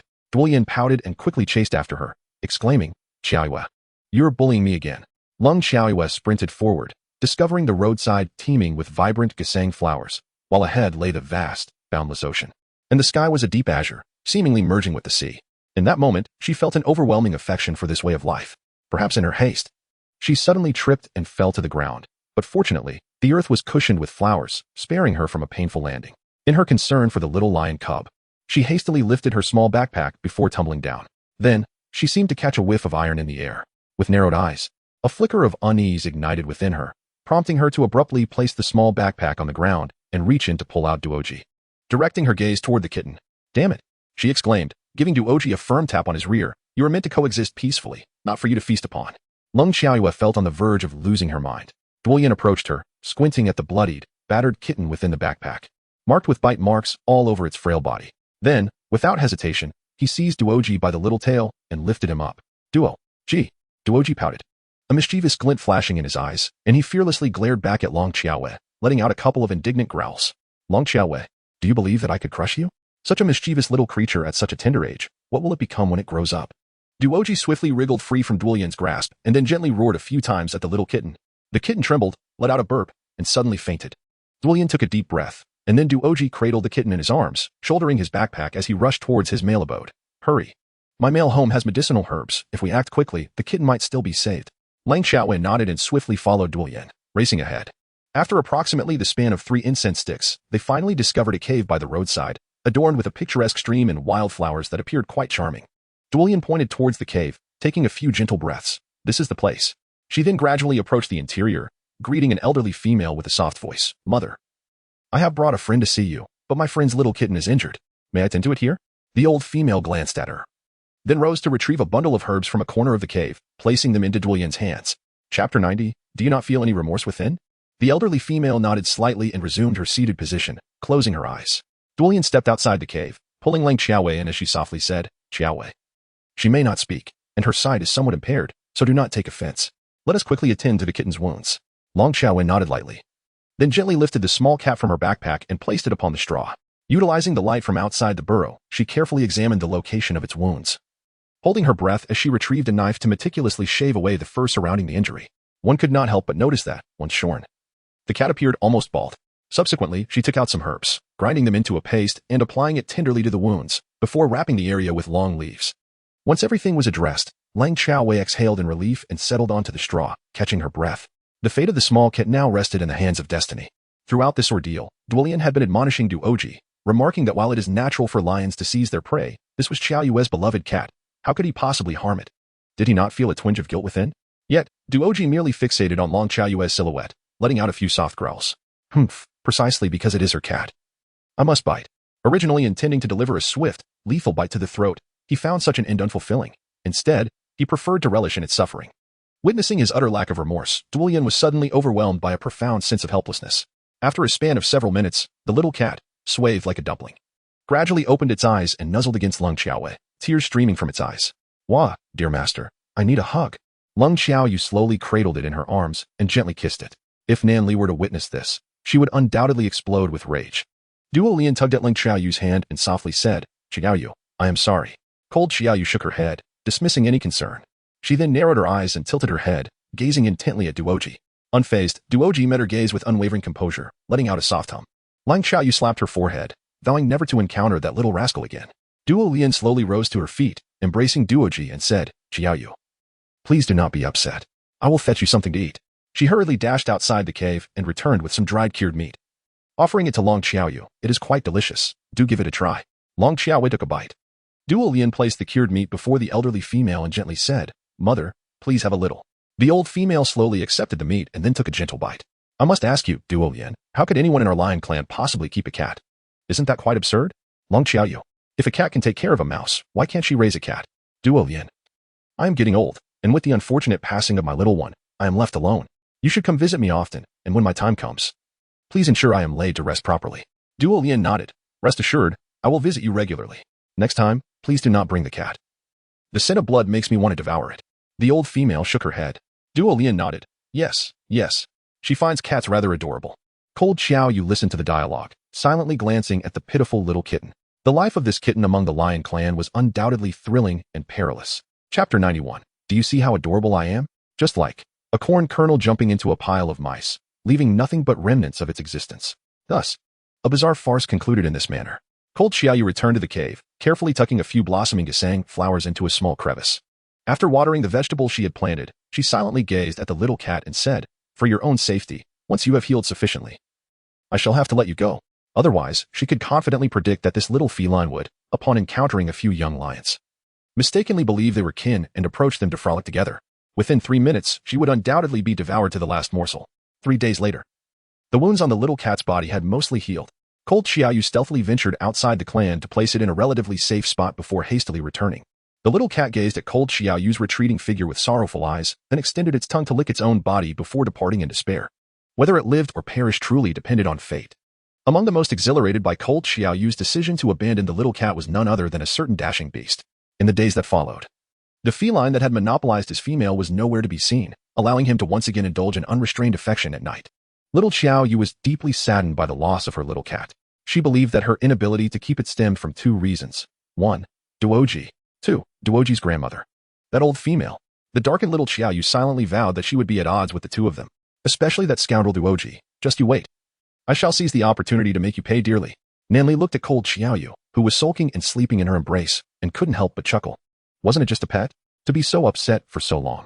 Days later, Cold Xiaoyu finally emerged from her sorrow. She quietly took Duo Lian to a nearby mountain and gently inquired, Duo Lian, would you like to see the outside world? Duo Lian blinked. What is the outside world? Long Xiaoyu gently remarked, beyond the lion tribe, the world must be vast. If only I could venture out one day to witness it. Duo Lian slowly extended her hand to poke Lang Xiaoyu's delicate fingers, replying, however, I find it quite pleasant to remain in the tribe each day. It is just that Duoji is rather worrisome. Once the transformation period arrives, things should improve. Long Xiaoyu gently nodded, then said, I had a dream, in which I was captured and taken to a distant place. Alongside me were many of my kin, all bound by ropes, like slaves. Our destination was an immense palace. Duo Lian, intrigued by her words, inquired, what is a slave? Long Xiaoyu shook her head gently, lowering it slowly. Her intuition was remarkably accurate. She had an unsettling feeling that this dream might indeed come to fruition. Thus, she had been somewhat anxious and invited Duo Lian to ascend the mountain and engage in conversation. Duo Lian smiled softly, reassuring her, do not worry.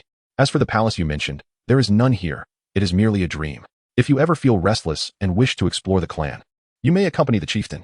In a few months, the chieftain will be visiting other tribes, and you can join him then. Lang Xiaowei gently nodded, cradling her delicate face. Her lips slightly pursed. Do you think I'm cute like this? Chapter 92. A surprise for you. Duo Lian was momentarily taken aback, then softly nodded, cute.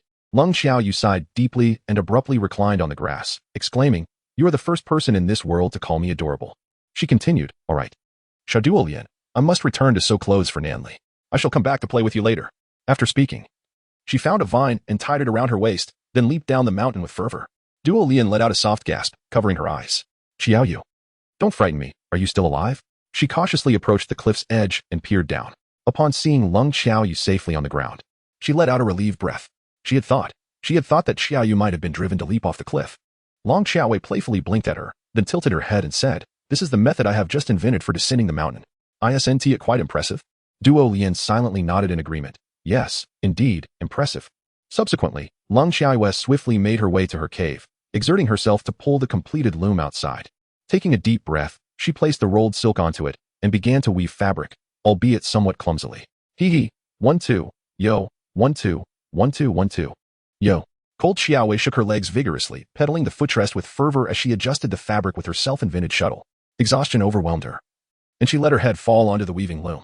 "I'm utterly spent," she murmured, her mind drifting to the familiar tune of Gigi, Fujiji. Someone weaves at the door.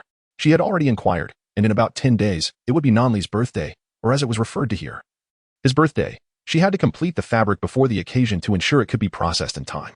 Days passed, and during Nanli's absence, cold Xiaowei tirelessly wove, only to hide the loom in a small corner of the cave when he returned, so he wouldn't see it. On the 8th day, she finally finished the fabric. Though it wasn't in abundance, it was surely sufficient to craft a garment. She took out a small knife and began to cut with precision.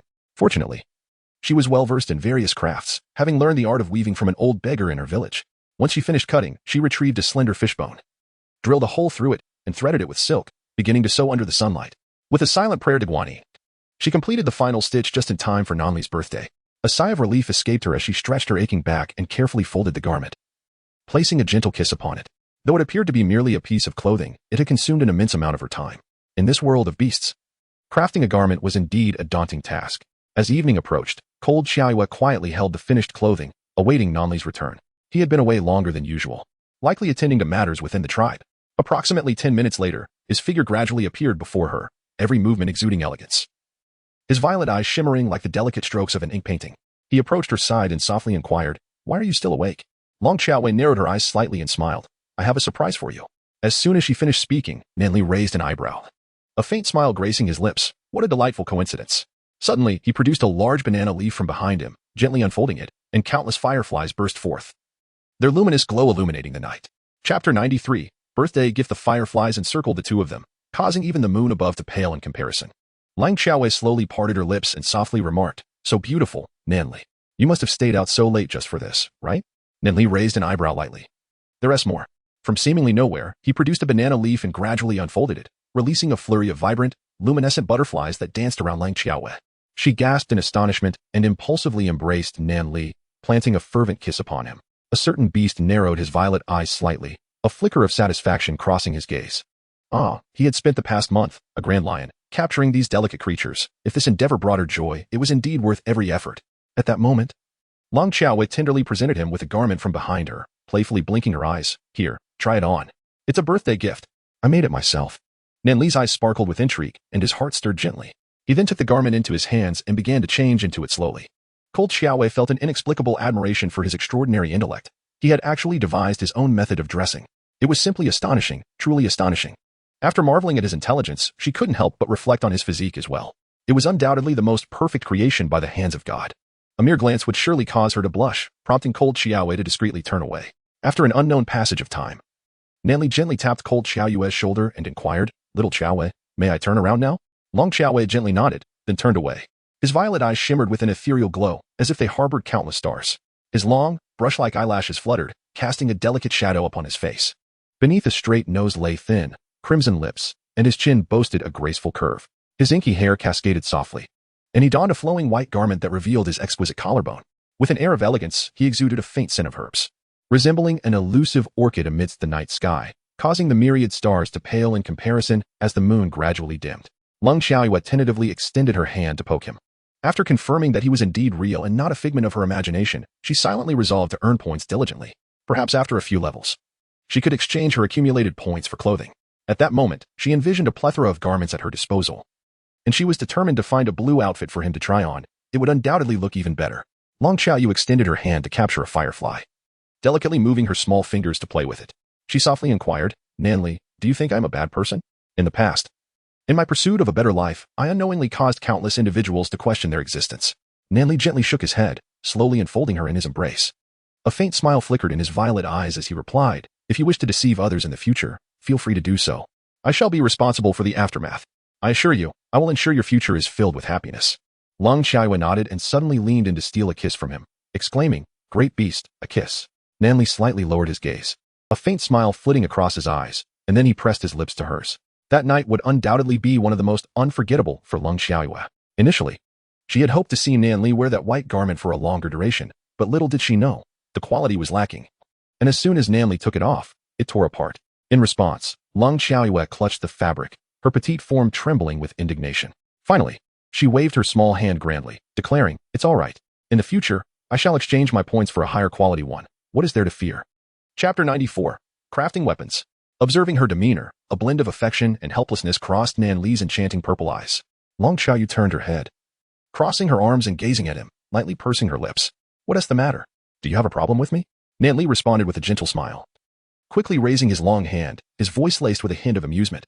I wouldn't dare to hold any objections against you. Long Xiaoyu smiled gently, wrapping her arm around his shoulder and nuzzling against him. She then spoke softly, Nan Li, I wish to forge a weapon for my protection in times of peril. It is said that the passion flower is highly toxic. Could you assist me in gathering some? I would like to apply its sap to the weapon. Upon hearing her words, Nan Li's violet eyes flickered slightly, and he nodded, very well. As long as it ensures your safety. With that, he planted a tender kiss on Long Xiaoyu's cheek, transforming into a remarkably robust lion, and set off towards the location of the passion flowers. Long Xiaoyu stretched languidly before venturing into the woods in search of her desired materials. This was not a sudden whim, but rather a decision she had long contemplated.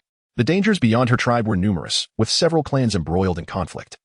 It was imperative to possess a weapon for self-defense. What she aimed to create was a 5-clawed dart, adorned with 5 sharp talons, each saturated with potent venom. Thus, she had enlisted Nan Li's assistance in gathering the passion flower. Crouching amidst the trees, she diligently searched until she finally captured a sizable snake. A faint smile played at the corners of her lips as she swiftly struck it with her palm. The snake's sinew would serve as her first raw material. Subsequently, she made her way to a nearby pond, took a deep breath, and leaped into the water. She sought a fish with a substantial skeleton, as its sharpest spines would constitute her second raw material. After considerable exploration beneath the surface, fortune favored her efforts, and she managed to ensnare a fish approximately 3 times the size of her head, weighing around 20 pounds. With a deep inhalation, she delivered a few decisive strikes to render the fish unconscious before heaving it onto the shore with determination. Lang Xiaowei drew a small knife and made a careful incision along the spine of the fish, gradually peeling away its skin. She deftly separated the flesh from the bones, uncovering 5 sharp spines at the tip of its mouth. Each spine was as thick as her fingers and incredibly pointed. Long Xiaowei tested one of the spines on her hand, and to her surprise, it sliced through the skin with ease. Quite sharp and satisfactory. She then peeled back the snake's skin, grasped the prominent blue vein along its spine, and with a sudden, forceful pull, extracted it completely. The snake twitched a few times before falling still. Long Xiaowei punctured small holes at the tips of the fish spines with a small knife, then skillfully threaded them together with blue veins, binding them tightly. The serpents here differ from the modern ones. The blue veins are remarkably resilient, comparable to steel wire. After Long Xiaoyu's meticulous adjustments, what lay in her hand had transformed into a formidable claw-like shape, resembling the outstretched talons of a dragon at first glance. With a satisfied smile, Long Xiaoyu narrowed her eyes and abruptly hurled the freshly crafted 5-clawed dart towards the tree. The dart plunged fiercely into the trunk, leaving only a small portion protruding from the surface. With a graceful flick of her delicate wrist, Lang Xiaowei summoned the flying dart back into her hand. Before she cast the 5-clawed dart once more, she had cleverly bound it with some leftover silkworm silk. This allowed her to effortlessly retract it with a simple tug, the thread so fine and transparent that it went unnoticed. Chapter 95, they would undoubtedly be left with nothing but skin. The enemy would be completely oblivious. Satisfied with her creation, she entered the cave, her gaze filled with excitement as it fell upon her handiwork. Soon, Nan Li approached her, holding a handful of vibrant and colorful passion flowers. With a gentle squint of her violet eyes, she regarded the weapon in Long Xiaoyu's grasp and inquired, Xiaoyu, this weapon resembles a 5-claw. Do you intend to throw it to take a life? Cold Xiaoyu listened to his words and silently lifted her head. The intelligence of this beast was utterly astonishing. How could it know everything? Its intellect rivaled that of a computer. Nan Li, seemingly concerned that the toxic essence of the Qing flower might harm her, instinctively sought out 2 stones. She placed the Qing flower upon one and, with her slender fingers, grasped the other, proceeding to strike down with a series of resounding bangs. Sun Xiaoyu knelt down to observe his profile, and suddenly found his serious demeanor quite captivating. Oh, how foolish. What am I blushing for? She shook her head, and as Nan Li was nearly done smashing the passion flower, she carefully placed the 5-pronged dart atop it, allowing the fishbone to soak in the venom. Soon, the originally pristine white dart transformed into a deep crimson hue. At that moment, the sunlight streamed in from outside. If one were to disregard the metallic scent of blood, it was indeed visually striking, glimmering with a crystalline clarity. With great caution, she wrapped it in a leaf and tucked it into the small pouch of her grass skirt. Hooray! Her first weapon was finally complete. Now she had 50 points left in her bracelet. It seemed that to ascend to the next level, she would require 5,000 points. The next tier would unlock items like quilts and mats, which would surely transform the cave into a much more comfortable abode. She was determined to rid the space of that wretched straw. At level 3, there were also candles, and most importantly, oil, an array of spices, and utensils. Once her homegrown cabbages and beans were ripe, those spices and knives would undoubtedly prove invaluable. With the upgrade of her bracelet, the points earned from completed tasks would increase significantly. Xing Xiaowei firmly believed that as long as she dedicated herself to hard work, within 3 days, she would certainly accumulate the 5,000 points needed to reach level 3. Long Xiaowei infused her thoughts into the bracelet, commencing her task with grand ambitions. She decided to offer Wula some sun-dried raisins for a modest 50 points, an endeavor utterly trivial. Next, she aimed to capture 20 silver needlefish, grilled into perfection, and present them to Qiao Qiao for 70 points. This could be accomplished within an hour. The challenge of catching a salmon, filleting it, and consuming it within 3 minutes for a substantial 300 points seemed daunting. Should she succeed, she might very well meet the King of Hell. Additionally, she planned to harvest loquats from the orchard and dry them for 300 points, a task well within her grasp. Lastly, she resolved to stealthily infiltrate the Tiger clan and procure 3 strands of Reisa's hair for an impressive 5,230 points.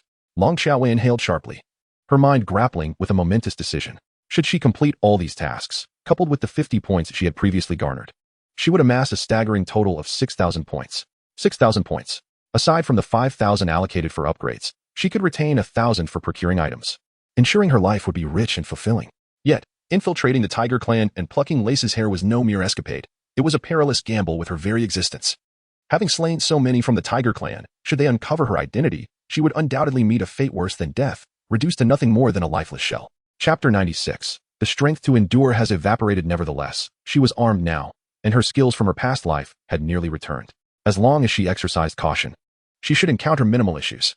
Long Xiaoyu quietly made a decision, then patted Nan Li's shoulder. Brother, should I encounter any misfortune in the future, you must teach Duoji a lesson for me. Nan Li raised an eyebrow slightly, a glimmer of light flashing through his violet eyes, and gently inquired, Little Xiaoyu, what are you up to this time? Long Xiaowei shook her head, taking a step back, and with a gentle smile remarked, I was merely jesting, not intending to do anything. I'm off to play with Duolian. After she spoke, she blew a kiss across the distance to a certain someone, then turned and walked away. The creature stood there, enveloped in a blissful daze. Slowly extending its slender hand, it caressed its own cheek, slightly narrowing its violet eyes. Ah, the place where Yeye kissed is right here. Cold Xiaoyue picked up the raisins she had left to sunbathe at the cave entrance and sprinted towards Wula's cave with the speed of a 100-meter dash. Time was of the essence. These minor tasks must be accomplished within half a day. She placed the raisins at the entrance of Wula's cave, leaned down to kiss the little lion cub crawling on the ground, and swiftly made her way towards the pond. Wula, observing the hasty Cold Xiaoyue, let out a sigh. Are the young ones nowadays so lively? Without uttering a word, she dropped the dried raisins and left. Not even a word for the old lady. Truly a mischievous little one. Cold Xiaoyu swiftly arrived at the edge of the pond. She took a deep breath and plunged in with great vigor. Silver needlefish, come into your sister's embrace, and let me warm you by the fire. Cold Xiaoyu murmured to herself as she searched for fish in the water. 1. Caught it. Damn, trying to escape? Swiftly rendered unconscious. Soon, she had captured 15 fish. Wiping the sweat from her brow, she seized a branch and thrust it fiercely into a silver needlefish. Blood gradually seeped into the water's surface as she discarded the fish onto the shore and deftly speared for more with her branch. She quickly ignited a fire, waiting for the wood to turn to ash before using her knife to gut the silver needlefish, burying them one by one. She rekindled the flames outside the ashes, gently fanning them with banana leaves. This method of preparing fish proved to be both delectable and efficient. After successfully processing all 20 silver needlefish, she wrapped one in a leaf and dashed at lightning speed toward Xiao Qiao's cave. Gasping for breath, she handed the offering to a bewildered Xiao Qiao and said, Here. For Yuan Feng and you. I have urgent matters to attend to. We shall chat later. With that, she turned once more toward the pond, focusing intently as she crouched there, wielding a fork fashioned from a branch, awaiting the salmon to bite. Half an hour passed slowly. And just as Cold Xiaoyu contemplated trying a different spot, a salmon appeared before her, gazing at her with curiosity before flicking its tail. Lung Xiaoyue narrowed her eyes slightly, suddenly pouncing onto it, pressing down on its gills and dragging it to the shore. Then, she wagged her tail at her sister, as if she believed she were a Chinese rural dog. Lung Xiaoyue let out a soft hum. She then drew her knife and swiftly ended the life of the fish before commencing the process of dismemberment. Once she had finished, she quickly seized a piece of flesh and, without so much as a chew, swallowed it whole. By the time she had consumed the entire fish, she found herself utterly devoid of energy. Chapter 97. Just feeling my little belly leaning against a rock, she gently caressed her slightly protruding belly, thinking to herself, I am a little chubby. I often find myself fondling my own little belly. Today has undoubtedly been the most thrilling and exhilarating day, filled with the fastest pace. Currently, the bracelet holds 470 points. With several hours remaining before dusk, she planned to visit the clan's loquat orchard to gather some loquats. Long Xiaowei gently caressed her abdomen, squinting slightly as she rose to her feet. She then ventured into the loquat orchard, gathering a basket full of loquats, which she subsequently spread out in the garden to dry slowly. Once dried, Her bracelet evidently gained an additional 300 points. This picking garden permitted the presence of beasts and was devoid of any guards, allowing Ling Xiaowei to rest undisturbed for several hours. After she had sufficiently rested and digested, she meandered back towards her cave, concealed behind a large tree. She observed Nan Li, who was watering the beans, and softly assured, "Nan Li, do not worry. I shall return before nightfall, bringing back the points." Upon finishing her words, a glimmer of determination flashed in her eyes, and she set forth beyond the tribe. In that moment, she resembled a child who had run away from home, her heart unsettled. After stealthily slipping out of the tribe, she retrieved a map crafted from beast hide from her bosom.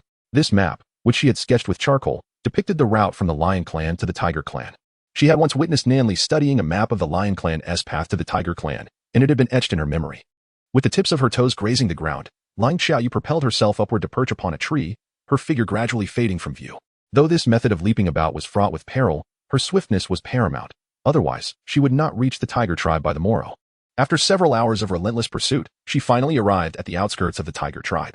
Unlike the Lion tribe, where the caves were distantly separated, the dwellings of the Tiger tribe were in close proximity to one another. This implied that should Ling Xiaoyu be detected by a member of the tribe, a single cry would summon nearly the entire Tiger tribe to converge upon her. Ling Xiaoyu concealed herself behind a grand tree, gradually tousling her hair to obscure much of her visage, before gently lowering her head and stepping into the territory of the Tiger clan. As she passed by the members of the clan, she faintly overheard their hushed discussions about her. "Look at this person, her face smeared with mud, and her hair in such disarray. How have I never encountered her before? There is something peculiar about the aura she emanates." Cold Xiaoyu listened to their conversation, gradually quickening her pace, and in an instant, she darted behind a large tree close to Leisa's cave. She had just faintly overheard a female voice stating that this was indeed Leisa's lair. The information was obtained with little effort. Cold Xiaoyu stood there, patiently awaiting the onset of darkness, before gradually making her way into the cavern. Upon the pristine straw lay Reza, breathing steadily, his inky black hair cascading around him, long eyelashes resting delicately upon his cheeks. He wore naught but his own skin, and beneath the exquisite curve of his collarbone, a sculpted chest was revealed. Though the night obscured her vision, Cold Xiaoyu was unequivocally certain that this was indeed Reza. Feeling a twinge of trepidation stemming from her psychological aversion to him, her heart fluttered nervously. Drawing a deep breath, she cautiously approached his side, holding her breath as she extended her hand toward his hair. Chapter 98. Run, run, run. Just as she was about to tug at his hair, Reza's dark eyes fluttered open slightly, a glimmer of mischief dancing within their depths. A sudden jolt coursed through Ling Xiaoyu's heart, and she slowly extended her hand to touch his eyes. Was it merely the darkness that clouded her vision? Or had this man truly opened his eyes? She cautiously reached out her hand once more, her fingers brushing against Leisa's hair. Just at that moment, Leisa abruptly pulled her into his embrace. Cold Xiaoyu silently muttered to herself that it was a disaster, and then she moved to pressure his acupoints. Leisa swiftly evaded her attack, and, in a swift motion, pinned her beneath him, leaning close to her ear and whispering, "Are you so eager to see me?" Cold Xiaoyu silently clenched her fist, and then, taking advantage of his momentary inattention, she swiftly yanked out 3 strands of his hair. She only felt the bracelet emit a sound as it filled with 6,000 points. "Xiaoyu, the moment you arrived at the cave entrance, I noticed you. I never expected you would actually dare to enter." Long Xiaowei pressed her lips together delicately and inquired softly, "How's the injury you sustained while shielding me on the battlefield?" Leisa smiled gently. "You remember that?" Long Xiaowei nodded slightly. "I remember vividly who led so many outsiders to attack our homeland that day." As she spoke, a deep purple glimmer suddenly flickered in Leisa's eyes, shimmering and radiant, gently flickering in the night. He chuckled softly. "Xiaoyu, you truly place great importance on race and your homeland. Do you know the fate that awaits me if I were to remain in the Lion Clan and my violet eyes were discovered? They would tear me apart, piece by piece." Lung Xiaoyu raised her brows slightly and looked at him, asking, "Is this a rule of the clan?" Leisa gently shook his head, replying, "No, it is jealousy, not a rule. They will not permit a second violet-eyed individual to exist in this world." Ling Xiaoyu gently nodded. All right. You are absolutely right. Leisa, we've known each other for such a long time. What grievances or enmities could possibly justify your unwavering gaze upon me? Your weight is quite suffocating. Would you be so kind as to rise for a moment?" Leisa slightly narrowed his profound eyes and gently lifted her chin. "What grievances or enmities? It is simply that I adore you." Ling Xiaoyu shook her head and said, "But I do not harbor any affection for you. In fact, I find myself somewhat haunted by the mere sight of you, evoking an urge to strike." Leisa chuckled softly, a mischievous glint flashing in his eyes. "Xiaoyu, your words are rather unappealing. They make me desire to strip you bare." With that, one of his hands slowly glided over the grass skirt adorning Ling Xiaoyu, before swiftly tearing away half of it. Cold Xiaoyu's lips curled into a faint smile as she gazed at him, gradually extending her hand to retrieve the 5-pronged dart lodged in her body. She waved it before Leisa, asking, "Do you know what this is?" The surface was coated with the essence of the passion flower, and with but a gentle stroke against your skin, you would find yourself accompanying the Buddha in a game of chess. Leisa slowly reached out. Brushing his fingers against the dart's barbs, with a firm grip, he inadvertently cut his hand. Little Xiaoyu, I regret to inform you, I am immune to all poisons. Long Xiaowei. It's over, my final move has failed. A flicker of light passed through her eyes as she looked behind Leisa and exclaimed, Nanli, you have arrived. Leisa raised an eyebrow slightly and turned to glance behind him. At that moment, Long Xiaowei sprang to her feet and dashed toward the cave's entrance. Chapter 99. Capture her. Leisa narrowed his eyes slightly, his long fingers brushing against his lips. A trace of anger flickering in his deep gaze. He donned his attire and positioned himself at the cave's entrance, observing the retreating figure of Long Xiaowei. Seize her at once, he commanded. No sooner had his words left his lips than countless lions descended from all directions, poised to encircle her. Leisa regarded Long Xiaowei with narrowed eyes and ordered, confine her in a cage and place it at the mouth of my cave. In an instant, the lions transformed into human forms, advancing relentlessly towards Long Xiaowei. Long Xiaowei engaged in a protracted struggle with her assailants, wielding her weapon with determination. Just as she was on the verge of fleeing this perilous place, a multitude of no fewer than 100 tigers emerged before her. Cold Xiaoyu directly stuffed the five-clawed dart into her small pocket and murmured softly, Curse this wretched thing. I shall no longer engage with you. I will simply observe what you can do to me. At worst, we shall perish together. The wooden cage, measuring approximately 2 meters in length and width, swiftly became Xiaoyu's temporary abode. As the members of the tiger clan securely locked the cage, Cold Xiaoyu narrowed her eyes slightly and cast a glance at Leisa, saying, Rest assured, I shall never harbor any affection for you in this lifetime. My feelings will only deepen into resentment. Now that night had fallen, Southly must be anxiously worrying in the cave.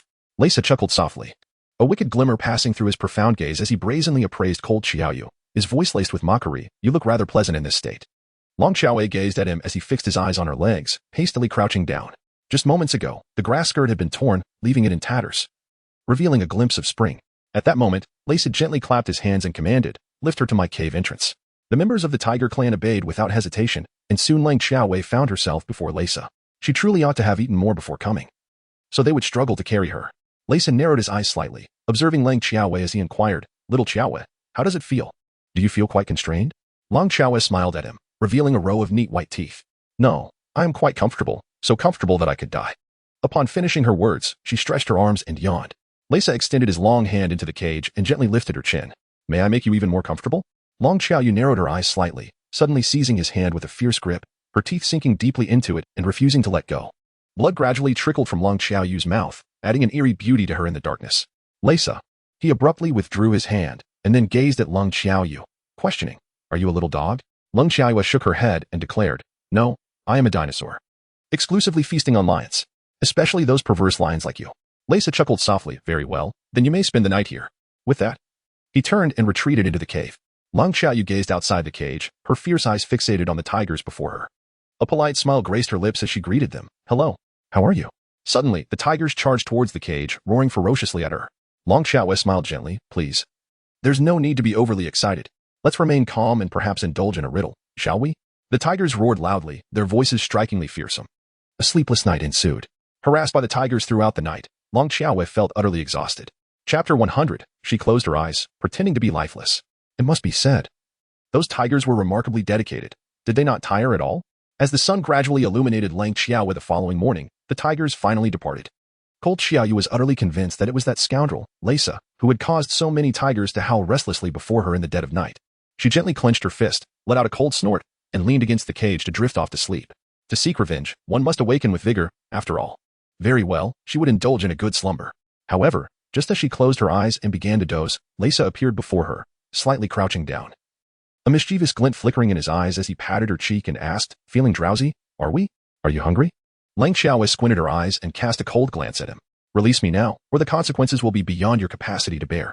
Leisa tousled her hair, a faint smile gracing his lips. What do you intend to do to me? Long Xiaowei raised an eyebrow lightly. Are you familiar with the concept of being drawn and quartered? Leisa pressed his thin lips together, a fleeting glimmer of mischief flashing in his eyes. Then, with a swift motion of his left hand, he opened the cage door and ensnared Long Xiaowei tightly in his embrace, lifting her effortlessly. Why does a young lady like you constantly bring up such gruesome topics? Long Xiaoyu attempted to extricate herself from his embrace, only to realize that his strength left her with no room to struggle. She let out a cold smile. You are but a diminutive beast. How old can you be to dare call me small? Leisa made a sound of acknowledgement, lowering his gaze to her cheek, leaning in gently, his warm breath brushing against her face.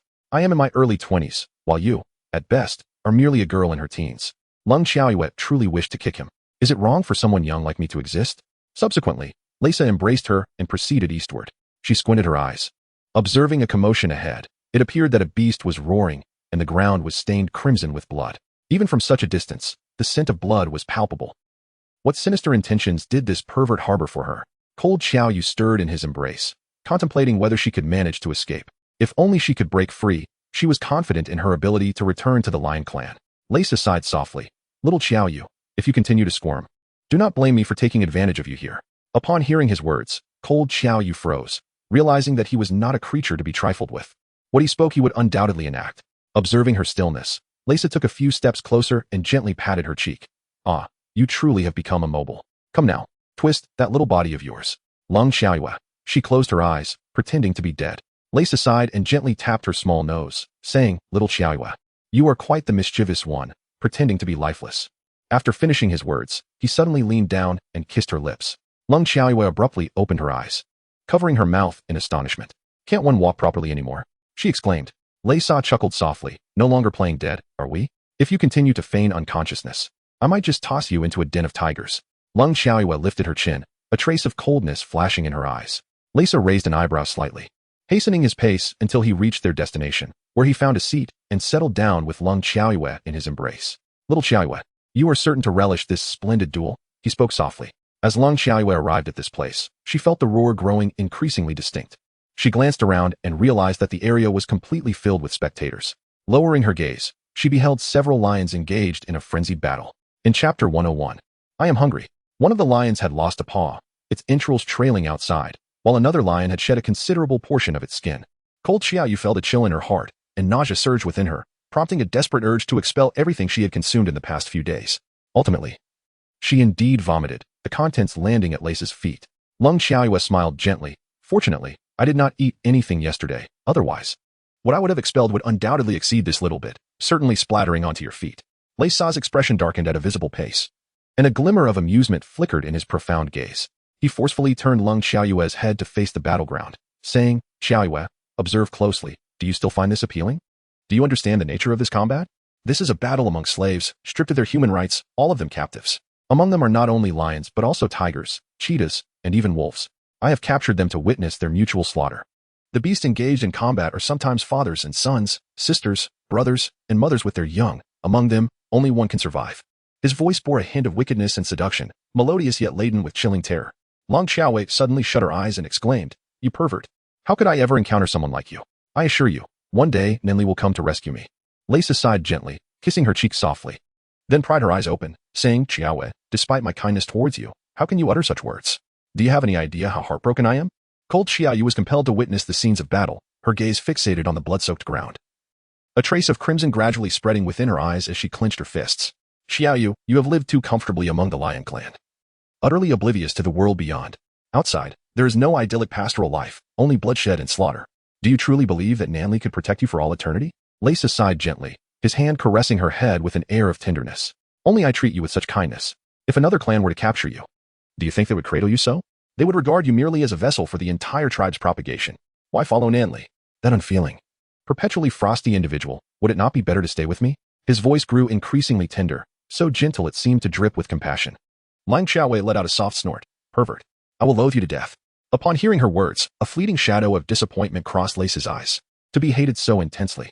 How could she harbor such deep animosity towards him? Cold Xiaoyu suppressed the tumult in her stomach, inhaled deeply, and with sparkling eyes fixed intently on Leisa, declared, I am famished. Leisa raised an eyebrow in response. Famished? We shall dine after we conclude the duel. Lung Xiaoyue slowly closed her eyes, remaining silent. After the battle concluded, Leisa entrusted Lung Xiaoyue to the care of nearly 100 tigers, and then proceeded to take a bath.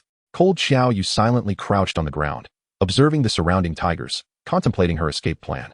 Meanwhile, Leisa had already washed himself clean and slowly stood behind her, gently stroking her small face. Why is your face always so dirty? He remarked. I'll take you to wash it. After saying this, he sought out some water, disregarding whether Cold Xiaoyu was in pain, and extended his long hands to rub her face. Chapter 102.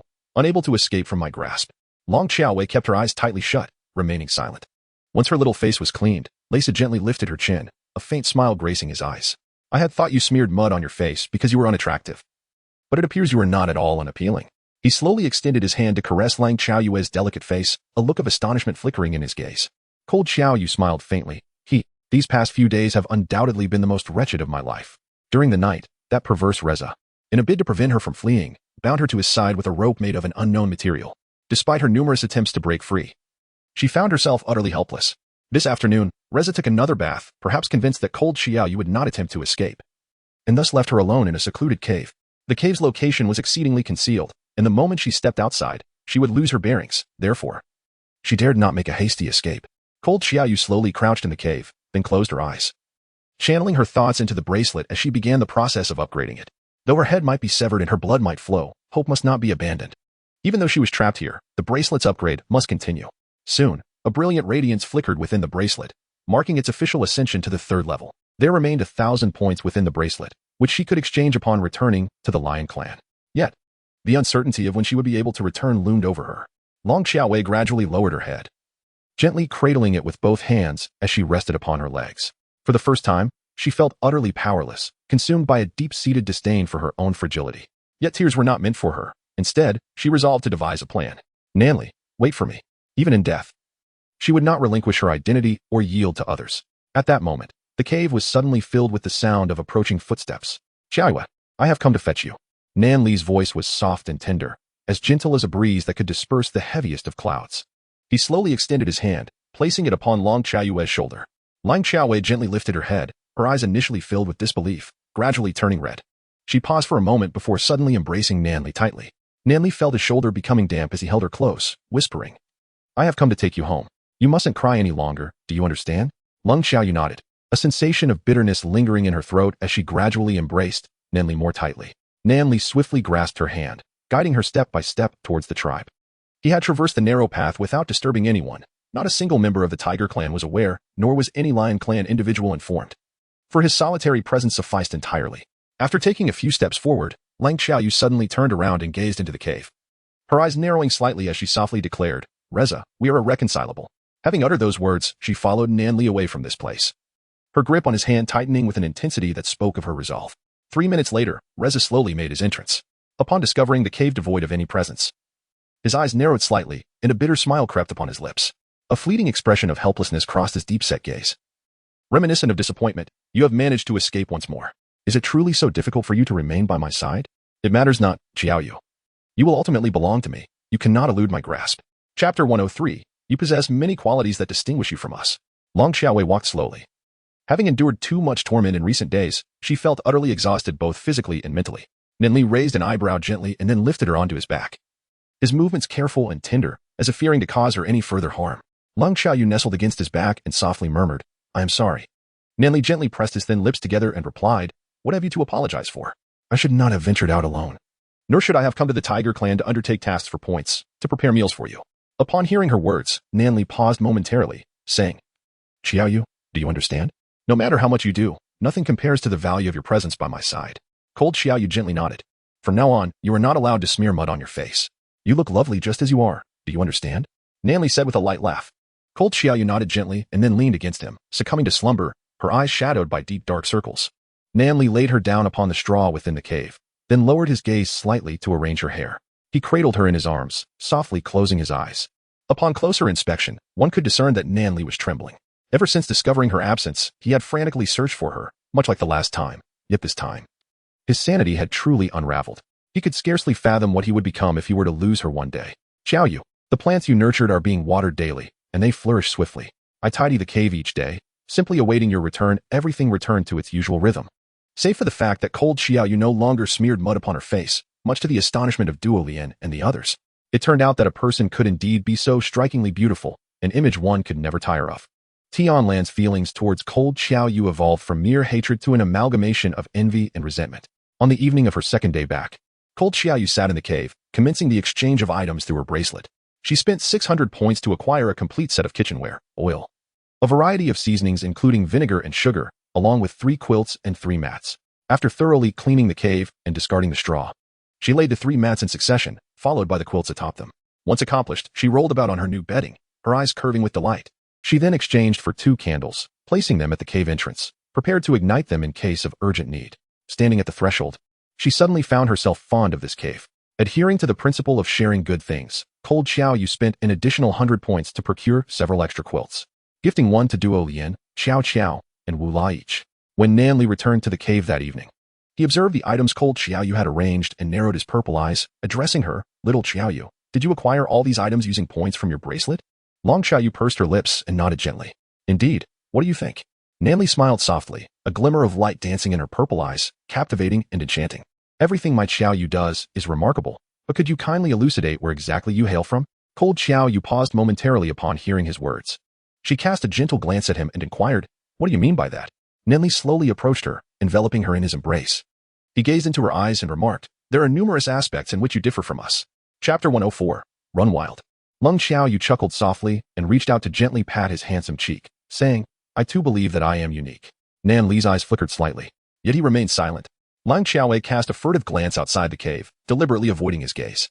At this moment, she could not reveal her true origins to him, not out of fear that he would doubt her, but rather because the matter was so peculiar that she found it difficult to articulate. The cave fell into a momentary silence. Lung Xiao Yu slowly rose to her feet and gently addressed Nan Li. "Nan Li, I feel somewhat melancholic and wish to step outside for a while." Nan Li nodded softly, reaching out to caress her head, a trace of tenderness flickering in her violet eyes. "This time, please do not make me search for you again." Lung Xiaoyue smiled gently, bestowing a soft kiss upon him before making her way toward the cave's entrance. Nan Li observed her silhouette, his violet eyes narrowing slightly, revealing a hint of contentment. After all they had endured, he understood that she could not have been raised in confinement. Though she remained silent, perhaps burdened by unspoken hardships, he would not press her to divulge. After Lung Xiaoyu stepped out of the cave, she continued along the narrow path, her small paws tapping rhythmically against one another. How could she possibly explain her situation? Should she claim to be a time-traveling thief from the 21st century who moonlights as a fortune teller, occasionally performing on the streets? Even with the highest intellect, it would be bewildering for him to comprehend such a narrative. Taking a deep breath, Xiao Qiaoyu suddenly broke into a swift run. When faced with troubling matters, running vigorously can serve as a means to alleviate stress. Cold Xiaoyu closed her eyes and murmured softly. She was unaware of how long she had been running forward until she finally took a deep breath and came to a halt. However, when she beheld the surroundings before her, her eyes widened in astonishment. Before her stood no fewer than 1,000 grapevines, densely clustered together, adorned with both unripe and ripe purple grapes, with only about a meter of space between each vine. Cold Xiaoyu found herself standing right in front of these grapevines. She inhaled gently, took a step forward, and scrutinized the vines for a while, then narrowed her eyes slightly and remarked, "These are not cultivated, they are wild. But how is it that such a multitude of grapevines has gone unnoticed for so long?" At that moment, she turned to glance behind her, only to find herself surrounded by trees, equally dense, and after all this time, not a single person had appeared. Perhaps this place is too remote, far from inhabited areas. No one would be so idle as to venture here, which is why no one has discovered it. Lung Xiaoyu slightly squinted her eyes, contemplating how to make good use of the abundant grapes. She envisioned organizing an event for the Lion clan, inviting everyone to come and harvest grapes, just like in modern-day orchards. However, unlike those, this orchard would be entirely free of charge. After formulating her plan, she marked certain spots around the area to ensure she could locate them on her next visit, then turned to retrace her steps. After a leisurely stroll, her spirits soared. At worst, she could tell Nan Li that she was a diviner, and she would be contributing to society, which was nothing to be ashamed of. Upon reaching the cave entrance, she did not enter immediately. Instead, she sought out Duo Lian and Xiao Qiao, asking them to help spread the word about her intention to create a grape-picking orchard, where an abundance of grapes would be available for free picking. She instructed them to gather those interested at her cave entrance the following morning. Chapter 105. Hee hee, little rascal. The more beasts, the better. Upon hearing her plan, the two of them sparkled with excitement, their eyes gleaming with enthusiasm. They embraced the little lion and left the cave, each setting off to inform their acquaintances about the event. Shortly thereafter, Nan Li observed the breathless and fatigued Lung Xiaoyu and raised an eyebrow slightly, a faint smile crossing her violet eyes. "What mischief have you been up to this time?" Lung Xiaoyu extended her small paws and playfully tapped him a few times, letting out a soft hum. "Am I only capable of doing mischief and nothing else?" Nan Li raised an eyebrow gently, embracing her tenderly, his well-defined chin brushing lightly against her forehead. "So, my dear Yu, have you embarked on a quest to perform good deeds?" Lung Xiaoyu sensed that he was trying to take advantage of the situation again, so she pushed him several meters away, narrowing her eyes slightly, and saying, "You may find it hard to believe, but I was feeling rather down earlier, went for a run, and stumbled upon a vast vineyard." She then proceeded to elaborate on her encounter. A few minutes later, Nan Li raised an eyebrow and remarked, "So, in order to prevent those grapes from falling to the ground and going to waste, you wish to gather members of your clan to pick them, with the intention of bringing the harvested grapes home?" Long Xiaowei nodded. What do you think? Ninli had somehow returned to her side, gently kissing her cheek. A smile on his face resembling that of a cunning fox. It's splendid. But if we let Duo Lian and the others recruit people, I fear the turnout may be rather scant. Long Xiaowei smiled gently at him. That is precisely why I wish to share this matter with you, to seek your assistance. Ninli ruffled her hair. Very well, I shall mention it within the clan and gather more people to join us. Long Xiaowei nodded, then reached out to gently pinch his cheeks, softly inquiring, Ninli, who are your parents? How could they have brought forth such an extraordinary child like you? Upon hearing her words, Ninli lowered his gaze slightly, and then, stealing a tender moment, he pressed his lips against Long Xiaoyu's, whispering, they are no longer here. Cold Xiaoyu's gaze flickered slightly as she embraced his waist, nuzzling against him. It's all right, from now on we shall face everything together. No matter where I go, you must always find me and never let me go.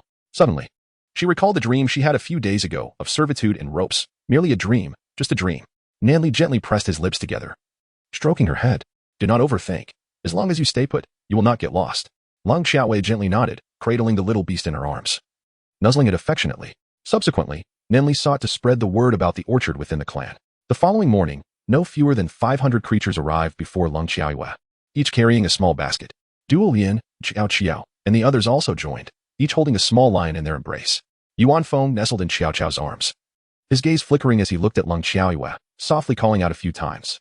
Meanwhile, Duo Ji buried his little head entirely into Duo Lian's embrace, expressing profound disdain towards Long Xiaowei. Long Xiaowei gazed at Duo Ji, her eyes narrowing slightly as her left hand caressed her chin. Little rascal, I truly wonder if you and Leisa share the same ancestry. I ponder whether you will remain this mischievous as you grow older. Cold Xiaoyu gazed at the lion standing before the entrance of her cave, a faint smile gracing her lips. I am aware that your purpose here is to harvest grapes. Therefore, please follow me. Let us gather as many as we can and ensure that none of these precious fruits go to waste. Chapter 106, Mistaken Identity. As she spoke, she grasped Ninli's hand, leading him forward. Ninli lowered his gaze to their joined hands and suddenly felt a warmth enveloping him. He tightened his grip on her hand, a gentle smile flickering in his violet eyes. The journey was not extensive, and within a little over an hour, they arrived at their destination. Cold Xiaoyu thought to herself how fortunate she was to have marked the spot, lest she truly lose her way. A gentle smile graced her lips as she gazed upon the grapevines, declaring, this is the place. Everyone may enter and gather. Upon hearing her words, the tribesfolk, filled with excitement, ventured inside, weaving through the vines in search of ripe grapes. Thank you, Xiaoyu. Thank you so much, Xiaoyu. Sister Xiaoyu. Thank you. One young female, named Jie, who had recently transformed, approached Cold Xiaoyu, shyly smiling before gently embracing her. My mother is gravely ill and longs to taste the grapes. With those words, she bounded joyfully into the vineyard to begin her harvest. Long Xiaoyu slightly squinted her eyes, experiencing for the first time the joy of doing good deeds. It was a sweet, rather blissful sensation. As time gradually passed, each individual collected a basket of grapes, joyfully emerging from the woods with their arms full of fruit.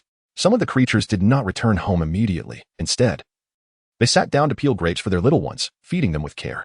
Suddenly, two elderly couples rushed in from an unknown direction, dashing to Long Xiaowei's side, tears of joy streaming down their faces. Lingling, we finally found you, Lingling. We thought you were lost to us. The arrival of this couple astonished the entire lion clan, bringing their activities to a halt as they turned to gaze at them in astonishment. Long Xiaoyu furrowed her brows slightly and took a step back. Who are you? I do not recognize you. The female sighed gently and took a step closer to Long Xiaoyu. We are your uncle and aunt. How could you possibly not recognize us? Indeed, Ling, we have searched for you with great difficulty.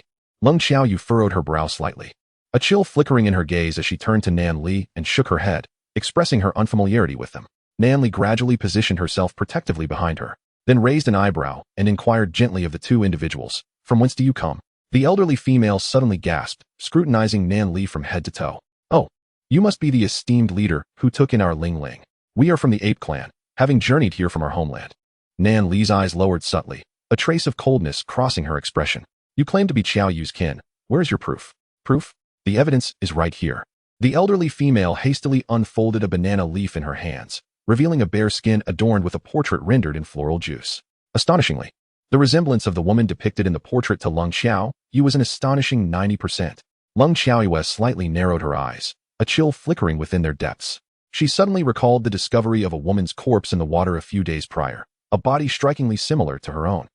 It was likely that this woman was the so-called Ling they had mentioned, who had met with an unfortunate demise. Lung Xiaoyu gazed at the two individuals and shook her head, declaring, You have mistaken the person. I am not Ling. I am Lung Xiaoyu. Chapter 107. If you wish for Xiaoyu to work, then be gone. Upon finishing her statement, she grasped Nan Li's hand, preparing to depart. At that moment, the elderly female suddenly knelt before her, clutching Lung Xiaoyue's leg, and began to wail loudly, Ling Ling. Now that you have allied yourself with the chieftain of the Lion clan, do you no longer wish to acknowledge us, your impoverished relatives? Cold Xiaoyu furrowed her brows slightly, a flicker of displeasure reflecting in her eyes. The old female observed that Cold Xiaoyu, unlike before, did not lift herself up and offer an apology, and a sudden wave of irritation crossed her features. Ling Ling, do you believe that by aligning yourself with the clan leader, you can live without worries? The clan leader merely provides temporary shelter for you. Do you consider yourself of any worth? A fierce glint flashed in her eyes as she coldly regarded Cold Xiaoyu's retreating figure. The old male, upon hearing her words, hastily gestured for her to silence, urging her to refrain from further reckless speech. Yu cast a chilling glare at the old male known as Qiandong, then abruptly seized Cold Xiaoyu's hand. You had better return to the monkey clan with us immediately. There is no one left to tend to the tasks in the cave. If you delay your return, be wary of your sisters who might not take kindly to your absence. Cold Xiaoyu furrowed her brows slightly and insisted, let go. Yu chuckled coldly, tightening his grip instead, his eyes filled with disdain and provocation, as if he were certain that Cold Xiaoyu would not dare to resist. At that moment, Nan Li spoke softly, if you do not release her, I shall have no choice but to sever your hand. His voice, though gentle, carried an air of indifference. Upon hearing his words, Yu inexplicably felt a suffocating sensation and abruptly released his hold. Nan Li slowly enveloped Cold Xiaoyu in his embrace and declared, she is my female, not a mere ward. The Lion clan is her home. I kindly request that you leave, otherwise you shall bear the consequences. After delivering his statement, he lifted Cold Xiaoyu and proceeded toward their den. Yu narrowed his eyes slightly, a glint of coldness flashing within them. Qiandong grasped her hand, shaking his head gently, suggesting, perhaps we should return. Yu glared at him, exclaiming, you old fool. She is not returning. Who will tend to the den? I was counting on selling her to others for some bear meat. Qiandong suddenly bent over, refraining from further comment. At that moment, Duo Ji squinted slightly, having found a few stones from an unknown source, and hurled them towards Yu's eyes. Duo Lian was startled by the little one's actions and patted his head, asking, where did you find those stones? Duo Ji tilted his head and shook it, maintaining secrecy. He then picked up several more stones and threw them forcefully at Yu. The stones struck her, causing her to spring to her feet, scanning the surroundings warily. Who dares to strike me? Which wretch is responsible? Duo Ji silently cursed her foolishness, then scooped up a handful of dirt, mixing it with stones, and hurled it directly into her open mouth. At this moment, the little maple leaf squinted its eyes, grasped the dirt beneath, and threw it with vigor. Xiao Qiao and Duo Lian exchanged glances and began collecting branches from the ground to hurl at Yu. Get out. You wish to take Xiaoyu with you. What nonsense. She belongs to the Lion clan. They shouted, demanding her departure. As they led the charge, other members of the Lion clan followed suit, grabbing whatever they could find to throw at her. Yu shot them a glare before pulling Qiandong and fleeing ahead. Chapter 108. The more you look, the more adorable she becomes. They would not abandon the Lion clan. They would find a deserted cave to reside in temporarily. They were determined to bring Ling Ling back. What kind of creature was she? Allowing her daughter to suffer in the ape clan while she reveled in luxury within the Lion clan. Just wait until she returns. She would surely pay for her insolence. After returning to the cave, Lung Xiaoyu shrugged helplessly at Nan Li, saying, I truly do not recognize them. Nan Li gently nodded in agreement, then affectionately nudged her. Xiaoyu, I believe in you. Let us simply ignore them from now on. By the way, the things you planted outside the cave are almost ready for harvest. Lung Xiaoyu gently nodded. This was the truth. Everything outside was ripe for the harvest. Then, the little one. Nan Li looked at her with a sense of grievance. Lung Xiaoyu stiffened her body and pushed him away slightly. The mating season hasn't arrived yet. What cubs? Nan Li smiled faintly. We could always try first. Cold Xiaoyu shook her head, exclaiming no. Either. No. Either. Nan Li, if you keep this up, I shall strike you. You may hit me as you wish. Yeah, I shall not evade. Ultimately, though the beast failed to feast upon flesh, it still roamed around Yaya, and then it dashed off to refresh itself with cold water. Presumably, it spent the entire night in that pursuit. Upon awakening the following day, Cold Xiaoyu ventured to her cultivated vegetables and discovered that the cabbage, carrots, and beans had all ripened splendidly. She delicately plucked the small peach-red fruits, wrapping them in a banana leaf and placing them within her cave for future use. Subsequently, she retrieved all the seasonings, utensils, pots, and bowls from the cave, slicing a considerable amount of bear meat to keep at hand. Her intention was to prepare everything in one go, storing it in the refrigerator, so that it could be reheated when desired. Otherwise, the vegetables would lose their freshness over time. Nan Li gently leaned against the cave's edge, observing her actions, a glimmer of amusement dancing in his violet eyes. His Yaya was truly, increasingly enchanting. increasingly adorable. If she were not so engrossed in her task, he would have loved to steal a moment with her. Just as Cold Xiao Yu finished slicing the cabbage, preparing to ignite the fire, and sought the bear meat, Yu Yu unexpectedly appeared, leading the dozing Qian Dong, who was not far away. They both observed the items surrounding Cold Xiao Yu, narrowing their eyes slightly. Yu Yu approached her, gazing at the bear meat, and softly remarked, "Ling Ling, it has been an age since we last savored bear meat. Do you have any left? When you return with us, remember to bring plenty." Qian Dong nodded in agreement, eagerly adding, "Indeed, Ling Ling, your sisters have never tasted bear meat. Share everything you possess with them, and when you return, they will surely treat you better. Ling Ling, consider this, your mind may falter, and you cannot possibly restrain the leader of the lion clan. It would be wiser to introduce your sisters to him, so that when you are cast aside in the future, they can still offer you sustenance." Lung Xiaoyue furrowed her brows slightly, forcefully striking a nearby tree with her blade. 3 seconds, get lost. Yu Yu clicked her tongue, observing her. You truly have some nerve, yet don't forget your place. You little minx. While they exchanged words, Nan Li was gradually approaching them, her violet eyes gleaming with an icy chill capable of freezing anyone in their tracks. Chapter 109, The Great Brewing Venture. Cold Xiaoyu turned around and gently shook her head at him. "Do not come closer, I can handle this myself." After she spoke, she fiercely ignited the fire and then used it to light a branch, thrusting it towards them with force. "Are you leaving or not?" Her voice carried a hint of chill. Yu Yu gazed at the flames, a flicker of fear crossing his eyes, yet he feigned composure and retorted, "You little vixen. What do you intend to do? Do you plan to forever remain estranged from the ape clan?" Cold Xiao Yu suddenly swung the fire towards her head, igniting her hair in an instant, which sizzled and emitted hot steam. "Get away from me!" Yu Yu exclaimed in terror as she watched the flames, and quickly grasped Qian Dong's hand, making her way out of the lion clan. As she walked, she cursed, "You little wretch, just wait. Just wait." As Lang Xiaowei waited for them to depart from the lion clan, she gently extinguished the fire on the branch. Such is the brutality one must wield when dealing with the deranged. After speaking, she proceeded to the entrance of the cave, added some oil to the pot, and once it heated, she swiftly poured in the cabbage. After adding a splash of water, she waited until the cabbage was nearly cooked before introducing chunks of bear meat, commencing to stir-fry with a spatula. Once the dish was complete, Lang Xiaowei served the vegetables onto banana leaves and placed them in the refrigerator. Subsequently, she poured another small pot of oil and tossed in the beans, initiating a sizzling process. The aroma gradually wafted through the air, enveloping the entrance of the cave in a delightful fragrance. By the time Lang Xiaowei finished her preparations and stowed everything away, evening had fallen. Nan Li embraced her closely, and together they sat at the cave's entrance, gazing at the stars above. Lang Xiaowei leaned gently in his embrace and softly said, "Please, massage my back." Nan Li's lips curled into a faint smile, and he proceeded to give her a gentle massage. Lang Xiaoyu slightly narrowed her eyes, smiling like a cunning fox. Move back a bit, just a little more forward, left, left." Nan Li chuckled softly and followed her instructions, gently striking as she requested. Soon, Lang Xiaoyu nestled into his embrace and fell asleep. Nan Li lowered his gaze slightly, cradling her form and carefully placing her within the cave. His movements deliberate and gentle, fearful of waking her. "Little Xiaoyu, has anyone ever told you that you look like a little pig when you sleep?" He murmured with a smile, a glimmer of light passing through his violet eyes. Everything in the world seemed to fade into his shadow, and the stars gradually lost their luster. Cold Xiaoyu slept soundly, her eyelashes resting gently upon her cheeks, exuding an aura of tranquility. In the dead of night, she suddenly opened her eyes wide and sat up. She had dreamt that Reza had captured her once more. The shadows. Oh, the shadows. This would undoubtedly haunt her for a lifetime. Cold Xiaoyu wiped the sweat from her brow and gradually infused her thoughts into the bracelet, idly turning it over and over. I need rice. I crave a bowl of steamed rice. Lost in her musings, she continued to fidget until, moments later, she abruptly widened her eyes and gasped.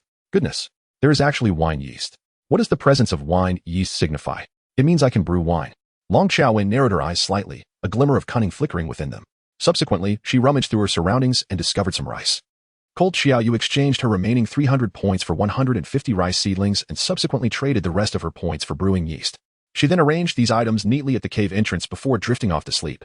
The following day, upon awakening, she discovered that Nan Li had already left to attend to her affairs. She pursed her lips, realizing they felt swollen. Undoubtedly the result of a kiss from a certain beast before its departure. Taking a deep breath, she made her way to the cave entrance, where the area previously prepared for planting cabbage and beans was now filled with water. Once the ground was adequately moistened, she bent down to create small holes with her fingers, planting the rice seedlings one by one. It must be said, this task was indeed laborious.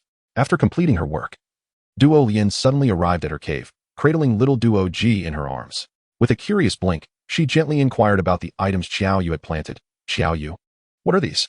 Long Xiao smiled gently. These are rice, which can be used to brew wine with the addition of fermentation starter in the future. Duo Lian scratched her head, her eyes filled with confusion. After a moment, she turned to Long Xiaowei and asked, by the way, Xiaowei, have those 8 tribes people who came to seek you left a few days ago? Long Xiaowei gently nodded and replied, they have left. Yet they insist on labeling me as Lingling. Duo Lian sighed, those individuals were truly tiresome. By the way, Xiaowei, it seems that the chieftain will be visiting the ape tribe in the future. Will you accompany him? Ling Xiaoyu's eyes flickered slightly as she gently replied, it is still early. We shall discuss it later. Duo Lian nodded softly, then gazed at the little lion sleeping in her arms. She reached out and gently poked his small face, saying, Xiaoyu, I found myself at a loss for activities in the cave, so I came to seek your company. Do you have anything entertaining to share? Lang Xiaowei slightly narrowed her eyes and glanced at Duoji, a faint smile curving her lips. Indeed, there are quite a few. This little lion has grown remarkably fast. The fur I once removed has now regrown. Lang Xiaowei gradually entered the cave, cradling the small peach blossom wrapped in banana leaves in her arms. She then grasped a handful of salt and approached Duoji step by step. Little Duoji, please remain still. Sister will help you dye your fur, all right? Duolian gently blinked her eyes and gazed at Lang Xiaowei, inquiring, dye fur? Lang Xiaowei smiled gently, don't worry. Duolian, I'll just dye a little. It will look beautiful. Duolian responded with a soft oh, nodding her head as she handed the peacefully sleeping Duoji to Lang Xiaowei. All right then, Duoji loves beauty the most. He will surely be very happy when he wakes up. Lang Xiaowei nodded slightly and settled upon a stone. Placing Duoji upon her lap, she began to gently crush the small peach blossoms nestled within the banana leaves using a slender stick. Once the blossoms were sufficiently pulverized, she gradually sprinkled in salt and continued her meticulous work. When the small peach blossoms transformed into a soft paste, Lang Xiaowei narrowed her eyes slightly and grasped Duoji's tiny paw, delicately applying the paste to it. After finishing one paw, she moved on to the next. Perhaps due to the coolness of the peach paste, Duoji furrowed his little brow, his eyelashes fluttering, as he nearly stirred from slumber. Subsequently, Lang Xiaowei tore the banana leaves into pieces, wrapping Duoji's paw securely, and turned him onto his back, playfully poking his bottom. Tisk teske, little Duoji. What should I draw on you? After pondering for a moment, she sketched 3 small flowers upon him. Then, she flipped him over again and began to draw the Olympic rings on his belly. Just as she was about to complete her artwork, Duoji gently opened his eyes and fixed a cold gaze upon Lang Xiaowei. As the sudden realization struck her, Lang Xiaowei hurriedly placed her hand over her abdomen. Duoji, observing his own diminutive pink paws, reached out to gently push aside Lang Xiaoyu's hand, his eyes narrowing slightly. Cold Xiaoyu hurriedly returned Duoji to Duo Lian and then winked at him, saying, little Duoji, look at you, adorned in pink from head to toe. Aren't you delighted? At that moment, Duoji suddenly leapt towards her and fiercely bit her nose. Wretched Cold Xiaoyu. Despicable female, he thought. He had merely taken a nap, and upon awakening, he found himself transformed in such a manner. Witnessing such mistreatment from others, even his own mother turned a blind eye. Just then, Duo Lian swiftly gathered him into her embrace, knitting her brows, you shall not attack your sister Xiaoyu. Lang Xiaowei gently rubbed her small nose and sighed, it's nothing. This time, I brought this upon myself. Little Duoji, do not fret. Ahem. Those things on you will almost completely fall off in about a week. In the future, you will still be a beautiful little lion. Duoji replied. In the future, not only will I be a robust lion, but I shall also be the one who exacts the most severe revenge on you. Very well, for now, I shall refrain from holding this against you. I will keep all of this in mind and settle the score later. Lang Xiaoyu pursed her lips, cradling the remaining small peach blossoms in her hands. Then, with a playful blink, she said, Duo Lian, may I adorn your nails? Duo Lian gently nodded and smiled, sure. She slowly extended her hand. Lang Xiaowei wrapped her up with utmost sincerity, Duolian. I once had a grandmother who often wrapped me up, but unfortunately, she passed away later. As Ling Xiaowei spoke, she seemed to recall something. Her eyes reddening slightly as she let out a gentle sigh. Duo Lian pursed her lips and tenderly massaged her shoulder, stating with utmost seriousness, no crying aloud. Lang Xiaowei shook her head, stating, I haven't cried. There is nothing to weep about. She slightly lowered her gaze and continued to wrap the items for Duolian. Once everything was prepared, the sky had darkened considerably. Duolian, cradling little Duoji, bid farewell to Lang Xiaowei before departing. Lang Xiaowei gazed at the rice she had cultivated, a faint smile gradually gracing her lips. Soon, she would be able to savor the fruits of her labor. Having traversed into this realm for quite some time, she initially found it challenging to adapt, but gradually, she had acclimated. At that moment, Nanli unexpectedly returned to the cave entrance, gently enveloping Lang Xiaowei in his embrace. He cast a glance at the rice fields, a subtle smile flickering in his eyes. What have you planted this time? Lang Xiaowei playfully blinked her eyes and said, you will find out in due time. For now, it remains a secret. Nanli sighed softly. You are becoming increasingly mischievous. With that, a gentle smile adorned Nanli's lips as he embraced her. I have investigated thoroughly. The 2 individuals who came seeking you are indeed from the ape clan. The one named Ling Ling escaped from the clan months ago due to oppression and subsequently drowned. You bear a striking resemblance to her. A few days ago, A member of the ape clan inadvertently saw you and mistook you for Ling Ling, which prompted them to return to their clan and report it, leading to their search for you. Cold Xiaoyu tilted her head slightly and inquired, is that person subjected to much oppression within the clan? It seemed that everyone mistreated her, including her parents, relatives, and siblings. Chapter 112. Xiaoyu, fueled by beastly blood. Nanli pondered for a moment and gently responded. Long Xiaowei gently prodded his arm and sighed, inquiring, Nanli, will you be visiting other tribes in the future? Nanli nodded slightly, a faint smile gracing his lips as he replied, indeed, I plan to visit the monkey tribe. Would you like to join me? Long Xiaowei. The ape clan. Well, I initially intended to accompany you, but upon hearing about the ape clan, I reconsidered. I bear a resemblance to Ling Ling of the ape clan. I cannot allow myself to be bullied again. Nanli sighed softly, a hint of a smile flickering in her violet eyes as she embraced Long Xiaowei and gently shook her. With me by your side, what is there to fear? The journey ahead is long, and having been away for so long, you will miss me. Long Xiaowei sighed, contemplating the beast's somewhat narcissistic demeanor. She nodded gently. Very well, please notify me before you embark on your journey, so I can prepare adequately. Nanli smiled softly, caressing her delicate face. Yes, that's the way to be. At that moment, Long Xiaowei's bracelet suddenly emitted an incredibly brilliant light. She raised an eyebrow, pondering whether this vivid response indicated a significant task was at hand. Lowering her gaze slightly, she felt a stir within her heart, swiftly channeling her thoughts into the bracelet and began to search through its contents. After approximately a minute, she finally located the substantial task. It was glaringly inscribed, seduce the daughter of the Fox clan's chieftain, 13,000 points. Seduce, seduce. Cold Xiaoyu's lips twitched slightly. How could a woman like her possibly entice someone? Nevertheless, the allure of the points was undeniable. After ascending to level 4 with 10,000 points, she would still have 3,000 points left to exchange for items of that level. Once her bracelet reached level 4, she could redeem clothing and similar items of exceptional quality, freeing her from the arduous task of silkworm rearing and other such endeavors. Long Xiaoyu narrowed her eyes slightly, took a deep breath, and resolved to accept this task. However, would venturing out alone once more truly be devoid of peril? Recalling the harrowing experiences of previous encounters, she felt a wave of unease wash over her. Silently, she cast a glance at Nanli, then rose to her feet, placing both hands on his shoulders. If I should go missing again, will you seek me out once more? Nanli was taken aback for a moment, raising an eyebrow with a hint of curiosity and seriousness in his gaze. Long Xiaowei gently touched the tip of her nose, saying, well, there is nothing like that. She slightly pouted and blinked her large eyes.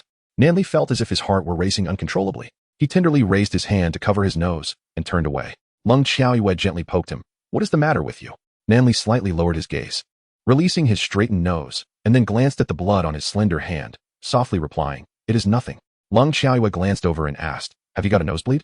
Nanli shook his head, his voice resonating with a magnetic allure, akin to the melodious sound of water striking stone, remarkably pleasing to the ear. No, he replied. Long Xiaowei crossed her arms, a hint of playful mockery flickering in her gaze. Well now, little Nanli, have you been captivated by me? There's no need to feel shy. If you enjoy my adorable antics, I can certainly give it another go. Oh, don't leave. Ling Xiaoyu gazed at Nanli, who had transformed into a robust lion and swiftly exited the cave, rubbing her temples in bewilderment. What is this beast running for? She murmured. Gradually, she emerged from the cave, observing Nanli, now in human form, shedding his garments and immersing himself in the icy spring. An inexplicable surge of vitality coursed through her veins. Chapter 113. Why hasn't it been cleaned yet? Long Xiaoyu silently recited a mantra, then swiftly clasped her hands together and stepped out towards the outer world of her clan. I swear this is the last time. This time she will heed caution. As long as she does not encounter that scoundrel Leisa, no one will be able to capture her. Cold Xiaoyu lightly touched the ground with her toes, soaring once more through the trees, her utmost speed directed towards the Fox clan. The Fox clan lay just north of the Lion clan, a fact well known to all, rendering the possibility of losing one's way non-existent. With her impeccable sense of direction, how could she ever lose her path? The Fox clan is renowned as the most beautiful realm among all races, adorned with an array of stunning flowers, crystal-clear springs, and cascading waterfalls. They do not reside in caves, but within the vast embrace of a colossal tree. Each little fox occupies its own hollow, each averaging over 100 square meters, exquisitely decorated by the foxes themselves, resembling a paradise on earth. At that moment, a fox, entirely cloaked in white fur and possessing striking azure eyes, abruptly dashed into one of the hollows, soon transforming into human form. He boasted an admirable physique. Skin as white as snow, and a sharp nose, with eyes that seemed as cold as distant mountains, making it difficult to gaze directly at him. With a slight downward glance, his frosty gaze rested upon the ground, and he remarked, the floor is dirty. Why has it not been cleaned? His voice was chilling yet melodious. Before long, a small red fox approached him, tilting its head slightly. It's not dirty at all. There's not a speck of dust. Tion Lan pursed his thin lips, emanating an aura of frigidness, then do not clean it. With that, he strode out of the hollow. The little red fox quickly transformed into a young boy, exhaling softly. Why does he always succumb to his obsession with cleanliness? He then produced a leaf and began sweeping the ground until not a trace of dust remained. As Tion Lan made his way outside, he donned a grass skirt.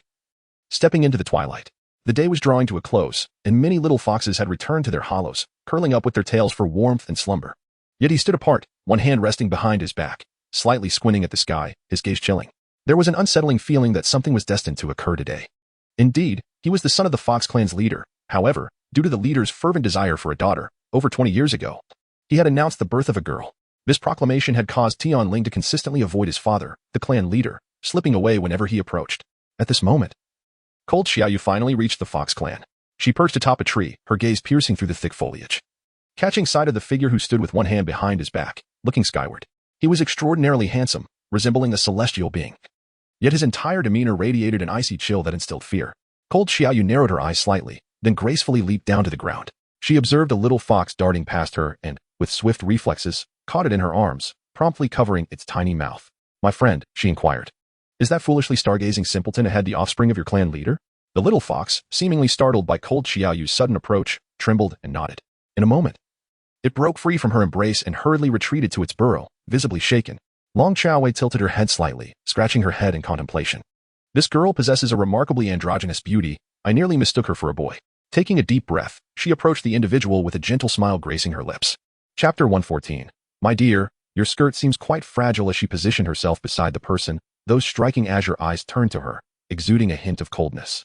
Lang Xiaoyu smiled gently, playfully blinking her eyes at him, her gaze sparkling like stars. An enchanting sight indeed. It is rare to encounter such a captivating maiden in this world. Tion Lan. He took a slight step back, a hint of coolness lingering in his azure eyes. Maiden? Once more, someone had referred to him as a maiden. Lung Xianghua took a step closer. Offering a gentle smile, "Do not retreat. Let us converse earnestly." Tion Lan raised an eyebrow slightly. "What do you intend to do?" Upon hearing his words, Lung Xianghua was taken aback. Wow, this girl has such a neutral tone. How imposing. As Tion Lan took a step back, she advanced a step, until there was no space left for Tion Lan to retreat, her back pressed against the stone wall. Lung Xiaoyu extended a hand and embraced him, a faint smile gracing her lips. "I am Nan Li, the chieftain of the Lion clan. It is a pleasure to make your acquaintance. I look forward to your guidance." Tion Lan furrowed his brow slightly, grasped her hand firmly, and pushed her away, turning to leave.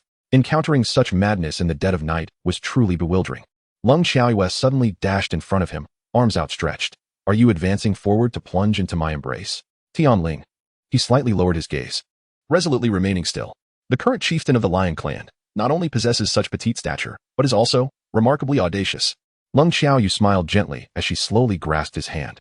"As the leader of my clan, I have long heard of your beauty and have come to meet you," she remarked, taking hold of his other hand. Her voice carried a hint of playful laughter. "Come closer. I shall gradually reveal how long I have admired you." Sighing, she added, "For the sake of points, I will take the plunge. After all, bearing the name of Nan Li, my dignity is not at stake. Nan Li, I swear. I will make it up to you afterward."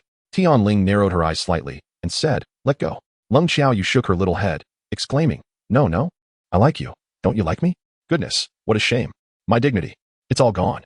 Tion Lan shook his head, muttering, "How can this person be so?" A hint of exasperation flickered in his azure eyes as he turned and walked towards the tree hollow. Utterly incomprehensible, Lang Xiaoyu cast a discreet glance at the bracelet, which remained devoid of points. It seemed her playful antics were insufficiently thorough. She narrowed her eyes slightly, observing the figure of Tion Lan striding ahead. Suddenly, she lunged to the ground, grasping the grass skirt he wore, and then lifted her head to bestow upon him a radiant smile. "Such a lovely visage, dear maiden. I can only surmise your figure is equally enchanting. It is the most cherished pastime of our clan leader to admire the beauty of young ladies." Tion Lan frowned slightly, a chilling glint flashing in his eyes. "Release me." Lang Xiaoyu shook her head, declaring, "Unless you profess your love for me." Tion Lan clenched her fist gently, taking a deep breath. "How can you be so shameless? You, a man?" Lang Xiaoyu shook her head, gazing at him earnestly. "My dear, unless you declare your love for me, I shall never relent. My greatest aspiration in this life is to bring you to the Lion clan." Upon reaching this point, Lung Xiaoyu gazed at her own unworthy hands, inhaled deeply, and delivered a resounding slap to her forehead. In an instant, the grass skirt that Tion Lan had been gracefully adorned with was forcefully yanked down by Lang Xiaoyu, cascading to the ground. Lang Xiaoyu sighed, gazing at the ground, and remarked, "My dear lady, your skirt appears rather fragile. Observe." Tion Ling's expression darkened slightly as he took a deep breath and closed his eyes, saying, "Leave." Chapter 115. No adorable behaviors allowed. Long Xiaowen nodded, hastily rising to her feet and closing her eyes to avoid his gaze. All right. I shall take my leave. Please do not be angry, my lady. Do not be angry. She sighed and cast a fleeting glance at the score within her bracelet. It remained at 0, showing no signs of increase. It seemed that she was still inept at teasing others. No, she could not give up midway. She could not turn back. Long Xiaowei abruptly turned around. Gazing at Tion Ling's silhouette, and with a smile remarked, "The weather is quite chilly. Why not allow me to carry you back?" Tion Ling's voice, cool and detached, drifted back. "It is summer." Long Xiaowei pursed her lips and shook her head. "My dear, your understanding is rather superficial. Regardless of whether it is summer or winter, the nights are invariably cold." She fabricated her words with frivolity, just as her hand grazed the cool skin of Tion Ling. Her left hand stirred slightly, and the dress lifted gracefully from the ground, enveloping her form. With a slight narrowing of his azure eyes, he seized Leng Xiaoyue's hand, intending to cast her aside. In a reflexive motion, Leng Xiaoyue instinctively sidestepped, her left hand aimed directly at his vital point. It was only when her hand was a mere centimeter away from its target that she realized the gravity of her actions, hastily retracting her arm. However, it was evident that her reaction was too late. Tion Ling, believing that she intended to take her life, instinctively positioned her left arm across Long Xiaoyue's neck. Her gaze imbued with a chilling authority. "Get away." Cold Xiaoyu's eyes flickered slightly. "Your skills are commendable, yet the word roll you uttered is truly disheartening. I am quite upset. And the consequences will be grave." Upon finishing her words, she slipped past him like a loach and planted a kiss on his cheek. Then, with a slight frown, she glanced at the score displayed in her bracelet, still 0. After all she had done, it was still 0. At that moment, Tion Ling's body stiffened for a brief instant, seemingly unable to believe what had just transpired. He had been kissed. He had been kissed by a male, or rather, by a male who appeared to be somewhat feminine. Just as Tion Ling's mind came to a standstill, the score in Cold Xiaoyu's bracelet surged to 13,000 in an instant. Cold Xiaoyu fervently whispered a silent amen, and then gently patted Tion Ling's shoulder. "I just had a momentary lapse. Please don't take it to heart. We shall not meet again." With that, she turned away and leaped gracefully into the air, vanishing into the treetops in an instant. Tion Ling clenched his lips slightly, his azure eyes gradually transforming into a deep crimson. It was intolerable for a grown man to be so thoroughly toyed with. With a powerful fist, he struck the tree, then sharply directed his gaze towards the Lion Clan, narrowing his azure eyes slightly. "Very well, Nan Li of the Lion Clan, you shall wait for me." A flicker of anger glinted in his icy gaze. As Leng Xiaoyue traversed the road, she anxiously tucked the hand adorned with her bracelet into her skirt, fearing the loss of her precious adornment. With so many points at stake, should I lose them, I might as well take my own life. Fortunately, the distance to the Lion Clan was not insurmountable. She exerted herself, traversing thousands of kilometers, and at long last, she returned to the Lion Clan. Exhaling softly, she dared not linger and hastened towards her den. Upon reaching the entrance, she was met with the sight of Nanli, who stood there with arms crossed. A glimmer of curiosity reflected in his violet eyes. He then pressed his lips together, leaned against the cave's opening, and raised an eyebrow, inquiring, "Speak. What mischief have you been up to this time?" Long Xiaowei blinked her eyes and slightly pouted her lips. Nanli furrowed his brow slightly, a glimmer passing through his purple eyes. No cute antics allowed. Chapter 116. The desire to strip him bare. Leng Xiaoyu nodded and calmly seated herself upon a stone, subsequently stretching her shoulders and gazing at the sky. "What a magnificent blue the sky is today," she remarked. Nanli also lifted her gaze to the heavens, observing, "Indeed, it is quite blue, though there are a few clouds that obscure its brilliance." Cold Xiaoyu chuckled softly, perched upon a stone, gently swaying her feet. "I have been utterly candid with you, haven't I?" Nanli arched an eyebrow slightly, the corners of her delicate lips curling into a faint smile. "Now, that is commendable. I took the life of a wild boar, and then I slaughtered its offspring. Quite unethical, wouldn't you agree? Thus, I have been plagued by guilt, remaining in one place without returning to my den." Long Xiaowei pursed her lips, while Nan Li's violet eyes were filled with skepticism. Long Xiaowei turned her head. "Well, to be honest, I have not returned from that place because I was roasting pork, having slaughtered those adorable piglets, and then consuming them. The pangs of conscience are overwhelming." Nan Li slowly approached Leng Xiaoyue, shaking her head with a sense of resignation in her violet eyes. Suddenly, she embraced her tightly and began to walk into the cave. "Little Xiaoyue, just weave your tales." Long Xiaowei gently cleared her throat and turned her head. "Xiaowei, I shall patiently await your revelation of everything, including your origins and the mischief you have been up to tonight." Nan Li's lips were perpetually curved in a faint smile. Leng Xiaoyue understood that tonight she would once again yield to the commands of that wicked beast. However, it mattered little. As long as she refrained from engaging in that particular act, the petty actions of touching and nudging were inconsequential. The following day, a significant event transpired. As Leng Xiaowei was tending to her rice paddies, Nanli suddenly informed her that the Fox clan was coming to pay a visit, claiming it was to see her. Upon hearing these words, Leng Xiaoyu nearly fell onto the rice paddy. She composed herself and whispered, "Is it truly the chieftain of the Fox clan? Who has come in person?" Nanli gently tousled her hair and nodded. "The chieftain has come along with his offspring. Leng Xiaoyu. Patriarch. How many children does the patriarch have?" Nanli pondered for a moment, a faint smile gracing her lips as she gently ruffled her hair. "There is but one." After listening, Leng Xiaoyu gently closed her eyes and muttered a curse under her breath. She did not wish to resort to such vulgarity, but it was all over. This was a serious predicament. Leng Xiaoyu slowly rose to her feet and then crouched in the corner of the cave entrance. With her 10,000 points, she upgraded her bracelet to level 4. Subsequently, she fixed her gaze on the remaining 3,000 points in silence. Why was that man so resentful? Never mind. There is no need to dwell on it. Whatever comes, she would face it in due time. Leng Xiaoyu shook her head lightly and then selected 3 sets of white garments, a flowing ancient robe in a serene lake blue, along with several headbands, undergarments, and shoes. She neatly folded these items and handed them to Nanli, offering a gentle smile as she remarked, "You know how to wear them. Choose your favorite and change into it." After speaking, she winked at Nanli and added, "I exchanged all of these with my points. If you need anything in the future, just ask me." She then crouched down again, using her points to acquire a modern set of white clothing, including shoes and undergarments. As she found the ancient attire rather uncomfortable, once she had dressed, she lifted her gaze towards Nanli, who had chosen the lake blue robe. It looked splendid. So captivating that she felt an urge to strip him bare. Chapter 117. The food poisoning of little Xiaoyue. How could one person possess such extraordinary beauty? It was fortunate he was not born in ancient times, but in the beast world. Otherwise, chaos would undoubtedly ensue. Time flowed by quietly, and the rice she had planted had fully matured. She took out a small knife and began harvesting each stalk, carefully extracting the grains and placing them on the ground. With a stone, she pounded them vigorously until the husks were shattered. The husk, commonly referred to as rice bran, was now separated. Once her tasks were completed, Leng Xiaoyu massaged her sore shoulders, gazing at the remaining 1,000 points. With a heavy heart, she spent 100 points to acquire 2 large jars and their corresponding lids.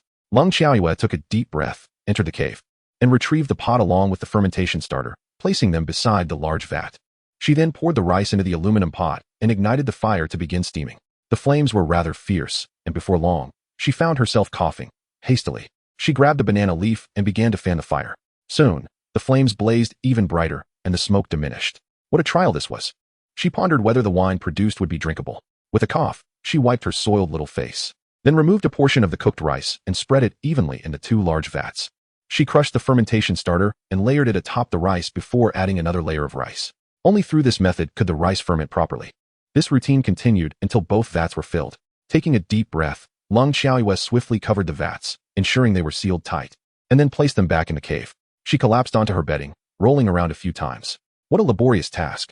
She truly admired those master brewers. They were undoubtedly heroes. As dusk fell, Nanli was too busy to return that night. Since he had already informed her, she felt no undue worry. After waking, she waited for a while, and when she was certain more than 30 hours had passed, she rubbed her sleepy eyes and opened the lids of the vats. The moment she lifted the lid, her eyes widened in astonishment. To her surprise, the fermentation had succeeded splendidly. A rich aroma of wine wafted from within. While it may not qualify as top shelf, it certainly wouldn't be lethal. Stumbling slightly, she fetched some cool water from outside the cave and poured it into the 2 vats before sealing them once again, carefully placing them into her homemade refrigerator. She wished to simplify the brewing process, yet she knew that without these steps, wine could not be produced at all. With everything in order, Leng Xiaoyu poked at the refrigerator, exclaiming in awe, "Incredible! After all this time, the ice hasn't melted. Truly, this world is different from the modern one." When the time was right, she opened the lid of the vat, dipped her pinky finger in, and tasted it. A smile crept across her face as she slightly squinted her eyes. It was wine. It seemed the hard work of the past couple of days had not been in vain. After reveling in her success, she filled a bowl with wine and sat outside the cave, squinting up at the sky. "Dear heavens, it was you who brought me here. I raise a toast to you." With that, she took a sip of the wine, only to suddenly topple over, not from the effects of the alcohol, but something else entirely. Before losing consciousness, Leng Xiaowei pondered that it must be food poisoning. Chapter 118. Nanli, I adore you. The wine must not have been sealed properly. There must have been some error in her winemaking process. How could there be such a tragic winemaker as her? She had barely fainted when Nanli completed the necessary arrangements and arrived at the cave entrance. Upon seeing Leng Xiaowei collapse there, a flicker of urgency crossed his violet eyes. He hurriedly gathered her into his arms and laid her down within the cave. He then took some herbs, crushed them, mixed them with water, and urged her to drink. Subsequently, he pinched her acupoint and gently felt her forehead to check her temperature. Lung Xiaoyu furrowed her brows, her body suddenly jerking as she retched violently onto the ground. What emerged was nothing but a stream of clear liquid, tinged faintly with the scent of alcohol. Nanli hastily patted her back, inquiring with concern, Xiaoyu, do you feel any better? Lung Xiaoyu gently nodded. I just gave you some water and herbs. Did it help? Nanli gently stroked her small head and inquired softly. Lung Xiaoyu pursed her lips and said, Nanli, I was utterly roused by your antics. No, rather, by the food you fed me that overwhelmed my senses. After uttering these words, she bent down and began to retch. Once her stomach was emptied of its contents, she abruptly stood up from Nanli's embrace, swaying slightly as she approached the 2 large vats of wine prepared earlier. With a determined pout, she delivered a swift kick, causing the unfortunate vats to spill their contents across the ground, rolling towards the entrance. If I cannot indulge, then it is better to pour it out than to let it harm others. Long Xiaoyu leaned against the wall, pursing her lips as she gazed at Nanli, appearing quite frail.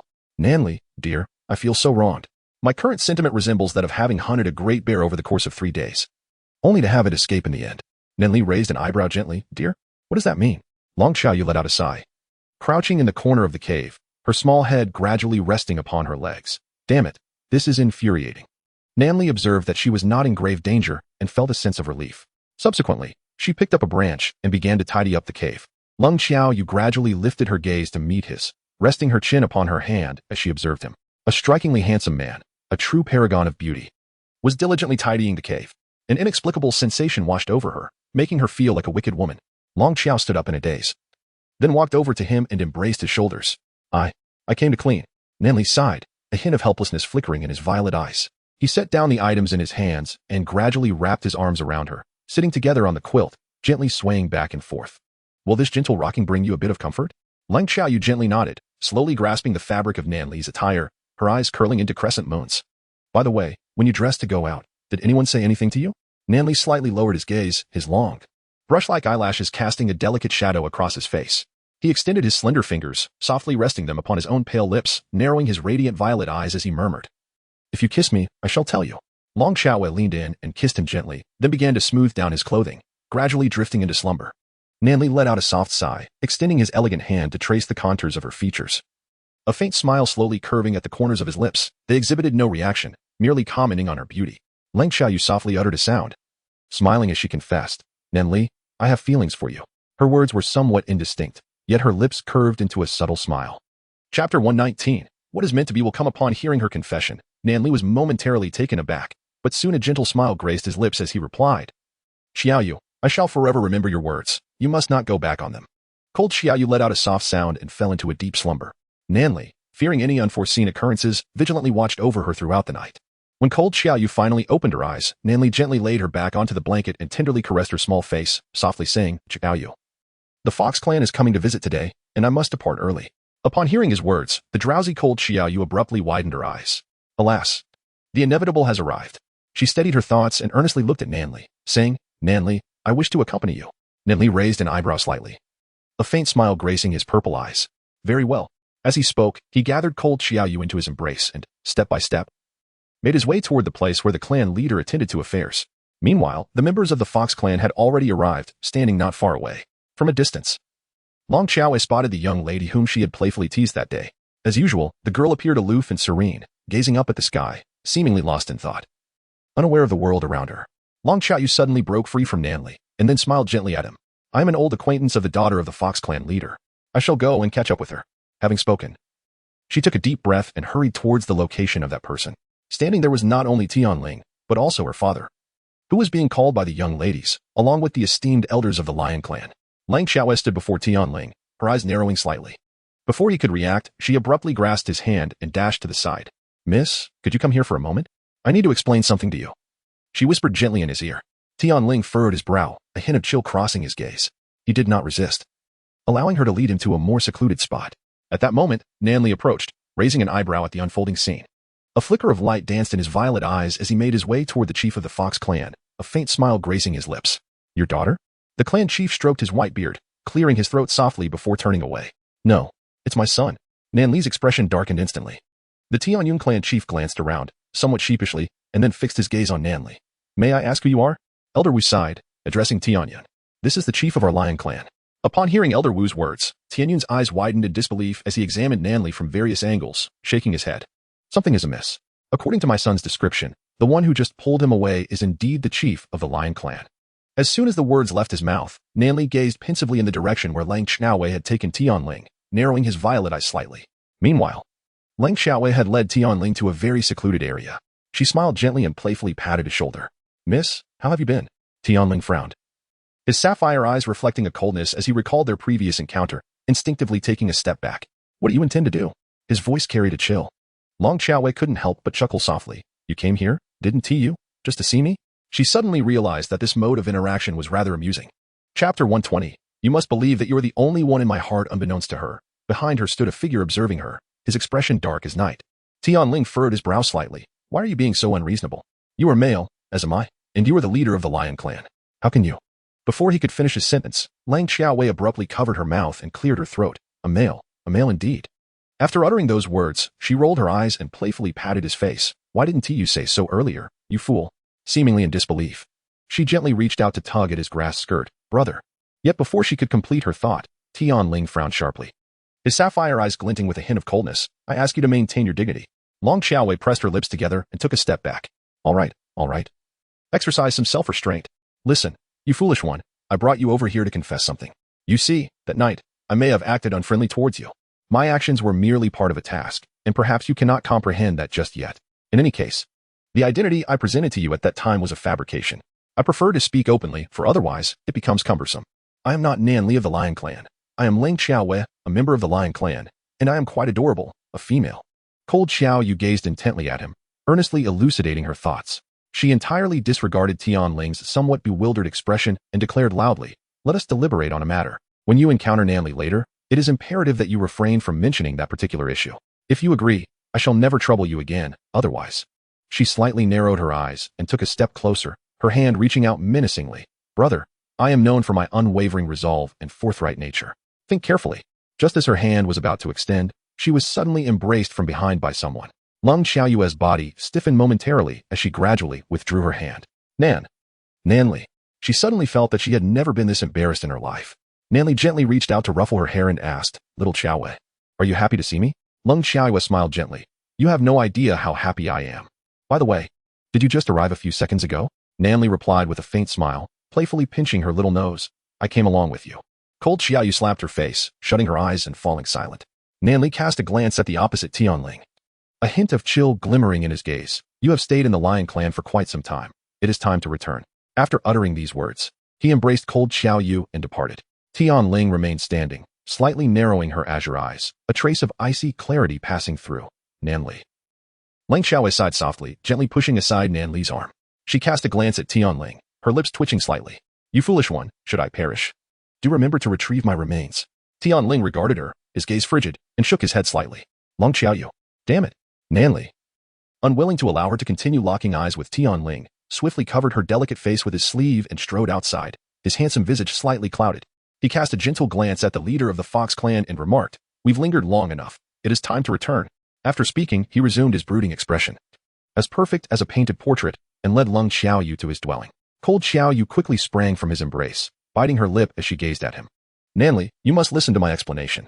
You must always believe that you are the sole occupant of my heart.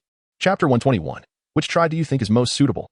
Before she could finish her words, Nanli reached out, gently stroking her cheek, lifting her delicate chin, and kissed her. This kiss was extraordinarily fervent, far more intense than all their previous kisses combined, as if he were somewhat fearful. It was not until Cold Xiaoyu felt her lips swelling that he slowly released her, then tenderly caressed her face, softly declaring, Xiaoyu, I will devote my life to safeguarding you forever. You must never leave me, do you understand? His words were delivered with a pitiful tone, his lovely lips slightly pouting, which made the initially apprehensive Cold Xiaoyu unable to resist breaking into a smile. She sighed, my approach to that person is merely for the sake of a task. Do you think I have any desire for that icy block? He just stands there, staring at the sky, gazing at the stars. Upon hearing her words, Nanli sighed softly, enveloping her in his arms and planting a kiss on her petite lips, gently rocking her as he whispered, Xiaoyu, my little Xiaoyu. You will always stay by my side, won't you? Lang Xiaowei sighed, if I had wanted to escape, I would have done so long ago. Upon hearing her words, Nanli slowly narrowed her beautiful violet eyes and gently transformed into a lion to nuzzle against her. As Lang Xiaowei gazed at the lion towering above her, she narrowed her eyes slightly before embracing him. Nanli, I thank you for saving me back then. Otherwise, against so many leopards, I might not have prevailed. Nan Li gently extended his hand to caress her small face, a hint of amusement glimmering in his eyes. Upon their first encounter, he found her fascinating. She exhibited no fear in the presence of numerous leopards, compelling him to rescue her. Little did he anticipate that she would come to hold such significance in his life. After spending some time with the Fox Clan leader, they took their leave. Before departing, Tion Lan, the leader of the Fox Clan, instructed Elder Wu to convey a message to Nan Li. The leopard clan had recently begun to stir, having already consumed several smaller tribes. If left unchecked, their burgeoning strength could pose a grave threat to both the lion and fox clans. When Elder Wu relayed this news to Nan Li, Long Xiaowei happened to be present. Once Elder Wu departed, she narrowed her eyes slightly. The leopard clan, do they aspire to unify the entire universe? Such ambition is indeed vast. Nan Li's violet eyes narrowed, a chill emanating from him. It is high time to deal with the leopard clan. Long Xiaowei sighed and looked at Nan Li, inquiring. What do you intend to do? Nan Li slightly lowered his gaze, a hint of mischief flickering in his violet eyes. He extended his slender fingers and gently tapped the stone wall, saying, there is a narrow path behind the leopard clan. Lang Xiaoyu slightly narrowed her eyes. Shall we choose an auspicious day to deploy our forces and eliminate them all at once? Nan Li gently nodded, her slender fingers slowly brushing against her lips. Long Xiaowei propped her chin and inquired, how many warriors does the lion clan possess now? Nan Li replied softly, approximately 50,000, and the numbers are still steadily increasing. Long Xiaowei pursed her lips as she regarded him. Will the Fox clan not deploy their troops? Nan Li gently narrowed his violet eyes.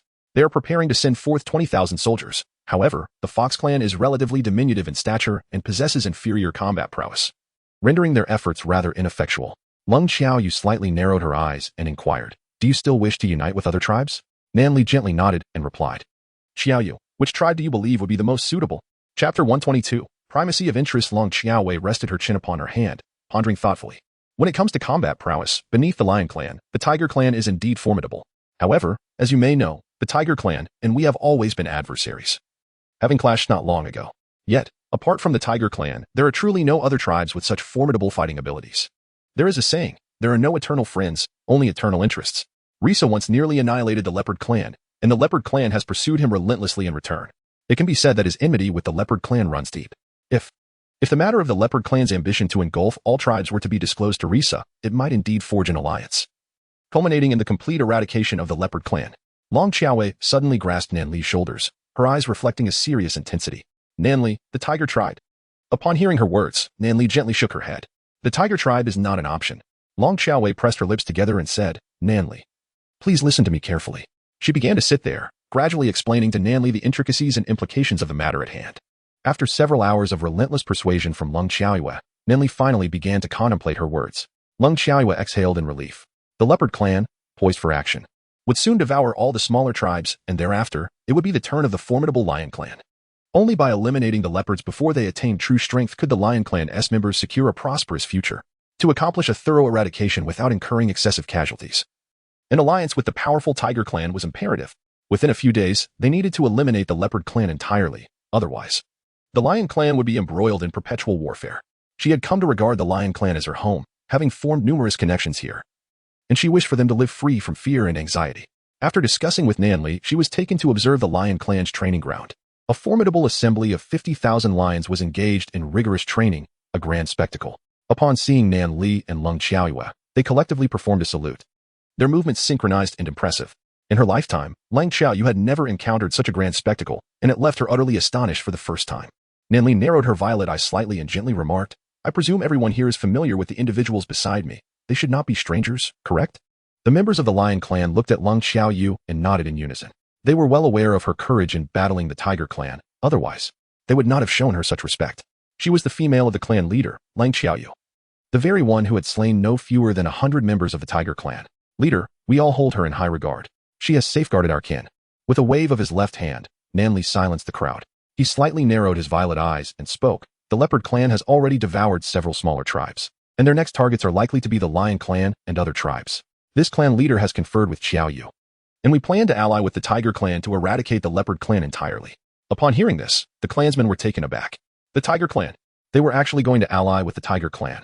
The Lion Clan had only recently engaged in battle with them. Lung Xiaoyue pressed her lips together, casting a glance at them, and gently said, everyone, do not panic. The outcome of this matter remains uncertain for now, in due time.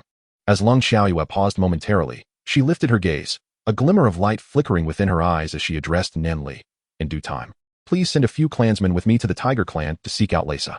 Nanli narrowed her violet eyes, a hint of coldness emanating from them. No. Such a notion is not even worthy of consideration. Chapter 123. The chief's face turned red. Long Xiaowei slowly extended her hands to grasp his. A flicker of resolute determination illuminating her dark eyes. Nanli, allow me to leave in 3 days. I shall return within a day. Should I fail to return within that time, you must first eradicate the Leopard Clan, and then the Tiger Clan. Nanli gently shook his head, his violet eyes narrowing slightly. Long Xiaowei turned around to gaze at the lion warriors and spoke softly. In 3 days, I shall visit the Tiger tribe to discuss the matter of alliance with their chieftain. I hope that once the alliance is successfully forged, we can temporarily set aside our grievances with the Tiger tribe. Of course, once the battle concludes, those who are meant to be friends shall remain friends, and those who are not shall be foes. Lung Xiao Yu paused momentarily and advised, in summary, let us prioritize our interests. I urge you all to counsel your chieftain, for the sake of the future stability of the Lion Clan. Upon finishing her words, she gently rose on her toes and bestowed a soft kiss upon Nanli's lips. Clasping his hand tightly while playfully winking, the Tiger Clan cannot intimidate me. Do not underestimate me, understood? With that, she departed from the scene. Nanli gazed at her retreating figure, his fist clenching gently. Xiao Yu, safeguarding you is my choice, while ensuring the enduring stability of the Lion Clan is yours. I respect your decision, yet I shall not allow you to encounter any peril. 3 days hence, I shall follow closely behind you, accompanying you on your journey. Nanli's violet eyes narrowed slightly, a hint of a smile gracing his features. At that moment, the soldiers of the Lion Clan began to whisper among themselves as they observed their chieftain. It appeared as though he blushed earlier in front of his female companion, and when Xiao Yu kissed him, his face grew even redder. However, the notion of Lang Xiao Yu venturing into the Tiger Clan was perilous. I recall the Tiger Clan's chieftain harboring ulterior motives towards her. Silence. The chieftain is watching us. His gaze is so cold. I wish to return to my den and find my cub. The soldiers might have been better off without mentioning their cubs. Once they did, they truly found themselves in jeopardy. Nanli's violet eyes narrowed further, a chill emanating from his gaze. A battle approaches. What are you doing here talking instead of training? Today, we shall double the training. The clansmen exchanged glances, a flicker of helplessness shining in their eyes. We still need to return early today to bathe our cubs. My family just had cubs as well. Speaking of my little cub, he was quite mischievous today, tumbling into the water and soaking his soft, sleek fur. Nanli interjected, his violet eyes cold, a brow raised as he regarded them, his lips parting slightly. Tenfold. With that, he lowered his violet gaze, hands clasped behind him, and stepped out. The clansmen exchanged glances, having learned a valuable lesson. In the future, they could mention anything before the chieftain, except the word cubs, a taboo. As Nanli advanced a few steps, he turned back slowly, narrowing his eyes. Do not refer to Long Xiao Yu by her nickname. You are forbidden to call her Xiao Yu, henceforth. He suddenly recalled a title that Long Xiao Yu had suggested to him previously, a faint smile gracing his lips. You shall call her Mississippi. Upon concluding his words, he truly departed. The clansmen sighed and began to jog in formation around the training grounds, practicing their leaps, drenched in sweat as they commenced their tenfold training. To defy anyone was permissible, but to defy the chieftain's command? The consequences were certainly beyond their capacity to bear. From this day forth, they would never dare to mention cubs or the name Xiao Yu again. Such was the chieftain's taboo. Ling Xiaowei arrived at the entrance of her home ahead of schedule. Upon entering, she retrieved some previously stir-fried cabbage and bear meat from the refrigerator. After kindling a fire to warm them, she wrapped the food in banana leaves, cradled it in her hands, and made her way towards Dulian's cave. Before departing, she had resolved to engage in a heartfelt conversation with her friend. Lang Xiaowei soon arrived at the entrance of Dulian's cave. She observed Dulian, who was grooming Duoji at the threshold, and approached her with a handful of banana leaves, gently placing them into her hands. This is quite delicious. Do indulge when you have a moment, she said. Dulian looked at Lang Xiaowei, placing the offering on her lap, her eyes sparkling with surprise. Xiaowei, is that you? Lang Xiaowei nodded, her deep-set eyes gazing intently at her. Dulian, have you heard about the Leopard Clan's annexation of other tribes? Dulian paused momentarily, her fingers caressing Duoji's hand. Then she blinked in surprise and nodded. Subsequently, she gently grasped Long Xiaoyue's hand, a hint of concern flickering in her gaze. Xiaowei, I just heard from the tribesmen that you intend to approach the Tiger Clan, hoping to forge an alliance to confront the Leopard Clan. Is that true? Long Xiaowei slightly lowered her gaze and gently nodded. Indeed, we shall depart in 3 days. Before I leave, I made a special trip to bid you farewell. Duo Lian's expression grew somewhat frantic as she hurriedly embraced Long Xiaowei, her voice trembling. Do you not realize how perilous this is? Long Xiaowei shook her head, asserting her confidence. I am certain that even if the negotiations fail, I will undoubtedly escape from the Tiger Clan. Over the past few months, she had dedicated herself to rigorous training, her agility having improved several-fold compared to before. As long as she remained vigilant and cautious, no one would be able to lay a hand on her. Duoyan lowered her gaze slightly, gently stroking Duoji's fur, and softly said, Little Duoji, Your sister Xiaoyue will soon be leaving the Lion Clan, so do say goodbye. Duoji's eyes flickered momentarily as he tilted his head to gaze at Lung Xiaoyue, narrowing his eyes slightly. Cold Xiaoyu swiftly rose to her feet, exclaiming, "No, I cannot bear it." As she spoke, she hastily retreated a few steps. If her instincts were correct, this little creature was about to charge at her. However, to Cold Xiaoyu's astonishment, Duoji gradually approached her, emitting a few gentle growls. The sound was not menacing, but rather akin to a farewell. He understood that this troublesome female was departing for a reason, so he decided not to trouble her this time. Return soon. Lung Xiaoyue was momentarily taken aback, truly not expecting the little one to bid her farewell. Taking a deep breath, she gazed at Duoyin and said, "I still need to prepare thoroughly, so I shall take my leave for now." A flicker of concern crossed Duoyin's eyes as she gently embraced her, murmuring, "Be cautious in all your endeavors. The Lion Clan is your home. May you return safely." Long Xiaowen nodded, gently patting her shoulder before departing. Duoyin stood there, softly stroking Duoji's fur, her gaze flickering with emotion. "Little Duoji, your sister Xiaowe is a hero. The world is chaotic, yet I believe she will lead the Lion Clan towards prosperity." Duoji blinked his beautiful, large eyes, observing Lung Xiaoyue's retreating figure in silence. After transforming, he too wished to protect the tribe and become a hero. 3 days swiftly passed, and Nanli had prepared over 100 of the most robust lions to accompany her on her journey. As Lang Xiaowei departed, a multitude of clan members stood behind her, their gazes filled with reluctance. Chapter 125. Are they afraid of being deceived by me? Among them were the elderly and children, clutching morsels of delectable meat and fish, persistently attempting to place them into Lung Xiaoyue's embrace. "Xiaoyue, when will you return from this journey? The Tiger Clan is perilous. Dear sister Xiaoyue, please take care. Thank you for the grapes. My grandmother said they were truly delightful before she passed. Sister Xiaoyue, will you return safely? I miss you dearly." As Lang Xiaoyu turned to gaze upon the familiar faces around her, her eyes flickered momentarily, and she even caught a glimpse of Wu La's figure amidst the crowd. She pressed her small lips together, allowing a faint smile to grace her lips. "These barren fish meats, everyone can take some home to enjoy. There is so much to eat along the way, and I have my provisions." With a gentle flutter of her eyelashes, she lightly shook the several pounds of roasted meat resting on banana leaves before making her way toward the direction of the tiger tribe. With her gaze slightly lowered, she listened to the chatter of the people behind her, gradually closing her eyes. She had anticipated that Nanli would follow her here, so the night before, she had gathered some herbs from the forest to concoct a soothing draught, persuading him to drink it. He must not come along. It is far too perilous. Unbeknownst to Long Xiaoyu, Nanli had been observing her from behind a tree, grappling with the urge to reach out and embrace her, only to withdraw his hand each time. His gaze was slightly lowered, with his eyelashes casting a graceful arc across his face. Since she had chosen to drug herself, it was evident that she wished to distance herself from him. If he were to stubbornly follow her, it would signify a lack of faith in her abilities. This world was vast, and he needed to learn to let go, allowing her the space to hone her skills. Nanli clenched his fist, the veins on his slender hands even becoming pronounced. "Xiaoyu, I respect your choice, but I shall wait only half a day. If you do not return by then, I will lead all the Lion Clan members to storm the Tiger Clan." The Tiger Clan was initially situated a considerable distance from the Lion Clan, yet the followers trailing behind Cold Xiaoyu guided her along a shortcut. Thus, within mere hours, they arrived at the periphery of the Tiger Clan. The sight of so many Lion Clan members suddenly appearing at their gates filled the Tiger Clan with weariness, and a confrontation seemed imminent. Cold Xiaoyu closed her eyes and took a deep breath before stepping forward, gently stating, "Please convey to your chieftain that the Lion Clan has come not to wage war, but to seek an alliance." Upon hearing her words, the members of the Tiger Clan exchanged glances, their expressions growing increasingly hostile. An alliance? They had just emerged from a conflict with the Lion Clan, and now they sought to forge a bond.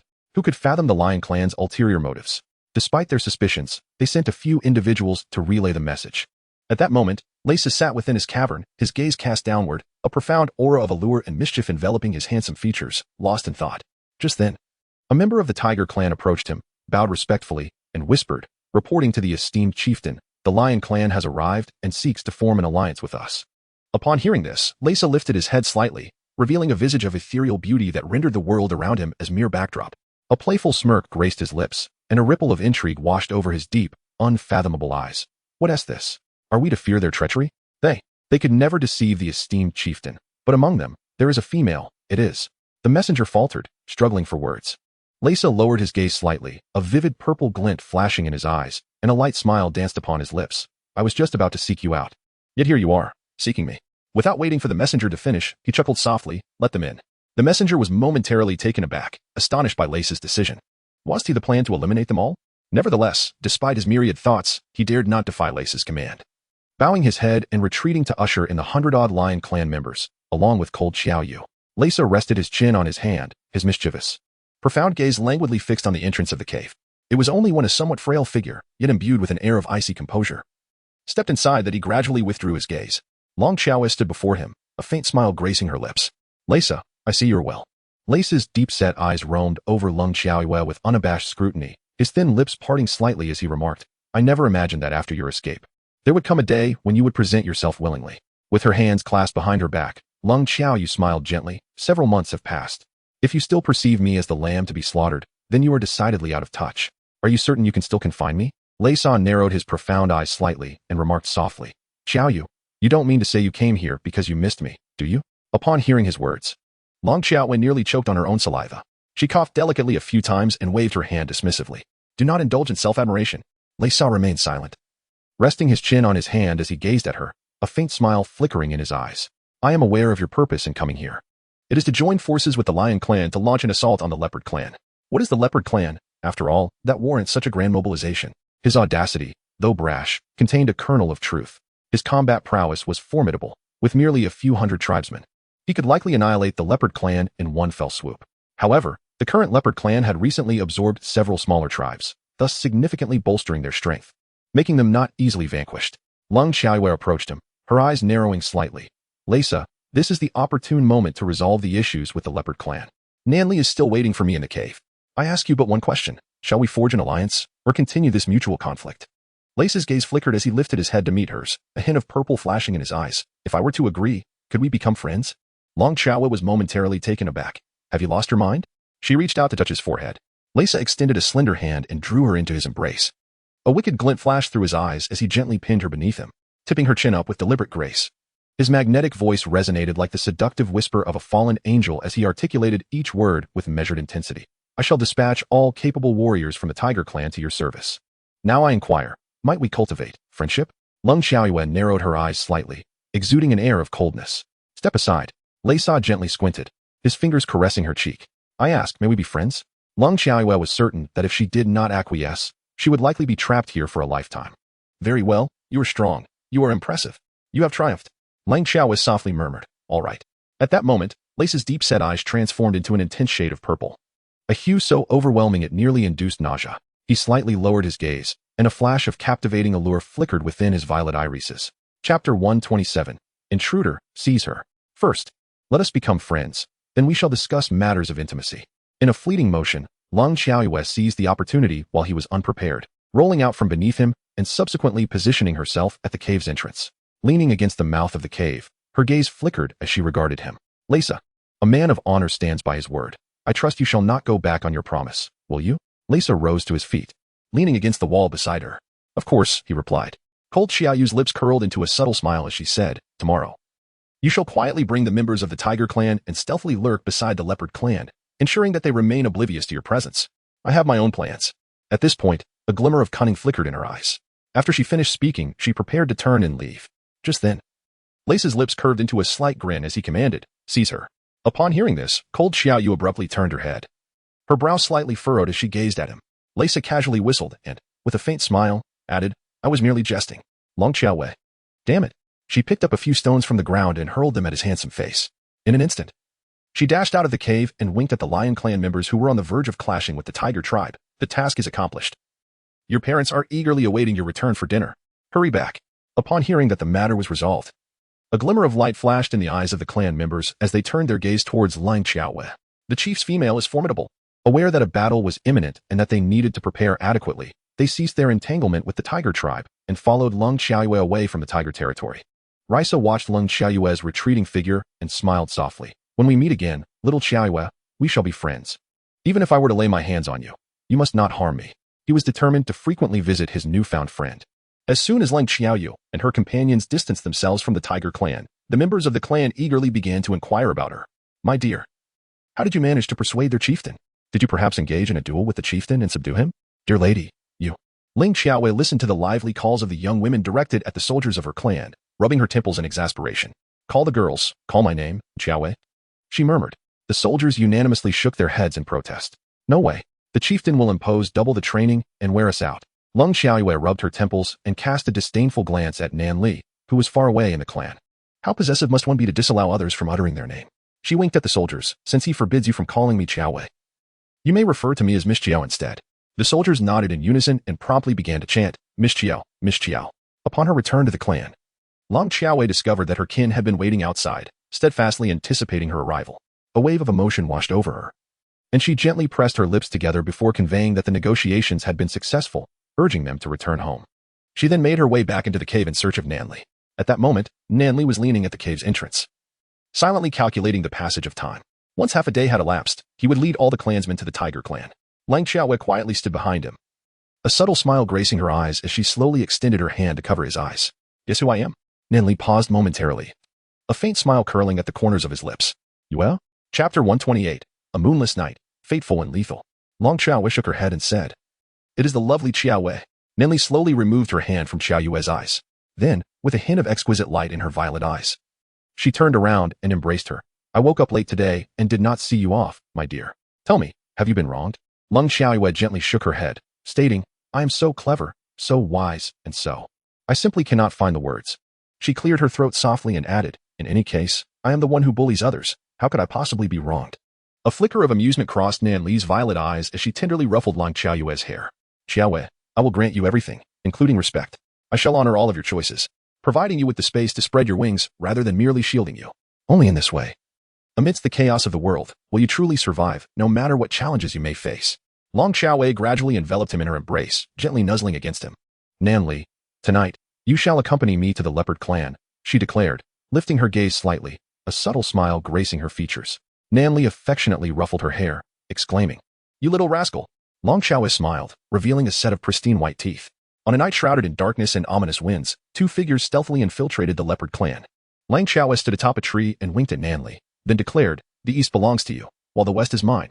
After uttering these words, she swiftly darted towards the caves on the western side. A faint smile flickered in Nan Li's violet eyes, as if he had embraced countless celestial bodies. He cast his gaze downward at the object in his hand, and with a swift motion, he vanished from sight. Cold Xiaoyu stealthily infiltrated a cavern in the west, narrowing her eyes slightly as she abruptly poured gasoline into the opening. Subsequently, she leaped into another cave to continue her task, unwittingly saturating all the caverns in the western region. Afterward, she swiftly entered several larger caves inhabited by the Leopard Clan, her gaze sharp as she deftly wielded her blade, swiftly extinguishing the lives of several elders residing within the Grand Cavern. Once her preparations were complete, she ascended to a nearby tree and softly whistled, summoning Nan Li to her side in an instant. Long Xiaoyue exchanged a smile with him, then raised the spark in her hand and tossed it to the ground. The flames erupted, igniting all the gasoline in the Leopard Clan with a resounding roar. Nan Li embraced Long Xiaoyue's waist and departed from the scene. As the fire blazed skyward, radiating brilliance, the two resembled phoenixes reborn from the ashes, vanishing in the blink of an eye. Cold Xiaoyu turned her head and cast a few glances, a trace of chill flickering in her eyes.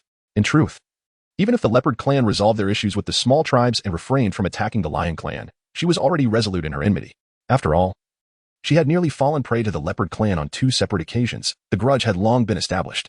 The first time was upon her arrival, and the second was during her encounter with Leisa.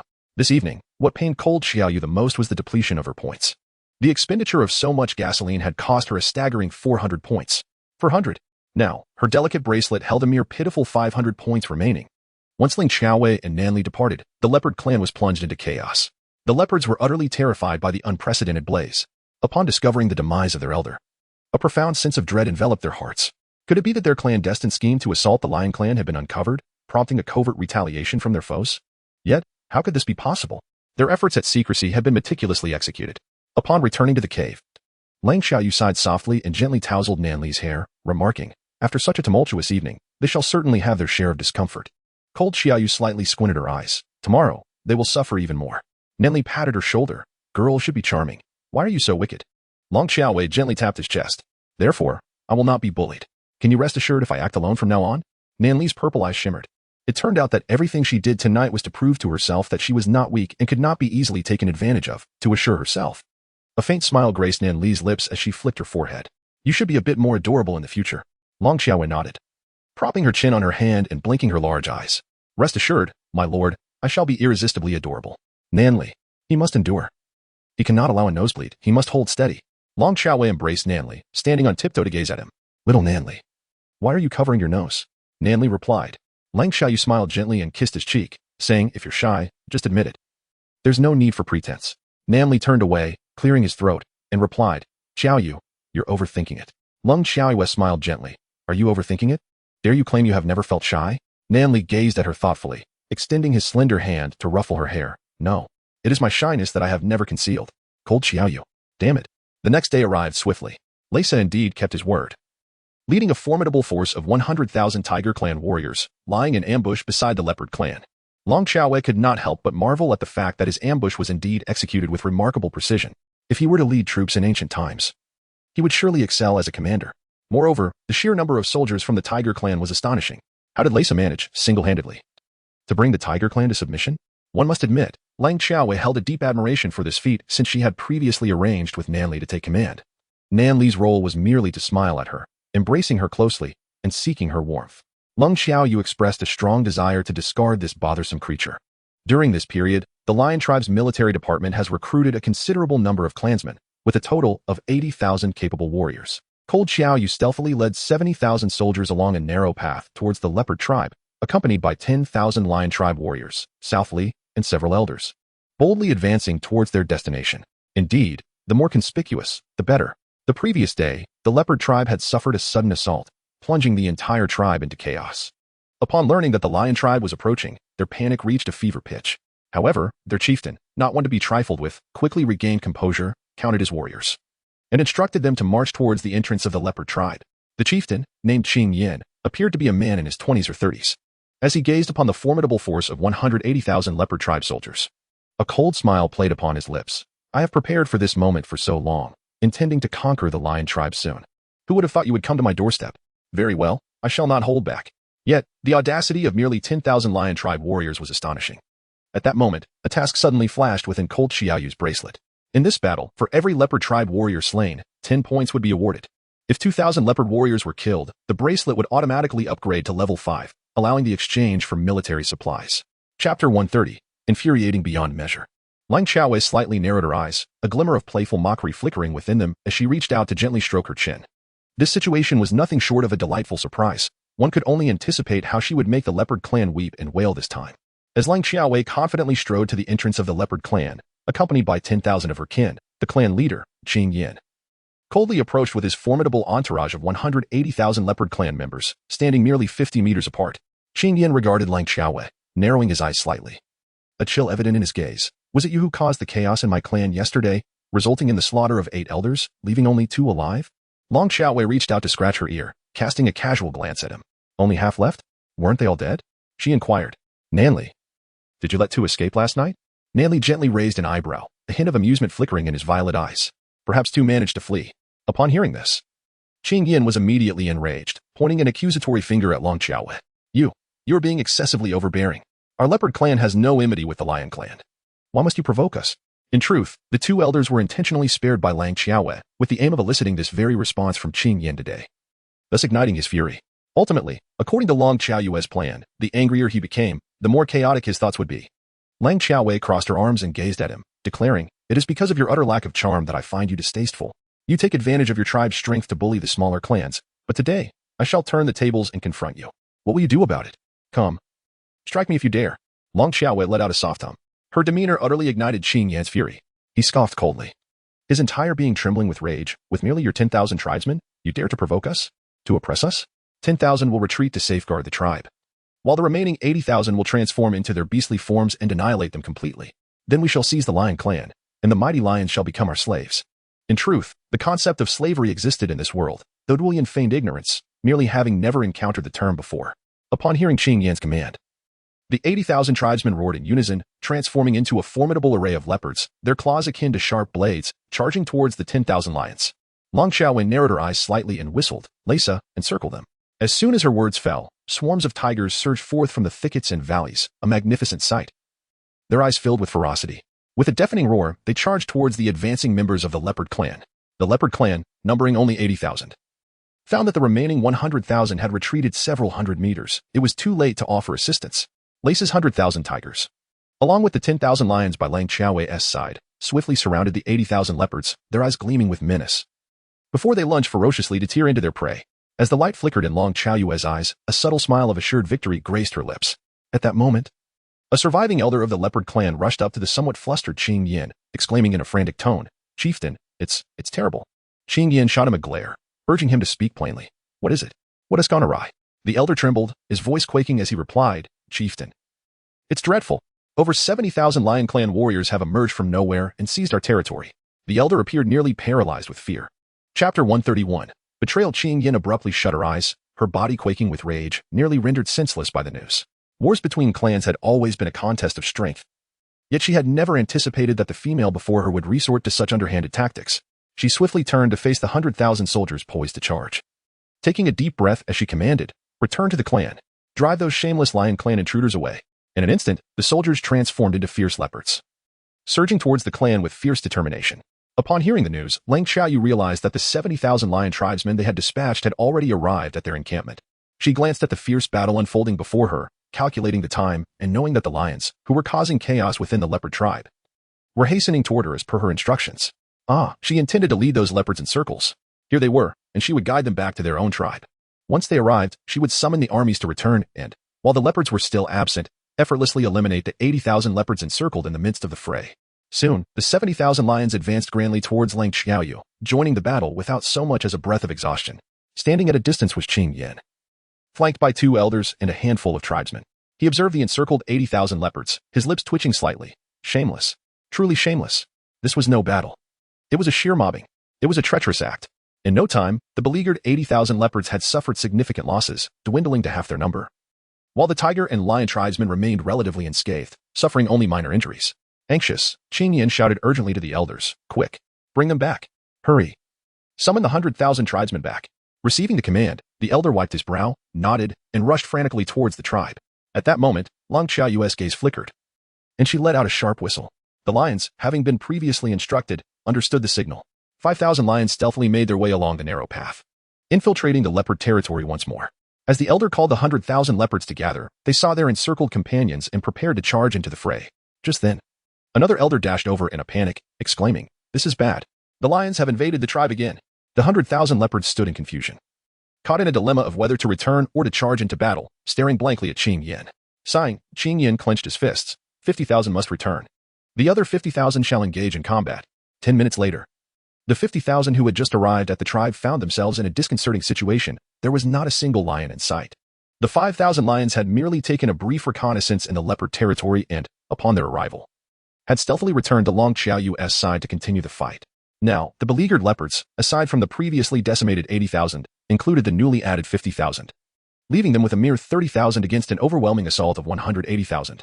Indeed, they were left with only 30,000, just as the 5,000 leopards, breathless from the fruitless return, arrived. News of the lion invasion reached them once more. They were incensed. This time, their fury was palpable. The audacity was intolerable. Chapter 132. What are we fighting for? A mere brawl? Is this a jest at their expense? Therefore, none of them retreated. They surged forward fiercely towards the lions. On the brink of madness, Lang Xiaoyu squinted slightly, resting her chin on her hand. Ahem, this time she was serious. She had genuinely sent people to seize control of the leopard clan, rather than merely engaging in futile games. She had dispatched a formidable contingent of 10,000 Lion Clan members to stealthily infiltrate the leopard clan, usurping every cave they possessed. When the leopard clan elder informed Qing Yin that the clan had been entirely overrun by the 10,000 Lion Clan warriors, he gazed at the remaining 5,000 leopard soldiers, encircled by a staggering 17,000 enemies, and let out a furious roar, nearly fainting from the overwhelming despair. Initially, both clans boasted an equal strength of 180,000 warriors, yet now, after being dragged through this shameless ordeal, the leopards were left with a mere 5,000. While the lions still stood strong with their numbers, what was there left to fight for? Was this truly a battle? For against one?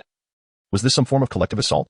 Lang Xiaowei gradually rose to her feet and called out to Qing Yin, leader of the leopard clan, should you choose to surrender.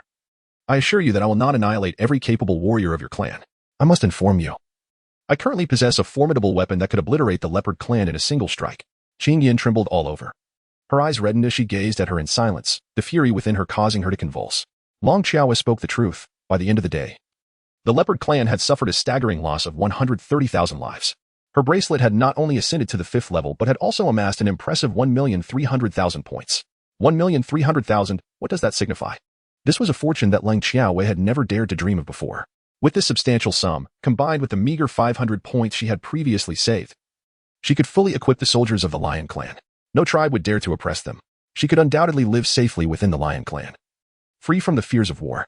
Lang Xiaowei narrowed her eyes slightly, surveying the blood-soaked ground and the cacophony of anguished screams that filled the air.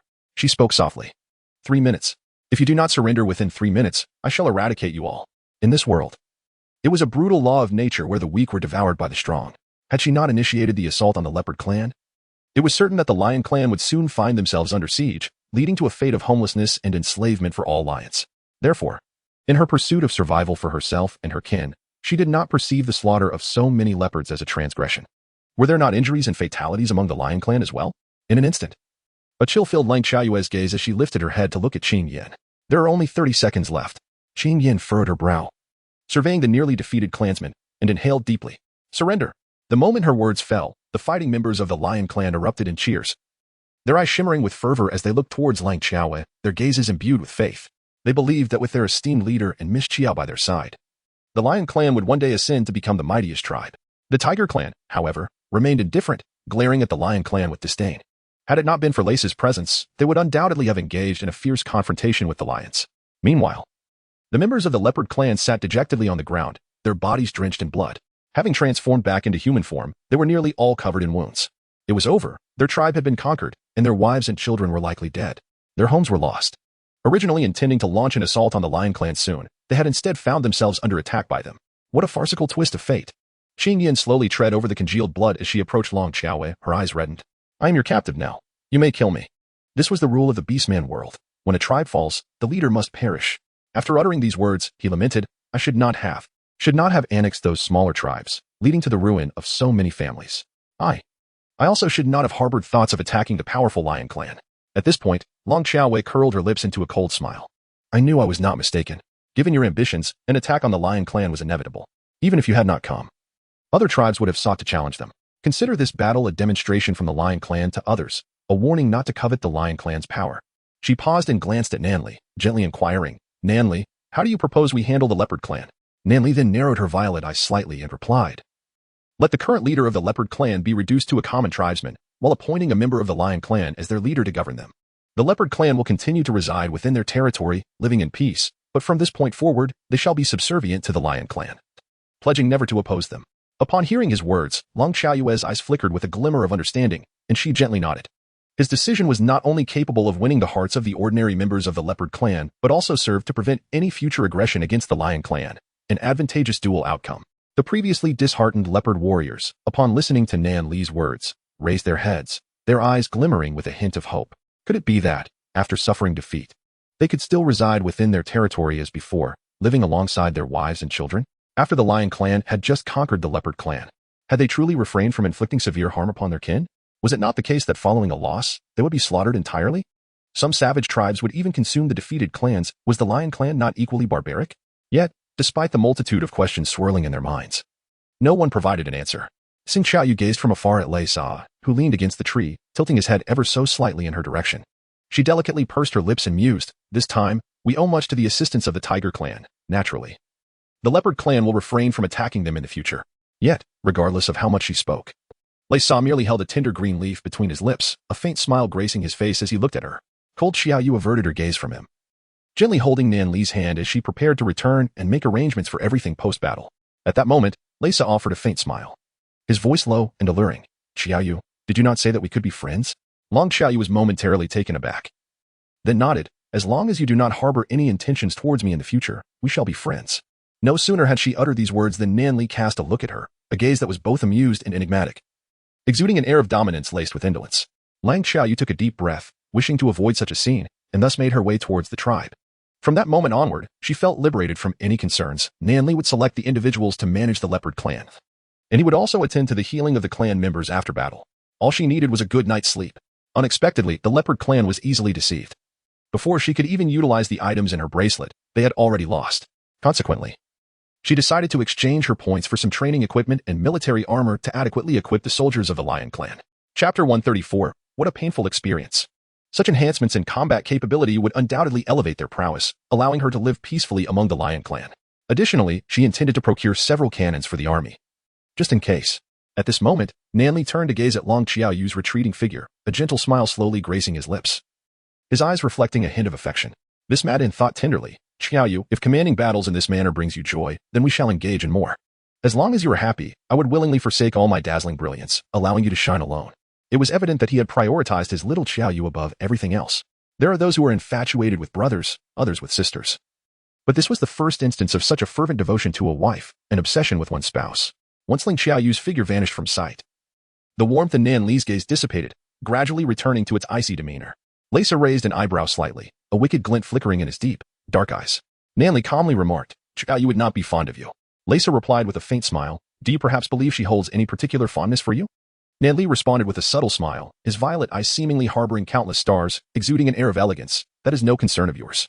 With that, he departed alongside the soldiers of the Lion clan. Leisa leaned against a tree, narrowing his eyes slightly. Plucking a tender leaf from his lips and casting it to the ground, emanating an aura of mischief. "There is still ample time. I am in no hurry." Upon her return to the clan, Lang Xiaoyu, with a heavy heart, expended a staggering 1 million points to procure a total of 80,000 sets of armor. This armor was remarkably resilient, capable of preserving the lives of her kin during battle. Truly, it was a painful sacrifice. Subsequently, she closed her eyes and, with an additional 300,000 points, acquired 3 cannons and over 1,000 bombs. It felt as though she had regressed to a state of utter deprivation. Now, her space was left with a mere 8,000 points. As one ascends in level, the tasks undertaken yield an increasing amount of points. Yet the cost of redeeming such items escalates correspondingly. For instance, a single cannon requires nearly 100,000 points. Just imagine the abundance of essentials that could have been procured with that sum: oil, salt, sauces, clothing, and all manner of kitchenware. Cold Xiaoyu's heart ached as she awaited Nan Li's return, handing everything over to him and patiently instructing him on their use. Overwhelmed with emotion, she clutched the bracelet and drifted into slumber. Nan Li let out a gentle sigh, a hint of tenderness gleaming in his elegant purple eyes as he helplessly ruffled her little head. He then dispatched individuals to transport those items to the military, distributing them among the soldiers in turn. The Lion clan, basking in their recent triumph, found nearly all its members unable to sleep, brimming with joy and excitement. The exploits of Lang Xiaowei in dealing with adversaries have not only spread within the Lion clan, instilling a sense of pride among its members, but have also ignited a wildfire of tales across various tribes. In recent times, numerous tribes have come to know of a female demon within the Lion clan, who decimated the Leopard clan's formidable 18,000 troops, leaving them with a mere 5,000 remnants. Moreover, under the cover of night, she infiltrated the Leopard territory, silencing the elders without a trace. They silently resolved that henceforth, any intentions toward the Lion clan must be carefully weighed. If the odds were not sufficiently favorable, they should refrain from assaulting the Lion clan. On the morning following their triumph, as Lang Xiaowei opened her eyes, she found a remarkably familiar figure standing before her. Rubbing her eyes in disbelief, she paused momentarily. Chapter 135. If only I had studied harder. Wasn't this the fool from the Fox clan, who always gazed at the stars with those cool, detached eyes? What brought him here?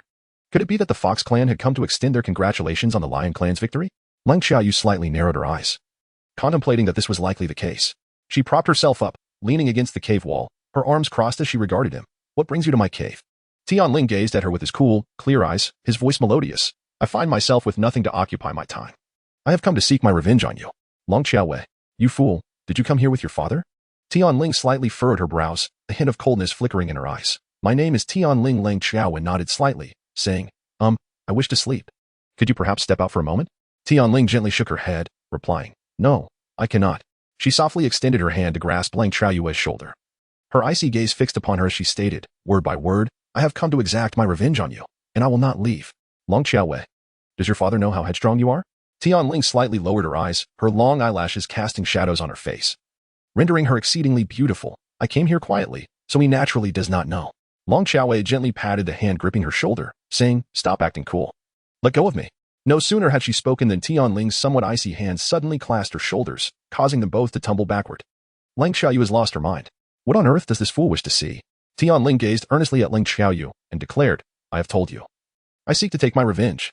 "Lang Xiaowei, had I known that undertaking the task worth over 10,000 points would lead to such trouble, I would have refrained. Now I find myself entangled in yet another predicament." Tion Ling's gaze was as frigid as ice as he wrapped an arm around Lang Xiaoyu's shoulder, guiding her away from the cave. Before long, she felt a sudden dampness envelop her. Before she could comprehend the situation, she found herself submerged in the spring water outside the cave. In stark contrast, Tion Ling rose leisurely, observing her as she splashed in the water, devoid of any intention to assist. A slight smile graced his lips as he remarked, "Should you refrain from calling me a fool in the future, I might consider rescuing you." Lang Xiaowei took a deep breath, shot him a glare, and then splashed about in the water for a moment before swimming ashore. Drenched from head to toe, she wiped the water from her forehead, crossed her arms, and gazed at Tion Ling, tilting her head slightly. "I wonder if your father knows about your... Well, I'm at a loss for words. I should have studied harder," she admitted. Tion Ling raised an eyebrow. a hint of amusement flickering in his icy blue eyes. What is it you wish to say? Struggling to find the right words, cold Xiaoyu ground her teeth, narrowing her eyes as she gazed at him. With a sudden motion, she seized the casually draped grass skirt adorning his form and hurled him into the water. Tion Lan raised an eyebrow and smiled, his voice as clear and melodious as water cascading over stones. Cold Xiaoyu, do you intend to throw me? As soon as he finished speaking, his figure shifted, and he reversed their positions. In a desperate attempt to avoid falling, Cold Xiaoyu spread her arms wide, striving to maintain her balance. Clenching her fists, she prepared to land a fierce blow on Tion Lan. However, the water she had swallowed surged tumultuously from her stomach and, with a sudden gasp, she sprayed it directly onto Tion Lan's face. Tion Lan swiftly sidestepped, narrowly evading the onslaught, and frowned as he regarded the droplets splashing upon him. In a swift motion, he grasped Cold Xiaoyu's shoulders and soared into the air, heading northward. Long Xiaowei wiped her mouth and then gazed at him, saying, I must ask, can you be relied upon? We are so far from the ground. What would happen if we were to fall? I have yet to fully embrace life. Tion Lan looked at her, his eyes reflecting a chilling clarity. What nonsense is this? To the dark forest. Chapter 136. Let me down. Long Xiaowei gazed at him, her eyes wide with disbelief. What on earth is the dark forest? Let me down. I want to go back. She struggled momentarily, attempting to pry his arm away from her as she prepared to leap down. Tion Lan, with her cool and serene gaze, fixed him with a penetrating look and softly remarked, We are currently perched atop the tallest tree, at least 20 meters above the ground. Are you truly certain you wish to jump? Cold Xiaoyu slightly lowered her gaze to the ground, inhaling deeply before addressing Tion Lan. I understand your prowess. But must you perch so high? What if you were to fall? Tion Lan lifted his gaze to the sky, a glimmer of light flickering in his cold eyes. If you utter another word, you may very well tumble down. His threat proved effective. Cold Xiaoyu recognized her limitations. The height from which they hovered left no hope of survival should she fall, prompting her to silence. Tion Lan led her onward through the dense expanse of the dark forest for what felt like several incense sticks worth of time. Although the forest appeared unremarkable, an unsettling aura lingered in the air, sending shivers down her spine. Once Tion Lan descended to the ground, Cold Xiaoyu exhaled in relief, gently pushing away his long, embracing arms and stepping back a couple of paces, her demeanor cautious. I merely jested with you once. Surely you wouldn't resort to murder over such a trivial matter? Tion Lan cast her a fleeting glance with his icy eyes, his lips pressed together in silence, emanating an undeniable aura of authority. Cold Xiaoyu sighed softly. A fool is a fool, so let it be. She continued to retreat backward, chuckling lightly. If there is nothing else, then I shall take my leave. Before she could finish her sentence, Tion Lan extended her slender hand, pulling her back. As Long Xiaowei was about to roll her eyes, Tion Lan gently placed a hand on her shoulder, her voice cool and serene. They have arrived. Before them stood a man exuding an aura of divinity.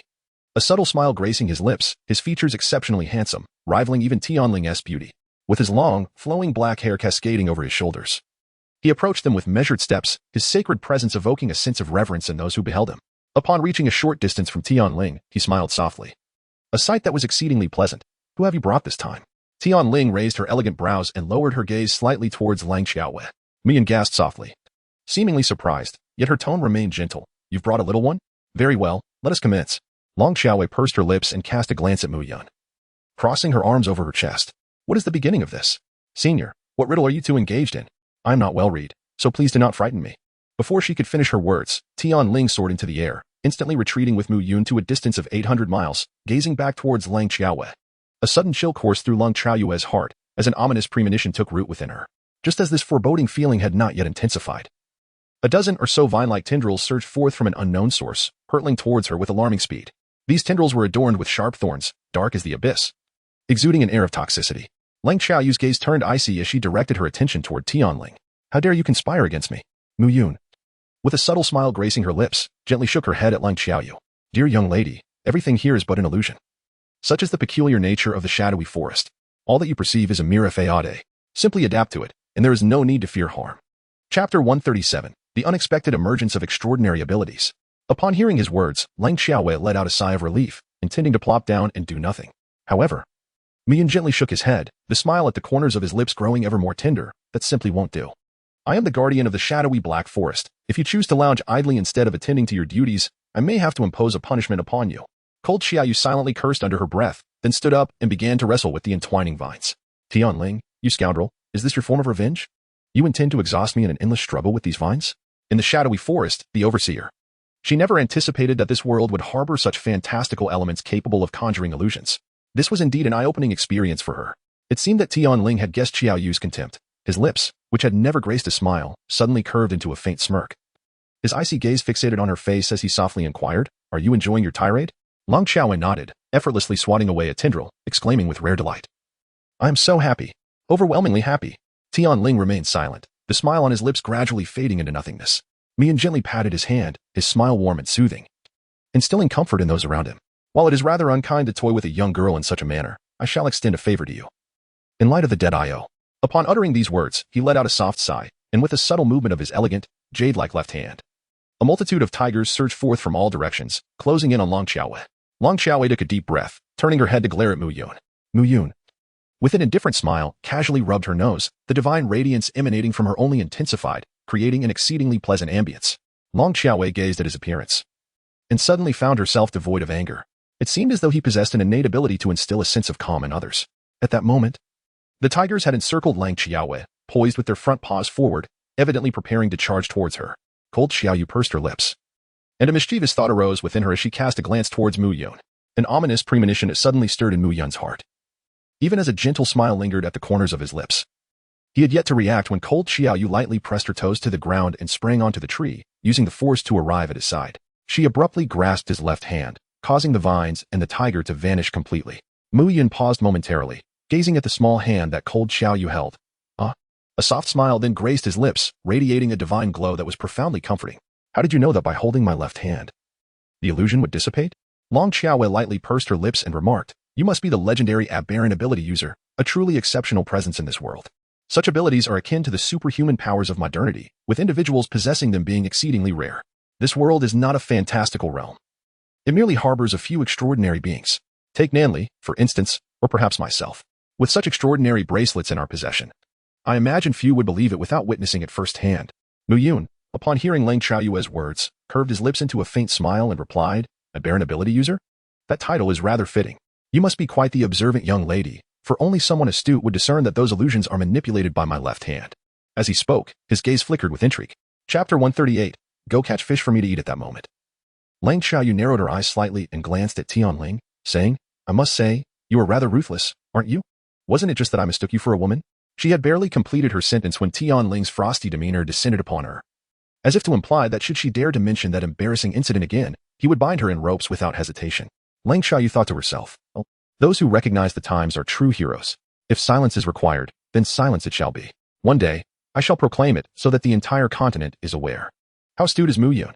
Upon hearing a brief account from Xiaoyu, he swiftly grasped the intricacies of the situation, and a flicker of understanding passed through his exceptionally captivating eyes. Lang Xiaowei gazed earnestly at Tion Lan and declared, if those illusions were indeed real, and if you truly intend to bring about my demise, I shall ensure that you experience a torment tenfold more exquisite after my escape. At this juncture, her eyes flickered slightly, landing on Mu Yun, whose lips curled into a smile. As for you, the unabashed accomplice, I shall strip you of your grass skirt and cast you among a throng of females, allowing them to thoroughly ravage you. Her words were strikingly bold and unrefined, causing Mu Yun to emit a soft gasp, astonishment flickering in her gaze. Lang Xiaowei curled her lip and cast an irritable glance at Tion Lan and Mu Yun. All right. You two indulge in your antics. I shall no longer partake in your games. Farewell forever. With that, she elegantly waved her claw, intending to depart in an instant, only to have her outstretched paw seized by Tion Lan. His voice was frosty yet seemed to carry a hint of a faint smile. Do you truly believe that the events of that day can simply be brushed aside? Long Xiaowei pursed her lips and inquired, then, dear brother, what is it that you wish for? Tion Lan's eyes flickered momentarily as he replied, go catch some fish for me to eat. Long Xiaoyu withdrew her claws and slowly turned around, forming an okay gesture with her fingers. She spoke softly, all right, I shall catch the fish for you, and then all matters will be settled. Tion Lan nodded gently, her gaze serene and cool, very well. After hearing his words, Long Xiaoyu gently nodded and then walked towards the nearby pond. She carefully rolled up her grass skirt, casually broke a branch from a tree, and descended into the water, squinting her eyes to search for fish. The branch in her hand served as a makeshift spear for fishing. She was apprehensive about accidentally piercing her foot and causing a grievous injury. Fortunately, the pond was teeming with fish, and soon Lang Xiaowei had speared 5 sizable catches. She neatly threaded them onto the branch and slowly emerged from the water. Initially feeling somewhat irritable, she soon realized her hunger, and in the face of such appetite, her previous discontent was swiftly cast aside, fading into oblivion. Lang Xiaowei stood before Tion Lan, a faint smile gracing her lips. Tell me, do you prefer to consume it raw, or shall I split it in 2 for you? Tion Lan gazed at the fish, drenched in blood and still writhing, a flicker of disdain crossing her icy eyes. Cold Xiaoyu was utterly incensed, wishing to kick him into the pool. Disdainful. How dare he express such contempt? Very well. She would transform them into sashimi and see if he still dared to scoff. In truth, cold Xiao Yu could have simply discarded the fish and departed, yet she was hungry. Thus, she sought a relatively smooth stone, laid banana leaves upon it, and then carefully retrieved the 5 fish from the branch, placing them one by one atop the leaves. With deft hands, she scraped off the scales before retrieving the knife that had accompanied her for several months from a pocket of her grass skirt. Chapter 139, Gazing at the Stars Again. This knife had traveled with her since her arrival in this realm. She had never discarded it, harboring a touch of nostalgia. As soon as the glimmer of Long Xiaoyu's knife appeared, Mu Yun gently raised an eyebrow and crouched beside her. His voice soothingly melodic. Is this tool crafted from mysterious iron? His unexpected inquiry startled Lang Xiaowei, nearly causing her to slice her own hand. She nodded slightly and proceeded to make several incisions along the fish's body, deftly extracting the entrails and discarding them onto the ground. With a swift motion, she severed the fish's head, executing the task with remarkable precision and efficiency. The so-called mysterious iron he referred to likely corresponds to modern iron. In no time, Lang Xiaowei had meticulously prepared the fish, arranging translucent slices of sashimi neatly upon a banana leaf, while the entrails and bones were gathered into a heap on the ground. Introducing condiments at this juncture would undoubtedly raise suspicions, and it would be unwise to invite further trouble. Thus, it was best to proceed with their meal as is. Lang Xiaowei smiled gently at Tion Lan, pointing to the sashimi, and said, "You don't eat this, do you?" Tion Lan frowned slightly, nodding in agreement, a hint of awkwardness flickering in her icy gaze. How unclean. If Lang Xiaowei were to fathom his thoughts at that moment, she would surely hurl the sashimi at his face in exasperation. Upon concluding that he would not partake, Lang Xiaowei mysteriously produced a pair of chopsticks and began to savor the delicacy. Mu Yun observed her relish the meal, simply watching her with a subtle smile. Choosing not to interrupt, this little girl seemed to have entirely forgotten for whom the fish had been caught, consumed only in her own delight. Why does Lang Xiaoyu carry chopsticks when she goes out? Because she aspires to transform into an elegant moon. Surely, one cannot resort to using their hands, can they? At the very least, one must eat with grace. Yet, she is reluctant to exchange her points for a new pair, so she simply took the ones from her dwelling. After finishing her meal, Lang Xiaoyu wiped her delicate lips and gazed at Tion Lan, inquiring, "Can we consider this settled?" Tion Lan remained silent, his icy, clear eyes fixated on her, lost in contemplation. The fish she had caught was subpar. He showed no desire to partake in it, prompting her to dispose of it instead. In her heart, she wondered if this act sufficed as her contribution to the catch. Could it truly be regarded as settled? Lang Xiaowei observed his expression, resting her chin on her hands, and inquired, "Surely you do not still disagree? You have tormented and dispatched me, yet you still cling to that matter. You, a grown man, and I, merely a young girl. Have I taken offense? Why do you?" Tion Lan remained silent, his azure eyes reflecting a hint of exasperation as he lifted his gaze towards the heavens. To Lang Xiaowei, it seemed he was once again lost in contemplation of the stars. Mu Yun, standing nearby, could not contain himself and let out a soft chuckle. Instantly, both pairs of eyes turned toward him. Mu Yun sighed gently, a playful smile crossing his handsome features. "Why do you two look at me? Shouldn't you be resolving your personal grievances?" The atmosphere among the three was surprisingly harmonious, allowing even Lang Xiaowei to momentarily forget the earlier unpleasantness. They were entirely unaware that behind a great tree, Tion Lan was watching them with dark, envious eyes, a smug smile playing at her lips. Lang Xiaowei, you not only monopolize Nan Li but also engage in flirtations elsewhere, and you've inadvertently forced me to encounter this. Is this not compelling me to find Nan Li and inform him of your indiscretions? Chapter 140. How about you tease him back? Tion Lan covered her mouth with her hand, suppressing her wicked smile, and then, with a triumphant glance, she quietly slipped away, heading towards the Lion Clan. Cold Xiaoyu, your reputation within the clan has been soaring recently. Out of benevolence, I shall graciously assist in diminishing it a bit. No need for gratitude. Simply return Nan Li to me. At this moment, Lang Xiaowei was still engaged in conversation with the two of them, completely oblivious to the fact that someone had just passed by, and it was, in fact, an old acquaintance.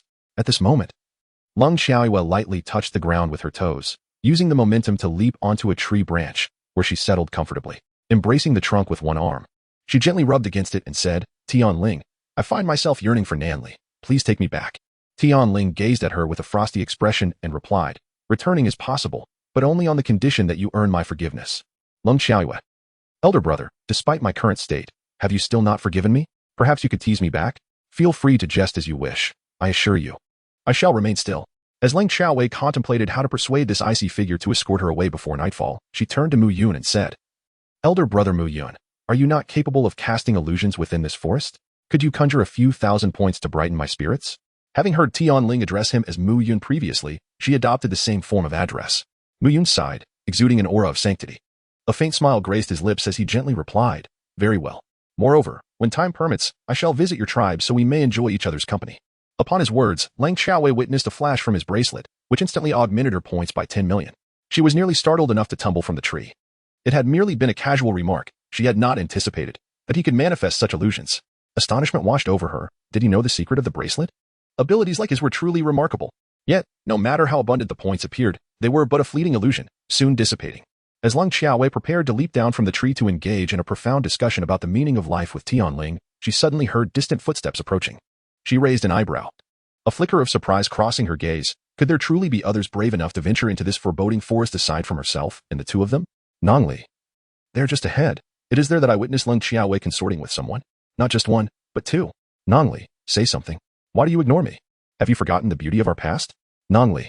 As Lang Xiaowei listened to that familiar name and voice, her eyes narrowed slightly before she took a few steps forward. Before her stood Nanli, strikingly handsome with a pair of exceptionally captivating violet eyes. Resembling a figure from a painting, approaching her with grace. Behind him, Tion Lan chattered incessantly, yet he maintained a stoic demeanor, his lips pressed thin.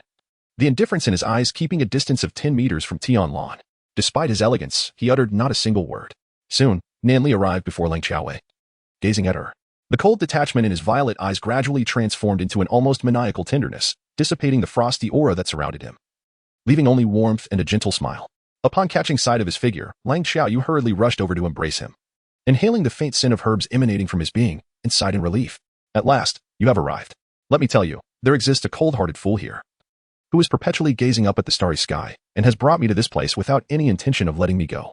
Chapter 141. The mode of tormenting dogs is activated. Nanli gently sighed, tenderly stroking her head. Isn't this what you deserve? Just wait and see how you will tease others besides me in the future. Lang Xiaowei pursed her lips and playfully bit his long, elegant hand, emitting a soft hum. This is your punishment for speaking ill of me. Nanli chuckled softly, a glimmer of brilliance passing through his violet eyes, strikingly beautiful. As he curled his lips into a gentle smile, I rather enjoy this punishment. The two engaged in their conversation, completely oblivious to the fragrant singles surrounding them. Tion Lan maintained her usual serene demeanor, exuding an air of coolness, while Mu Yun wore a constant smile, though a flicker of light crossed her eyes upon seeing Nanli. However, Tion Lan was far less composed. Previously, she had rushed to inform Nanli of Lang Xiaowei's entanglement with someone in the forest, hoping he would arrive and give her a sharp rebuke, subsequently abandoning her for Tion Lan. To her dismay, he appeared utterly unperturbed, instead behaving intimately with Lang Xiaowei. Tion Lan nearly choked on her own frustration, feeling as though she might suffocate right there. At that moment, Lang Xiaowei finally noticed Tion Lan. She squinted slightly, crossing her arms as she regarded her. You informed Nanli of my presence here, didn't you? That is why he came. Upon hearing this, Tion Lan, previously brimming with rage, could no longer contain herself and scoffed derisively at Lang Xiaowei. You've only just realized? Yes, it was indeed me. I not only told my dear Nanli that you were here, but I also revealed your liaison with these two males. Her words dripped with pride, practically looking down her nose at Lang Xiaowei. Nanli narrowed his eyes slightly, casting a cold glance at Tion Lan, who instantly felt as though her throat had been seized by a chilling grip, rendering her speechless, her heart gripped by a profound terror. Yet, when Nanli turned his gaze back to Lang Xiaowei, his violet eyes brimmed with a maddening affection. He reached out to ruffle Lang Xiaowei's hair, appearing utterly innocent. A faint smile gracing his lips. Xiaowei, I did not heed the slander of irrelevant parties. I simply came to find you. As he spoke, a hint of mischief flickered in his eyes as he glanced towards Tion Lan and the others. However, he could not entirely suppress the jealousy stirring within him at the sight of his female companion alone with two males. Yet, he resolved not to show it, wanting Lang Xiaowei to perceive him as magnanimous. At this moment, Lang Xiaowei silently retreated behind Nanli, leaning close to his ear and whispering, Handsome beast, please take me back. Tion Lan won't let me leave. Nanli nodded, a flicker of light in his eyes as he embraced her gently, offering a soft smile towards Tion Lan. The Lion Clan has been quite busy of late. If you have no pressing matters, it would be best not to intrude. After speaking, he took Lang Xiaowei's hand and began walking towards the Lion Clan. Tion Lan, witnessing their departure, felt a surge of jealousy as her eyes turned crimson. She left as well, her gaze swirling with malice, plotting who knows what. Meanwhile, Tion Lan observed their retreating figures with a cool detachment, stating, that matter has long been settled. His reluctance to let her go stemmed merely from a sense of amusement. He had never truly been angered by the incident. In due course, he would find a way to invite her to the Fox clan as a guest. At that moment, Mu Yun suddenly smiled lightly, casting a glance at Tion Lan. This girl is quite intriguing. Chapter 142. Help me build a swing. Tion Lan shot him a sidelong glance, his expression still frosty. What schemes are you concocting now? Mu Yun responded with a faint smile, his divine aura intensifying, the gentle curve of his lips enchanting. What schemes could I possibly devise? Tion Lan raised his gaze to the sky, his eyes still icy. Your talent for mischief is unmatched in this world. The warmth in Mu Yun's eyes was captivating. Yet he chose to remain silent. After Ling Xiaowei followed Nanli back to the cave, she gently patted his shoulder and said, Nanli, do you think Tion Lan has some issues? Why does he always gaze at the starry sky for no apparent reason? Nanli looked at her with his deep purple eyes and replied, you care so much about him, that you show no concern for me. Ling Xiaowei rolled her eyes. Why would she care about that fool? When has she ever shown concern for him? Ling Xiaowei gently patted Nanli's shoulder, gazing at him earnestly as she said, you must believe that my utmost concern has always been you. Upon hearing her words, Nanli, though aware of their uncertain authenticity, couldn't help but curve his lips into a subtle smile, resembling a figure delicately painted in an ink wash. He embraced Ling Xiaowei and gently nuzzled against her, whispering, Yuer is the most beautiful female in the world. Listening to his words, Ling Xiaoyue's eyes curved into a crescent moon. I agree, Nanli replied.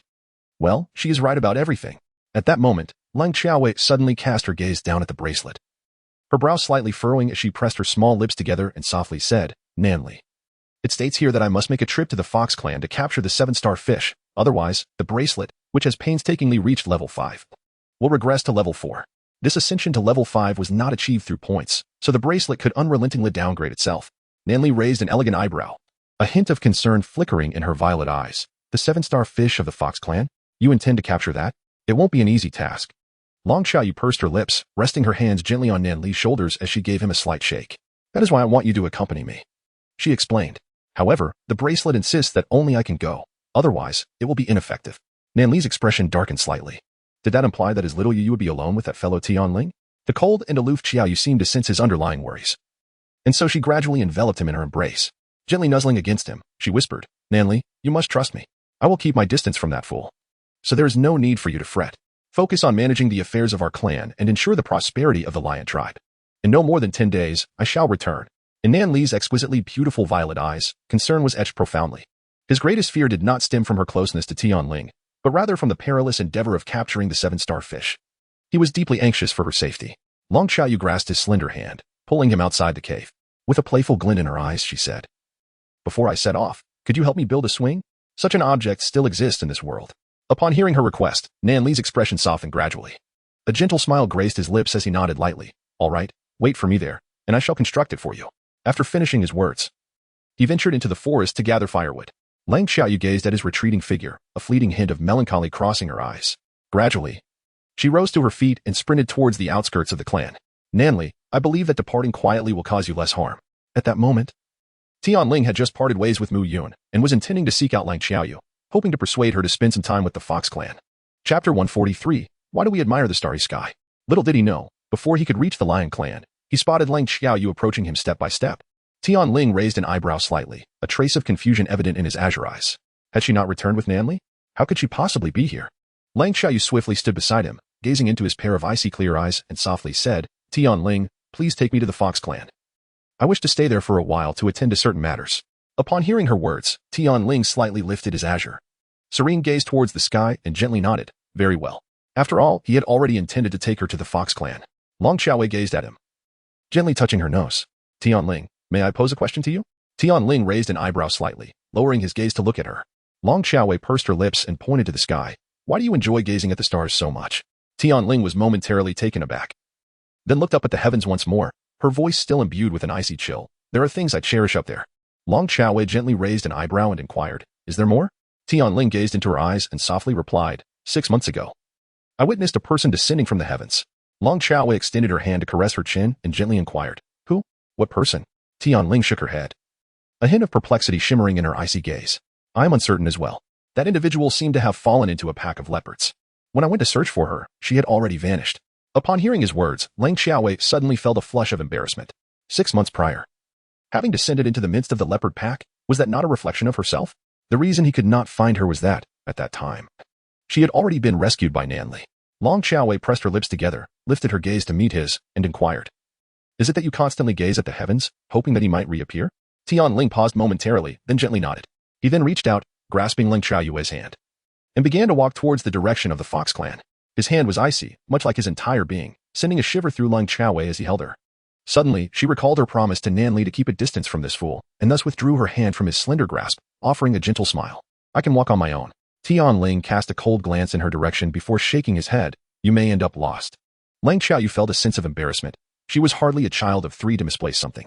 However, if she did not comply with Tion Ling's request, he would refuse to proceed further. Ultimately, with no other recourse, Lang Xiaoyu extended a hand to grasp his grass skirt and gently remarked, "All right, we may proceed now." Tion Ling nodded and slowly advanced ahead. The journey was somewhat tedious, as Tion Ling remained silent, rendering Lang Xiaoyu to feel as though she were accompanied by a mere block of ice. Finally, unable to endure the silence any longer, she initiated a conversation. "Tion Ling, why do you dislike speaking so much? Do you still hold a grudge about that incident when I teased you? Have you always been this aloof? Don't your parents worry that you might struggle to find a partner and start a family in the future? Why does the leader of the Fox tribe spread rumors that you are a woman? Cold Xiaoyu usually exhibits a rather aloof demeanor.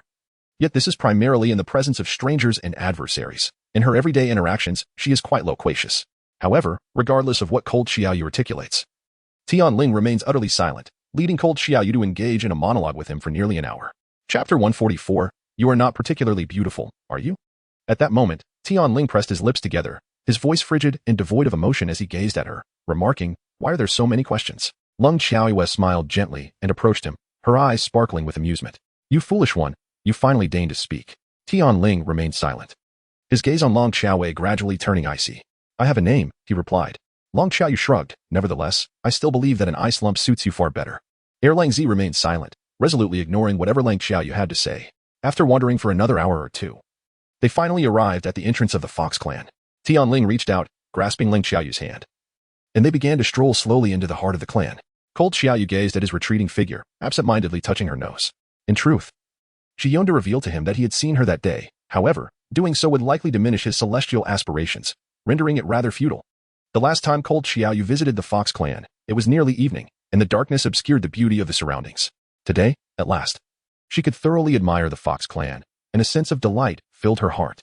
As Tion Ling guided Cold Xiaoyu through the tribe, many curious little foxes cast inquisitive glances in her direction, quietly speculating about her relationship with Tion Ling. The young clan leader was known for his reticence towards others. Yet here he was, holding the hand of this female. My goodness, could it be that this female is the potential mate chosen for the young clan leader? If Cold Xiaoyu were aware of their musings, she would undoubtedly exclaim in astonishment. Who knew that foxes could be so gossipy? At that moment, a female with fox-like eyes, adorned with a myriad of colorful blossoms atop her head, joyfully approached Tion Ling. Her name was Yunshan, a childhood companion of Tion Ling, who had secretly harbored affections for him and believed she would undoubtedly become his mate in the future. Regardless of Tion Ling's indifference, she would persistently approach him for conversation, unperturbed by any embarrassment. Upon seeing her, a flicker of displeasure danced in Tion Ling's eyes, and he took Cold Xiaoyu's hand, attempting to lead her away. However, Yunshan maneuvered herself in front of Tion Ling, delicately adjusting the flowers in her hair, squinting her eyes as she looked at Cold Xiaoyu, and with an air of discontent, inquired, Tion Ling, who is this person? She does not seem to belong to our Fox clan, does she? Her words were tinged with an unmistakable hint of jealousy. Lang Xiaoyu pursed her lips slightly, tilting her head to gaze at her. I belong to the Lion clan. Upon hearing this, Yunshan abruptly covered her mouth, her voice laced with undeniable disdain. Oh, so you are from the Lion clan. Aren't members of that clan generally considered rather unattractive? How could it be? How could someone even more beautiful than themselves exist? This is simply inconceivable. Lang Xiaoyu cast a glance at her, remaining silent. My dear, are you not rather lacking in beauty yourself? At this moment, Yunshan let out a soft laugh, laced with a hint of sarcasm. Oh, surely you do not presume that with your alluring visage, you might wed into the Fox clan? Indeed. Considering the impoverished and harsh lands of your Lion clan upon her utterance, not only did Lang Xiaoyu appear somewhat displeased, but Tion Ling's expression was also far from amiable. He coldly remarked, before you have seen it for yourself, do not hastily pass judgment. His words left Yunshan in a somewhat awkward predicament. It was true that she had never visited the Lion clan. Her comment about the Lion clan's desolate terrain was merely intended as a jibe at this foreigner. Chapter 145. Very well, he is astute. She cast a somewhat aggrieved glance at Tion Ling, then shot a glare at Lang Xiaoyu. Tion Ling, this wretched creature approaches you solely to secure a marriage with you, hoping to become the matriarch once you ascend as clan leader. Do not be deceived by her faade. Upon hearing her words, Lang Xiaoyu felt a surge of irritation. How unfortunate to be bitten by a rabid dog upon her arrival. With a fierce motion, she withdrew her hand from Tion Ling's grasp, a cold smile curling at the corners of her lips as she squinted at Yunshan. To encounter such viciousness upon entering the Fox clan, it seems I truly neglected to consult the auspicious calendar before stepping out. Over the years, she had never mastered the art of forbearance. Dare to speak ill of her, and she would return 100 retorts for a single insult. Strike her once, and her retaliation would leave even your parents unrecognizable. Yunshan, initially convinced that Lang Xiaoyu was delicate and timid, found his face flushed with a mix of crimson and pallor upon hearing her scathing remarks, clearly incensed. Lang Xiaoyu gently patted Tion Ling's shoulder and said, Tion Ling, Let us keep our distance from this blooming marvel. Tion Lan nodded softly and then led Lang Xiaowei to a hollow tree for shelter. Yunshan clenched his fist, cast a glare at Lang Xiaowei, let out a soft huff, and muttered an insult before walking away. Lang Xiaowei fortuitously overheard her scathing remarks, pursed her lips, and bent down to pick up a few pebbles from the ground. With a swift motion, she hurled them towards Yunshan's legs, producing 3 sharp sounds. Before insulting others as wretched, perhaps one should reflect on whether one is truly wretched oneself. Having uttered her retort, she disregarded Yunshan entirely and continued onward with Tion Lan struck by the projectiles. Yunshan collapsed to the ground, trembling slightly. Wretched creature, just you wait. At that moment, however, Lang Xiaowei had already distanced herself, oblivious to her words. The tree hollow that Tion Lan had found for Lang Xiaowei to temporarily reside in appeared quite enchanting. It was spacious, with invigorating air, and several windows had been opened on either side, allowing sunlight to flood the interior with brightness. Lang Xiaowei smiled gently at Tion Lan and said, "Thank you." Tion Lan pressed her lips together, gazing at her with a slight raise of her elegant brow, and inquired, "What brings you to the Fox clan?" Lang Xiaowei's eyes flickered slightly as she gently replied, "In any case, it will not be detrimental to the Fox clan."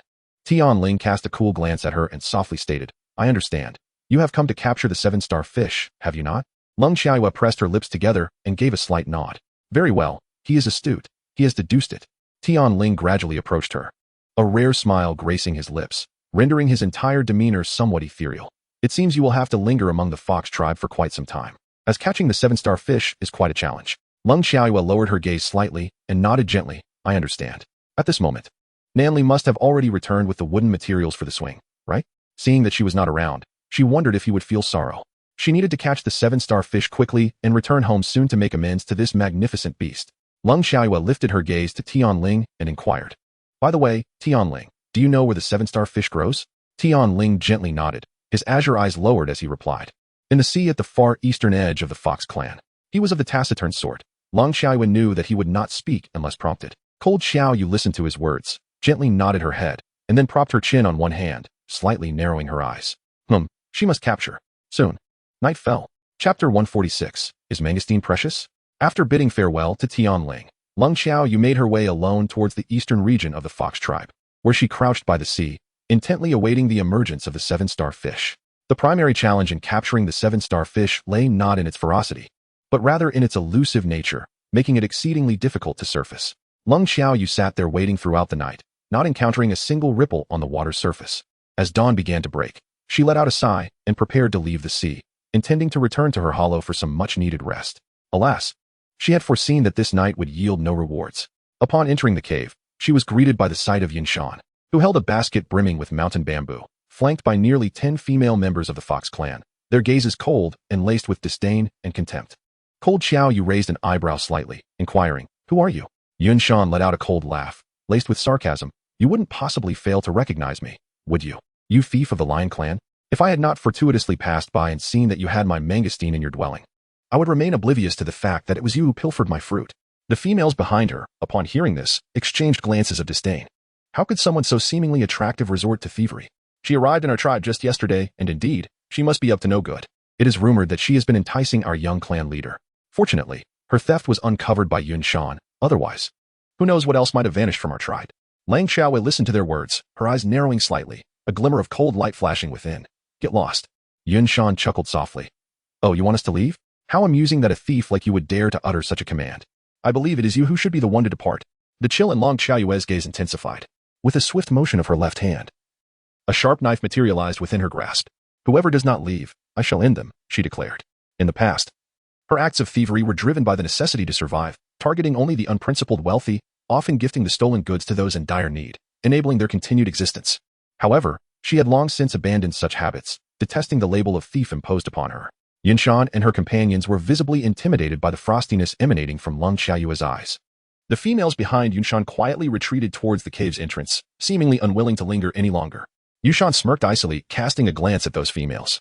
"What are you afraid of? Hurry and spread the word of her being a thief throughout the tribe. Let us see how she continues to reside among the Fox clan, and how she attempts to seduce my brother, Tion Lan." At that moment, Tion Lan happened to pass by the cave entrance, his gaze, cold and piercing, directed inward. Cold Xiao Yu's eyes flickered slightly as she crossed her arms, a cold smile gracing her lips. "Is the mangosteen so precious?" Upon finishing her words, a bag of mangosteen seeds appeared in her hand, which she forcefully smashed onto a nearby wooden post. I possess mangosteen seeds to cultivate myself. Why would I resort to stealing yours?" Furthermore, having just arrived in the Fox clan, how could I possibly know that you have mangosteens in your den? I am of the Lion clan, subsisting on a carnivorous diet. Have you ever witnessed a lion gnawing on fruit? Yun Shan's expression darkened at her words, and she retorted with a scoff. So what if you don't eat fruit? Who's to say that all you lions aren't thieves? Before she could finish her sentence, Cold Xiaoyu delivered a swift slap to her face, causing her to stagger. Enraged, she intended to retaliate but was halted by the chilling gaze emanating from Cold Xiaoyu, which instilled a profound sense of fear within her. Chapter 147. Is this considered fate? She shot Cold Xiaoyu a cold glare before dashing out of the cave. You little wretch, just wait. The other females, upon witnessing Yun Shan's departure, exchanged glances before hastily fleeing the cave as well. In their haste, they failed to notice Tion Lan standing quietly to the side. Cold Xiaoyu slightly lowered her gaze, carefully wrapping the knife and tucking it into her bosom. She then untied the bag that had struck the wooden post and poured out the stones within. There were no mangosteen seeds to be found. It was merely a trick played upon her. Her temper had indeed improved significantly. Had this been in the past, she would have undoubtedly kicked him into the sea. At that moment, Tion Lan, standing beside the tree hollow, felt a flicker in her icy gaze before she stepped forward into the hollow and stood beside Cold Xiaoyu. Have you found the seven-star fish? Lung Xiaoyu gently shook her head, remaining silent. At that moment, Tion Lan slightly lifted her azure eyes and reached out to tenderly tuck a few strands of Lang Xiaoyue's hair behind her ear, saying, Do not be angry. His words were akin to a comforting balm for Lang Xiaoyue. The fact that the usually taciturn Tion Lan would utter such phrases indicated the significance of the moment. With a soft shake of her head, Lang Xiaoyue gently brushed Tion Lan's hand away, asserting, I am not angry. Tion Lan replied earnestly, If you wish never to see her again, I shall expel her from the Fox clan. His tone was imbued with sincerity and gravity. Lang Xiaoyue shook her head and replied, There's no need. I am about to leave anyway. I will rest for a while before I go to catch the seven-star fish. After speaking, she lay down on the straw spread out in the cave.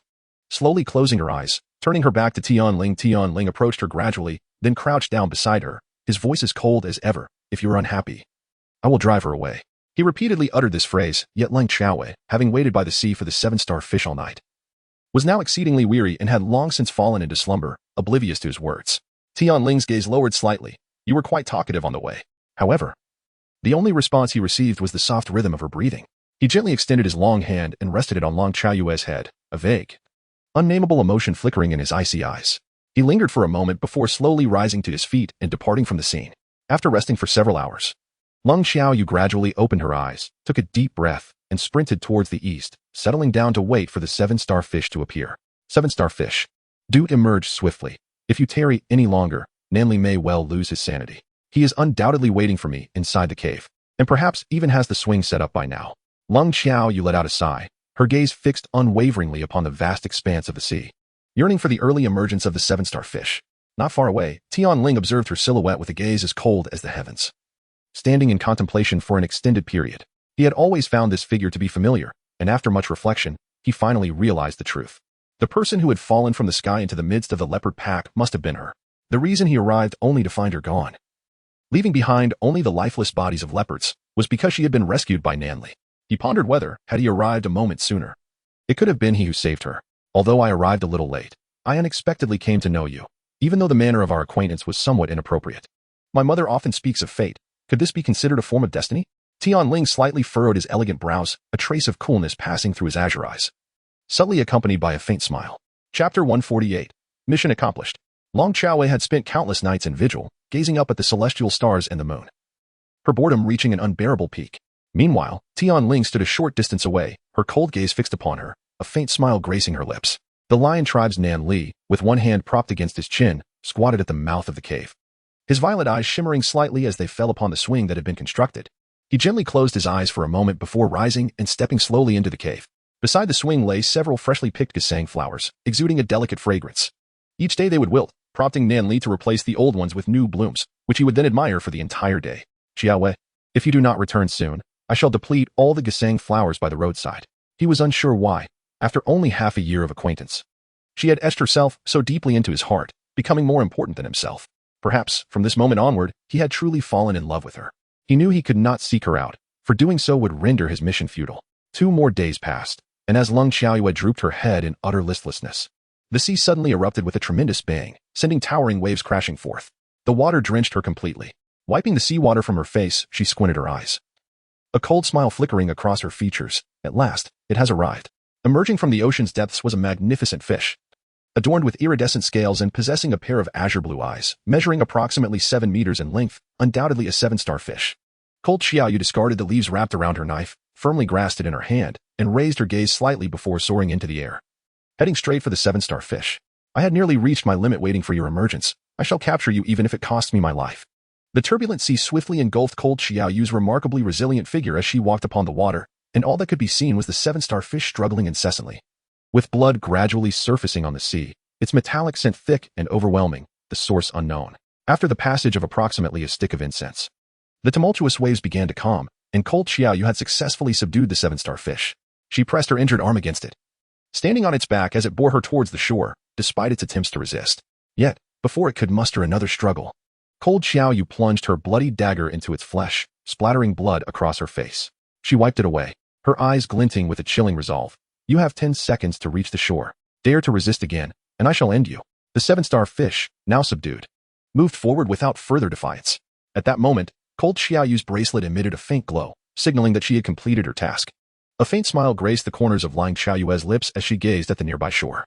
With a swift motion, she sprang from the back of the 7-star fish, landing elegantly on the land. She turned her head with remarkable poise and addressed the unfortunate creature. You may go. My task is complete, and I shall spare your life. Her objective was to capture the 7-star fish, not to extinguish its life. The fish's azure eyes flickered slightly as it regarded her, seemingly expressing gratitude for her mercy. With a gentle call, it plunged into the water and swiftly swam away towards the depths of the ocean. Cold Xiaoyu covered her arm, her pallor a testament to her significant blood loss. She leaned against a tree, struggling to maintain her composure, before gradually sinking to the ground. With determination, she grasped her knife and severed the decaying flesh from her arm. Taking a deep breath, she exclaimed, "What an exhilarating experience." Once she had concealed her dagger, a glimmer of amusement flickered in her eyes as she made her way toward the hollow tree where she resided. Chapter 149. When did this happen? Having accomplished her task, she decided to rest briefly before returning.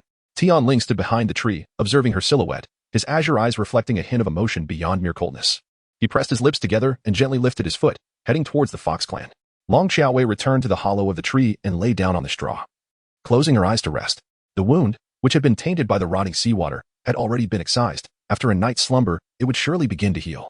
To be honest, in that moment of cutting, she felt an undeniable sense of bravery. In a state of drowsy confusion, Lang Xiaoyu faintly sensed the presence of someone beside her. Suddenly, she opened her cold, glimmering eyes and turned to her side, instinctively clenching her fists. There, she beheld Tion Lan crouched nearby, extending her slender hand to apply herbal ointment to her arm, her demeanor exuding an icy serenity. Upon seeing him, Lang Xiaoyu let out a sigh of relief. She had thought that Yunshan was taking advantage of the situation to attempt her murder. Tion Lan slightly raised her clear, cold gaze to look at her, and spoke. Have you caught the 7-star fish? Lang Xiaoyu softly responded with an and nodded. Tion Lan's hand, which was applying the medicine to her, paused slightly. Are you leaving soon? Lang Xiaoyu closed her eyes and nodded. Once the medication is applied, I shall take my leave. Tion Lan gazed at her, a slow smile curling at the corners of her lips, rendering her astonishingly beautiful. May I come to find you?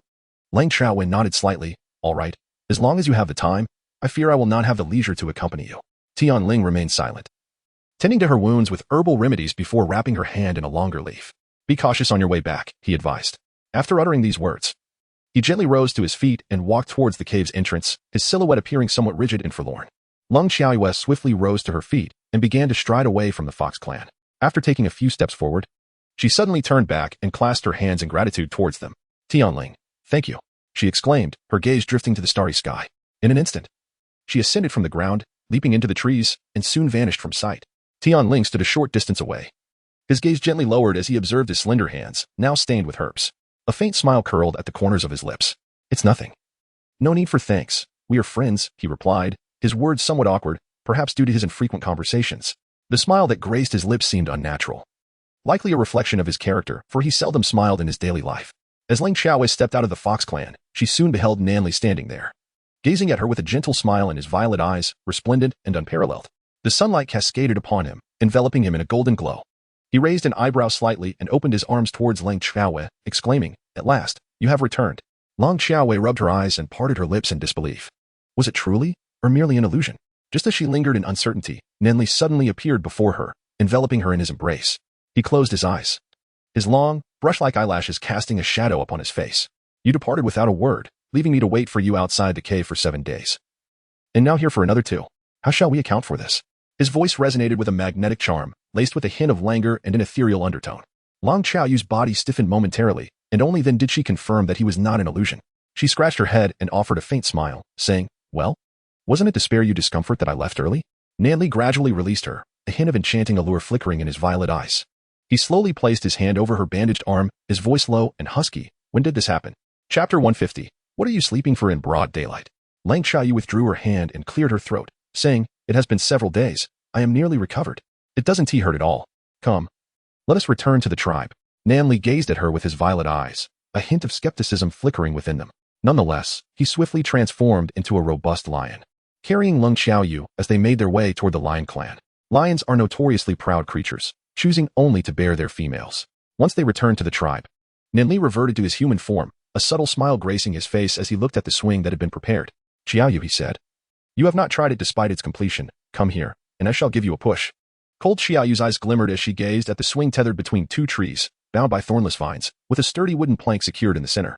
Fresh blossoms of the gisang flower adorned the ground beneath, creating a picturesque setting. She pursed her lips and playfully blinked at Nanli, murmuring, "I'm sorry. I shouldn't have left without saying goodbye." Alone, he had constructed the swing, yet he was not there. Surely, he must be feeling quite sorrowful, right? Nanli let out a gentle sigh, a hint of helplessness flickering in his violet eyes, before he lifted cold Xiaoyu onto the swing. "Silly girl. You never need to apologize to me," he reassured her. After speaking, he wrapped his long, slender arm around her, gently beginning to sway the swing back and forth. Long Xiaowei grasped the surrounding vines, gently closing her eyes as she leaned into his embrace, enveloped by the fragrance of sunlight and the vibrant blossoms of gisang flowers. An overwhelming sense of tranquility washing over her. "Nanli, you are truly wonderful, but why must you harbor such affection for me?" Long Xiaoyu sighed. It was not that she underestimated herself. In fact, she believed she was quite remarkable, cool, adorable, skilled in combat, and beautiful. Ahem, she truly harbored no narcissism. She merely felt that Nanli's affection for her was somewhat unwarranted. Someone like him, a beast of sorts, ought to cherish a gentle soul who would frequently remain by his side. It seemed a genuine injustice for him to be drawn to someone like her, who flitted about aimlessly. Nanli gently ruffled her hair and said, "You're so foolish. What reason is there to love someone? Love is simply love." And his feelings for her transcended mere fondness. He was in love. Before Lang Xiaoyu could respond, he abruptly pushed the swing forward, then stepped aside, crossing his arms as he watched her swing several meters into the air, a hint of laughter dancing in his eyes. His push nearly startled Lang Xiaoyu into a panic. Gazing down from her elevated position, she shot Nanli an indignant glare. "You insufferable beast! Do you not see I'm a patient? Look at my arm," she exclaimed, raising her arm to wave it in front of him. "Are you trying to give me a heart attack?" Cold Xiaoyu huffed in displeasure. Nanli raised an eyebrow slightly and abruptly lifted her down from the swing, saying, "Very well, let us retire for the night." Lang Xiaoyu shook her head in protest. Sleeping in broad daylight was clearly an invitation for unwelcome advances. However, after several days of their journey, a flicker of guilt towards Nanli began to stir within her heart. She gently nodded, conceding, "Well, do as you wish." It was not until the following morning that Lang Xiaoyu finally freed herself from the clutches of a certain someone. Covering her newly bandaged arm, which had been treated with fresh herbs, she prepared to ascend the mountain to gather more medicinal plants for her wound. Meanwhile, Nanli had stepped out to attend to some matters. As Lang Xiaowei stepped out of the cave for merely the duration of an incense stick's burning, she sensed a gaze fixated upon her. That gaze was strikingly familiar, sending a shiver down her spine. Lang Xiaowei took a deep breath and glanced around. Chapter 151. Let go. Who dares to emerge? What is the meaning of sneaking around? As soon as she finished speaking, she caught sight of a man not far from a tree, possessing deep-set eyes and striking features, his beauty unmatched. A wicked smile played on his lips as he gazed at Lang Xiaowei. Leisa. A sudden jolt of apprehension coursed through Lang Xiaowei's heart, prompting her to instinctively dash towards the cave. Yet, as she took a single step forward, she recalled her prior agreement with Leisa. They were now friends. Would fleeing be a rather unbecoming action? However, could this beast truly regard her as a friend? Would it genuinely refrain from abducting her once more? Lang Xiaowei stood there rigidly, casting a look of skepticism towards Leisa. Leisa subtly raised an eyebrow, a faint smile gracing her lips, as she approached Lang Xiaowei step by step, surveying her with unabashed scrutiny. Lang Xiaowei pressed her lips together and offered him a gentle smile. "It has been a while. How have you been?"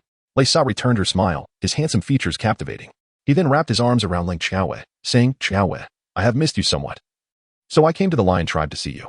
As Lang Xiaowei found herself embraced by him, a wave of unease washed over her, causing her body to stiffen. She managed to utter, "It's quite warm. Could you possibly let go for a moment?" Leisa arched an eyebrow slightly, settling onto a branch and positioning her upon his lap. With a soft chuckle, his voice emerged, husky and enchanting, laced with a hint of mischief. "Let go? Lang Xiaowei. What does he intend to do?" Leisa slowly pressed his handsome cheek against hers, gently nuzzling. Have you missed me? Lung Xiaoyue pressed her lips together, her entire body rigid.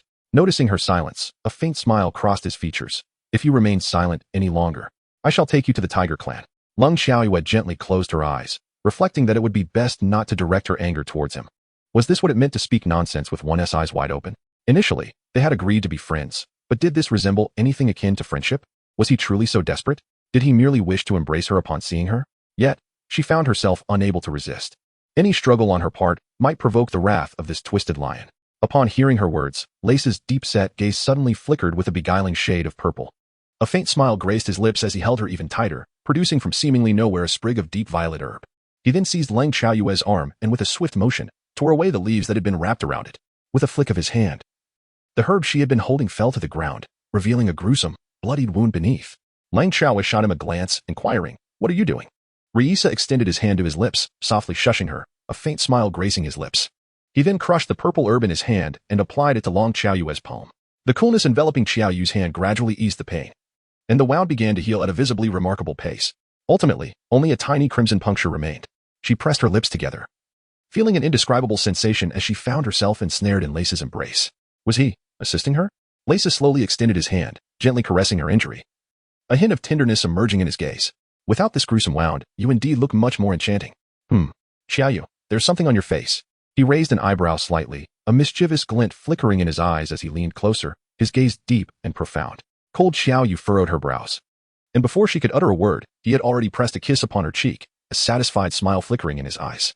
Chapter 152. Friends are meant to support each other. Cold Xiaoyu's expression darkened instantly. Should I strike him? I cannot win. Bite him. Lung Xiaoyu opened her mouth and fiercely bit down on his arm. Leisa's expression darkened in an instant. She actually dared to bite him. He embraced Lung Xiaoyu and leapt down from the tree, subsequently pinning her beneath him, his breath laden with danger as he gazed at her.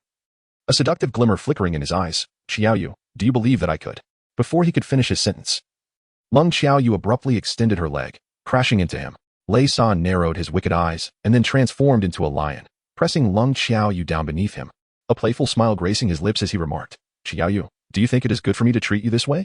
His voice was enchanting and unrestrained, laced with a hint of huskiness. Lung Xiaoyu shot him a glare, then drew a knife and waved it gently before him. If you don't get up now, I won't be responsible for what happens next. Leisa was keenly aware of the knife's sharpness, and with a darkened expression, he transformed into his human form. At this moment, Lung Xiaoyu slipped out from beneath him and stood up, rolling her eyes. Is this what you call a friend?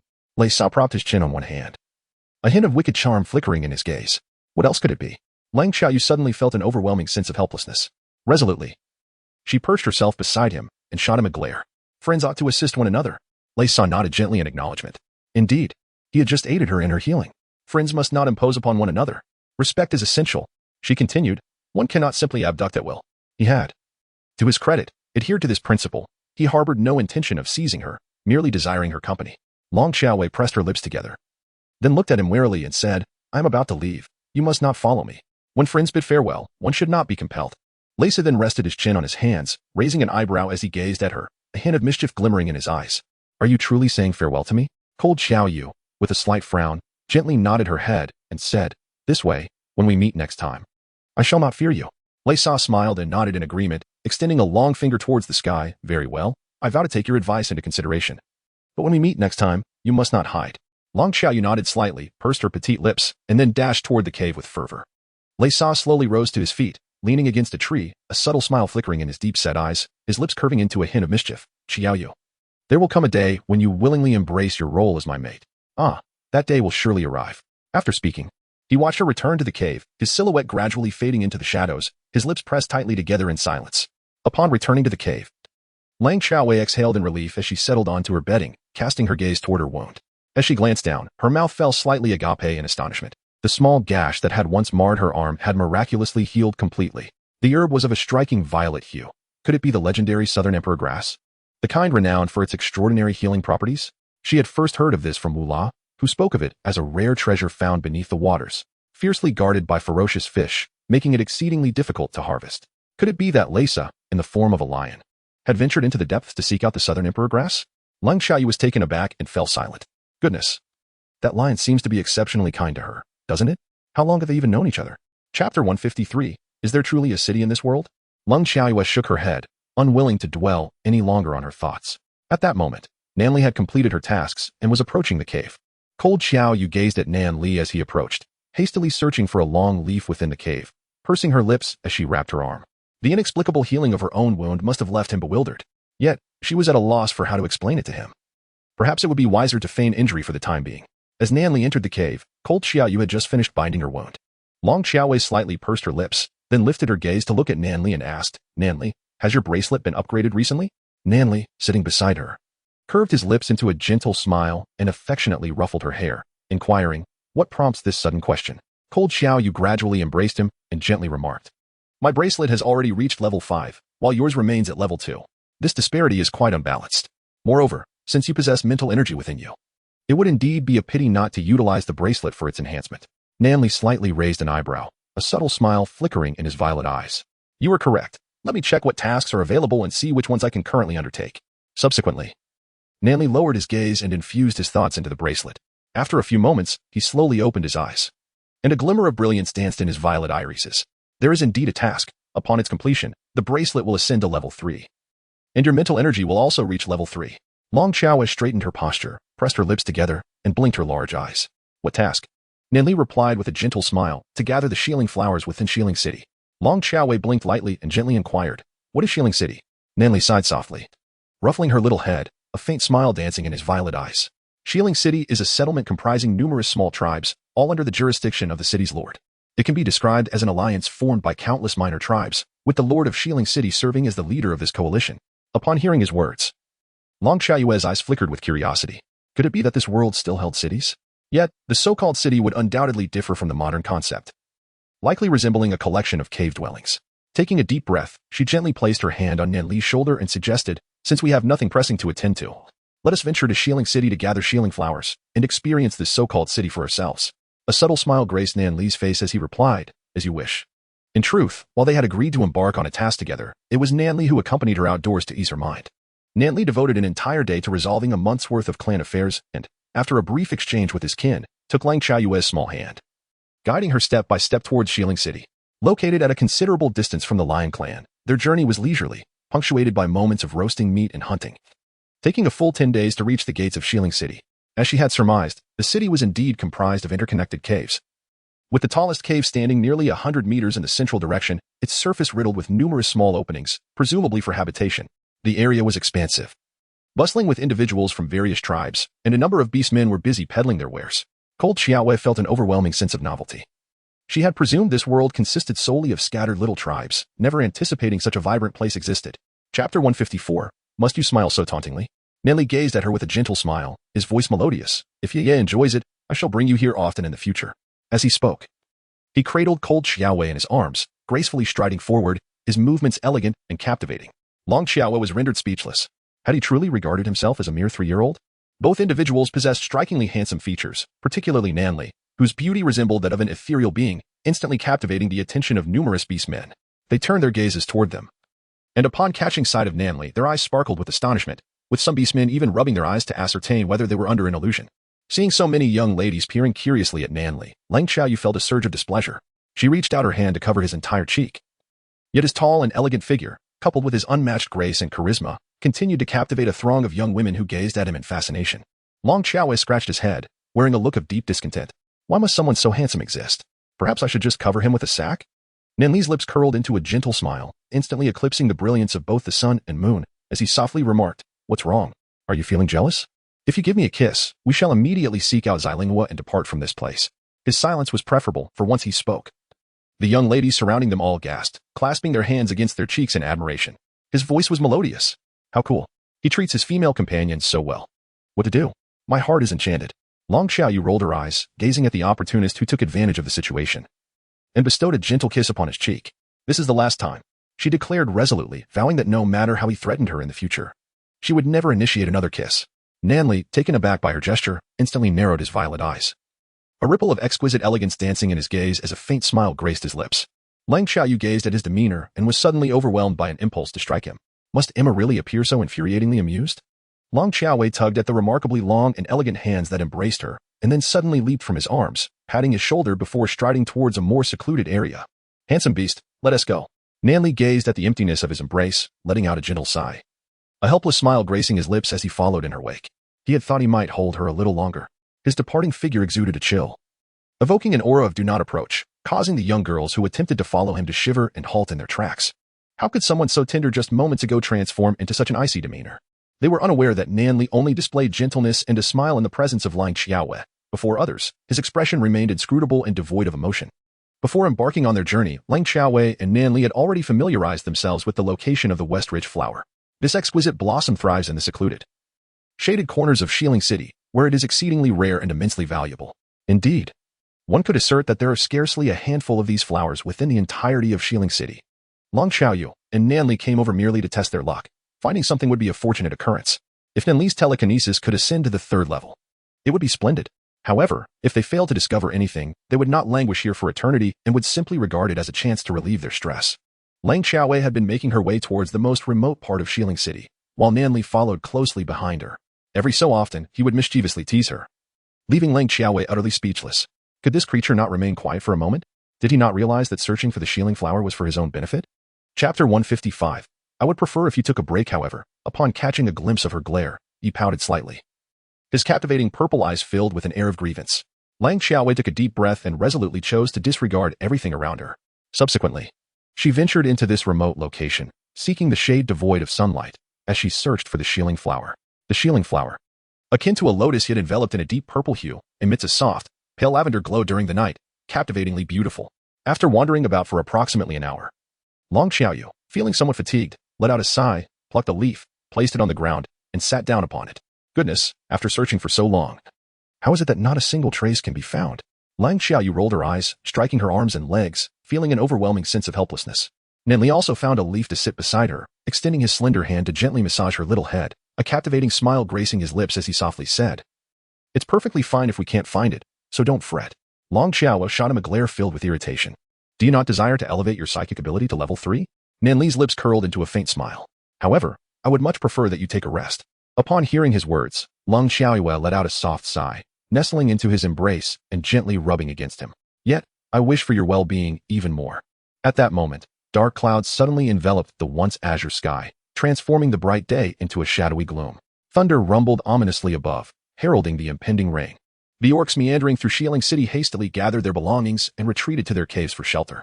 The bustling vibrancy of Shilling City swiftly faded, leaving it eerily desolate. Long Xiaoyu frowned slightly and glanced at Nan Li, asking, "What should we do? Shall we seek refuge in a cave to escape the rain?" Nan Li raised an eyebrow, a subtle smile playing upon his handsome features. Instead of responding to her query, he extended his elegant finger and pointed to a strand of purple light behind her, saying, Yeah, do you see what that is?" Long Xiaowei was momentarily taken aback, abruptly turning her head to gaze in the direction he indicated. A luminous purple lotus? Goodness, is this not the Shilling flower? How could she have failed to notice it, despite its proximity? Had it not been for the encroaching darkness that caused the flower to emit light, she would have surely missed this exquisite bloom. Long Xiaoyu swiftly rose to her feet and approached the flower, a gentle smile gracing her lips as she beckoned to Nan Li, saying, "Come here quickly." This task belonged to Nan Li, and it could only be deemed complete if she personally plucked the flower. Nan Li understood the implication, nodding lightly before making her way towards the exquisite Shilling flower. At that moment, an unexpected figure clad in a grass skirt, with narrow, elongated eyes and a corpulent physique, abruptly appeared beside Lang Xiaowei. Gazing at the flower, a glimmer of greed and astonishment flickered in her eyes as she exclaimed, "The Shilling flower. It truly is the Shilling flower. I have finally found it." After uttering these words, she lunged forward, her large hand reaching out to seize the flower. However, before her hand could make contact with the Shilling flower, it was abruptly swatted away by another, retracted her hand that had been raised to strike. Her brow slightly furrowed as she inquired, "What are you doing?" "We were the first to discover this flower." The female, casting a perplexed glance at, curled her lips into a haughty smirk and retorted, "You? What are you?" After uttering these words, she paid no further heed to and reached out to pluck the flower. Chapter 156. Dare to steal? I shall defeat you.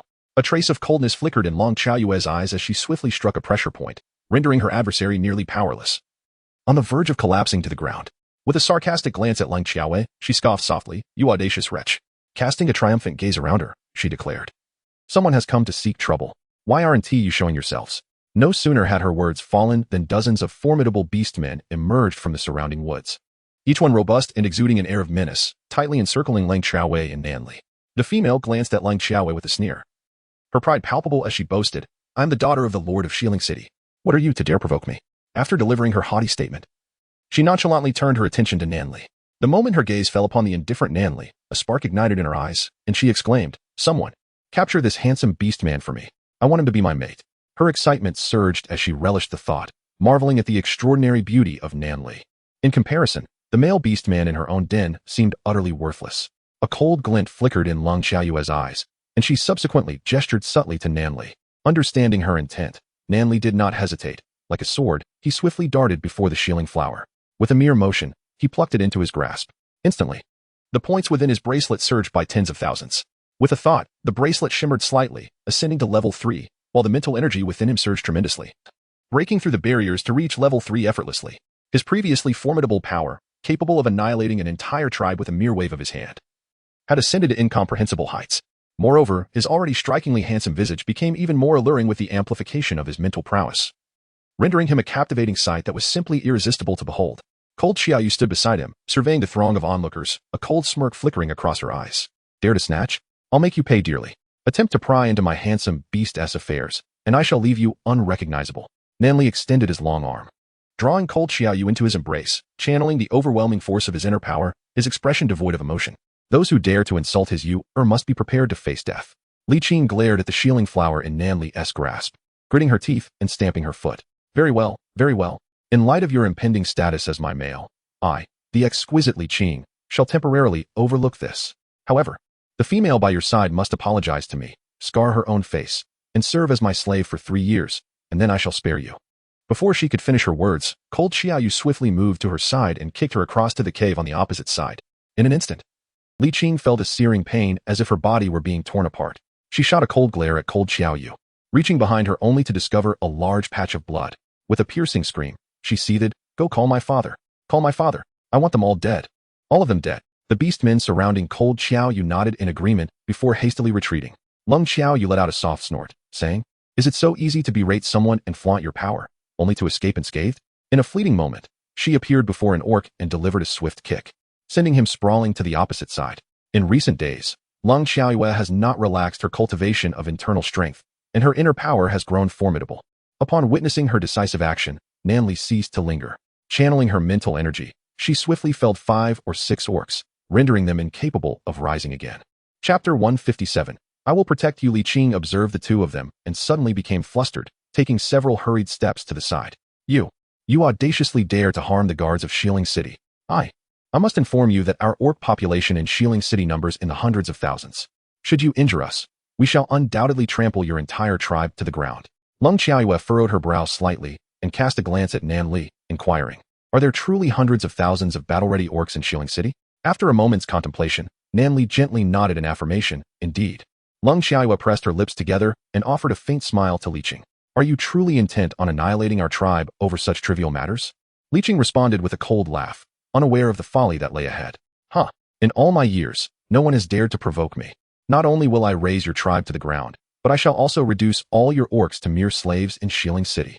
I will mar the faces of your younglings and females, sever their heads, and display their grass skirts at the gates of Shieling City."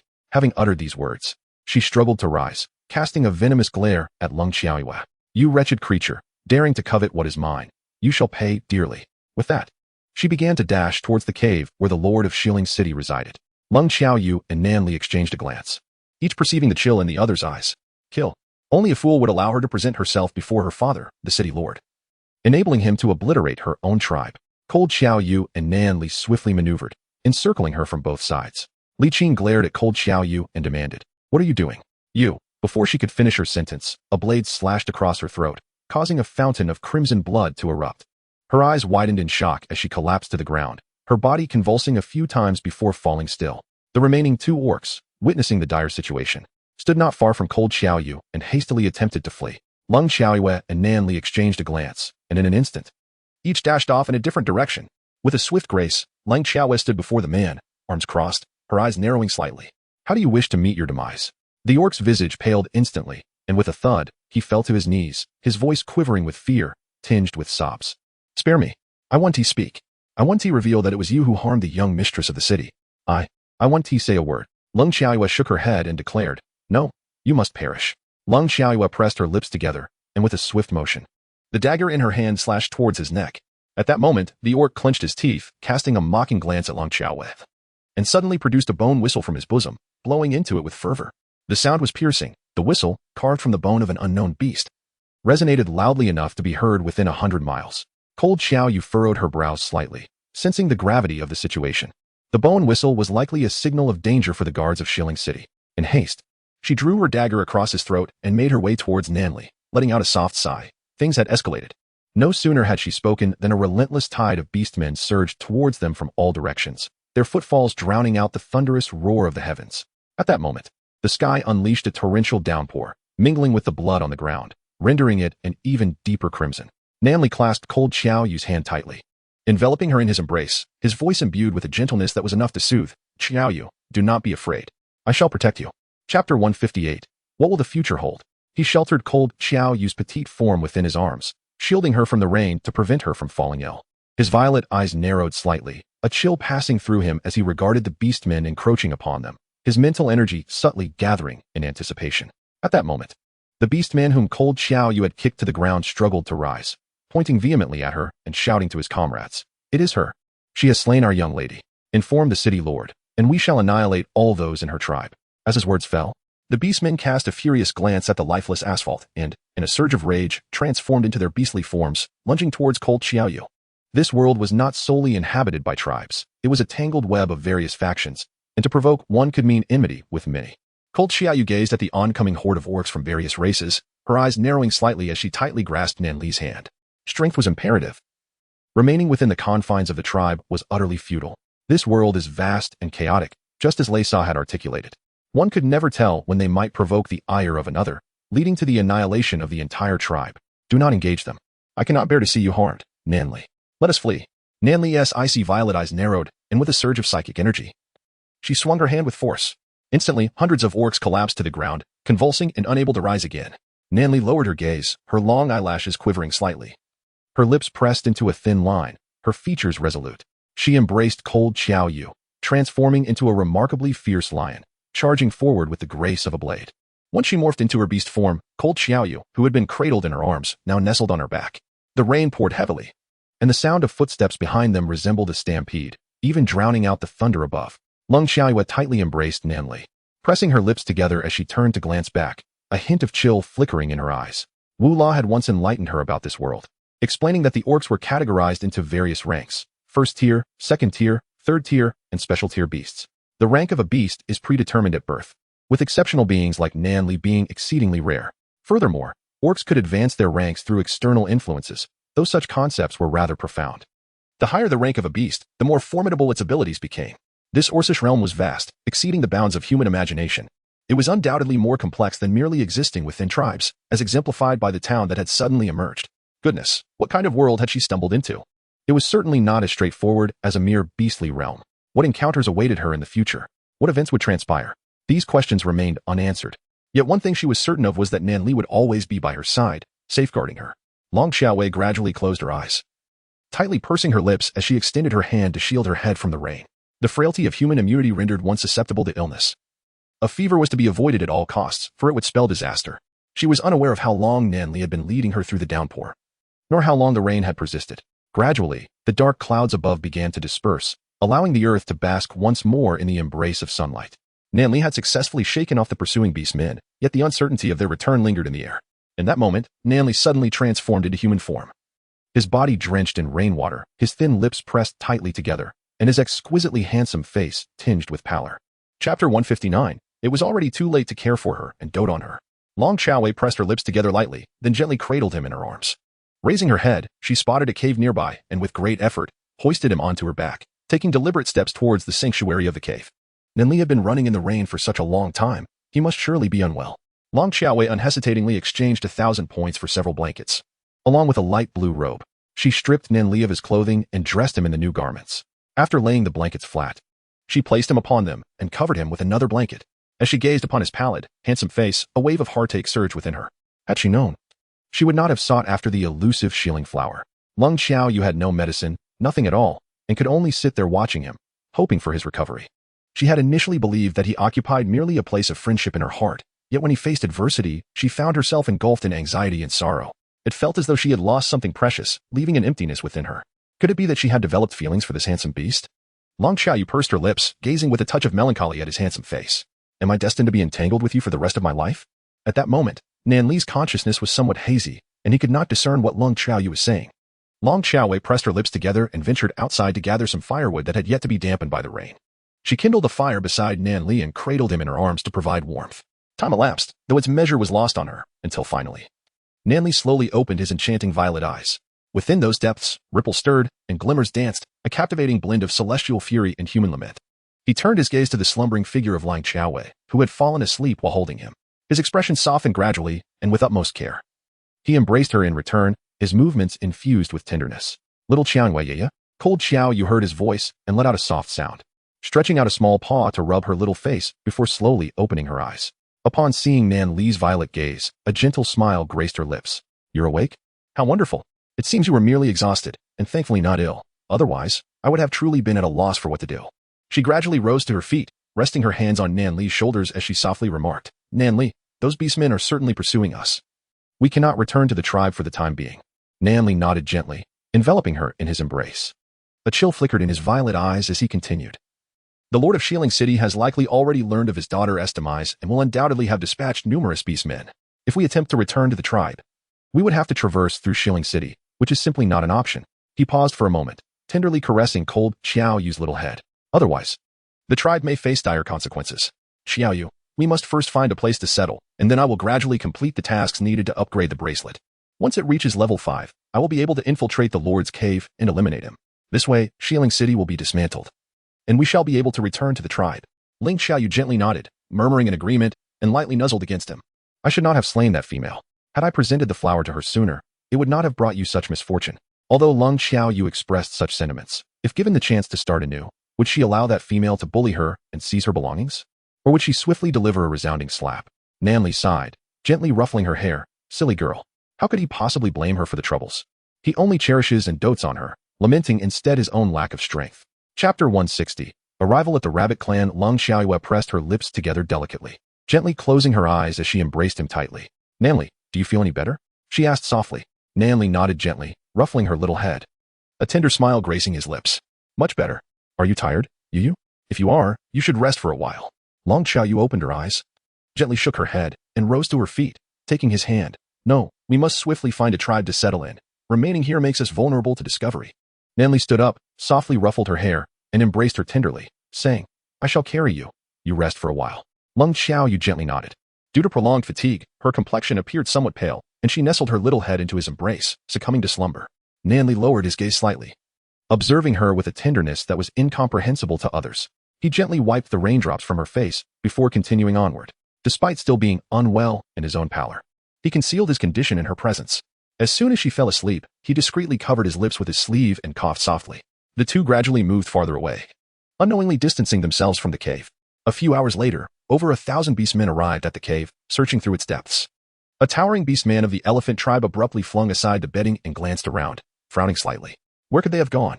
How could the two who dared to slay Chiang be missing? Beside him, a diminutive beastman hunched over and replied, Lord Elephant.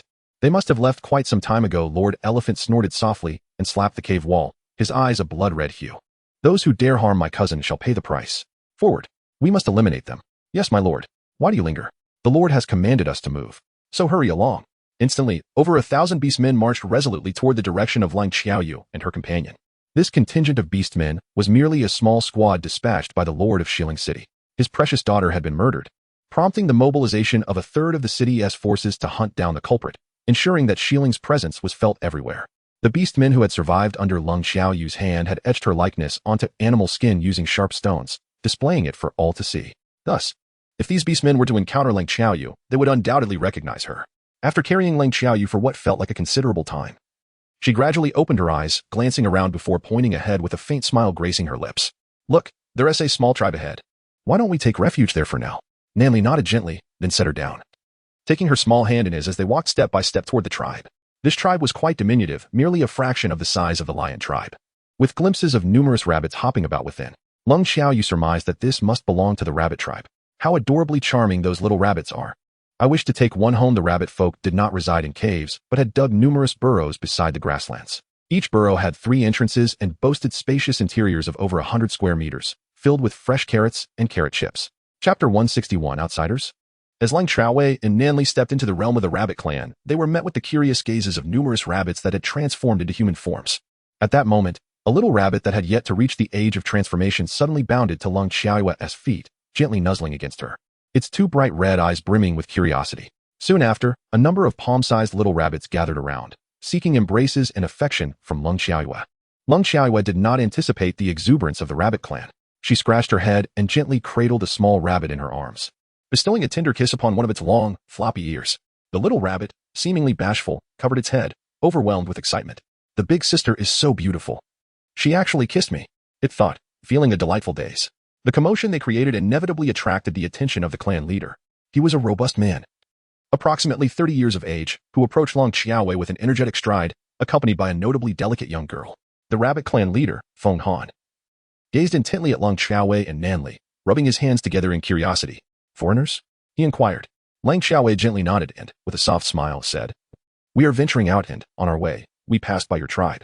The sky is growing dark, and we wish to seek shelter here for the night." Feng Han eagerly nodded in response, fearful that Lang Chaowei might leave, and exclaimed with enthusiasm, "Accommodation? Absolutely. You may stay as long as you desire. The rabbit tribe is small, and many young rabbits dig holes, resulting in numerous unoccupied burrows. I shall find you a suitable place, and you can stay for as long as you wish." As he spoke, he cheerfully scoured the vicinity and soon discovered an empty burrow not far away, beckoning to Lang Chaowei and her companions.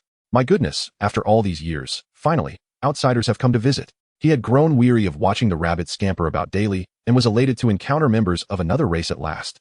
Lang Chaowei gently placed the little rabbit, which had crawled into her embrace, back down, and then took Nanli's hand, heading towards Feng Han. The frail woman who had been lingering beside Feng Han stood there in a daze, captivated by Nanli's beauty, seemingly lost in a trance. How could such a stunning male exist in this world? Her eyes had truly been opened. At that moment, the little rabbit, which had received a kiss from Lang Chaowei, nuzzled against Feng Yu's calf and shook its head, saying, "Sister Fenghua, you must not entertain any thoughts about that male. He already has a female." Fenghua cast a cold glance at the rabbit, tugged at its ears, and tossed it aside, exclaiming, "Nonsense, Feng Yu, mind your own business." The little rabbit, upon being thrown, instantaneously transformed into a cute girl of about 12 or 13, retaining two long rabbit ears atop her head due to her incomplete transformation. She pouted her lips and gently poked with her tiny paws, complaining, "So annoying, always bullying me." Fenghua ignored her and proceeded directly towards the location Nanli had gone to. Fenghua and Feng Yu were sisters, both daughters of the clan leader Feng Han. Their mother, Qing Hong, had tragically passed away a few years prior after being overwhelmed by excitement upon encountering an outsider, leading to a sudden heart attack that could not be salvaged. The rabbit clan, known for their hospitality, had likely become somewhat isolated due to their remote dwelling and lack of interaction with outsiders. Chapter 162, Do Not Touch Me. Feng Han had prepared a spacious nest for Lang Chaowei and Nanli, filled with straw and accompanied by a pile of fresh carrots. He scratched his head, chuckling softly. "This nest is newly built, and the carrots are fresh. Feel free to eat as much as you like." Lang Chaowei gently nodded, then glanced at Nanli, whispering, Do carnivorous creatures consume carrots?" Nanli pressed her thin lips together, clearing her throat softly, seemingly a bit embarrassed.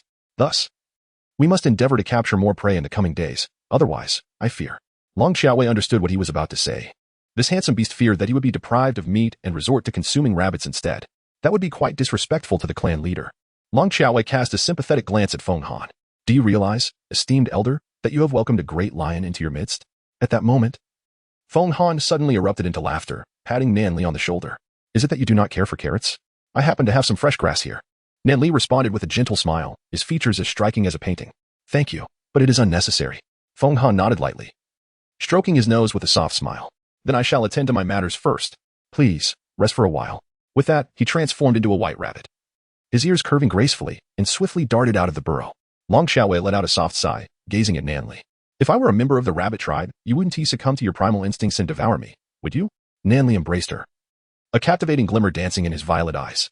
With a mesmerizing blink, his long, brush-like lashes cast a subtle shadow beneath them. Leaning closer to her ear, he whispered, "Then I would indulge in my primal desires daily, savoring you completely." His words were infused with warmth, his breath brushing against the nape of Lang Chaowei's neck, causing her cheeks to flush instantly. She rolled her eyes, pushing him away slightly.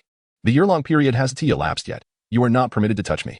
The beast let out a gentle sigh, a flicker of light gracing his exquisitely beautiful violet eyes. He pouted slightly. "Only a few months remain." Lang Chaowei crossed her arms and huffed. "Then we shall discuss it a few months later." The truth was, she had yet to make up her mind about bearing him a child. Nanli smiled gently. Very well, I shall wait. A fleeting shadow of disappointment crossed his exquisitely beautiful eyes as he carefully embraced Long Xiaowei, tenderly nuzzling against her. His eyes gradually curving into a smile. Truly, he longed to have a little lion cub with Xiaowei. Lang Xiaowei felt that he was always lingering around. Truly, it left her speechless. At that moment, Feng Hua had arrived at the cave entrance. Observing the affectionate interaction between Lang Xiaowei and the male figure, she felt an overwhelming surge of jealousy, glaring fiercely at Long Xiaowei. What was so remarkable about her that Feng Hua had failed to notice? Why did this male treat her with such kindness? Just then, a cacophony of footsteps suddenly echoed from outside the cave. It sounded as if there were thousands of people. Long Xiaowei and Nanli exchanged a glance. A shadow of gravity passing through their eyes. Nanli tightly embraced Long Xiaowei, her violet eyes narrowing slightly. Feng Hua, sensing the commotion, furrowed her brows and swiftly dashed forward. At that moment, a robust orc stood at the entrance of the rabbit clan, followed by thousands of his kin. He cast a cold glance at the rabbit clan and inquired icily, "Have you recently seen any outsiders?" Feng Wei quickly shook her head. "Outsiders? There are no outsiders here. None at all." Xiangli regarded them with a hint of skepticism before waving his large hand and huffing, "Search." As soon as his words fell, the orcs behind him surged into the rabbit clan, commencing their search. At this juncture, Fohan suddenly appeared before his kin, his brows knitting together as he bellowed. "What are you doing?" Xiangli looked at him with a chilling smile. "What are we doing?" "We are searching for the murderer of my cousin. We hail from Shieling City. Do you dare to obstruct us?"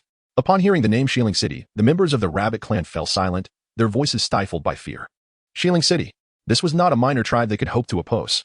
If clans like the lion or tiger tribes possessed some capacity for resistance, they themselves lacked even the strength to protest. At this moment, Feng Han could only pray that the two outsiders remained undiscovered. Lang Xiaowei furrowed her brows slightly, clenching her fists. Indeed, it is the people from Shieling City. Nanli's lips curled into a cold smile, exuding an extraordinary elegance. Very well, they have managed to track us down to this place.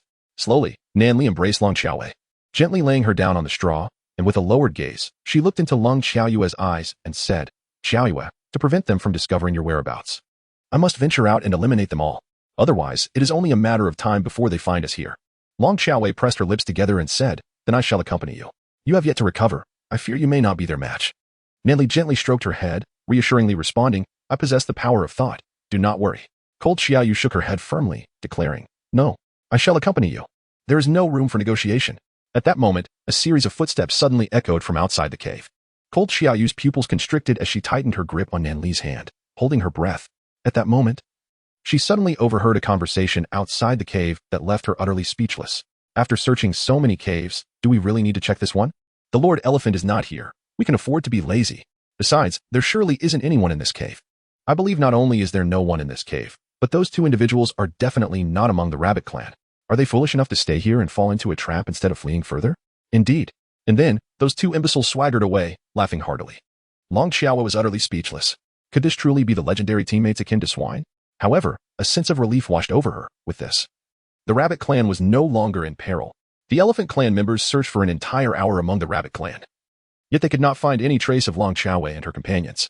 With a soft huff of annoyance, they departed with the orcs in tow. Once they had left, Lang Xiaowei slowly emerged from the cave with Nanli. She pursed her lips and gently addressed Feng Han. "I apologize for the trouble caused. If you are concerned about any potential dangers, we can leave at once." Feng Han promptly shook his head and exclaimed, "Not at all. It is no trouble. Shieling City has always been a bully. You must have been wronged, which is why you were pursued. You are more than welcome to stay here. They have already searched, and I am certain they will not return."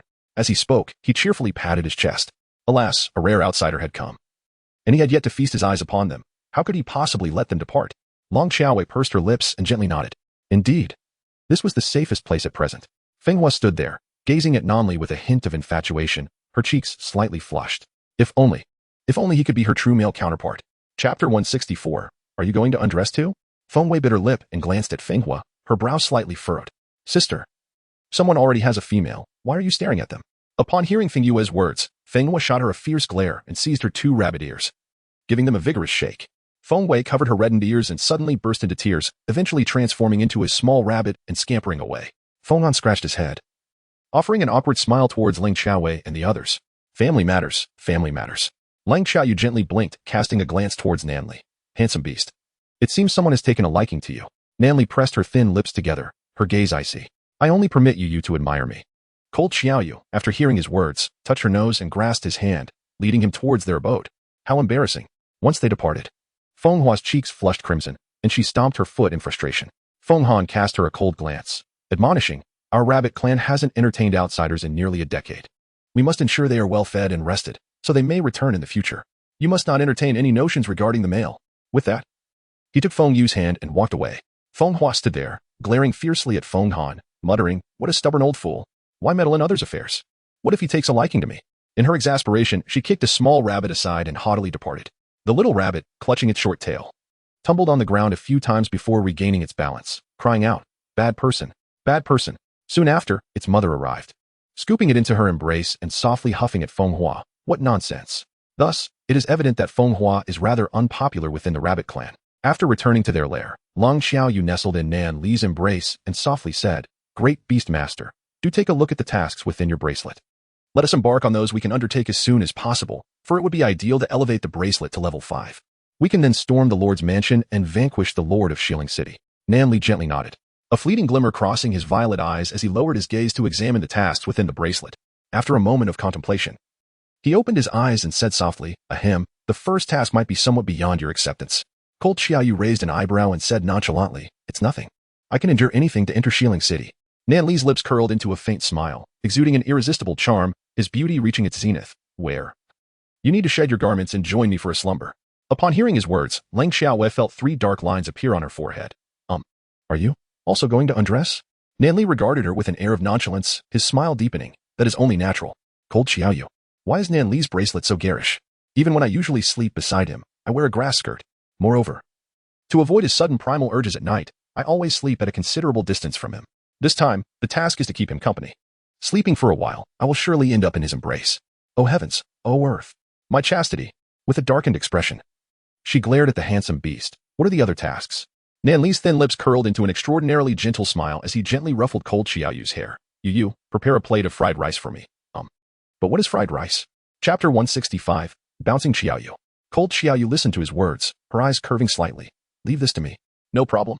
What about the other task? Nan Li smiled faintly. For the third task, we must journey north to find the celestial being of the moon's beginning and pluck the feathers from the birds he nurtures. Upon the completion of these 3 tasks, I shall gain several million points within my bracelet, elevating my rank to level 5. Ling Xiaoyu touched her nose and pondered. Who is this Shinran of the beginning of the month? Who bestowed upon him such a formidable title? A deity? An immortal cultivator? Nan Li gently blinked her eyes and replied. He is a male, often revered as a god across the continent. Long Xiaowei was instantly filled with embarrassment. How could she have plucked all the feathers from that person's bird-like form without facing dire consequences? Moreover, that individual was referred to as a deity, undoubtedly possessing immense power. Nan Li seemed to have sensed her unease and gently reached out to ruffle her hair, reassuring her, there is no need for concern. Once we complete our task, we shall depart. He will remain oblivious. Lung Xiaowei gently pressed her lips together and nodded slightly. At that moment, an image of a kind old man with a flowing white beard materialized in her mind. Ah, this must be the beginning of the month, right? After all, being referred to as a deity suggests considerable age. Yet, he is an exceedingly rare handsome man in this world. Unfortunately, Xiaowei was unaware of this for the time being. Just then, Nan Li's lips curled into a captivating smile, and with a sudden, domineering motion, he pulled her, who had been quietly inching away, into his embrace.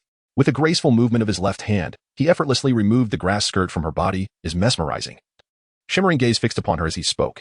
Yeah, we shall embark on our first task. Having said that, he began to slowly loosen the blue robe he wore. Beneath the exquisite locks lay an incredibly enticing set of muscles. His physique was nothing short of mesmerizing, providing a visual impact that could easily leave one breathless and tempted. Long Xiaowei suddenly covered her nose and silently turned her head away. Goodness, am I really so shameless as to have a nosebleed? It's not like I've never experienced it before. Nan Li gently extended his slender hand, a faint smile gracing his lips as he turned Lang Xiaoyu's body towards him and softly kissed her lips, saying, My dear Yeye, allow me to hold you as you sleep. Lang Xiaowei silently lowered her gaze, observing her own slender figure devoid of any adornment. Feeling as though the situation had slipped away from her grasp, witnessing her principles fluttering away in droves, Nan Li gently lifted her delicate chin, a faint smile gracing her lips as her violet eyes sparkled with a glimmer of light. Yeah. Ling Xiaowei pursed her lips and inquired, Is it permissible to forego the first task? Nan Li smiled gently, shaking her head softly. I fear it may not be allowed. This night was destined to be sleepless. Upon awakening the following day, Ling Xiaowei glanced at her body, marked with numerous love bites, and promptly rolled her eyes. She had anticipated that after she fell asleep, that beast would certainly engage in mischief. Cursed Nan Li. What a scoundrel. I no longer harbor any affection for him. Cold Xiaoyu softly hummed, donned her grass skirt, and then took a carrot, nibbling on it with delight. At that moment, Nan Li had ventured out to hunt. leaving cold Xiaoyu alone within the cave. After finishing the carrot, she wiped her small mouth and, mimicking a rabbit, bounced out of the cave. Just as she leaped out, she spotted a little rabbit lying there, its tiny ears perked up, gazing curiously at her. Ling Xiaowei recalled her earlier antics of hopping around, and an instant wave of embarrassment washed over her. Chapter 166, The Triplets. The little rabbit approached Ling Xiaowei and gently nuzzled her small foot. Moments later, it transformed into a girl of approximately 12 years, adorned with 2 rabbit ears. With wide, curious eyes, she looked at Ling Xiaowei and inquired, "Sister, what were you calling out last night?"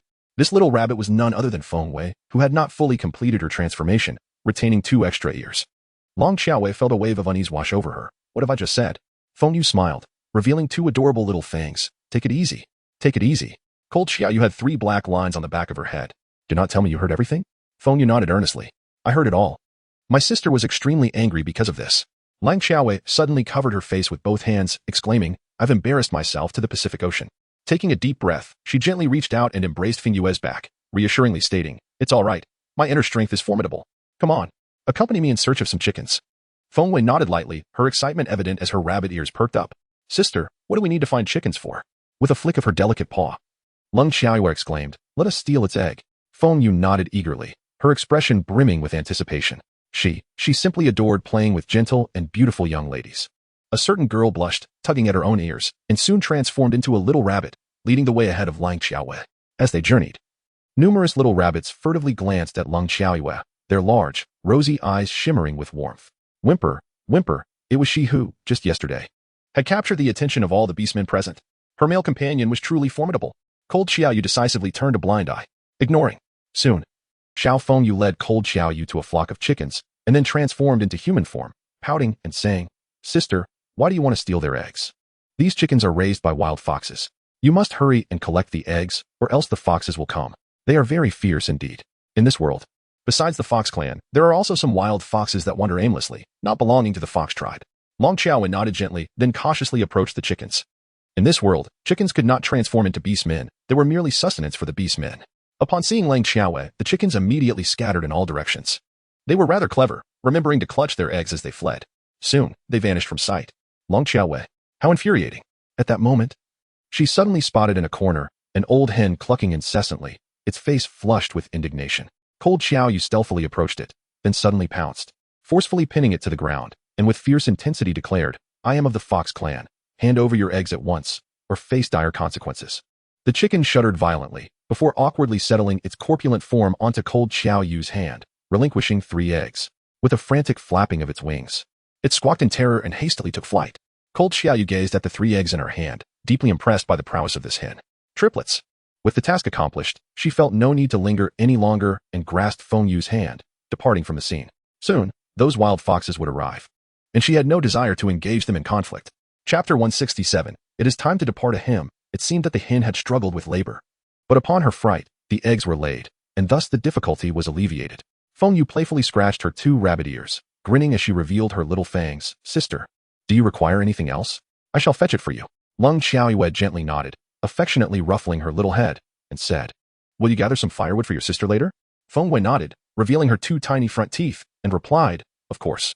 With that, she transformed into a small rabbit and bounded away with joyful leaps. Lung Xiaowei approached her rabbit den, and with a pang of regret, exchanged 500 points for a large iron pot, several sets of bowls and chopsticks, a few small bowls, and a small bottle of oil and salt.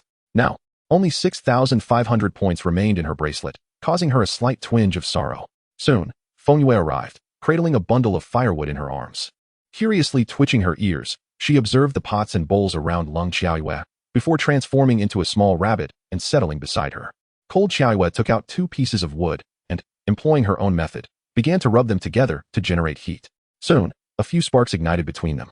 She gently blew on the embers, and as they transformed into a small flame, she grabbed additional pieces of wood to stoke the fire. Before long, a roaring blaze surged before her. She placed 2 stones on either side of the fire, setting a pot atop them, and poured in nearly half a bottle of oil. With a twinkle in her eye, she retrieved a large bag of pre-cooked rice from behind her, a remnant from her brewing endeavors, which had been stored in a specially designed freezer. She had brought it along, not anticipating its eventual utility. Cracking 3 eggs into the pot, she began to stir them vigorously. Once they were nearly cooked, she added the rice, sprinkling in a touch of salt. In no time, a fragrant small pot of egg fried rice was ready, its aroma wafting through the air, captivating all within 100 meters. The little rabbits, however, did not partake in eggs. Thus, despite Feng Yue's appreciation for the delightful scent, they remained uninterested in tasting it, merely observing with curiosity from a distance. At this early hour, with dawn just breaking, many of the rabbits had yet to awaken, leaving no audience to gather around. Lung Xiaoyue ladled the freshly prepared fried rice into a bowl, and then sat patiently, awaiting Nan Li's return. Feng Yue had been resting there for quite some time, gradually succumbing to fatigue. With a gentle nudge against Lung Xiaoyue's arm, it playfully hopped off to its nest for a slumber. After approximately the duration of a stick of incense, Nan Li arrived, carrying a large bear in his arms. He set the bear down beside Lung Xiaoyue and, with a slight arch of his brow, glanced at the contents in her hands, a playful smile gracing his lips. Yeah? Is this fried rice? Cold Xiaoyu nodded slightly, and then handed it to him. Nan Li gently kissed Cold Xiaoyu's forehead, a tender smile gracing his lips as he picked up his chopsticks and slowly took a bite. Even his manner of eating exuded an air of restrained elegance. While he savored his meal, Cold Xiaoyu quietly took out a knife and deftly cut away the edible parts of the bear, subsequently digging a small hole to bury it. The gruesome sight of the bear could not frighten the little rabbits of the rabbit clan. Soon, Cold Xiaoyu also served herself some fried rice and began to eat, lifting her gaze slightly towards the distance. Next, they would head north to seek the Moonlight Immortal. Nan Li nodded gently, placing down his bowl and chopsticks, wrapping his arms around her and softly saying, "It is time to depart." Chapter 168, Let us go to our demise together. At that moment, neither of them noticed a shadow lurking not far away, watching them with a darkened expression. Leaving? This male actually intends to leave. No, he cannot leave. She would not allow it. Feng Hua's nails slowly dug into her flesh, drops of blood falling to the ground, creating a faint sound with each drip. Long Xiaowei and Nan Li exchanged a cautious glance, a flicker of awareness passing through their eyes. Feng Hua, feeling a sudden unease as if Lang Xiaowei and her companions had already sensed her presence, hurriedly turned and fled into the depths of the forest. Long Xiaowei gradually rose to her feet, slightly narrowing her eyes as she gazed into the woods. It was Feng Hua. Nan Li raised an eyebrow, a flicker of perplexity crossing her violet eyes. Who is Feng Hua? Lang Xiaowei blushed, turning to him and saying, "It's the one who makes you flush." Nan Li gently blinked, looking at Lang Xiaowei with an innocent expression. "I find it difficult to remember anyone's name except for Ye.